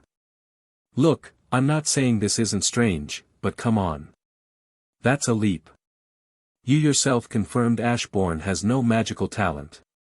He's not a meta. No tech enhancements. He's just a regular guy with physical training at most. How could he be involved in something like this? Batman's gaze turned cold. This isn't about him. It's about who he's working for. I believe Shadow Corp is the surface, and the Shadow Monarch is what lies beneath. Ashbourne is working for him, willingly or not, that is yet to be determined. The Dark Knight clicked a final button, and a new hologram appeared, an old newspaper. Years ago, Batman narrated, Black Corp became Shadow Corporation. The reason? The successive deaths of multiple Black family members, including Ashbourne's parents. Arthur Black gave a flimsy explanation for the name change, the wish of a grieving child, he said. He turned back to the table, voice sharp. I believe the Shadow Monarch orchestrated those murders to take control. And once Ashbourne came of age, Arthur Black was removed, disappeared without a trace. Ashbourne took the reins overnight. Superman's expression turned more serious as Batman pressed forward. Ashbourne's attitude, his fearlessness, his absolute confidence, is not natural. I believed it was the cause of trauma, but in the light of recent events, I don't think so anymore. He either fears a threat lurking in the shadows far greater than us, or he's protected by it. The screen faded to black. And then, there's Ace. Batman leaned in. That girl has great power and could grow even more in the future. Suddenly Ashbourne decides to adopt her without explanation. This isn't just a kind gesture. She might be a weapon, or a key to something larger. A heavy silence gripped the room again. No one moved. The possibilities swirled like a storm, every connection more unsettling than the last. Finally, Superman spoke. What are you suggesting? Batman stood tall. We keep constant surveillance on Ashbourne. Track his every move. Uncover the truth. Identify the Shadow Monarch and what he's planning. The room shifted. Some heroes looked uneasy. Wonder Woman leaned forward, arms crossed. Green Lantern rubbed his temple. No, Superman said at last, his voice calm but absolute. Batman narrowed his eyes. You'd let a possible threat move freely among us? We don't know that it's a threat, Superman replied. So far, the Shadow Knights have only helped us. They stepped in to expose and stop the Thanagarian plot. They stopped Doomsday. He looked around the room. If you're wrong, Bruce, and you provoke them, we might start a war with an unknown enemy. One powerful enough to fight back and even win. You already pushed Ashbourne once. And that got you nowhere. Batman said nothing. But the tension in his jaw said everything. If he really knows our identities, then we're exposing our families and friends to danger, Superman continued. You think that's worth it on a hunch? The League members glanced around. Nods followed. Quiet ones. Unwilling to speak out, but in agreement. The risk is too great, Wonder Woman said softly. Igra's words made it clear. They protect the Earth from threats. If we move too aggressively, that might change. If they turn against us, Hal added, it won't just be us who suffers. Our homes, our people, our families. They left an impression, Flash muttered. A big one. I don't want those nights spawn in Iris's house. Batman stood motionless, surrounded by faces once ready to follow his every lead. But now they were doubtful and afraid of what lurked behind the shadows. Superman concluded, it's not worth the risk, Bruce. We wait. We watch. But we do not pick the fight. And the decision was made. For now, the League would remain still. The shadows would be left untouched. Chapter 46, Ace's First Step. Rex sat on the couch, elbows on his knees, his fingers pinching the bridge of his nose. His eyes were bloodshot and heavy with exhaustion as he glanced at the figure beside him. This is not going anywhere, he muttered with a sigh of frustration. Across from him, standing with arms folded and an amused expression on his face, Ashbourne responded coolly, look at the upside. Now if someone tries to bully her, she only needs to smile instead of making them go insane. Rex turned and gave him a tired side glance, unimpressed. Be serious. She needs to be able to mingle among her peers. Across from them, sitting perfectly upright, was Ace. She had been practicing how to smile. For the last hour. And the result was unsettling. Her lips stretched in a mechanical curve, eyes wide and unblinking, the smile so stiff and forced that it looked less like joy and more like the prelude to a horror movie murder scene. Ashbourne tilted his head, thoughtful. Okay, yeah, that's not quite it. He rubbed his chin, then suddenly said, we get her a friend then. Someone to help. Ace's murderous grin vanished immediately. I will be fine alone, she said firmly, her tone as flat as her expression. Ashbourne met her gaze. The whole idea of sending you to school is to experience life. If you remain alone, then what's the difference between that and what you've already lived through? Ace's brows twitched slightly, but she said nothing. Her fingers fiddled with the hem of her black sleeve, unsure. Ashbourne stood and leaned back, his eyes drifting toward the ceiling for a few quiet seconds. Then, with a small smirk curling his lips, he turned to Rex. Register Ace at Blue Valley High School. Rex blinked. Blue Valley. That's not even the best school in Metropolis, and it's definitely not the closest. Ashbourne grinned. But it is where Ace's first friend is going to be. Rex looked more confused than before. Meanwhile, Ace tilted her head. Who is going to be my first friend, she asked. Ashbourne's grin widened just a touch more. An ex-supervillain's friend can only be a superhero. Underscore underscore underscore underscore underscore underscore underscore underscore underscore underscore underscore. Sometime later, on the quiet outer edge of Metropolis, a small house sat tucked between tall trees and modest gardens. Inside, in the guest room, Ashbourne and Ace sat on one side of the living room couch. Across from them sat Courtney Whitmore, Barbara Whitmore and Pat Dugan. Pat's expression was unreadable, but tense. Barbara offered a polite, if cautious, smile. While Courtney looked at them with narrowed eyes. Ashbourne gave them a nod of gratitude. Thank you for agreeing to meet with us, he said. I know this might be sudden, but I'm actually here looking for Courtney. Me? Why? Courtney asked with a frown. Barbara's polite smile faltered.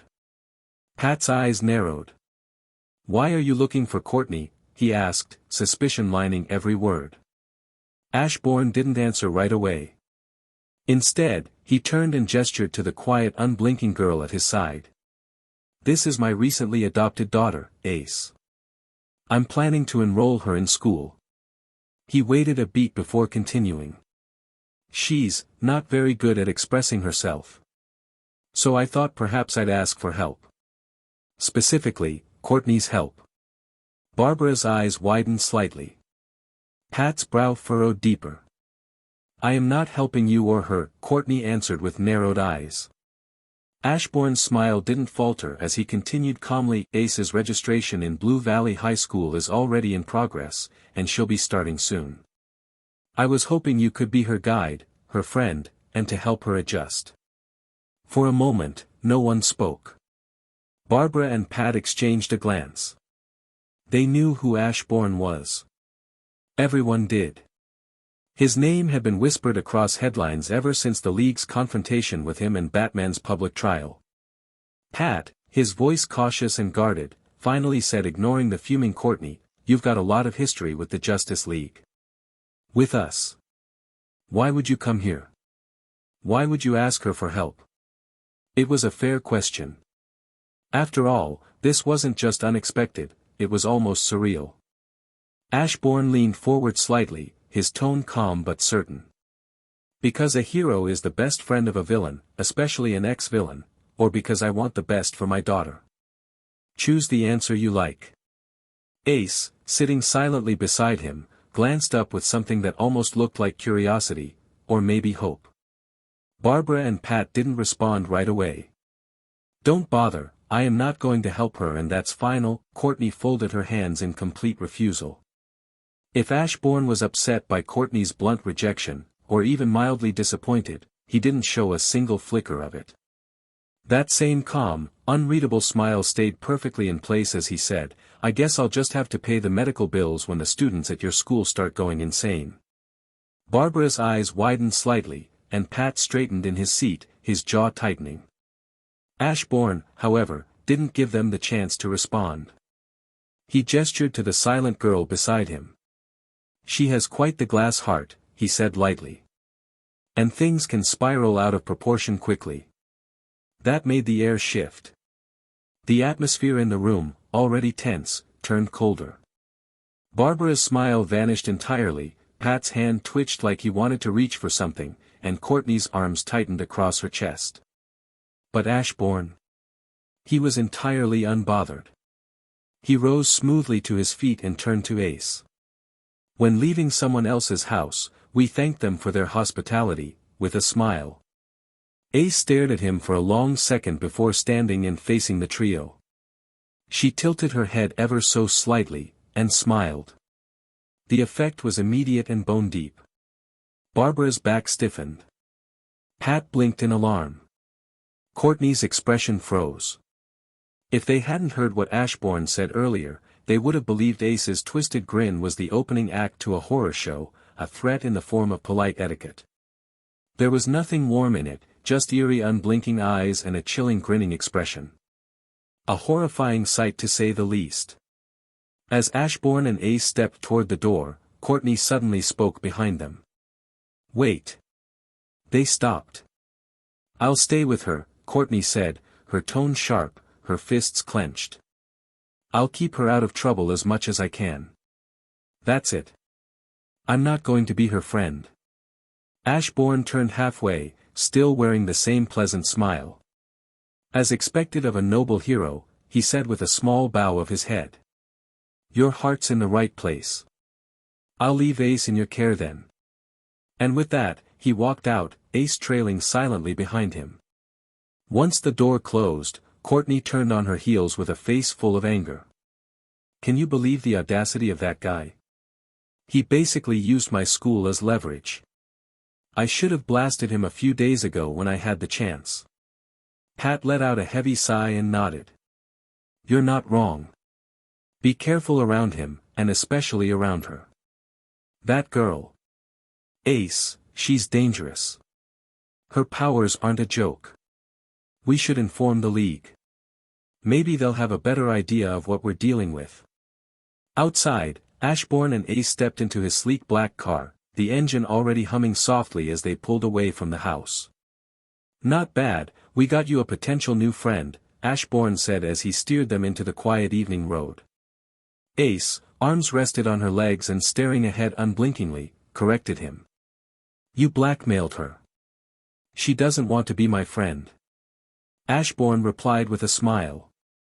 "People become friends because of all kinds of things like circumstances, benefits, shared goals. Sometimes, just spending enough time together and making memories is enough.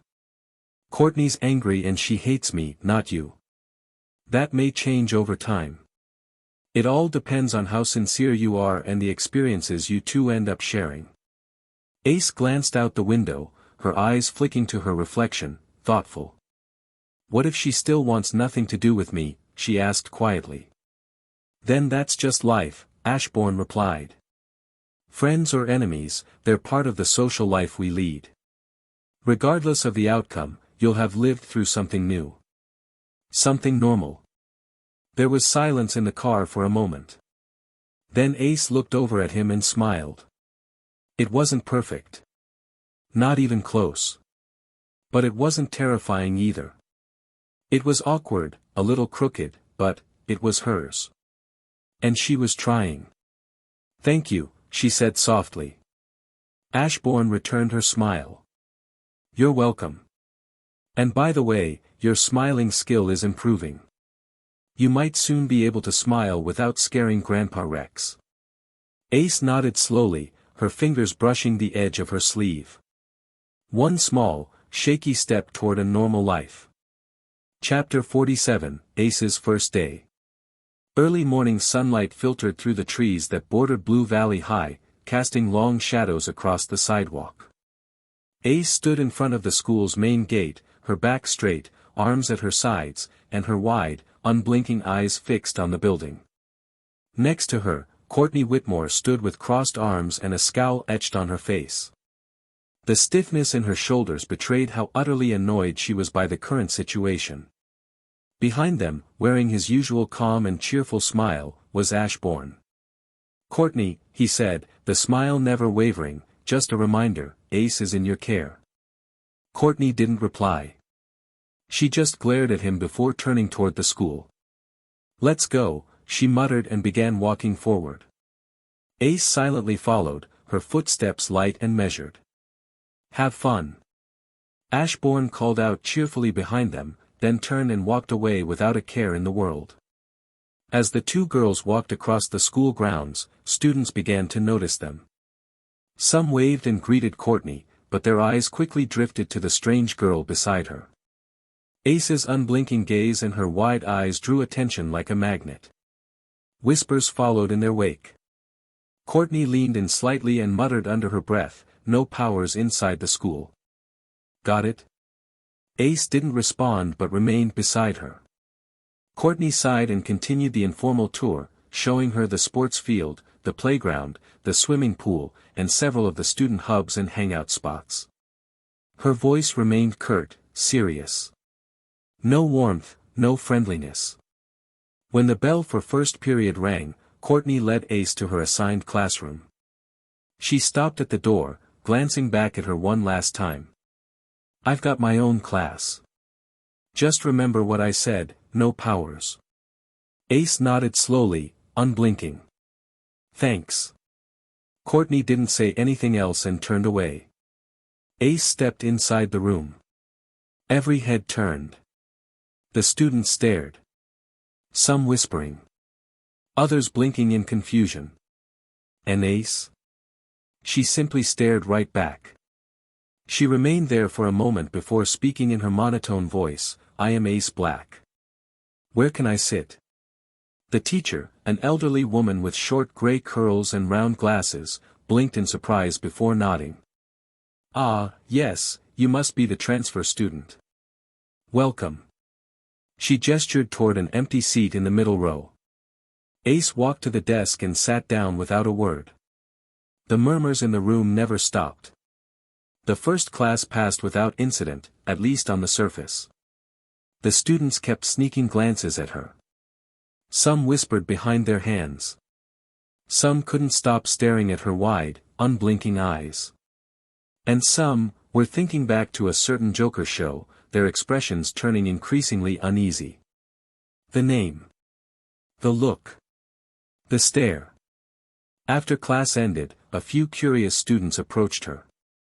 "Hey, I'm Jason." "Why don't you blink?" one asked. "I have always been like this," Ace replied plainly. Another student chimed in, You kinda look like that girl from the Joker show. You know, that Ace. Same name and all. That ever cause you trouble?" Ace turned her head slowly toward him. "I am that Ace." And no, it did not.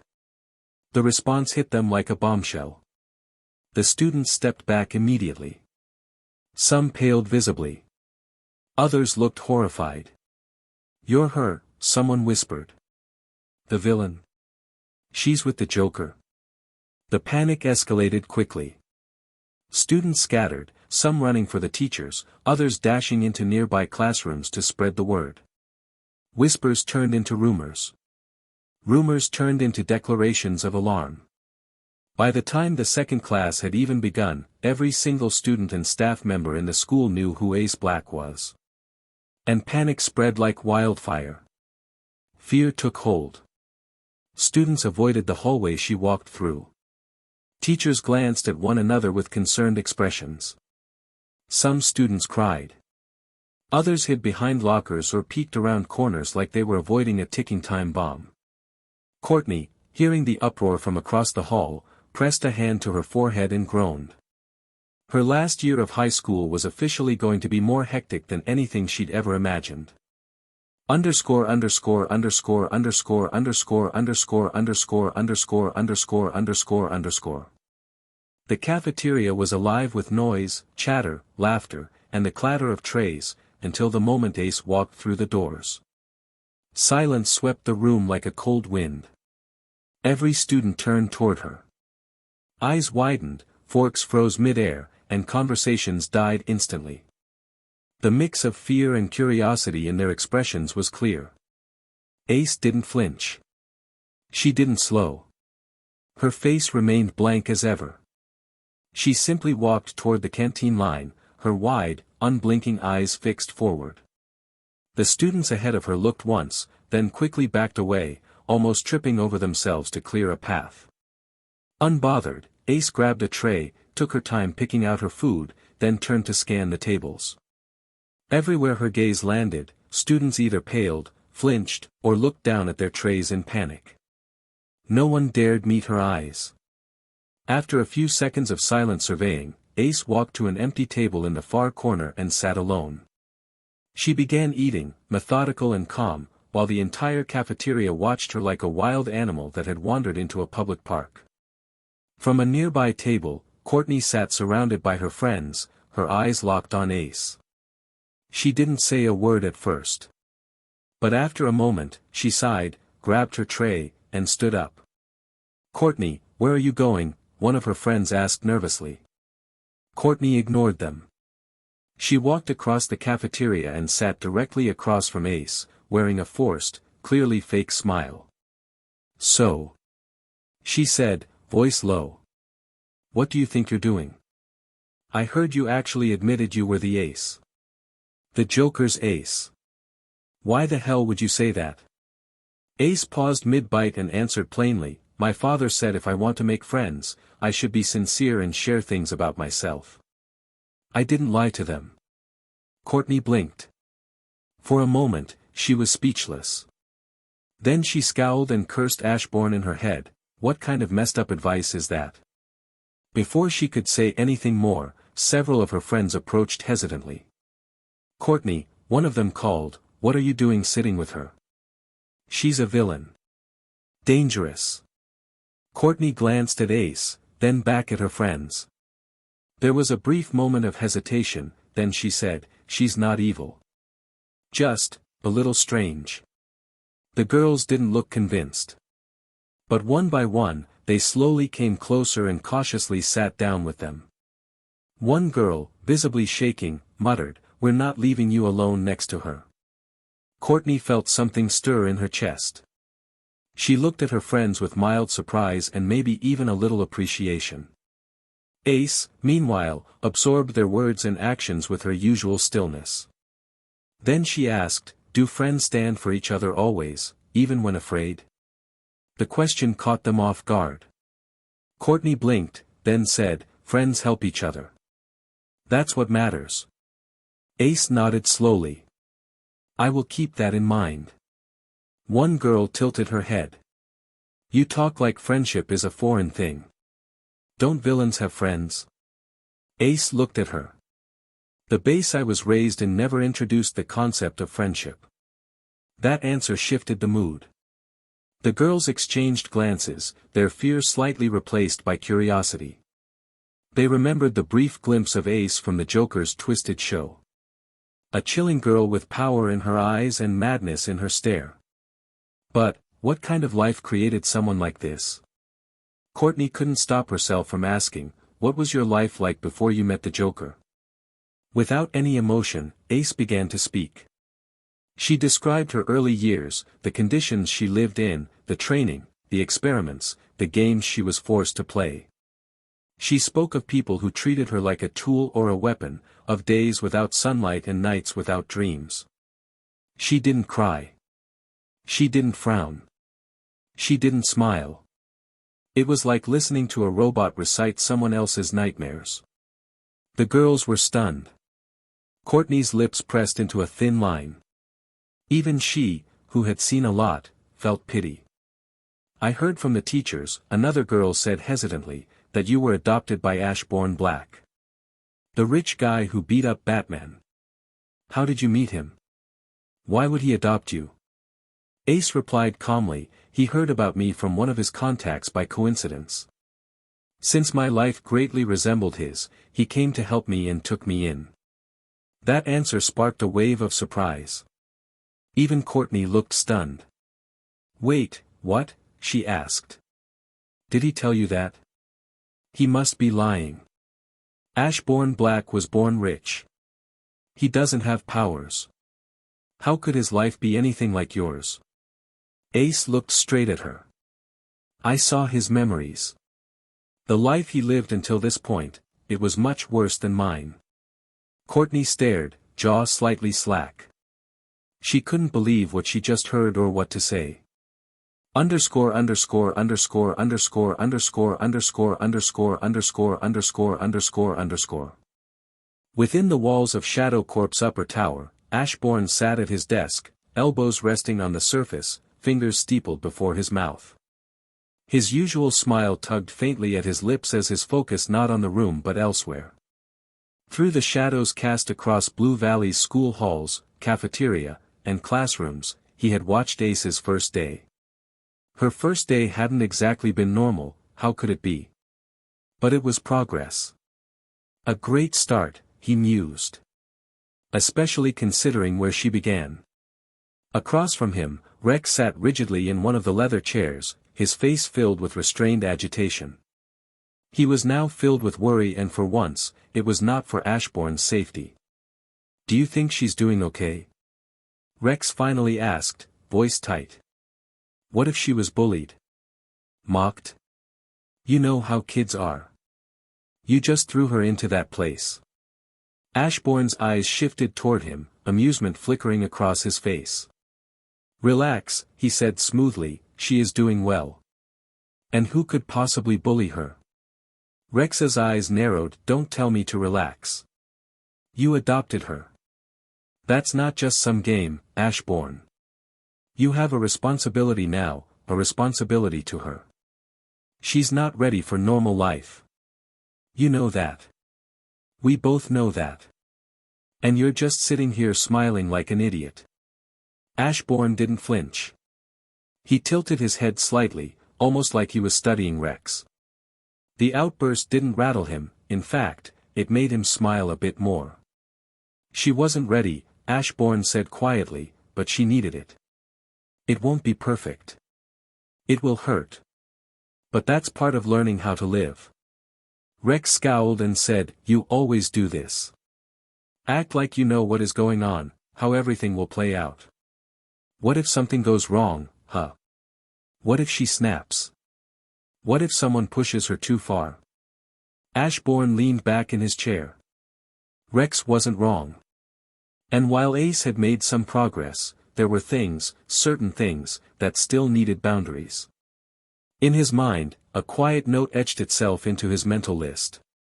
Talk to Ace again. Explain to her what can and can't be shared in more detail. What can't be shared is not limited to his shadows or his past life. His expression shifted slightly, less smile, more purpose. Don't worry, I am taking this seriously, he said. Rex huffed, not fully satisfied but recognizing the seriousness in Ashbourne's voice. Good. She needs guidance. If you're going to be her father, then be a proper one. Chapter 48, Gift Buying Gone Wrong. Time flowed, and with it, so did the tide of Ace's school life. Though her arrival had sparked fear and chaos, the storm gradually began to settle. After hearing the story of her upbringing, the cold, clinical world she had endured, Courtney and the other girls no longer saw her as a villain, but as a girl who had never been given a chance at normalcy. Their sympathy turned into soft kindness, and slowly, cautiously, they started to treat her like one of their own. Ace's calm, respectful demeanor made it easier. She never forced herself into their conversations, never demanded attention. She listened, observed, and when she did speak, it was with sincerity that disarmed even the most skeptical of hearts. And there was another unexpected benefit, her presence. The mean girls who had long ruled with pettiness and snide remarks now avoided the group altogether. One look into Ace's unblinking eyes was enough to silence even the boldest of bullies. Courtney noticed the shift the most. She no longer felt like she was babysitting some dangerous experiment. Ace had proven herself more mature, more composed than half the school combined. But that didn't mean Courtney had stopped her daily reports. Every word Ace shared with her, Courtney passed on to her stepfather. And every word he received was filtered to the League. The detail about Ashbourne's past being worse than Ace's had raised more than one flag. It lent credence to Batman's theory that Ashbourne Black was not just a dangerous man, but possibly a victim of something darker. Ashbourne, however, remained at his usual pace. He kept watching Ace's life unfold from the comfort of shadows, never far but never intruding. He had assigned some of his shadows to remain close to her at all times, invisible guardians no one noticed but always near. And then there was Rex. The old man didn't like and had even resisted the idea of adopting Ace at first. But now, he practically acted like a grandfather. He'd become so invested in Ace's life that even Ashbourne found it excessive at times. But today wasn't about watching from afar. Ashbourne walked through the peaceful streets of Metropolis, the city bustling with midday energy. His long coat fluttered gently in the wind as his eyes scanned storefronts. A gift, he still hadn't found the right one. Ace's birthday was approaching, and though she might not expect anything, he intended to make it special. He turned a corner, only to pause when he saw two very familiar faces. Kara Zor-El and Clark Kent, Supergirl and Superman, stood just ahead, wearing civilian clothes. Kara had a yellow shirt and jeans, her hair tied back casually and eyeglasses. Clark, the journalist civilian, wore a blue suit, his glasses perched low on his nose. Ashbourne spoke with his usual quiet confidence. Kara. Clark, he greeted smoothly. Both were caught off guard by the second word. Clark blinked in surprise. Do we know each other? Ashbourne gave a faint smile. I keep track of those who might participate in attacking my office for no reason. Clark's polite expression cracked for a second. He froze. Ashbourne, unfazed, walked past him casually and added, Don't worry. I won't take from you time and whatever you two are planning. Before he could step away, Clark's hand gently but firmly landed on his shoulder. We need to talk, he said, voice serious. Ashbourne turned his head, his smile never fading. No one knows but me. I already knew during the trial, it wasn't hard to figure out. His tone was almost bored. Now, unless you're going to physically stop me, I have a gift that won't buy itself. Clark's eye twitched. He hadn't even asked the question yet. Kara, curious, tilted her head. What gift? Ace's birthday is coming soon, Ashbourne replied simply. Still haven't found something suitable. Kara fell silent. When she finally spoke, her voice was soft but laced with a bitterness she didn't hide. I should have expected it was for her. Ashbourne heard the edge in her words, but didn't comment. He had no desire to argue. Clark noticed it too but chose not to bring it up, shifting the subject instead. I want to talk about Stargirl, Clark said. Ashbourne shrugged with ease. I blackmailed her into helping, yes. But it worked fine, didn't it? I am a law-abiding citizen and won't do anything nefarious. Superman's jaw tightened. Thoroughly annoyed now being answered again before saying his piece, and for a moment he thought Ashbourne was the worse version of Bruce. Clark's eyes narrowed at the ever-calm Ashbourne. There was something about the man's smile, always there, always unreadable, that made him uneasy. But before he could speak further, a thunderous explosion cracked through the city's peace. The ground trembled. Civilians screamed. One of the buildings nearby had been reduced to rubble, smoke and dust rising into the sky like a signal flare. From behind the thick cloud of debris, a hulking figure emerged, a giant mechanical toy, complete with blue paint and exaggerated limbs. It took a step forward, shaking the ground. At its top stood the villainous Toyman, operating the machine from a control panel embedded in its head. Around him, more figures stepped into the chaos, Livewire with sparks dancing across her blue skin, Parasite cracking his knuckles hungrily, and Metallo, the cold green glow of kryptonite pulsing from his chest. A few more dangerous faces joined them, completing the small rogue battalion. Ashbourne's eyes scanned the group. That's quite the lineup, he said lightly. Looks like they're inviting your Justice League into an open fight. Clark gave him a sidelong glance before blurring away in a rush of wind. Kara turned to Ashbourne briefly, her tone curt. Run to a safe place. We'll handle this. Then she too vanished as she joined her cousin midair. In the span of a second, Superman and Supergirl floated above the scene, now clad in their iconic uniforms. Ashbourne watched with mild amusement. How do they fold the capes under those civilian clothes, he mused idly. But his thoughts were cut short when he noticed someone stomping in his direction. Metallo. The villain's eyes glowed with fury as he stormed toward Ashbourne. Of all the places. I didn't expect to see you here. Ashbourne tilted his head, still wearing that familiar faint smile. Don't you have more pressing matters? 2 heroes in blue to be exact. Metallo didn't bother replying, he just charged. Ashbourne let out a weary sigh. He truly didn't want to be involved in this. But now, with the towering cyborg sprinting toward him, he had little choice. He raised his right arm casually, and in a flash, a small missile launched from his hidden arm guard. Metallo was flung backward, crashing into a car with a metallic groan. You never learn, Ashbourne muttered. Metallo groaned, rising to his feet, his anger doubling. Oh, I learn. He raised one arm, and a hatch opened. A missile shot out with a piercing whistle, heading straight for Ashbourne. With a casual step to the side, Ashbourne dodged the missile, then retaliated instantly. Another missile launched and struck Metallo squarely, launching him back even more. At that moment, more heroes arrived. The Flash in a blur of red, Green Lantern with his glowing ring ready, Wonder Woman with her sword drawn, Martian Manhunter phasing through buildings, and Batman emerging from a glider above. All eyes momentarily flicked to Ashbourne, who stood unharmed as Metallo struggled to rise again. Wonder Woman halted briefly beside him. Her voice was firm. This is not your place. We will take care of this. Ashbourne offered no resistance, only nodding slightly.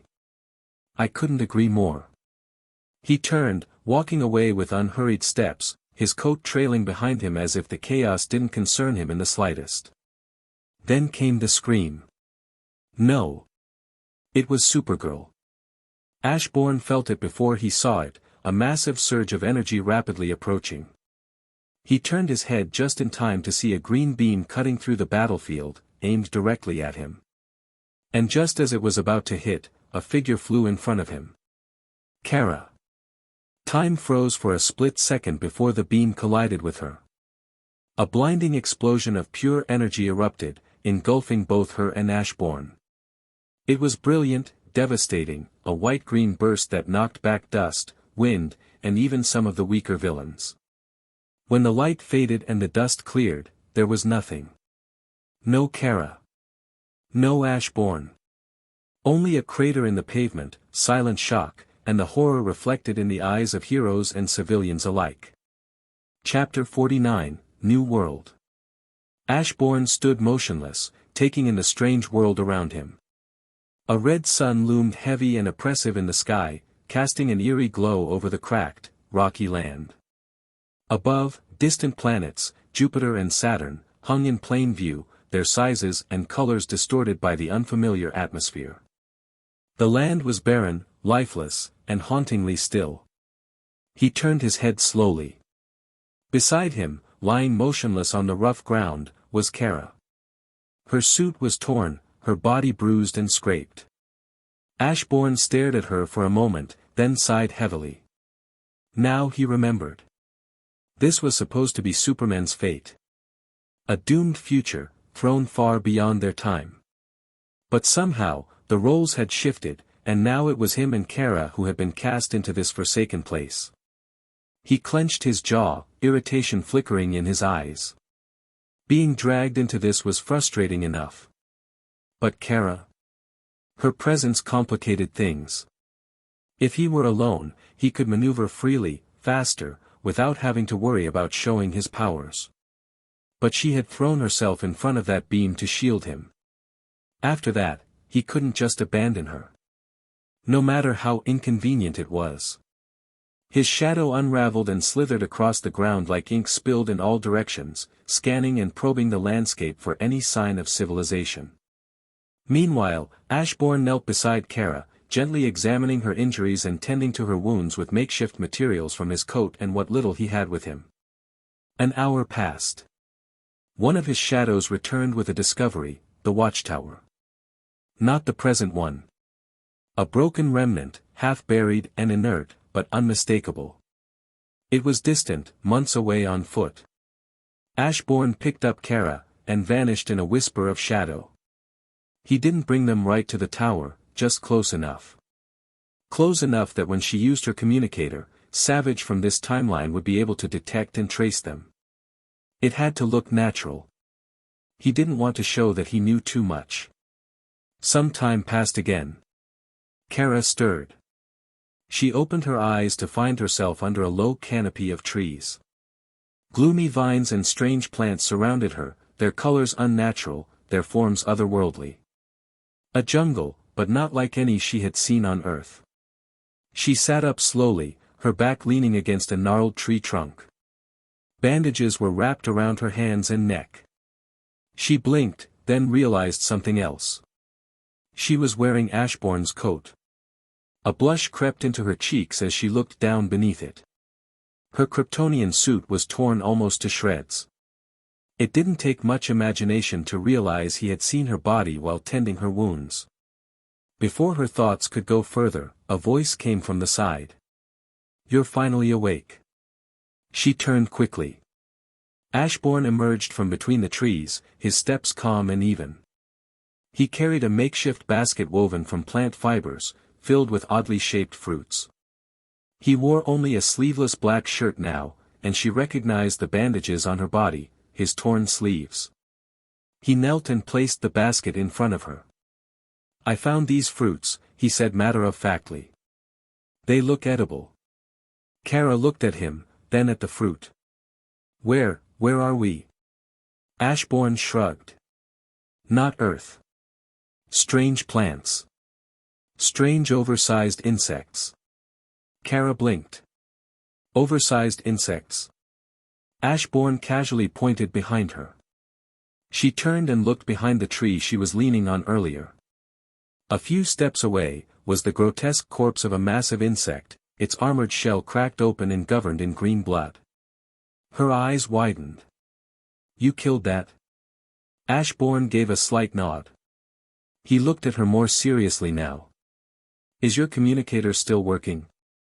Can you reach the League?" Kara touched her ear, then checked the device hidden behind her hair. She nodded. "Yeah. It still has a signal and it looks like they are not too far from here." Ashbourne gave a slow smile. "Good. We eat and start moving." Kara's eyes drifted toward the basket in front of her, curiosity blooming in their tired depths.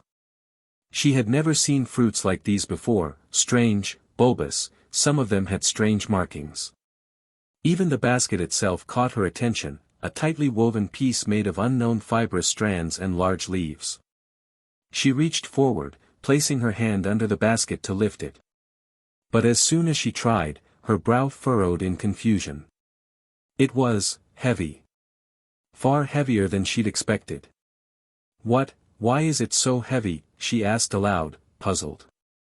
Ashbourne glanced at her and then, without a word, pointed skyward. Kara followed his gesture. There it was, the red sun. Hanging low like a bleeding wound in the sky. Her heart sank as realization dawned. Her powers, they were gone. The strength, the invulnerability, the flight, all of it had vanished under the red sun's cruel glare. She was powerless, vulnerable, like a human. And this was a strange unknown world with dangerous giant insects. A sliver of fear crept into her expression. Ashbourne noticed the change in her posture, the flicker of panic in her eyes. His tone softened, not much, but enough. "Relax," he said.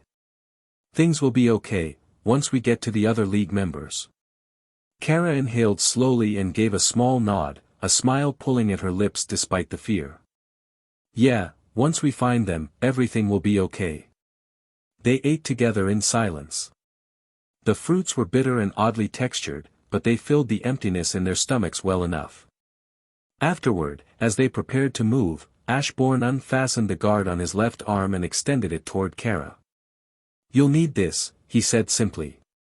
Kara looked at it, surprised. "What?" "No, you should keep it."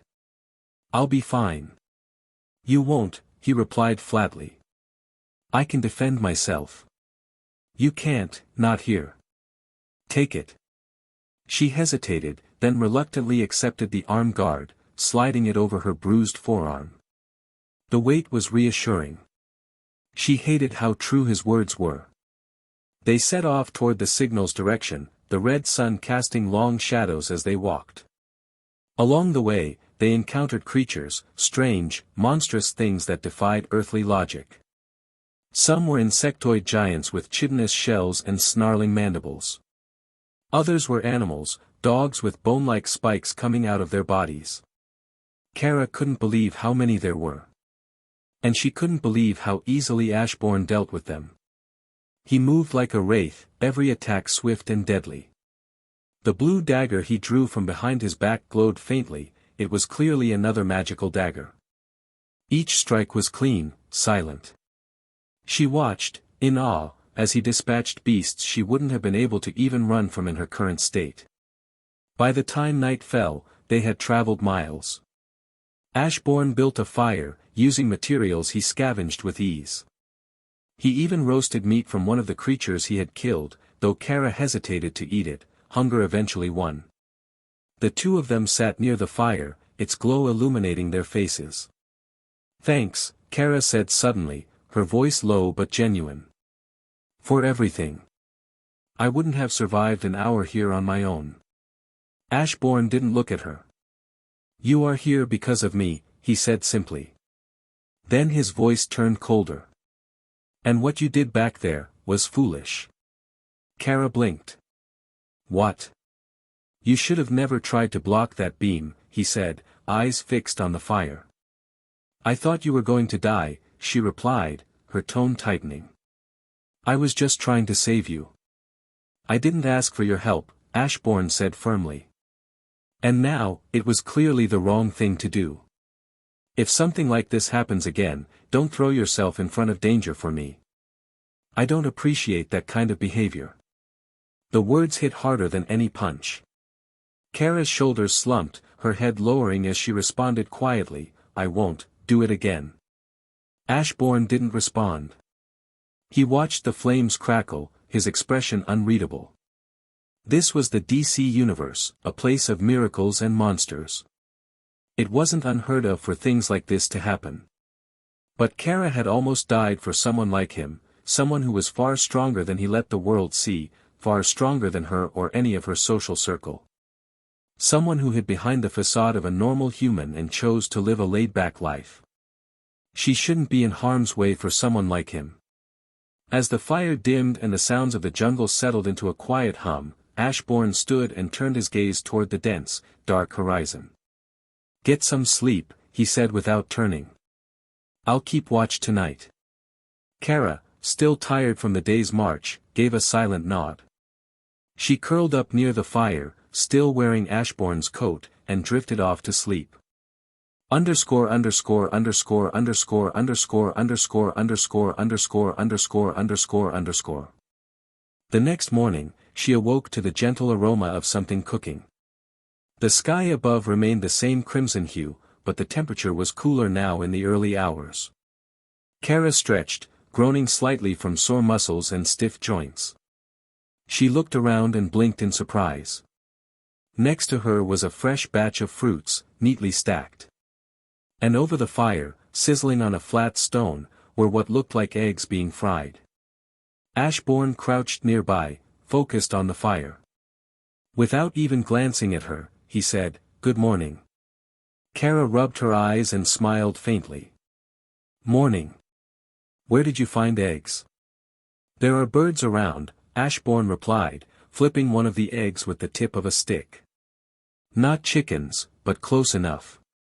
I collected these and more fruit before the sun came up.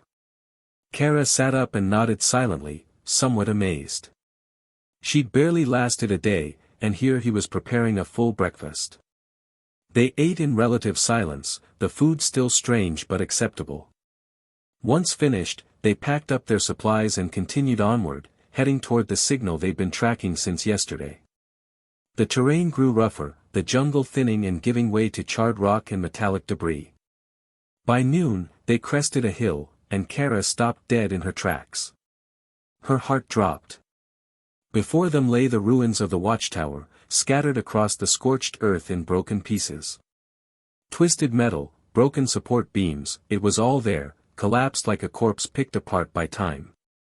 Kara stepped forward slowly, disbelief and fear clouding her face. No. Ashbourne's expression remained calm as he stood beside her. Chapter 50, A Way Home. The creaking remains of the watchtower groaned softly under Kara's hesitant steps. Ashbourne followed behind silently, his eyes scanning the place.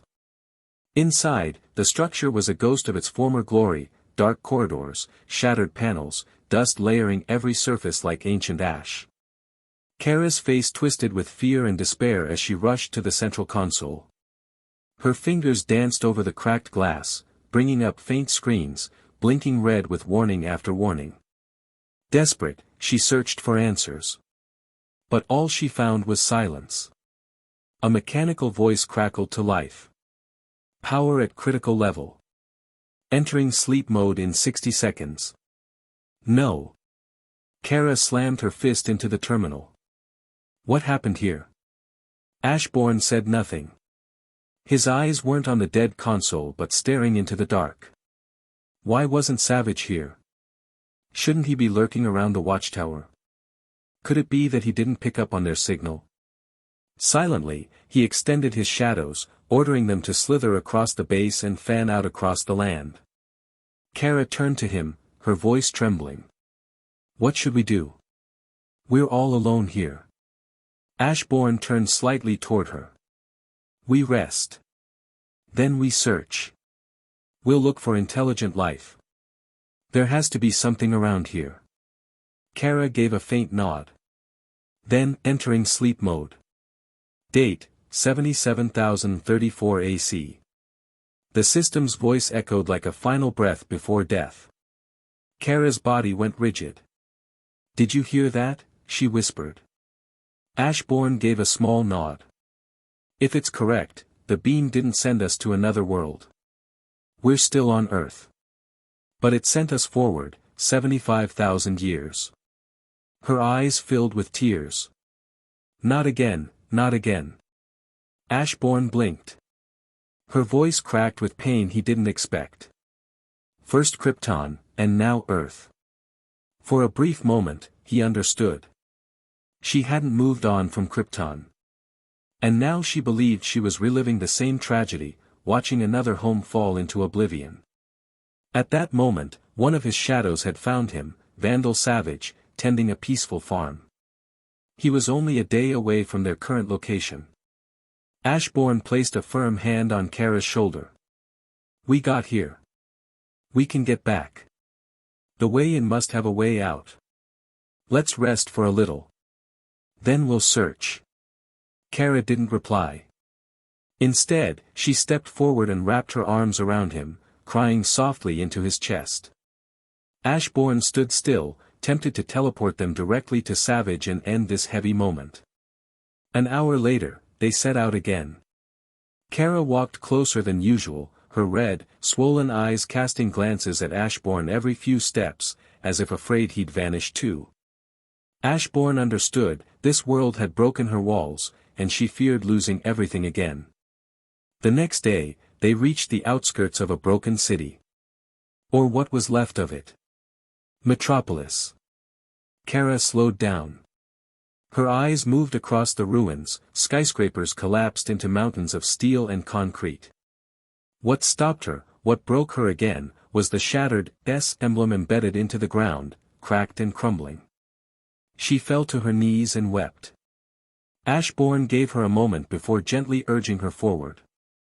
They walked in silence through the empty graveyard of a city, until they reached something strange. A pristine building. Surrounded by cultivated plants and neatly trimmed trees, the place stood like a sore thumb in a world that had been swallowed by time. Not abandoned. Maintained. Ashbourne narrowed his eyes. This place doesn't look like the rest. Someone's living here. Kara wiped her eyes. We should be careful, they might not be friendly. Relax, Ashbourne replied. Things will be okay. We're not alone anymore. As if on cue, the front door opened. A man walked out, tall, composed, dressed in immaculate black. His expression shifted from calm to startled. Kara took a step forward, her eyes narrowing. Savage. What are you doing here? The man's eyes widened.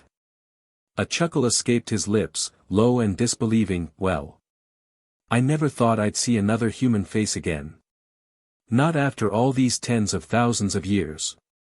Ashbourne's eyes flicked from the neat fields to the stoic face of Vandal Savage. A wry smile tugged at his lips. Being an immortal, he said casually, is quite the curse, isn't it? He paused for a moment then continued. So, care to tell us what we missed these past 75,000 years? How did the world end like this? Savage let out a long, heavy sigh, one that carried the weight of millennia. This is my fault, he admitted. I created a device to control gravitational force, a device meant to help me become the master of the world. But instead, I broke the world. Everything unraveled. Civilization collapsed. And I've been alone ever since. What about the Justice League? They would have never allowed that to happen, Kara asked with narrowed eyes. Savage showed a nostalgic and sad look as he replied, true, they tried to stop me, but I was prepared and killed them all. His words shocked Kara, but before she could say anything, Savage continued, his eyes flicking between the two of them. Who are you? Ashbourne replied, Ashbourne Black. And this is Supergirl. At the mention of her name, something flickered in Savage's eyes, recognition, buried deep and long forgotten. So. Toyman, that fool, created a beam to send things into the future. He murmured. He didn't realize what he created to the very end. Seems to be the case, Ashbourne replied. Savage straightened, shaking off the haze of old memories. Forgive my poor manners, he said, gesturing toward the door. Please, come inside. Ashbourne stepped forward without hesitation, but Kara reached out and grabbed his hand. We can't trust him, she whispered, eyes locked on Savage. If what he said is true, this is all his fault. Ashbourne glanced at her with a small smirk. He's been alone for 75,000 years, Kara. I think he's dying to talk to someone. Savage glanced back and chuckled. You're surprisingly calm about all of this, Ashbourne. Ashbourne grinned. Panic and anger are pointless and having nerves of steel helps. He gently tugged Kara's hand, pulling her to follow him. She relented, but the suspicion never left her face. Her eyes stayed fixed on Savage's every move. Ashbourne, on the other hand, acted like he was meeting an old friend. As they stepped into the pristine home, filled with handmade furniture, towering shelves of books, and relics from the ancient world, he asked, so what have you been doing, all this time? Savage's face lit up, eager to speak after so long. I rediscovered agriculture, he said, leading them inside. Built new irrigation systems from scratch. Read every book I could find, multiple times. I even built a ship to leave Earth. But I stayed. Why? Ashbourne asked. I thought, maybe this was my punishment, Savage said, his voice quieter now. Endless solitude. Time to think, to reflect. My past self, what he did, how he thought, I've come to hate him. Ashbourne listened with a soft smile, nodding, occasionally asking questions that drew even more stories from the ancient man. Kara watched silently from the edge of the room, arms crossed. Her blood boiled with every word. How could Ashbourne smile? How could he talk to this man like they were old companions, like none of this mattered? After a while, Savage stood. Please, make yourselves comfortable. I'll fetch some vegetables and fruit, we'll eat together. Once he disappeared through the back door, Kara turned on Ashbourne, her anger bursting free. How can you talk with him like that, she hissed. How can you smile like nothing happened? Everything is gone, everyone is dead. Even Savage shows more sorrow than you. And you look like you're enjoying this. Ashbourne's smile faded. He looked at her silently for a long moment. Then, he said quietly but firmly. Just because you see a smile, don't think you know what's going on underneath. His tone sharpened as he continued. A smile is a tool, Kara. It inspires your friends, keeps your enemies guessing, and most of all, it ensures that no matter what comes your way, you're the one in control. Kara blinked, caught off guard. Her anger fizzled under the weight of his words. For a long moment, she stood in silence, staring at the floor. I'm sorry, she finally said. I won't do that again. Ashbourne's smile returned. It's fine. You're stressed. Anyone would be, given everything. She nodded slowly, still processing, as quiet settled between them once more. Underscore underscore underscore underscore underscore underscore underscore underscore underscore underscore underscore. Savage returned not long after, holding a basket filled with colorful vegetables and some tuberous roots that had clearly been cultivated with care. I'll prepare lunch, he said with a small grin. And I'll make sure it's something you'll both enjoy. We are quite lucky, we are getting a meal prepared by the undisputed best cook for the last 75,000 years, Ashbourne quipped. Savage chuckled lightly. As Savage began chopping the ingredients with practiced hands, Ashbourne tilted his head curiously. So, tell me, 75,000 years is a long time. Did you ever figure out a way to fix this place? All that solitude must have sparked some ideas. Savage's motion slowed for a moment. I did. For a while, I even worked on a time machine. Kara's eyes widened slightly. Ashbourne leaned in with interest. But I stopped, Savage continued, once I realized how pointless it was. He paused, glancing between them.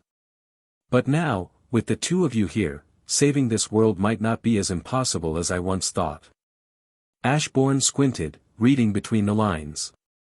Do you have a plan? Savage turned, the ghost of a smile on his face. Yes. The two of you could repopulate the earth. There was a beat of silence. Kara's cheeks turned a faint shade of pink, her eyes darting away. Ashbourne's face registered brief confusion, then disbelief. That's your first idea? He asked, blinking. You mentioned a time machine, and immediately after it you want to start a breeding program? Savage shrugged. It's a practical thought. Humanity can continue. Ashbourne held up a hand. Let's shelve the new generation talk for now. Let's rewind. If you can create a time machine, why is it really pointless? Savage stirred the pot over the fire, speaking more casually now. Because I can't return to a time where I already exist. That's the paradox. Ashbourne gave a pointed look. You do realize that we're not from this time, right? If you could send us back, we are the variables. We can stop this, before you screw it all up. Savage froze, the spoon hanging in midair. Slowly, he turned to Ashbourne, eyes wide with realization. You're right, he whispered. Ashbourne grinned. Living alone for that long isn't an excuse to fill your head with breeding thoughts. Savage let out a bark of laughter, the weight on his shoulders seeming to lift for the first time in ages. You're right, he said again, more alive than they had yet seen him. After we eat, I'll dig up my old notes. I'll start working on the time machine again. This time, his voice was charged with energy, like a man reborn. Kara looked to Ashbourne, stunned, hope battling with disbelief in her eyes. Ashbourne met her gaze, the smallest of smiles tugging at the corners of his lips. "Looks like we have a way back after all," he said. Chapter 51, Return from the Future. The week passed in a blur. Savage, driven by renewed purpose, worked day and night to complete the time machine. On the 7th day, Savage stood in front of the machine with a proud look on his face. "It's done," he said, voice nearly shaking from excitement. "Let's turn it on." Together, the three gathered around the sleek, oddly elegant machine. As Savage flipped the switch, a deep hum filled the air, followed by a series of crackling sparks, and then silence. The lights dimmed. The machine sat still, lifeless. Kara's joy crumbled into dust. "Why isn't it working?" she asked, eyes wide with panic. "Why?" Savage rubbed the back of his neck, sighing. "The dam powering this place doesn't generate enough energy. Not even close." Ashbourne stepped forward, expression calm as ever. "So it needs more power. Got any suggestions on where we can find it?" Savage furrowed his brow. "About 30 years ago, a group of evolved cockroaches broke into my vault and stole a 0-point power generator. That's the only source on Earth strong enough to power this thing." Ashbourne raised a brow. "So, we need to hunt cockroaches?" Kara blinked. "Why not just create another generator?" Savage turned to her, his face dead serious. "That would take me 50 years. Care to wait?" Kara's mouth opened slightly, but no words came out. Her shoulders slumped in silence. Ashbourne gave a decisive nod. "All right then, let's go get your generator." Savage nodded as well, though he looked slightly concerned. "Their nest is dangerous, more dangerous than you can imagine." Ashbourne calmly replied, "That's fine." Then Ashbourne's gaze moved to Kara and said, "Once the two of us return with the generator, we go back. Don't panic, we are almost done." But Kara's face changed. She tensed. "Wait, you're going to the cockroach nest with Savage? Alone?" Ashbourne nodded. Kara stepped forward, voice firm. "Absolutely not. I'm coming with you." Ashbourne met her eyes and shook his head. "No. You have no powers, and you'd bring more harm than good if something went wrong. You know I'm right." Kara clenched her fists, wanting to protest, but after a moment, her shoulders fell. "Fine," she said bitterly, retreating to the living room of Savage's home. She watched the door as they left, worry filling her chest. Underscore underscore underscore underscore underscore underscore underscore underscore underscore underscore underscore. High above the forest floor, Ashbourne and Savage rode on the backs of giant dragonflies, wings humming in rhythmic pulses. The air grew thicker as they neared a cratered valley cloaked in fungus and decay, the cockroach nest. As they hovered above, Ashbourne stood, peering at the dark abyss below. "Lower yourself," Savage hissed. "They're aggressive and deadly. If they see us." But Ashbourne raised a hand. "Whatever happens down there, no word of it reaches Kara." Savage blinked. "What?" The air shifted. The earth beneath them darkened as if the sun had been swallowed. From Ashbourne's feet, shadows spilled out like a tsunami. They surged across the land, flowing into the valley like liquid night. From within the abyss of shadow, figures rose, shapes that moved like whispers, silent and dreadful, ready to obey. Savage turned slowly, eyes wide. You have superpowers." Ashbourne didn't look at him. "I enjoy my laid-back life. If the world knew what I could really do, they'd never leave me alone. It's annoying." "And remember," Ashbourne added, his voice low and calm, "Kara must never know." Savage, still stunned, gave a slow smile. Not a word would reach her. The shadows surged forward and the hunt began. Underscore underscore underscore underscore underscore underscore underscore underscore underscore underscore underscore. Kara sat in the quiet of Savage's home, her arms wrapped tightly around her knees as she rested her chin on them. The room, though warm and clean, felt like a prison. Time crawled painfully slow. Her thoughts were loud, too loud to escape. What if they fail? What if they never come back? What if I'm stuck here, forever? Her grip tightened. She tried to push the thoughts away, tried to believe Ashbourne would return. He won't leave her all alone in this forsaken place. But this was different. This time, he went into danger without her. And she hated how helpless that made her feel. Her gaze stayed fixed on the door, as if staring hard enough would summon him back. Minutes felt like hours. Hours felt like days. The heavy silence pressed against her chest until it became hard to breathe. And just as tears welled in her eyes, just as her hope began to fray, the door creaked open. Kara's head shot up. Savage stepped through, his arms cradling a glowing sphere that pulsed like a miniature sun. Its light cast soft golden shadows across the walls. And right behind him, Ashbourne. Kara bolted to her feet, eyes wide. You succeeded. Savage chuckled, stepping aside to let Ashbourne in fully. Thanks to him, he said, nodding at the man behind him, things went easier than I expected. He was, more than I imagined. Ashbourne gave Kara a small smile. Told you not to panic. Kara's breath caught in her throat, not from worry this time, but from joy and overwhelming relief. We're really going back. Savage placed the glowing generator beside the time machine, the soft hum of power already starting to resonate through the floor. Yes, he said with certainty. Now we send you two back to your timeline. Kara nodded, her eyes shining. The despair that had weighed her down only moments ago was already being swept away by the growing light, both from the generator, and from hope. Underscore underscore underscore underscore underscore underscore underscore underscore underscore underscore underscore. The funeral of Ashbourne Black and Supergirl was unlike any other the world had seen. Held in the heart of Metropolis, people from all walks of life gathered under a somber sky, united in grief and gratitude. They came to honor two great individuals.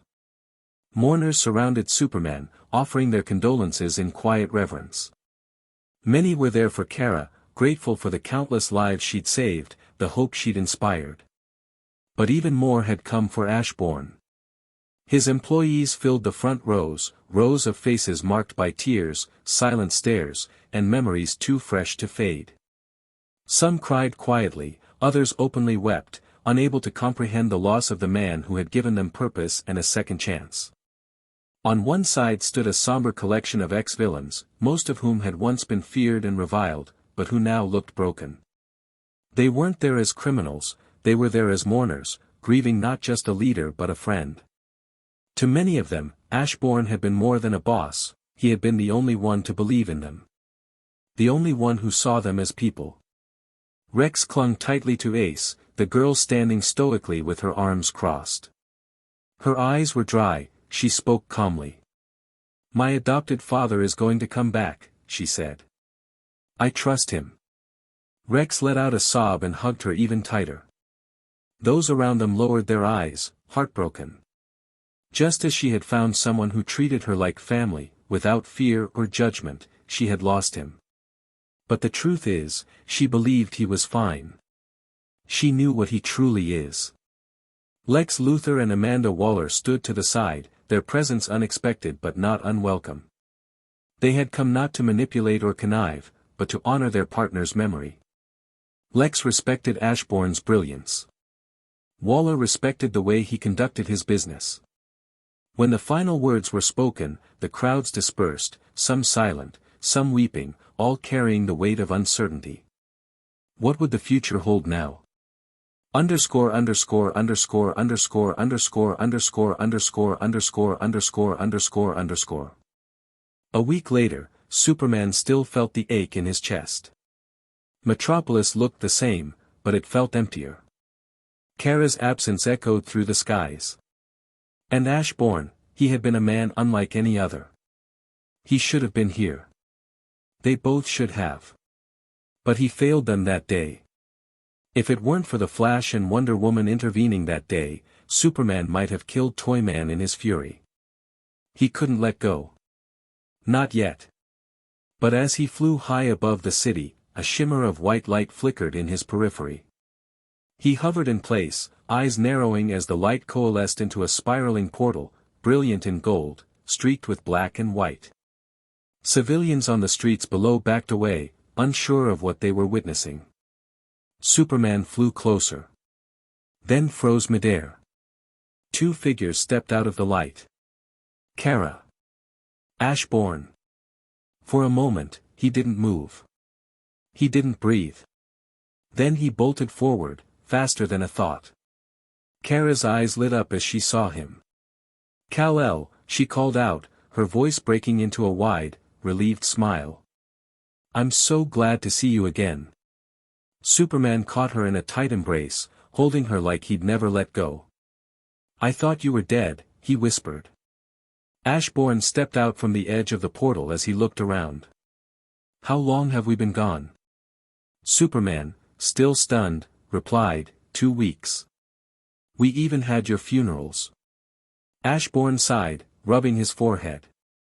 Uncle Rex won't let me walk away from this in peace.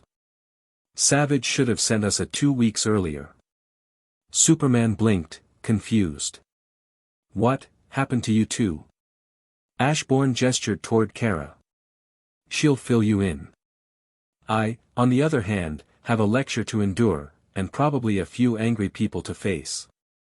Without another word, he walked away toward Shadow Corp. Superman turned to Kara. She smiled tiredly and said, It's a long story. Chapter 52, Galatea.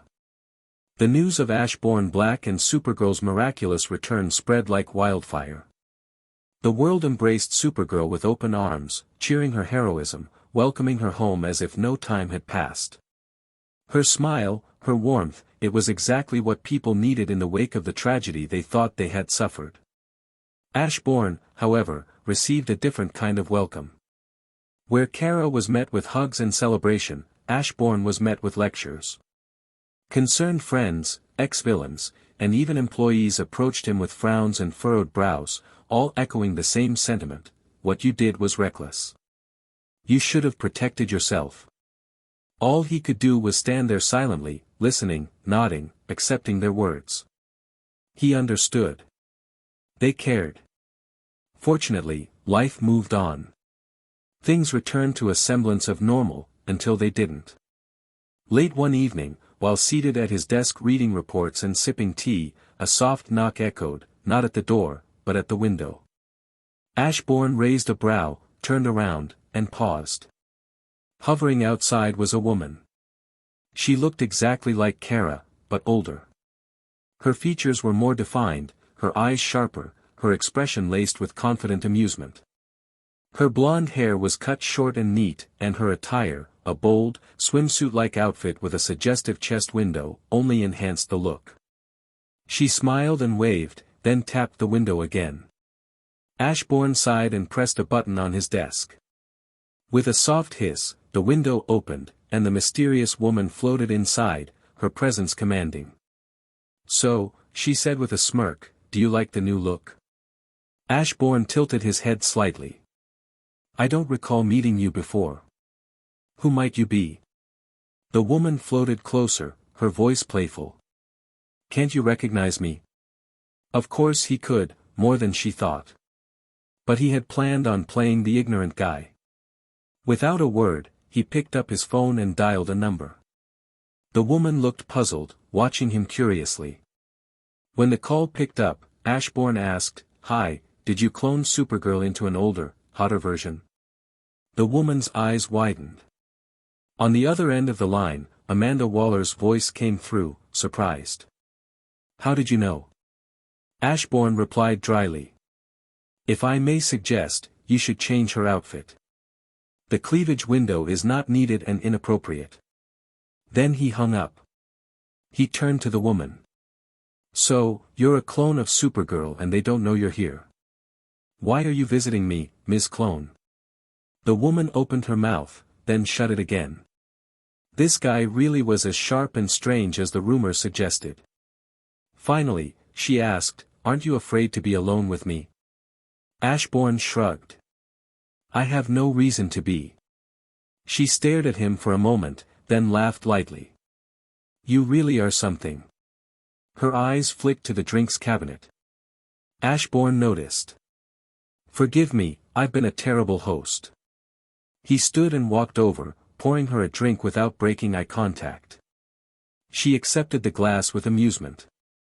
"So," Ashbourne asked again, "how should I help you, Ms. Clone?"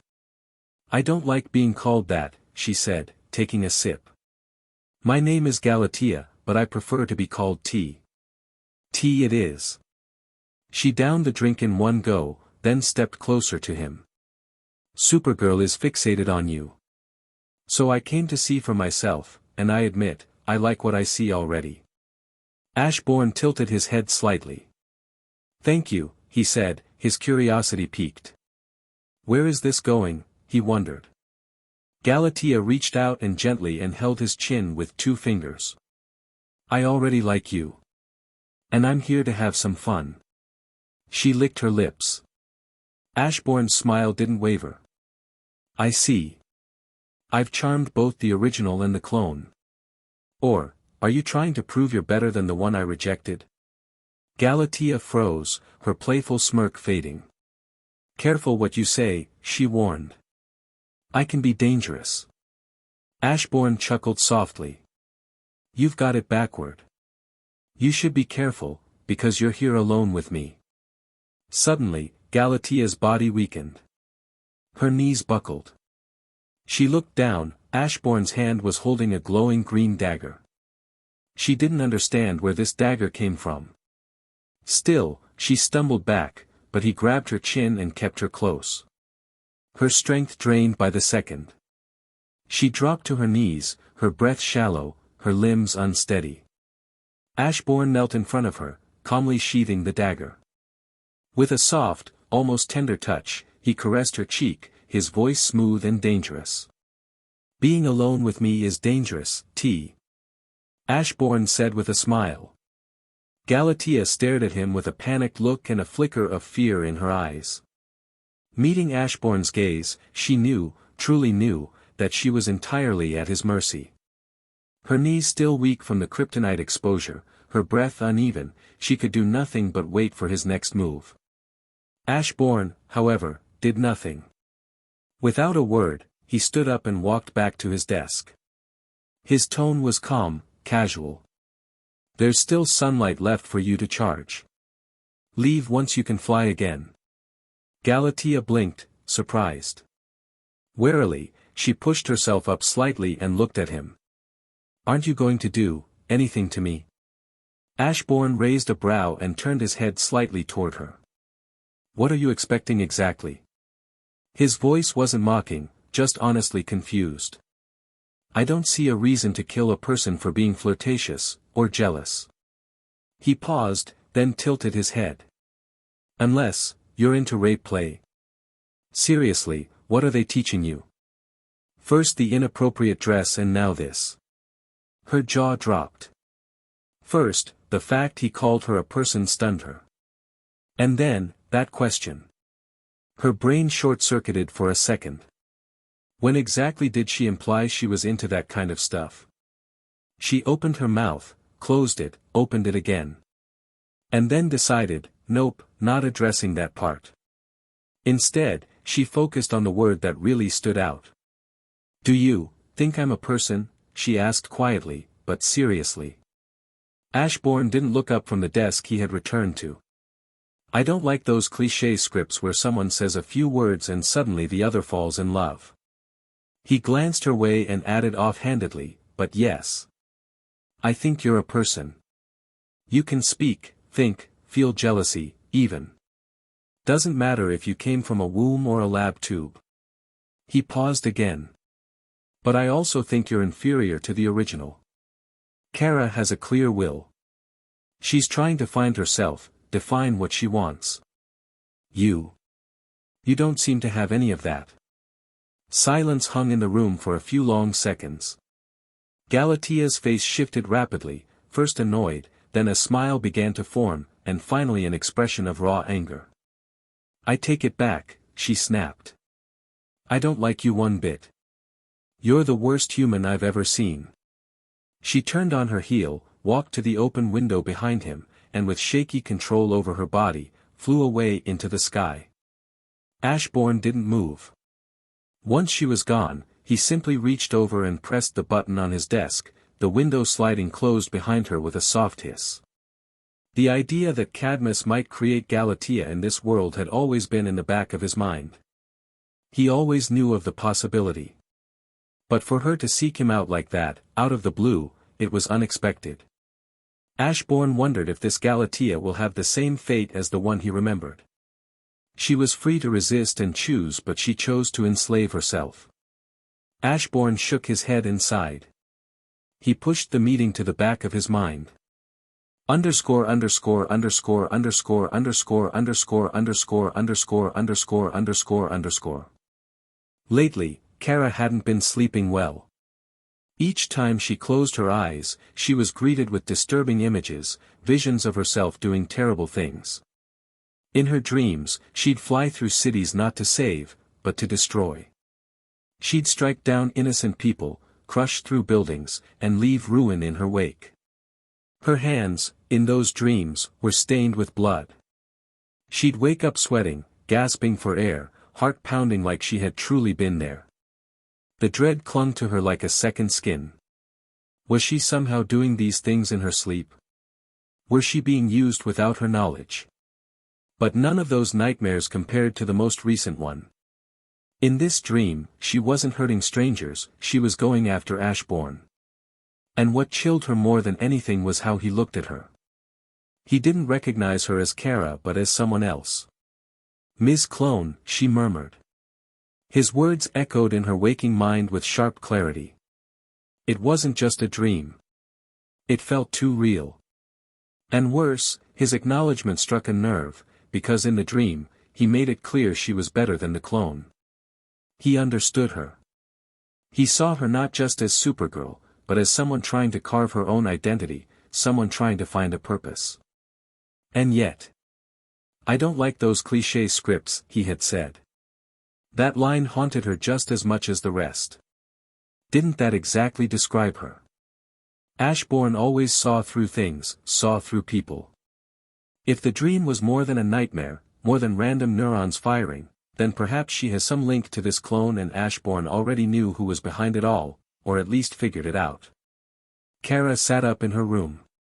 She couldn't keep this to herself anymore. These dreams, these visions, they may not be dreams. They were visions from someone else, a clone, and the Justice League had to know. Chapter 53, Tearing Down Delusions. Superman stood in the center of the Watchtower briefing room, arms crossed, his face hard with concern as he listened to Kara recount her troubling dreams. The idea of someone cloning her was disturbing enough, but the fact that Ashbourne made an appearance in her dream, calmly identifying the clone, weighed heavily on his mind. He wasn't involved, Kara emphasized again, her voice shaky but resolute. But, he knew. Like, instantly.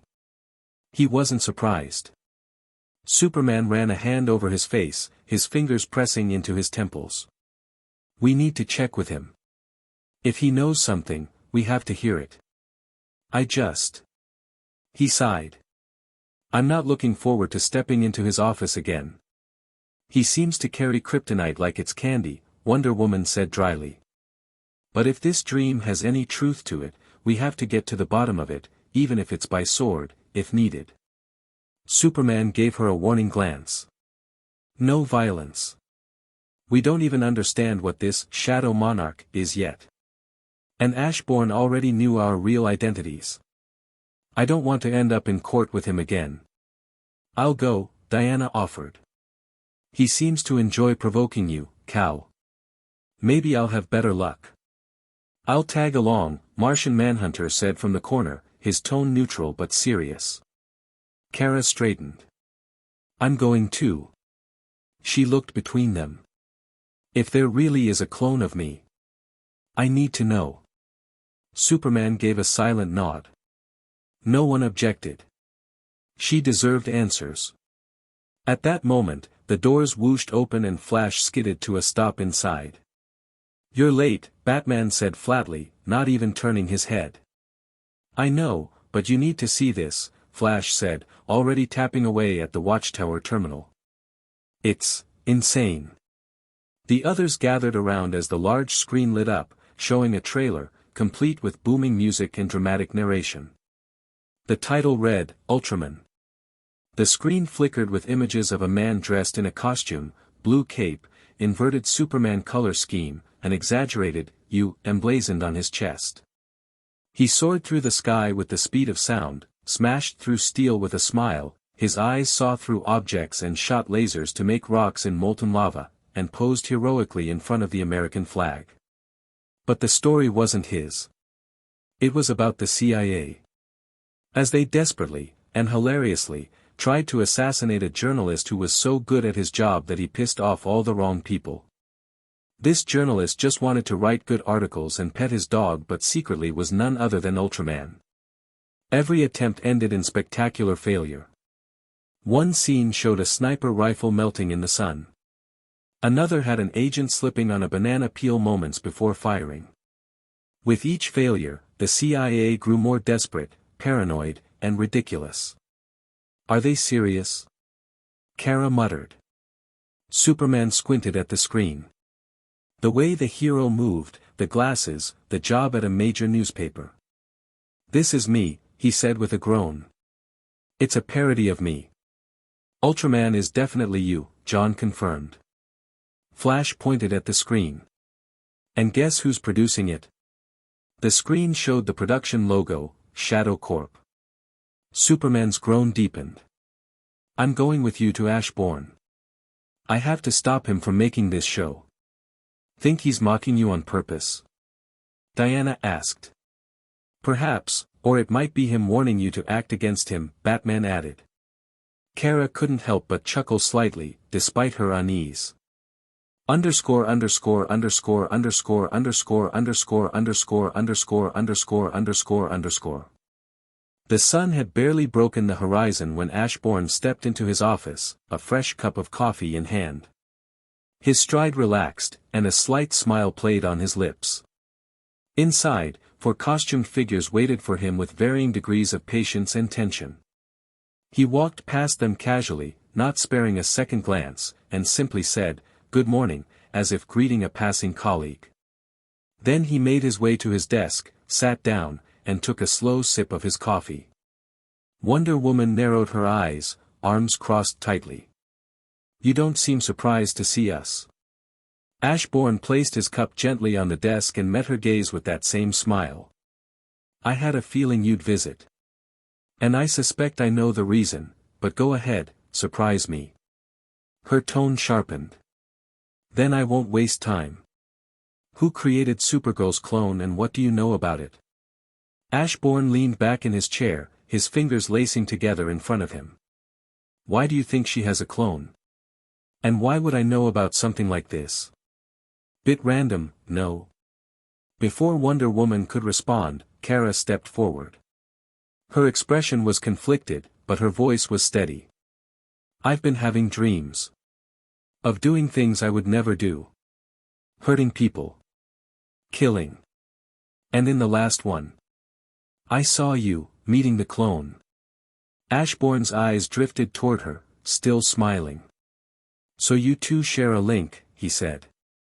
"That's why she came to me. Like you were affected by her, she was influenced by you. That explains her strange decision-making. Still strange though, why do you have such a connection?" Kara's heart pounded, but she felt a small sense of relief. If Ashbourne wasn't surprised, if he recognized the clone, then maybe her dreams weren't some buried side of herself. "So, who cloned me? And why?"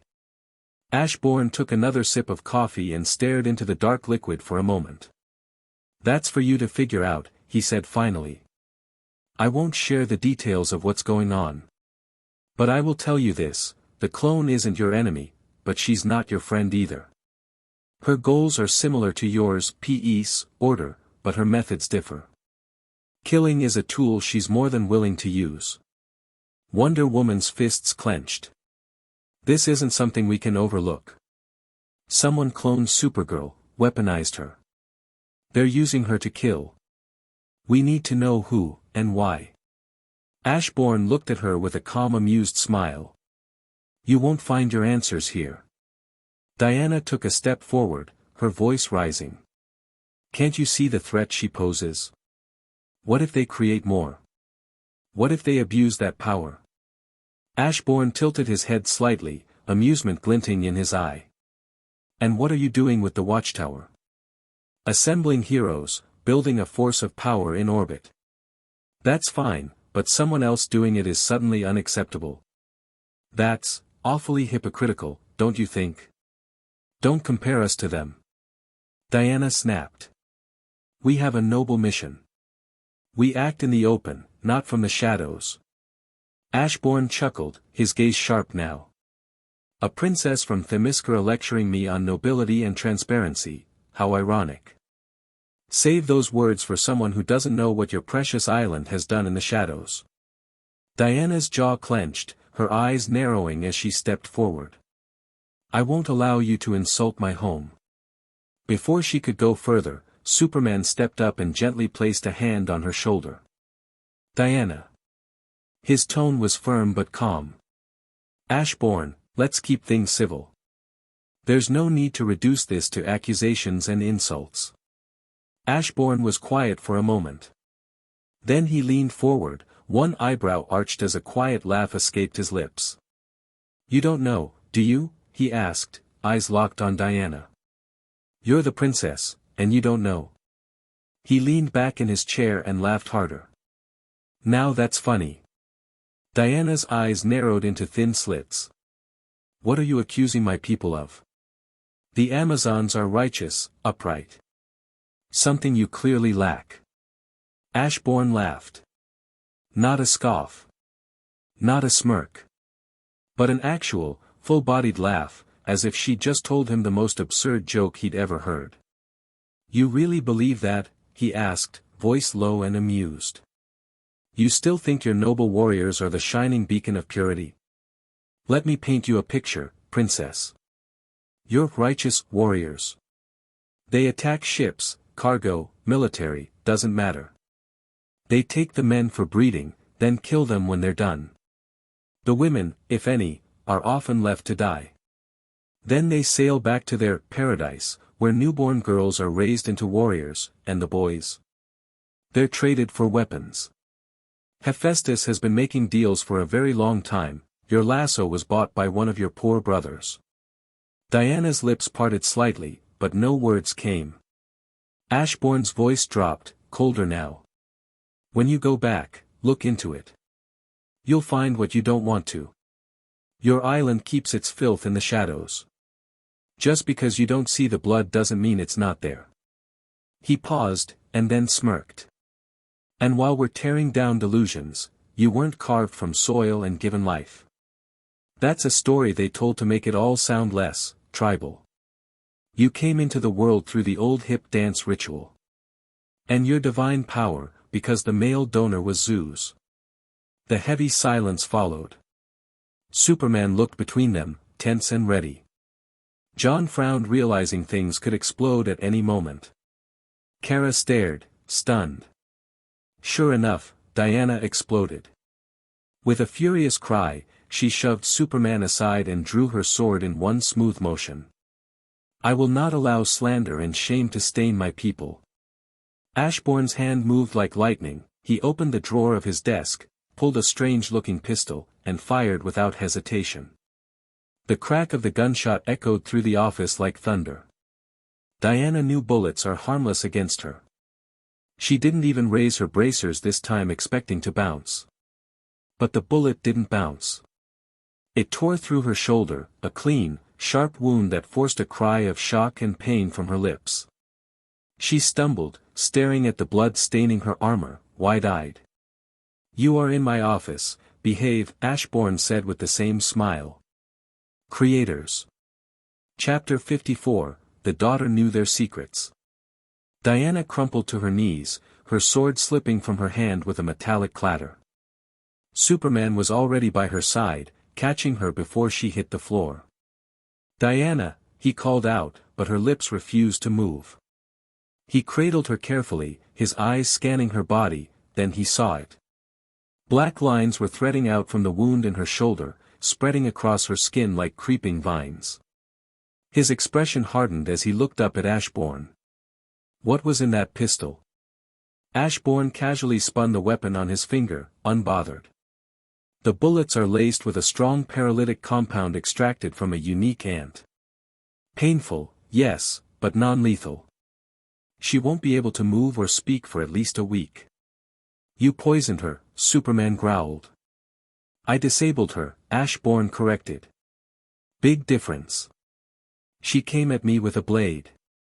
I just responded faster and was less lethal. He examined the pistol again, almost admiring it. I keep this around for types like that. Too much power wrapped up in blind righteousness and delusions. She's that old and still doesn't know what her people actually do. Worse, she still thinks she was born from dirt. John stepped forward. How do you even know that? Even Wonder Woman didn't. Ashbourne shrugged. I have my sources. What they are, and how I get them, is of no consequence to you. Superman looked down at Diana, her face frozen in silent fury, her breath shallow but steady. Then he looked back at Ashbourne. Do you always have to provoke people into fighting you? Ashbourne gave a lazy smirk. No. Just the hypocrite assholes I don't like. She, and her entire island, fall under that umbrella. Superman clenched his jaw, stood up with Diana in his arms, and pivoted toward the door, choosing to de-escalate this time. Fine. But stop that TV show. You can't just parade our identities and slap parody on it like it's harmless. Ashbourne blinked. What TV show? He looked genuinely puzzled, which made Superman pause mid-stride. You're telling me you don't know about Ultraman? It is produced by Shadow Crop. Ashbourne shook his head. Never heard of it. I don't review or deal with anything in the entertainment sector. I do watch that stuff and I don't like spoilers. Superman's expression darkened with something colder than anger, concern. Then who does? Someone's using your company, and they know everything. Ashbourne had a thoughtful look on his face. My daughter, Ace. I told her to review scripts and pilots, greenlight anything that caught her eye or suggest changes. Letting her do that should help develop common sense. How bad are we talking? Superman looked shaken for a moment, then began explaining the contents of the show Ultraman, the ridiculous assassination plots, the journalist alter ego, the color-reversed suit. Ashbourne actually laughed. That script is gold. Honestly, keep it running. Satire that sharp deserves to live. No, Superman said firmly. It's too accurate. It needs to be taken down or at least changed. Ashbourne sighed. Fine. I'll have something done about it and reiterate with Ace what to not do. Superman hesitated. Does Ace know about my identity? Ashbourne looked him in the eye. Yes. On the day she was losing her powers, she glimpsed through my memories. She knows a significant portion of what I know. The room fell silent. Superman, for a moment, groaned out of sheer frustration. Dealing with Lex Luthor was easier. Lex was an outright villain. He had schemes, agendas, and crimes. You could wrap your head around him. But Ashbourne? He was an enigma, annoying jerk at worst. He didn't break laws, barely put in effort, and still managed to be the most frustrating presence Superman had ever encountered. At least with Lex, he could punch something.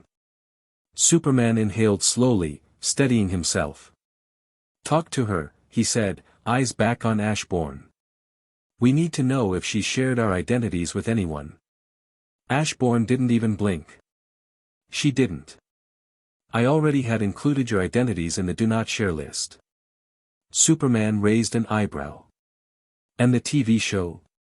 Ashbourne gave a half shrug. That's why I want to teach her common sense. She probably thought parody meant it was okay. Honestly, from my perspective, it's a clever cover. The satire is so over the top that most people will dismiss any similarities as coincidence or mockery. It works in your favor. Superman paused. He hated to admit it, but Ashbourne had a point. Still. You still need to change it, he said. It's too much of a risk. Ashbourne gave a single nod. All right. Superman adjusted Diana gently in his arms, her stillness making the gesture feel heavier than it should have. He turned to go, but Ashbourne reached over and pressed a button on his desk. The windows behind him slid open with a low mechanical hiss. The heroes stared. Ashbourne gave a dry look. We all know you want to fly out the window. Just get it over with. None of them replied. One by one, they floated through the open window in silence. Kara was the last to step through. She lingered for a moment, then turned to face him. Thanks, she said simply. Ashbourne blinked. He had just been thanked for hiding the most important details from them. Strange. But he didn't dwell on it. He closed the window and returned to his desk, sipping the last of his coffee as if nothing had happened.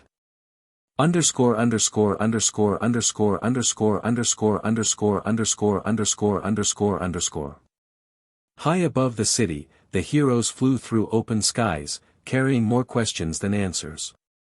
At least now we know, Kara said, her voice distant. I was cloned. It's real. Superman exhaled. If only Ashbourne was more cooperative. I just don't get him. Why can't he be normal? He looked over to Martian Manhunter flying alongside him. John, did you try reading his thoughts? John nodded. I did. But during the entire conversation, all he was thinking about was mundane things, where to eat for lunch, dinner plans, recalling restaurants by name, menu and location. His mind is trained to deflect surface readings. Superman frowned. And he has a gun that can incapacitate Diana. Kryptonite missiles. Random strange daggers. Who knows what else he's stashing in that office?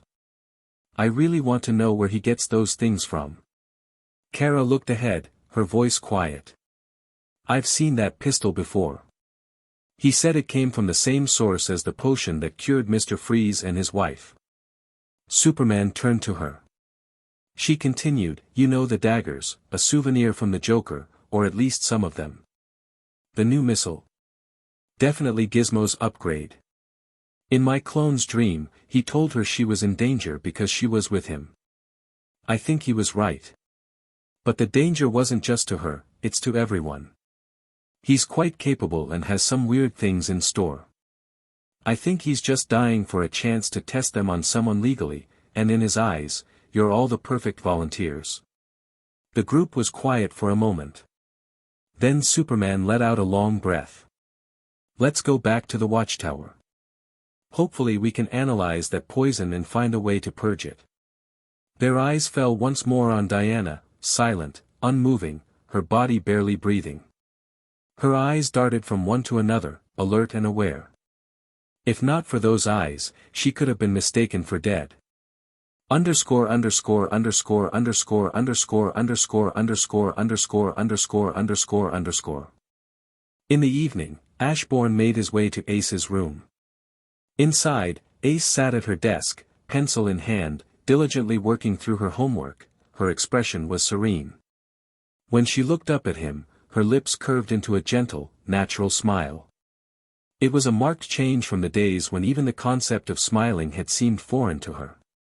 Only her eyes betrayed her, wide, focused, unblinking. As always. How's school life treating you?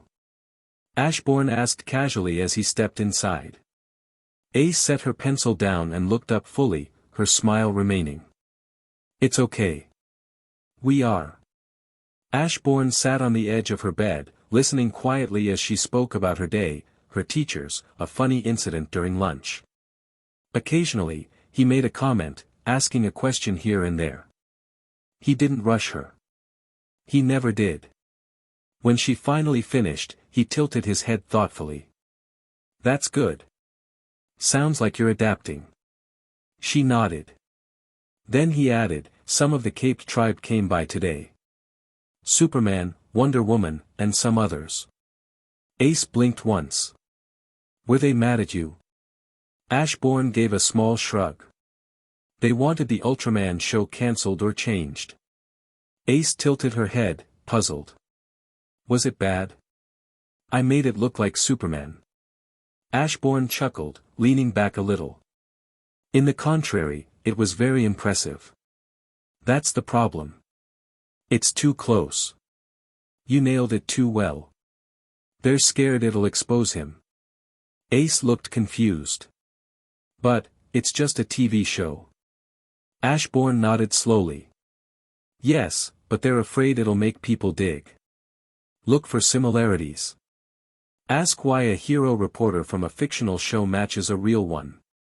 That kind of thing. Ace looked thoughtful, then nodded. So, keep shows different? Exactly, Ashbourne said. Let's steer them away from real hero lives. Keep it fun, silly, exaggerated. A little distance can be the best protection. She nodded again, returning to her homework without another word. Ashbourne watched her for a moment, her pencil scratching against the paper, and then quietly stood up. Good night, Ace. Good night, she said, not looking up, but the tone was warm. Chapter 55, The Sleepover. It was the weekend, and for once, Ashbourne had no reason to return home. Not because there was nothing waiting for him, but rather because there was too much. Ace, oddly intrigued during a casual conversation in school, had asked what a sleepover was. That was all it took. By midday, Courtney Whitmore had rallied the girls in her friend's circle and declared it a mission. There would be a sleepover. There would be snacks, blankets, horror movies and matching pajamas.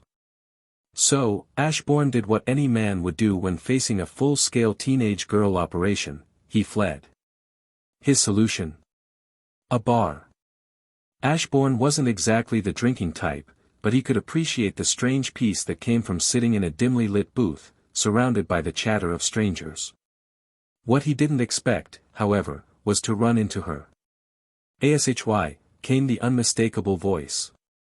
Ashbourne didn't even have time to blink before a figure in civilian clothes, jeans, loose red tank top, hair tied into pigtails, grabbed his arm and dragged him to a nearby booth like they were old drinking buddies. No makeup, no dramatic eyeshadow or lipstick. Just Harley Quinn, raw and very real. She shoved him down into the booth beside her and flagged down the bartender without so much as a hello. "You're a long way from Gotham," Ashbourne remarked, eyebrow raised. Harley slumped into the seat beside him with a sigh. "Don't want to remember Gotham." She took the shot the bartender set down in front of her and downed it like it was water. "Not tonight. Maybe not ever again." Ashbourne studied her silently for a moment, then leaned back and folded his arms. "So, what's wrong, Harley?" She laughed, bitter and sharp, then leaned forward and began ranting in that fast, emotionally unfiltered tone she had perfected. "How much time you got? First, I get forced, and I mean forced, into some shady Suicide Squad nonsense. Wet work for Uncle Sam, no perks, total crap retirement plan. Then I get out, I think I can go back to him, you know." Ashbourne already knew who him was. "And what does that son of a hyena do?" she continued, slamming the table. The glasses jumped. "He's all obsessed with a broody bat. Won't shut up about, oh, bats this and bats that. I swear, I dress up all sexy, try to rekindle what we had, and he's watching footage of their last rooftop tango like it's his wedding video." She slammed her glass down. Again, and the table groaned under the abuse. Ashbourne couldn't help the grin that tugged at the corner of his mouth. He leaned in slightly, voice low and deliberate. "I've always said," he began, "what Joker feels for Batman. That's not just hate. That's not a rivalry. That's obsession, devotion, infatuation in its rawest form." Harley blinked, glass halfway to her mouth. "I mean, think about it," Ashbourne continued, fanning the flames with a gentle smile. "Theatrics. Costumes. Elaborate emotional monologues. Who writes love letters in the form of gas bombs? Joker does. You weren't just a third wheel, Harley. You were an uninvited guest to a romantic tragedy." Her eyes widened, stunned, but not entirely in disbelief. Ashbourne nodded toward her. "He dragged you into their twisted love story, and didn't even bother to let you in on the plot. Son of a... I should kill Batsy." Harley hissed suddenly, cheeks flushed and voice hoarse from booze and emotion. Ashbourne shook his head. "Pointless." She glared at him, confused. "You kill Batman, and all you do is shatter Joker's heart in a way he'll never recover from," he said quietly. "He'll hate you. He'll cry. Not because you betrayed him, but because you robbed him of his great unspoken confession. Of all the things he never got to say. All the games he never got to play." Harley looked stunned. Then slowly, she nodded. Their conversation, intense and emotional as it was, had not gone unnoticed. The bar had grown quieter as the pair continued talking, their voices rising and falling like the waves of a drunken opera. What started as background noise had turned into a centerpiece performance. Ashbourne didn't lower his voice. "You've been the third wheel in a madman's unspoken love triangle." And the crowd listened. People were beginning to turn toward them. Harley sniffled. "That bastard never even bought me a flower. You know what he did bring me once? A crowbar. Said I could use it if I was mad at him. That's not romance, that's therapy with blunt objects." "Honestly," Ashbourne continued, swirling his glass, "I think the world would have been better if the Joker just confessed his feelings. Might have saved Gotham a few explosions." A few leaned in, murmuring to one another. One man at the bar whispered, "Wait, are they really in love? I always thought it was weird." Another patron shouted, "I knew it. Batman and Joker are totally in love. It all makes sense now." Before long, the entire bar was consumed by the theory. A group of burly patrons next to the jukebox raised their glasses and toasted to "the poor girl dragged between two emotionally constipated idiots." Another declared Batman a coward in a cape for not being honest with his feelings. Harley was halfway into her fifth drink, her mascara-less eyes shining with strange vindication as one drunk guy leaned over and said, "You deserve better, girl. Leave them both. Find a nice guy. Or gal. Or whatever. Just not them." By the end of the night, Harley Quinn had gathered a small army of half-drunk sympathizers, barflies, bouncers, even the bartender, who mourned her stolen love life and condemned both Batman and the Joker as toxic man-children who need therapy, not sidekicks. Harley sniffed, holding a tissue someone had passed her. "Thanks, guys. You're all real sweet." In the end, Ashbourne paid the tab with a crisp bill and watched Harley accept a greasy napkin number from someone who promised to write emotional poetry for her. As the two stepped out into the cool night air, leaving behind a mob of strangers loudly discussing how Batman and Joker were the tragic couple no one asked for, Harley leaned on Ashbourne's shoulder, giggling. "You know," she slurred, "I think I feel better. Still wanna kill someone." Ashbourne didn't break stride as Harley clung to his shoulder, still humming a tune that probably only made sense in her head. "I got a better idea than killing someone," he said calmly. Harley stopped walking and she turned to look at him, genuinely curious. "Yeah. Whatcha got?" Ashbourne's expression didn't change much, but there was a glint in his eye. "Why not do something that actually hurts them, emotionally?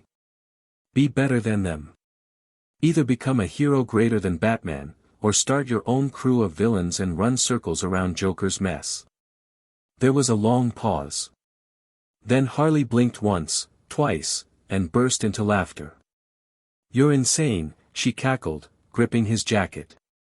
That's a fantastic idea. Not the hero part, but the crew. Yeah, my own crew. Like a girl gang. But funnier. Deadlier. Shinier. Ashbourne gave a small smirk. You'd be their boss. Joker would lose his mind seeing you succeed without him. Oh, she said, eyes lighting up like a slot machine on a lucky pull. I like that. Ashy, how about it? You wanna be my sidekick? Right-hand man. Bring the coffee, press the buttons, maybe stab someone for dramatic effect? Ashbourne chuckled, gently prying her arm off his shoulder. Tempting. But I've got a company to run, and an adopted daughter I need to take care of. Still, I appreciate the offer. Harley fake pouted, sticking her tongue out. Boo. Pity. Then she grabbed his arm again, yanking him down the block with renewed energy. Okay. I'm thinking loud outfits. Maybe a theme. Ooh, circus. Nah, too Joker glitter bombs. Wait, no. Owls. Owls with daggers. Ooh, or just big, scary women who can toss cars. Have you considered inviting Poison Ivy? Ashbourne interrupted mildly, letting her rant flow into more actionable channels. She might not join, but she's loyal. And powerful. Could be a close ally. Harley actually stopped this time, eyes wide with recognition. Pam. Oh, yeah. Pammy. She has been always super sweet to me. Sends me plants sometimes. Real ones. Not the man-eating ones. Good start, Ashbourne said simply. Reach out. Build smart. Don't be a copy of Joker's chaos, be your own chaos. Harley was quiet for a heartbeat, then grinned wildly. Ashy, if this works, I might just name a hyena after you. I'm honored, Ashbourne said with a nod. And under the city's flickering streetlights, with empty liquor bottles in the gutter and a full moon overhead, Harley Quinn danced her way into her next act, with Ashbourne watching, just close enough to enjoy the madness, and just far enough to avoid the fallout. That night, the father and daughter duo each found themselves in wildly different versions of a sleepover. Ace, wide-eyed and curious, experienced her first innocent night of giggles, ghost stories, and way too much candy with Courtney and her classmates, pillows flying and whispers shared beneath blanket forts. Meanwhile, Ashbourne ended up in a dimly lit hotel room with none other than Harley Quinn, a known villain, sprawled out across the bed in mismatched socks and ranting about world domination plans between sips of cheap wine. 2 sleepovers, one pure, the other chaotic, but both filled with fun. Disclaimer for the wild shippers, it is literally a sleepover, nothing else happened. Chapter 56, A Casual Promise. The towering glass of LexCorp shimmered in the mid-morning sun, its sleek steel edges slicing into the metropolis skyline like a monument to hubris. Inside, Ashbourne adjusted his cufflinks as the elevator dinged open, revealing the top-floor conference room. Waiting there, composed and sharp as a blade, was Mercy Graves, the newly appointed CEO after Lex Luthor's most recent incarceration courtesy of the Justice League. Lex's latest scheme had crumbled just last week, and with little fanfare, Mercy had stepped into the power vacuum. Ashbourne offered a smile as he approached the table. Quite the impressive jump, Ms. Graves. From chauffeur to CEO. No one can claim to have climbed the ladder faster than you did. Mercy's eyes narrowed. Are you disrespectful to everyone like this? Still smiling, Ashbourne seated himself. Not at all. I'm praising you. After all, everyone knows Lex Luthor only trusts one person in this world. You. You're the only one selfless enough to run his empire and still be willing to return it when he inevitably strolls out of the mess he put himself in. Even when he devalues your work or ignores your loyalty, you remain. She didn't answer immediately. Her posture stiffened, and her gaze sharpened further.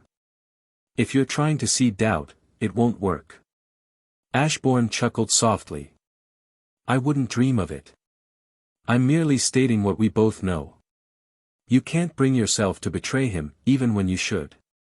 He's everything to you, isn't he? He tilted his head, voice quieter now. So tell me, what does Lex want? Mercy leaned forward slightly, choosing her words with precision. He wants your help to pressure Amanda Waller into aiding his early release. Ashbourne let the idea roll around for a moment, humming thoughtfully. And why would I do that? Her answer came swiftly, like it had been rehearsed. You help him, and he'll give you access to every bit of technology Cadmus is currently developing. He shook his head, almost amused. I've made it clear from the beginning, I don't care for Cadmus's toys. I support their goals, their mission. Not what they can hand me in return. Mercy's tone grew more insistent. We could owe you a favor. Lex will make sure to repay you in full. Whatever you want, he'll back it.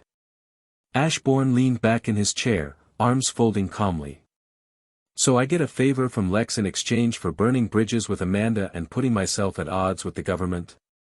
It doesn't align with my goals, I'm afraid. He stood, smoothing his jacket. Give Lex my apologies. Tell him he'll be out in a year or so. It's not worth the trouble. Maybe in that time, he should rethink what he wants from his life.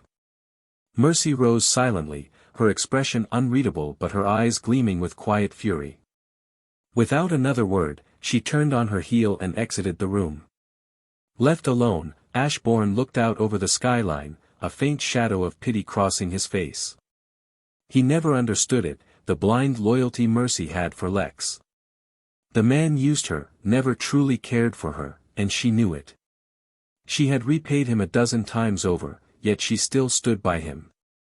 He sighed and turned from the window. Some bonds weren't chains. They were choices. Underscore underscore underscore underscore underscore underscore underscore underscore underscore underscore underscore. After his uneventful meeting with Mercy Graves, Ashbourne drove quietly through the calm streets of Metropolis. The destination was Blue Valley High. Ace had asked him earlier if they could get lunch together, something he was more than happy to oblige. But as he parked and leaned against the car waiting, his daughter approached with a bright glint in her eye in company. Courtney Whitmore trailed behind with 2 other girls from their class. Ace beamed. Dad, I want them to join us for lunch. Courtney immediately shook her head, clearly wanting no part of any extended contact with Ashbourne. I really don't think But the 2 girls nudged her playfully. Come on, don't be a mood killer, one whispered. The other grinned. It'll be fun. Ace, of course, said nothing. She just stared at Courtney, unblinking and unervingly patient. After a moment of defeated sighing, Courtney climbed into the car last, reluctantly closing the door behind her. Ashbourne didn't mind the added company. Glancing at the rearview mirror, he asked, Where do you girls want to eat? Anything you prefer? The other 2 exchanged a look. Anything's fine, sir. He smiled, then turned slightly to the passenger seat. Ace, anywhere you'd like to take your friends? She took a second before replying, the smoked meat from last week was nice. Let's go there. Ashbourne nodded. A solid choice. Then to the girls again, you're okay with meat? They both eagerly nodded. The ride wasn't long, but the surprise on the girls' faces was priceless when they arrived. The restaurant wasn't just any smokehouse, it was one of the most renowned fine dining establishments in Metropolis. The sort of place that featured on international food blogs, with reservations booked months in advance. Ashbourne pulled up smoothly, stepped out, and handed the keys to a sharply dressed valet with the same casualness someone would toss their coat to a coat rack. Without waiting, he made his way toward the grand entrance. Ace followed without hesitation, her expression blank as always, while the other three hurried behind, their eyes wide, jaws slack in awe. Once seated inside, Ashbourne called the waiter and, without blinking, ordered one of everything on the menu. The girls didn't hesitate.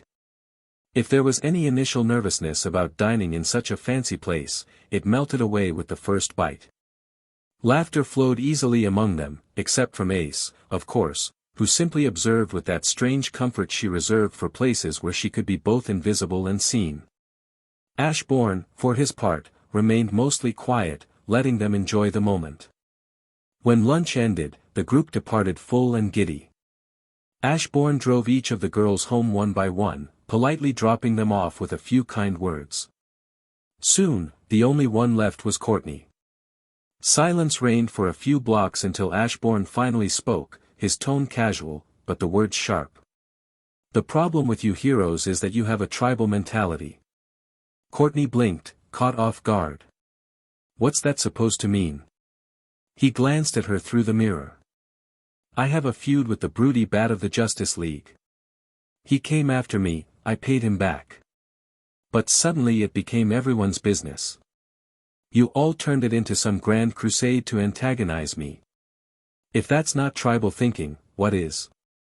Courtney scoffed. "You talk like you're some poor victim. You're not a good person to begin with." Ashbourne chuckled lightly. "And what crime did I commit, exactly?" "You threatened me.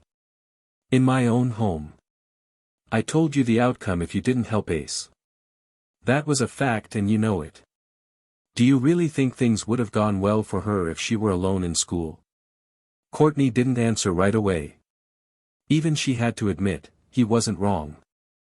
Ace, despite everything, still struggled to fit in. Her eerie calm and blunt demeanor were hard to handle. If she hadn't stepped in, Ace likely wouldn't have any friends at all. "Fine," she said softly. "But you provoked Wonder Woman. You shot her. She was paralyzed for a week." "I spoke the truth to her," Ashbourne replied smoothly. "She couldn't accept it and got angry, tried to attack me, and I defended myself. The fact she never came back means she knows I was right now." Another beat of silence passed. "What are you trying to say?" Courtney finally asked, arms crossed. "That I appreciate what you've done for Ace. And that, regardless of what the League thinks of me, I'd like to remain amicable with you." He paused. "Ace has nothing to do with our feud. She just needs someone like you around." He added, almost as an afterthought, "And if it makes you feel better, as the hidden final boss of Earth and greatest darkness to ever walk the land, I promise that if I ever decide to eradicate the Justice League, I'll spare you and few of your choice." Courtney rolled her eyes. "Sure, whatever," she muttered. But then she looked out the window and smiled. "Ace is my friend. I won't turn my back on her. Not now. Not ever." "That is all I wish to hear," Ashbourne said with a smile. After some time, Ashbourne's car pulled up to Courtney's house. The girl stepped out, turning to Ace with a small smile. "See you at school." Ace gave a subtle nod, her face expressionless as always. "Bye, Courtney," Ashbourne said from the front. She hesitated for half a second, then waved curtly and disappeared into the house. As Ashbourne pulled the car back onto the main road, silence filled the vehicle once again, calm and familiar. Minutes passed before Ace finally broke it. "Would a day come where you eradicate the Justice League?" she asked. Ashbourne answered, "There are countless worlds and infinite possibilities. Maybe a day will come when they turn tyrants, or lose their minds, or decide this world needs to burn." His eyes glowed. "If that day comes, I'll step in. And it won't be pretty for them. I can't let this Earth's existence be threatened. I do live here, after all." Ace nodded once, then smiled faintly. "Remember, you made a promise to Courtney." Ashbourne chuckled, the sound low and dry. "I always keep my word." Chapter 57, Choice and Amazo. It was night, the soft glow of the television lit the living room in shifting colors. Ashbourne sat beside Ace on the couch, watching Ultraman. The show, which Ace had approved and then changed after Superman objected to the content, played with full energy on screen. Ace's eyes were locked on it, her attention wholly absorbed by the visuals and action. Ashbourne, meanwhile, split his focus, half watching the screen with her, half scanning his tablet. One news article in particular caught his attention: Justice League stops rogue Ultraman team. The accompanying footage showed the young heroes in cuffs, escorted by League members. But what stirred his interest was the footage that followed, military soldiers swooping in almost immediately, taking the Ultraman away without explanation. Comment sections were flooded with speculation, words like black sites, secret programs, and cover-up trending with feverish paranoia. He flicked to the next headline when the sound of the front bell rang out. Ashbourne rose from and made his way to the door and opened it with a calm expression. "Hello, T," he greeted. Galatea, clone of Supergirl, stood there in casual clothing, arms crossed. "You don't look surprised." "I get all kinds of visitors," Ashbourne replied coolly, already turning to walk back inside. Without hesitation, Galatea stepped in and followed him through the hallway and into the guest room. "You're awfully trusting," she said, scanning the room as she entered. "Aren't you worried I might try something?" Ashbourne stopped and glanced at her over his shoulder. "Do we need to go over this again?" She paused, face tightening slightly, then shook her head. Ashbourne motioned toward the couch. "What do you want to drink?" "I'm not here for drinks," Galatea said, as she sat down. "I just wanted to talk." He raised an eyebrow, then took a seat on the armchair across from her. "Go on, then." Galatea stayed silent for a beat. Her jaw tensed, then relaxed. "Last time we spoke, you said the original, Supergirl, was better. That she had will. That she was looking for a purpose." Ashbourne didn't interrupt. He simply waited. "I have a purpose," she continued. "I know what I want. I want to help the government, stop the Justice League when they go rogue. I want to be useful. Do you still think I'm inferior?" He tilted his head. "You missed the entire point." His voice was calm, but firm. "She chooses. You were given a purpose and accepted it without question. Have you even considered another path? Living like a normal person? Becoming a hero? A villain? Or did you just accept that this is the box you were built to fit into, and that was that?" Galatea clenched her fists, her lips pressing into a line. "I can't be normal. I'm a clone. I wasn't made for that. I can't be a hero, and I refuse to be a criminal." Ashbourne leaned forward slightly. "And yet, you have a choice. You could leave Earth tomorrow and make a life somewhere else. No one's chaining you. But you're still here. Because you don't want to leave, you want a purpose here." There was silence between them for a long moment. Then Ashbourne asked, "Have you met Supergirl yet?" Galatea looked away. "You felt it, didn't you?" he said. "The difference. She walks like she belongs. You're here, hoping I'll give you a stamp of approval, something you haven't even given yourself." Her shoulders hunched slightly. "You think it's simple. What am I supposed to do? I'm just a copy. A shadow of a real person." Ashbourne stood slowly. "Don't let your life be governed by the mold that made you. Don't hold yourself up against Supergirl's light and call yourself dim. Just walk away. It's that simple. From expectations, from programs, from chains you pretend are purpose. The further you go, the more it becomes you, not what they made you for." Galatea looked up at him, eyes unsure but wide. Ashbourne added, "If you want to be real, stop trying to prove it. Just live." After a stretch of quiet that lingered between them, Galatea finally stood up. Her expression was conflicted. Ashbourne rose as well, falling into step beside her as they walked to the front door. He opened it. She stepped outside, her eyes drifting to the stars above, body tensing as she prepared to take flight. Just before she lifted off, Ashbourne spoke.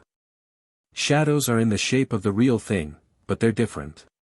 Sometimes they're small, hidden beneath the object. Other times, they stretch farther. They grow larger. Far greater than the thing that cast them.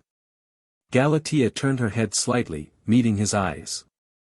Then, without a word, she lifted off into the sky, disappearing into the night. Underscore underscore underscore underscore underscore underscore underscore underscore underscore underscore underscore. The city skyline of Metropolis gleamed in the afternoon sun as the car smoothly cruised along the highway. Inside sat Ashbourne, calmly at the wheel, with Ace in the passenger seat and Rex lounging in the back, chatting away about his brilliant idea. I'm telling you, she's never seen one. An amusement park. What kind of childhood is that? Rex had said earlier with a grin. Ace had tilted her head curiously. Is it fun? Is it fun? Rex had looked offended. It's the best. Cotton candy, roller coasters, games, people screaming everywhere, it's perfect. Ashbourne, after a moment of silence, simply nodded. All right. Let's go. And so the plan was made, an impromptu visit to the amusement park. A rare day out for the three of them. But as the car neared the city center, thunderous explosions echoed from above. The sky lit up with bursts of energy, streaks of light and fire tearing across the clouds. Ace leaned forward, staring out the window. Rex followed her gaze, eyes wide. What? What could possibly be happening now? Ashbourne narrowed his eyes at the sight, his voice low. The League is fighting, some android. And it looks like they're losing. Ace's gaze sharpened. That's Courtney, she said, pointing as a familiar figure flew through the smoke, streaking toward the battle above. Rex blinked. Wait, Courtney. Your schoolmate? Ace looked at Ashbourne. I want to go there. Courtney might be in danger. She should be fine, Ashbourne replied coolly. Please, Ace said again, softer, her voice touched with concern. Ashbourne sighed. All right. We'll check on them. Rex looked like he'd just been punched in the gut. You can't be serious. What are you two planning? Have you lost your minds? And what does Courtney have to do with this? Wait, is she actually a hero? Ace turned slightly and gave him a small, almost mischievous smile. That's a secret. Please keep it that way. Rex stared at her, slack-jawed and utterly speechless. The car wove through traffic with surprising speed, heading toward the heart of the destruction. As the chaos grew closer, Rex looked like he was rethinking all his life decisions. Ashbourne, you cannot be serious. Turn around. Turn. Around. But Ashbourne pulled the car to a calm stop instead. Ace is worried for her friend, he said as he unbuckled his seatbelt. And it's not as dangerous as you think. We're not defenseless. Rex sputtered.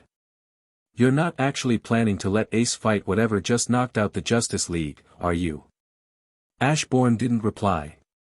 He stepped out of the car with an air of calmness that felt surreal in the midst of a war zone. Ace followed immediately, her eyes already scanning for Courtney. And there she was, collapsed on the ground amid broken debris. Ace ran to her side without hesitation. Rex after a moment of hesitation followed Ace while cursing under his breath. Meanwhile, Ashbourne turned his attention to the real threat. In the middle of the street stood a massive, gleaming golden android, tall, statuesque, and entirely untouched. Around it lay the defeated forms of League members including Flash and Wonder Woman. The android's head turned. Its sensors locked onto Ace and Rex. Subject identified, metahuman. Psychic abilities. Threat level, low. Subject identified, human.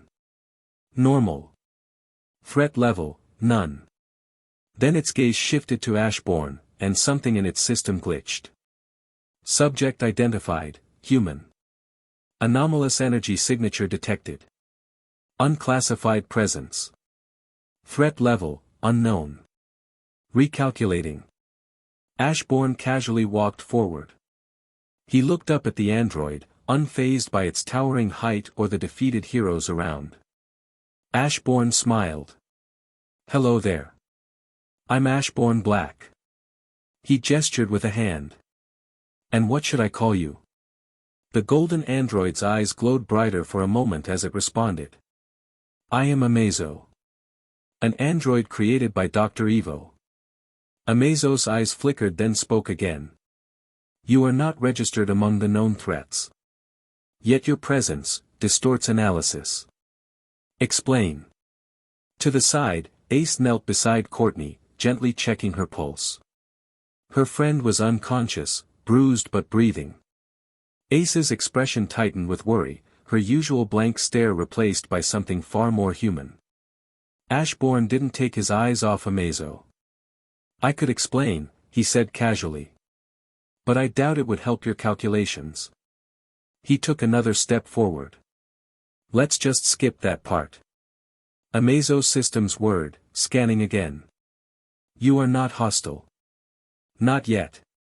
Chapter 58, Adoption outgunned the League. Ashbourne nodded slowly.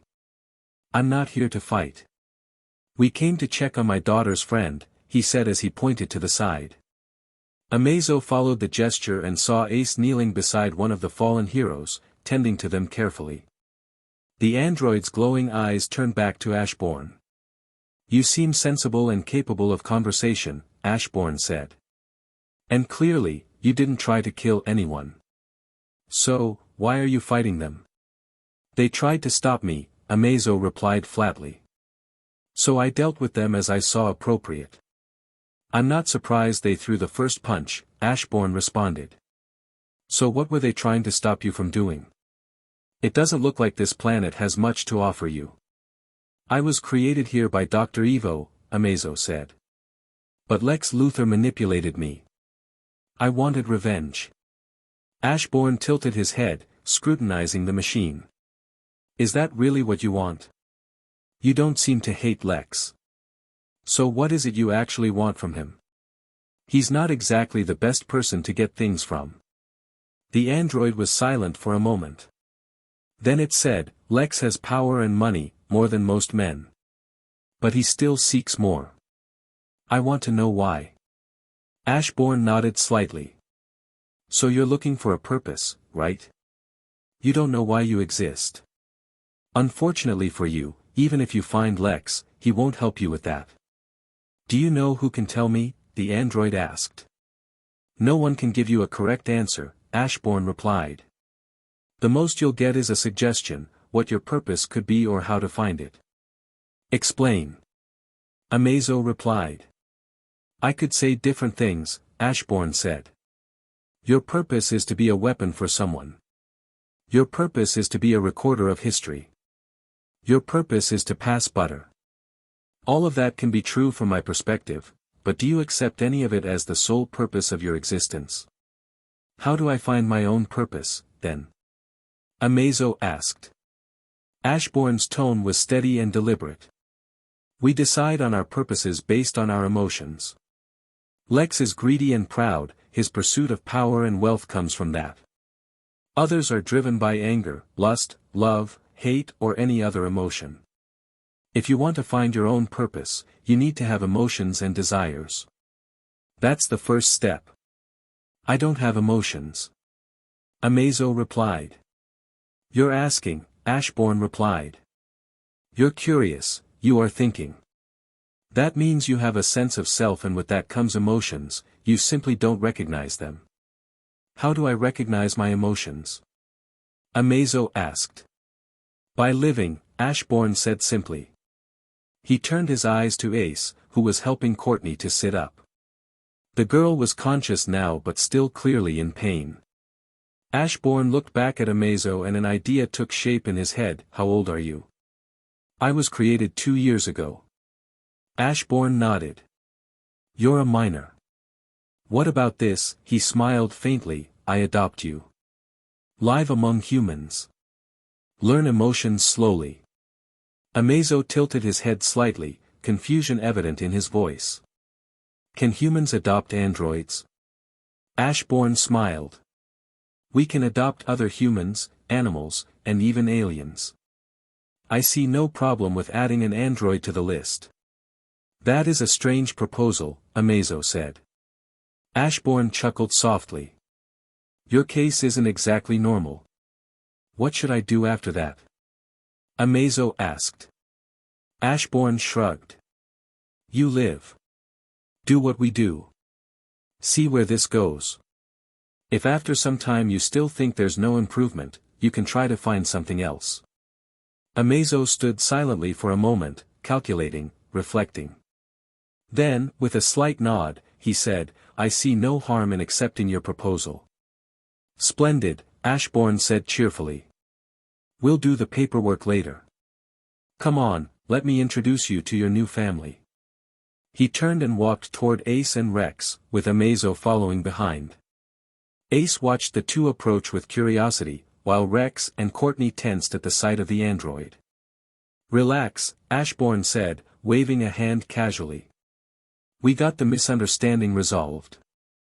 This is Amazo, an android created 2 years ago. I'll be adopting him. He then gestured toward Ace. This is Ace, my adopted daughter and your sister. And that's Grandpa Rex. Ace blinked, a moment of surprise passing before she nodded. Welcome. Nice to meet you. Rex and Courtney, however, weren't as composed. Please tell me you're joking, Rex said, his voice strained. You really think you can adopt that? Ashbourne tilted his head. I adopted Ace.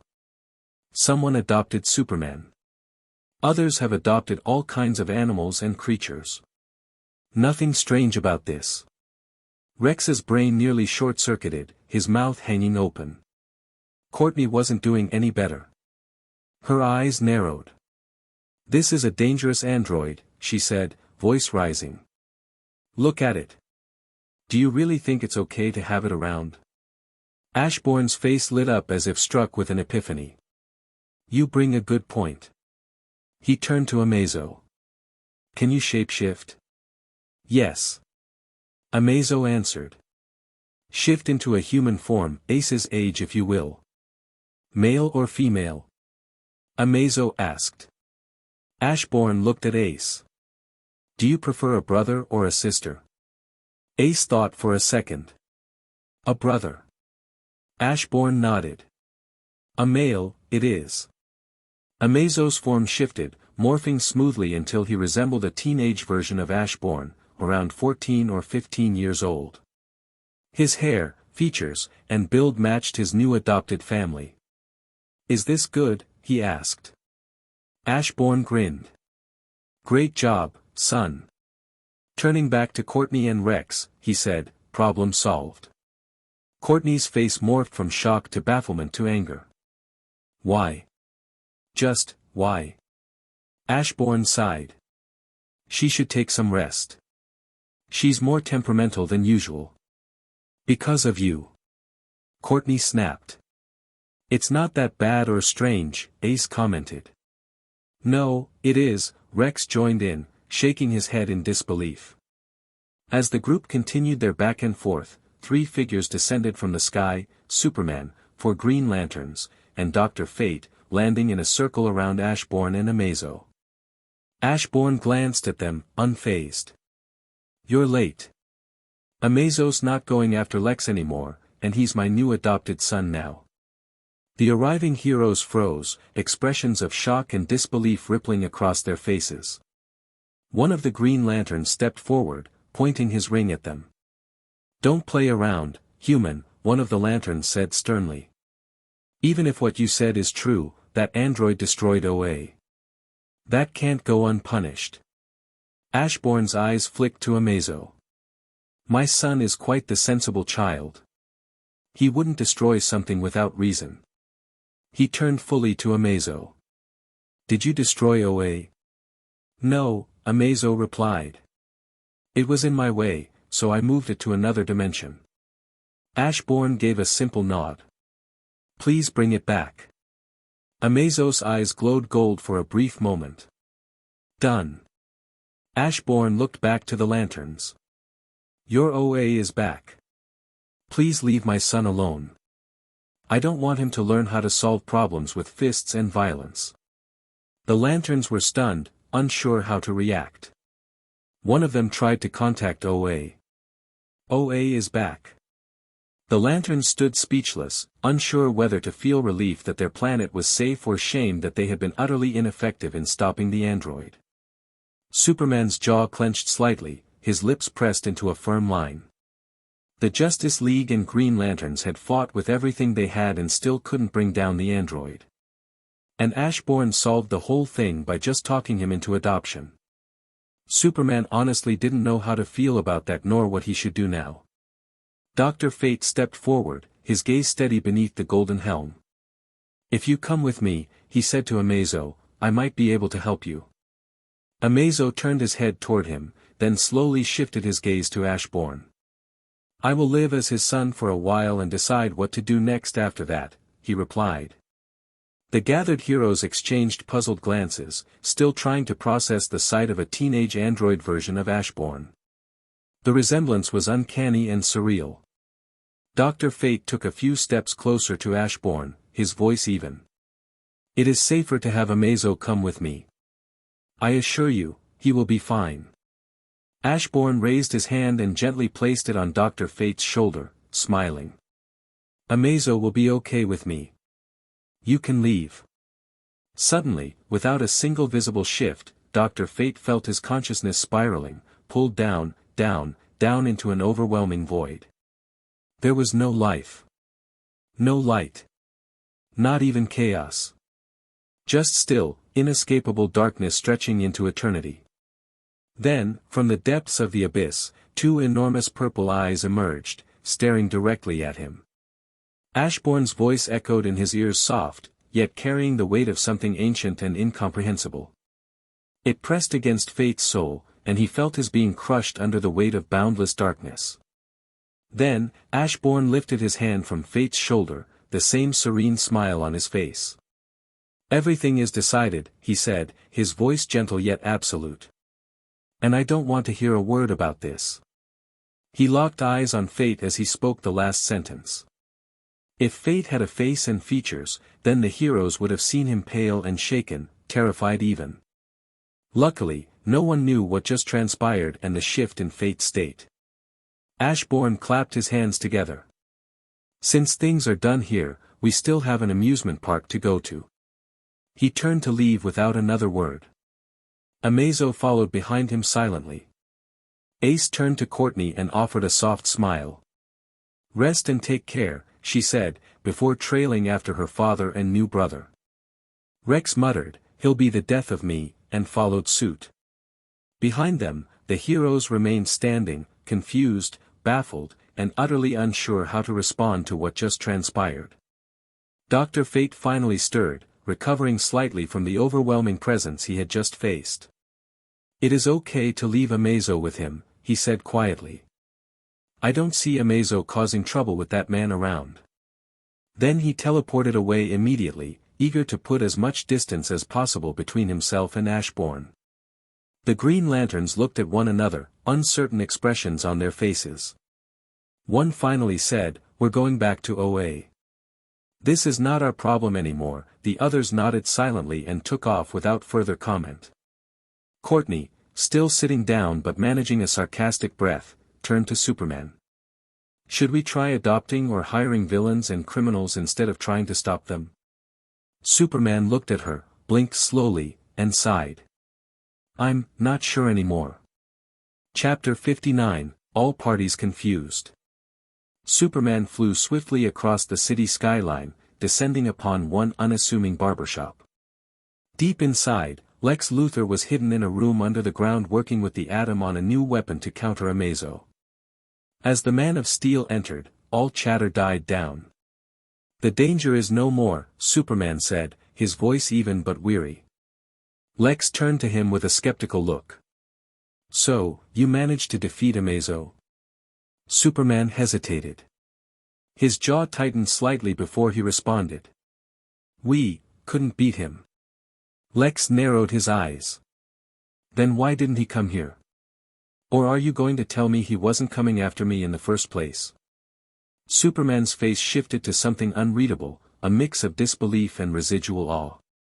The android came across Ashbourne, he said slowly, like the words still didn't make sense in his own mind. And Ashbourne convinced him. Somehow. Into this adoption plan. Amazo agreed to become his son and left with him. Lex blinked, his face frozen in shock for a moment before it twisted in anger. I'm not a fool, Superman. That's absurd. You expect me to believe that? Superman didn't respond. He simply stared at Lex, unblinking. From the side, the Atom stepped forward studying Superman's expression. You're being serious? He asked quietly. Ashbourne Black adopted that God-killing android? And they just left together? Superman nodded slowly. I watched it happen with my own eyes. Ashbourne declared him his son, and they walked away. I still can't wrap my head around it. Lex clenched his fists, looking between the two of them with disbelief. If that's true, if this actually happened, how did he convince him? And why would he do it? Superman remained silent. He had no answers.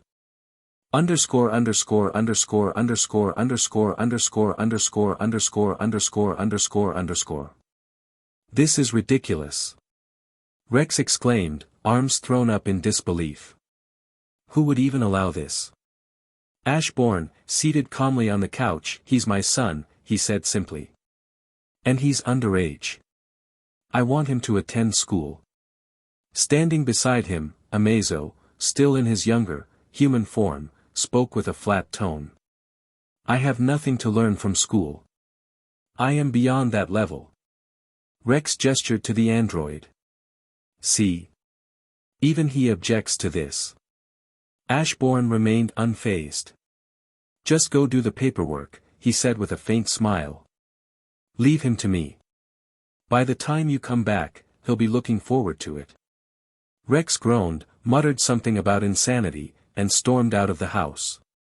Once the door shut, Ashbourne turned his attention to Amazo. You can learn things from the most unexpected places. I've evolved beyond the limit of this planet, Amazo replied, expression neutral. There is nothing here that could teach me or help me evolve further. Ashbourne smiled, his eyes beginning to glow a brilliant purple. Then let's put that to the test. Amazo tilted his head, intrigued, as Ashbourne continued. You will fight me with everything you have. If you lose, you go to school with Ace. I've evolved to the point where the entire Justice League can't challenge me, Amazo said with certainty. You alone can't do anything. Ashbourne chuckled, standing up as the shadows at his feet began to writhe. I like your confidence, he said softly. But it won't help you. The shadows beneath Ashbourne surged, expanding outward in an instant and engulfing Ashbourne, Amazo, and Ace in one fluid motion. The world around them twisted, and then they were elsewhere. The sky was a swirling canvas of purple and black, shimmering with cosmic depth. The land stretched endlessly in all directions, covered in jet-black terrain. Beneath their feet, a white marble yard contrasted the darkness. In the distance, a giant white palace rose above the landscape, pristine and radiant. Amazo looked around, analyzing the surroundings. Where are we? Ashbourne's voice was calm but firm. This is my realm. A realm hidden in the shadows. I don't want to fight you on Earth, so we'll do it here instead. Amazo's golden eyes flickered as he scanned the space. All around them, though distant and unmoving, were countless beings cloaked in darkness, watching in absolute silence. Ashbourne noticed his gaze. Ignore them. They won't interfere. This is between you and me. Let's see how far you've really evolved. With that, Amazo's body shifted, golden plating spreading over him like flowing light, his full android form manifesting. His systems preparing for combat. From the side, Ace watched quietly, her eyes wide with curiosity. She'd known the existence of this place, but this was the first time she had seen it with her own eyes. And now, she was about to witness Ashbourne fight. For real. Underscore underscore underscore underscore underscore underscore underscore underscore underscore underscore underscore. High above Earth, within the orbiting fortress of the Watchtower, the Justice League gathered in the central meeting chamber. The large holographic display projected images of Amazo, now in human form, alongside the ever-unpredictable Ashbourne. "We need to go down there and deal with that android," Wonder Woman said firmly. "It's too dangerous and too unstable to be left unchecked." Hal Jordan leaned back in his chair and sighed. "And how exactly do we do that? We lost badly if you don't remember. Even with the whole league, we couldn't stop him." Flash sipped into the conversation, arms gesturing casually. "Yeah, and now the android says it wants to live as someone's son and go to school. Honestly? Why not leave it be?" Wonder Woman's eyes narrowed. "And when that machine gets bored of playing family and student?" Her tone was sharp. "What do we do then?" Hal shrugged, but nodded. "You got a point. But still, we've got no way to destroy that thing. Picking a fight just for the sake of it is suicide." Flash waved a hand. "I'm against picking unnecessary fights. And it's not just the android anymore, it's with Ashbourne. The last time he paralyzed you, and that was him being nice considering he didn't decide to sue you." Superman joined with a thoughtful tone. "I think we should talk, for once, instead of fighting. Ashbourne didn't confront the android with force. He talked to it. Just talked. And Amazo changed paths. He's done this before with villains, with the Preserver kidnapping, with Ace. He doesn't solve problems by throwing the first punch. I think we need to learn from that." The room fell silent. The Justice League, used to action, were forced to confront the unsettling truth: Ashbourne's nonviolent approach was working. Often better than theirs. Batman, who had been quietly listening, finally broke the silence. "I'm with Superman and Flash on this." His voice was calm but absolute. "Ashbourne has magical artifacts we don't fully understand. Ace is a powerful metahuman and a threat to all of us. And now he has Evo's android, a being none of us could stop. He's tied to the military, to elements in the government, even some villains. And let's not forget the Shadow Monarch. We don't even know where he fits into all of this yet. Right now, we lack intel and we are outgunned. And starting a fight would be unwise." No one challenged him. At last, Superman gave a nod. "So we're agreed, then." There were murmurs, nods, and reluctant agreements. Underscore underscore underscore underscore underscore underscore underscore underscore underscore underscore underscore. For the first time in her life, Amanda Waller was confused. That alone was cause for alarm. She sat in her private office, silent and still, her sharp eyes fixed on the folder laid open on the desk in front of her. It was stamped and filed properly, like any other legal document. The adoption papers were valid, signed, witnessed, and processed. Ashbourne Black had formally adopted an android. Not just any android. Amazo, the synthetic being capable of mimicking and evolving beyond the abilities of the entire Justice League. A creation feared to be unstoppable. And now, legally, a teenage boy with a new guardian. Her fingers tapped the desk slowly, rhythmically, betraying her inner storm. What is he thinking? Cadmus had always prepared contingencies, plans stacked atop backup plans, for the event the Justice League ever turned rogue.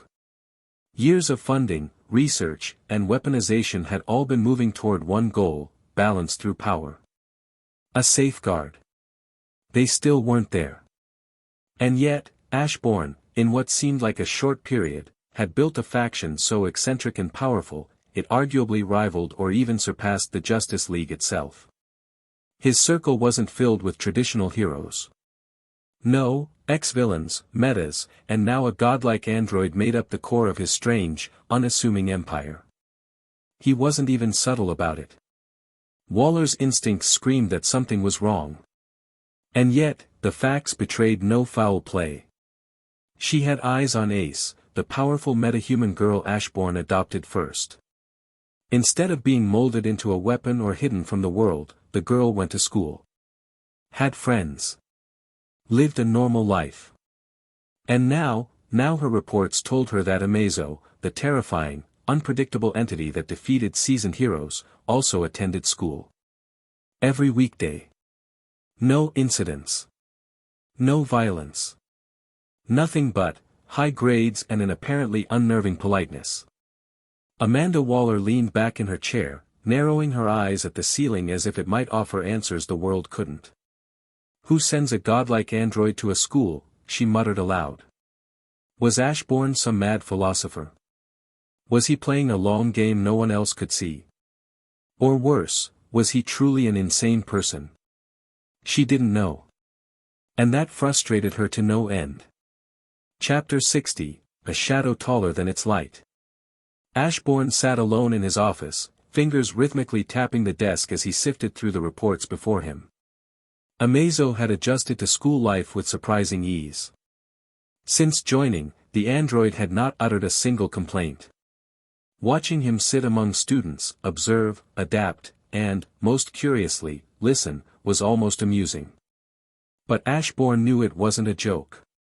This was exactly what Amazo needed.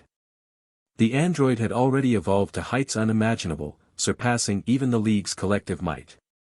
But consciousness, true consciousness, wasn't born of power. It came from living, from experience, from the quiet moments spent through time and interactions with others. Ashbourne knew the classroom would do more for Amazo's soul than any battlefield. His musing was shattered as the windows of his office exploded inward, glass shards flying as a blurred figure smashed through.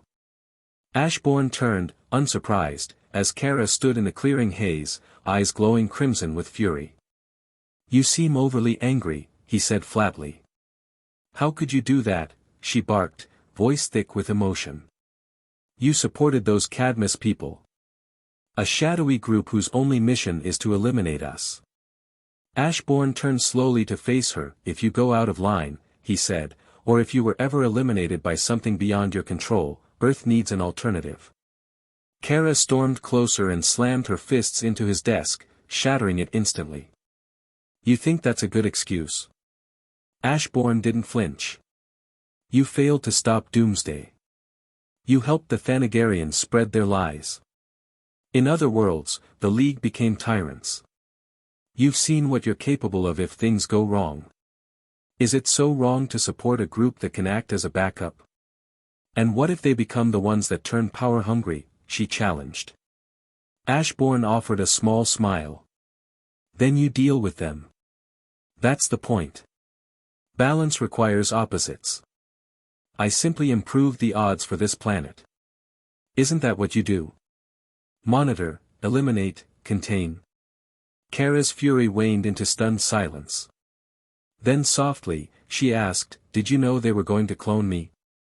Ashbourne nodded once. "I never asked for the details of their projects. But I knew cloning was one of their obsessions. Kryptonians are ideal, power drawn from DNA alone. I suspected this outcome from day one." He paused. "That suspicion was confirmed the moment your clone walked into my office."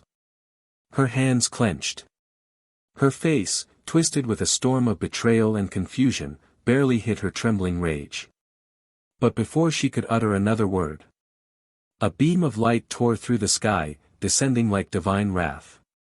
In the distance, a towering explosion erupted, engulfing the skyline in dust and fire. It bloomed like a nuclear blast. Even from across the city, the Shadow Corp tower shook violently. Kara turned toward the catastrophe, horrified. "What was that?"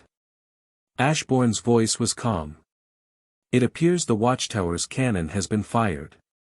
The target was Cadmus headquarters." Her voice broke. Impossible. We would never do that. Ashbourne's eyes didn't leave the distant smoke.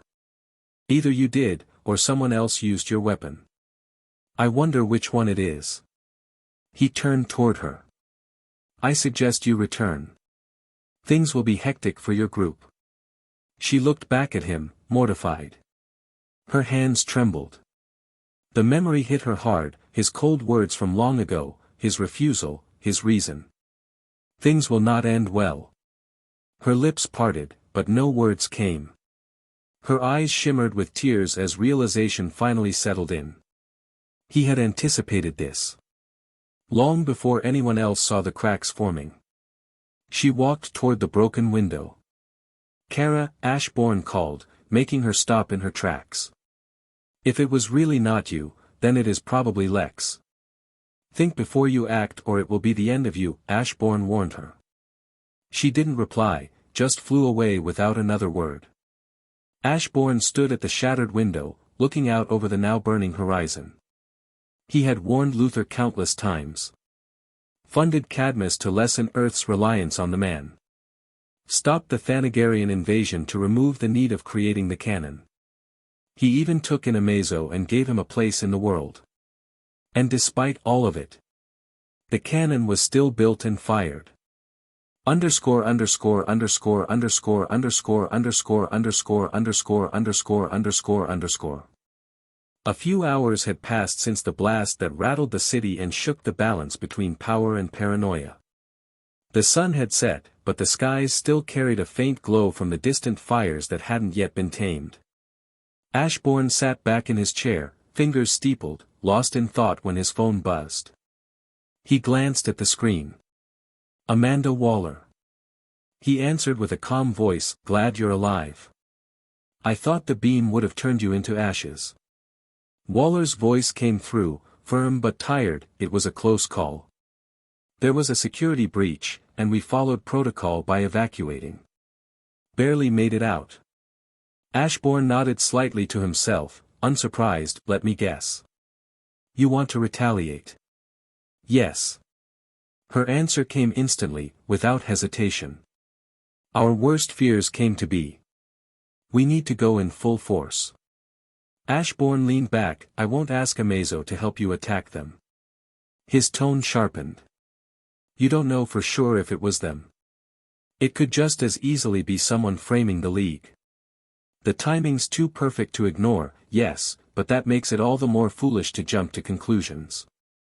There was a pause on the other end of the line. Then Amanda spoke again, quieter this time. "I expected that answer, just wanted to give it a shot." The line went dead. Ashbourne put the phone down gently on the desk. He didn't bring up Lex Luthor. Not yet. Let Cadmus and the League clash.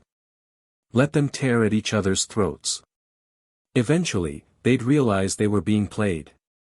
Eventually, they'd both look back and see how stupid they were, and hopefully they would balance each other better in the future. Rising from his chair, Ashbourne walked through the ruined hallway of his office. Shattered glass still littered the floor from Kara's earlier entrance. He passed the cracked remains of his desk, stepped through the quiet halls of Shadow Corp, and exited into the night. Underscore underscore underscore underscore underscore underscore underscore underscore underscore underscore underscore. Galatea POV. Since my last meeting with Ashbourne, I couldn't stop thinking about what he said.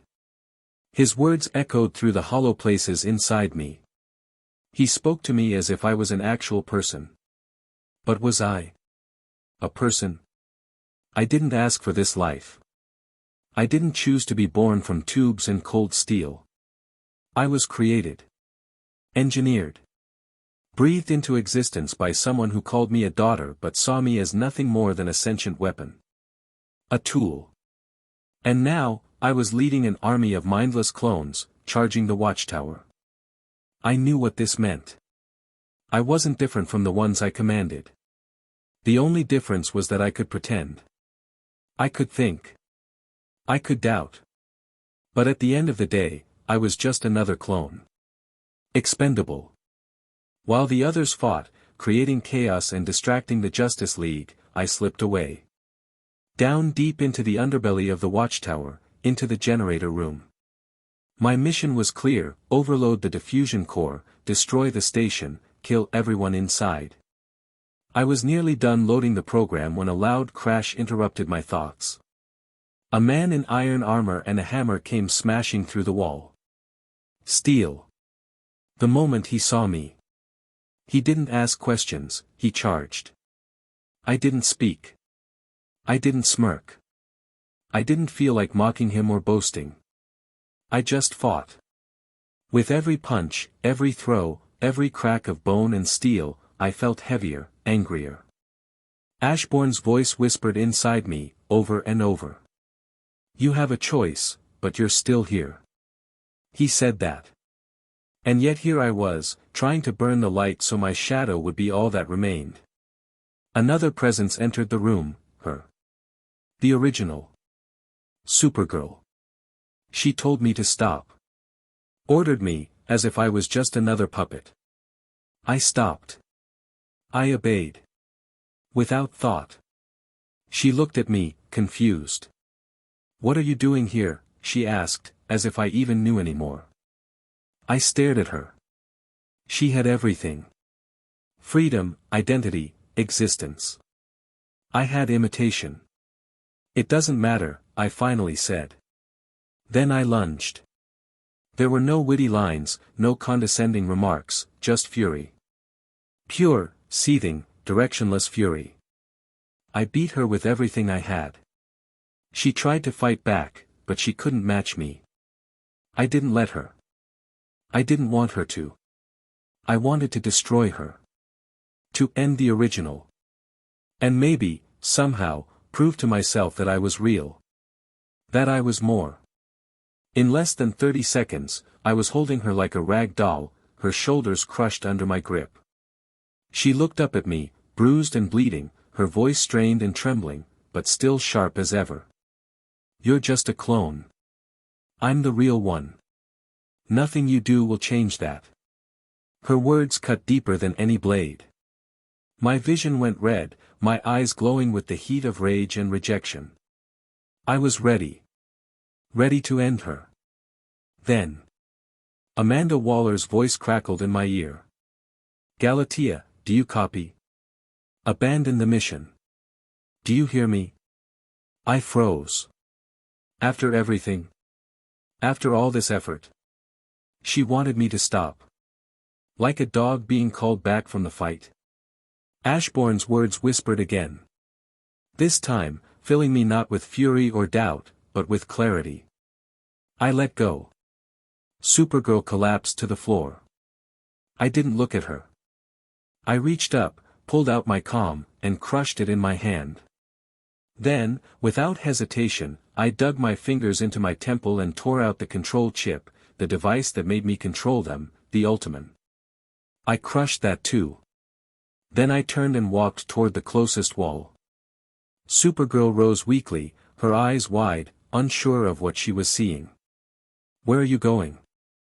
What are you playing at? She asked, half breathless. I turned my head slightly, just enough to be heard. I'm walking away, I said. I've had enough of playing the attack dog. I've had enough of trying to prove anything. I stepped toward the wall, hand clenched into a fist. A shadow can be taller than the object that cast it. I paused. I know I am real and I'm better than you. And with that, I pierced through the watchtower's wall and soared down to earth, cutting through the clouds. I didn't look back. I wouldn't look back. For the first time since I opened my eyes I felt free. Chapter 61, When Gods Bleed.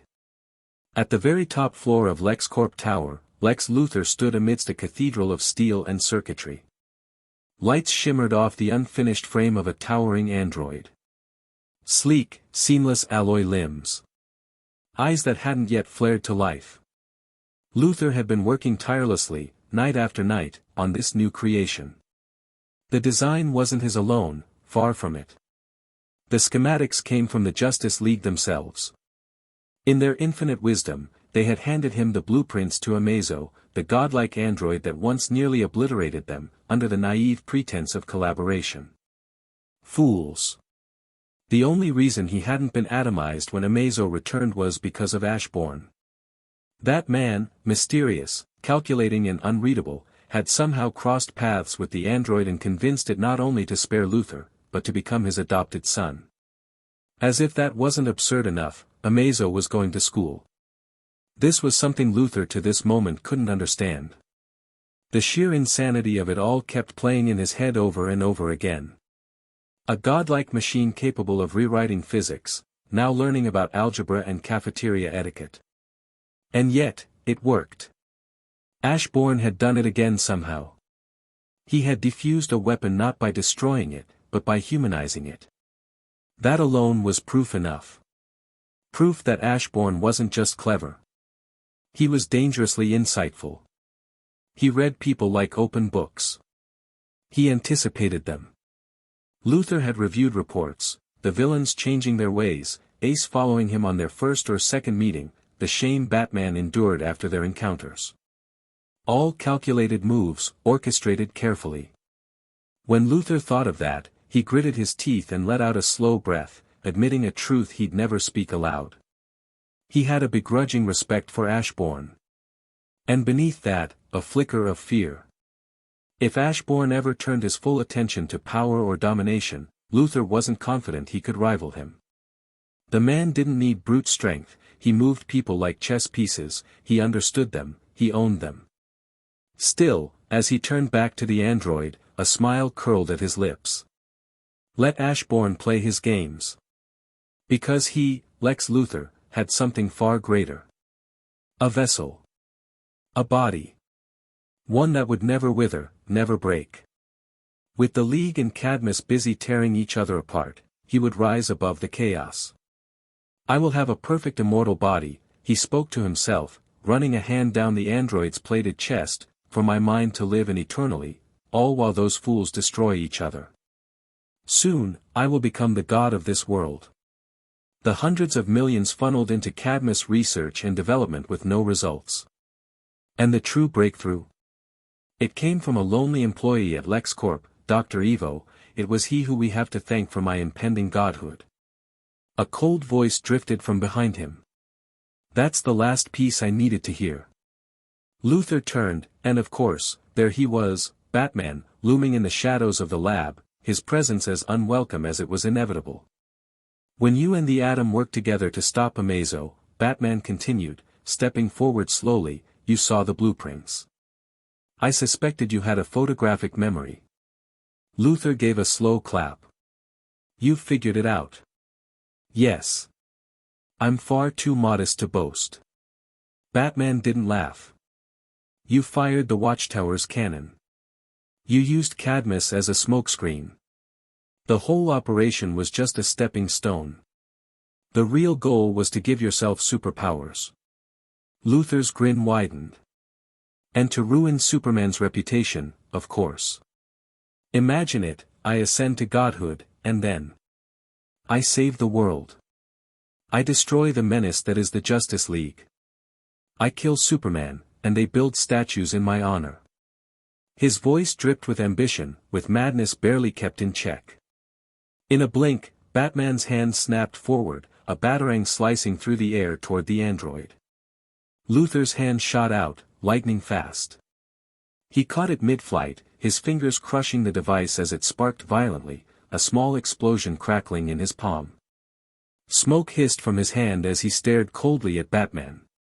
That, Luther said, voice tinged with annoyance, was uncalled for. Then, with a sudden roar of fury and strength, Lex Luthor lunged forward charging at Batman, fists clenched. Batman rolled beneath Lex's first swing, then twisted around and delivered two punches, swift and brutal, into Lex's chest and side. But Lex didn't move. Not even a grunt. What, Batman? That half-second of surprise was all Luther needed. His hand clamped down onto Batman's shoulder like a vice. You shouldn't have come here, alone, he sneered. With a roar, Luther hurled Batman like a rag doll across the lab, sending him crashing through the reinforced glass window with a shattering noise. The Dark Knight disappeared into the night, cape fluttering as he vanished from view. Lex turned back toward the centerpiece of his new body, his future. Lex's lips curled into a smug smile. He strolled across the lab floor and lowered himself into the neural sync chair beside the android. Excitement crackled inside him like electricity, anticipation rushing through his veins. It was time to become a god. "Hey, Lex," a calm voice called out, "that android is Cadmus property. You'll have to find somewhere else to keep your brain." Lex's eyes snapped to the source. Amanda Waller stood at the door with a weapon aimed straight at the android. Without hesitation, she fired. A beam of gold-white light struck the androids and in seconds, the body began to unravel at a molecular level. Lex screamed. "You arrogant cow. That was weeks of work." "Nano deassembler beam," she said coolly, "your design, I believe." Lex's eyes burned with rage. "You'll pay for that." Waller smiled. "No, Lex. You are going to pay. Firing the Watchtower's cannon. Destroying Cadmus. You're going down, Baldy." Lex charged forward and slammed the back of his hand across her face with crushing force. Amanda flew backward, crashing into the steel wall with a sickening thud. "Did you think you can take me down alone?" Lex asked in a sneering tone. She forced herself upright despite the pain. "Actually, yeah. But just in case I don't." She smiled and looked past Lex. Lex turned, and there they stood. 6 figures. Wonder Woman, Flash, Green Lantern, Martian Manhunter, Batman and at the forefront Superman. "It is over, Luthor," Superman said, his voice full of finality. Lex gritted his teeth and said, "Don't think you've W." Then without warning. Boom. The roof above them exploded in a shockwave of light and force, glass and steel raining down. The entire building trembled as the night sky opened up. Everyone looked up and froze. Descending slowly, ominously, was a creature like nothing the League had ever seen. A figure wreathed in crackling blue energy, its obsidian exoskeleton drinking in the light until only a void remained. The air itself warped around it, reality recoiling as blue veins of power pulsed through its limbs like frozen lightning. Its wings, jagged, carapace-like, curved behind it, each serrated edge humming with restrained violence. Twin blue eyes burned from the abyss of its horned helm, glowing with an intelligence far beyond the mindless fury of a beast. Mandibles clicked faintly near its jaw, a sound like grinding bones. Its claws flexed, elongated and lethal, yet its posture was regal. A predator who no longer needed to roar to instill terror. Lex's mouth hung open, his usual arrogance drowned in primal dread. Amanda Waller stood frozen. Even Superman stiffened, his fists tightening at his sides, the other heroes were at full alert. Flash swallowed hard. "What is that?" A voice, deep, resonant, vibrating with power, came from the creature. "Lex Luthor, my king, commands your presence." Lex stepped back, horror etched across every inch of his face. His breath came shallow, his usual arrogance replaced with a primal fear he couldn't mask. The others weren't faring better. The heroes, battle-hardened and seasoned, felt the cold coil of dread wrap around their spines. They knew. They all knew who was meant by "my king." If Igris, the armored knight from before, had embodied grace and skill, this was the embodiment of brutality and fear. A walking nightmare. Superman stepped forward, his jaw tense, voice even. "Lex has crimes to answer to," he said firmly. The shadow did not acknowledge him. It descended slowly, landing in the center of the shattered laboratory, surrounded by ruined tech and twisted steel. Its obsidian claws clicked softly against the floor as it took a step toward Lex. Lex recoiled. Just one step. The creature took another. Superman gritted his teeth and moved quickly, placing himself between the monster and its target. His cape flowed behind him, shoulders squared. "I said, Lex is coming with us," he growled. "Your king will have to. SCHLKK. Superman's words stopped, his eyes widened in shock. Sharp, searing pain burst through his body. He looked down. The creature's hand had impaled his shoulder, its claws puncturing skin that no weapon ever could. A spurt of blood splashed against the white of Lex's sweetened face. Then, whoosh! With a violent, dismissive motion, the creature flung him aside like a rag doll. Superman crashed into a wall, bouncing off with a sickening crunch, blood smearing across the rubble. He hit the floor and didn't get up. Lex froze, too stunned to scream, too frightened to breathe. The Justice League, Wonder Woman, Flash, Green Lantern, Martian Manhunter, they all stood paralyzed. Even Amanda Waller's mouth hung open, unable to speak. All of them staring at the blood pool under Superman. And only the sound of blood dripping to the floor filled the air. They were stunned for 2 seconds. But it was already too late to react now. The creature moved. It was on Lex in a flash, snatching him up by the throat like a child picking up a toy. Lex struggled, kicking, clawing at the iron grip. No, wait. The two sank into the shadows. Lex's scream faded. Gone. Batman was the first to move. He sprinted to Superman, dropping to his knees. His gloved hands hovered over the torn flesh, the gaping wound that cut through muscle and bone. His face twisted in a rare expression of shock. His torso's been pierced all the way through. Batman yelled, fury laced with desperation. He needs immediate medical attention. In a blur of motion, Flash scooped Superman into his arms and vanished in a streak of blur and lightning. The rest of the League followed, the grimness of their expressions mirroring the urgency in their movements. Amanda remained where she stood. Alone. Her hands trembled as she stared at the spot where the shadow vanished. Her mind raced, trying to process what she just witnessed. Superman, the Man of Steel, was invulnerable. A being almost impossible to beat without kryptonite. And yet, that thing had pierced him like his body was paper. Her heart sank. She had always feared the Justice League would become the world's greatest threat. But now she knows. It wasn't the League they had to fear. It was them. The shadows.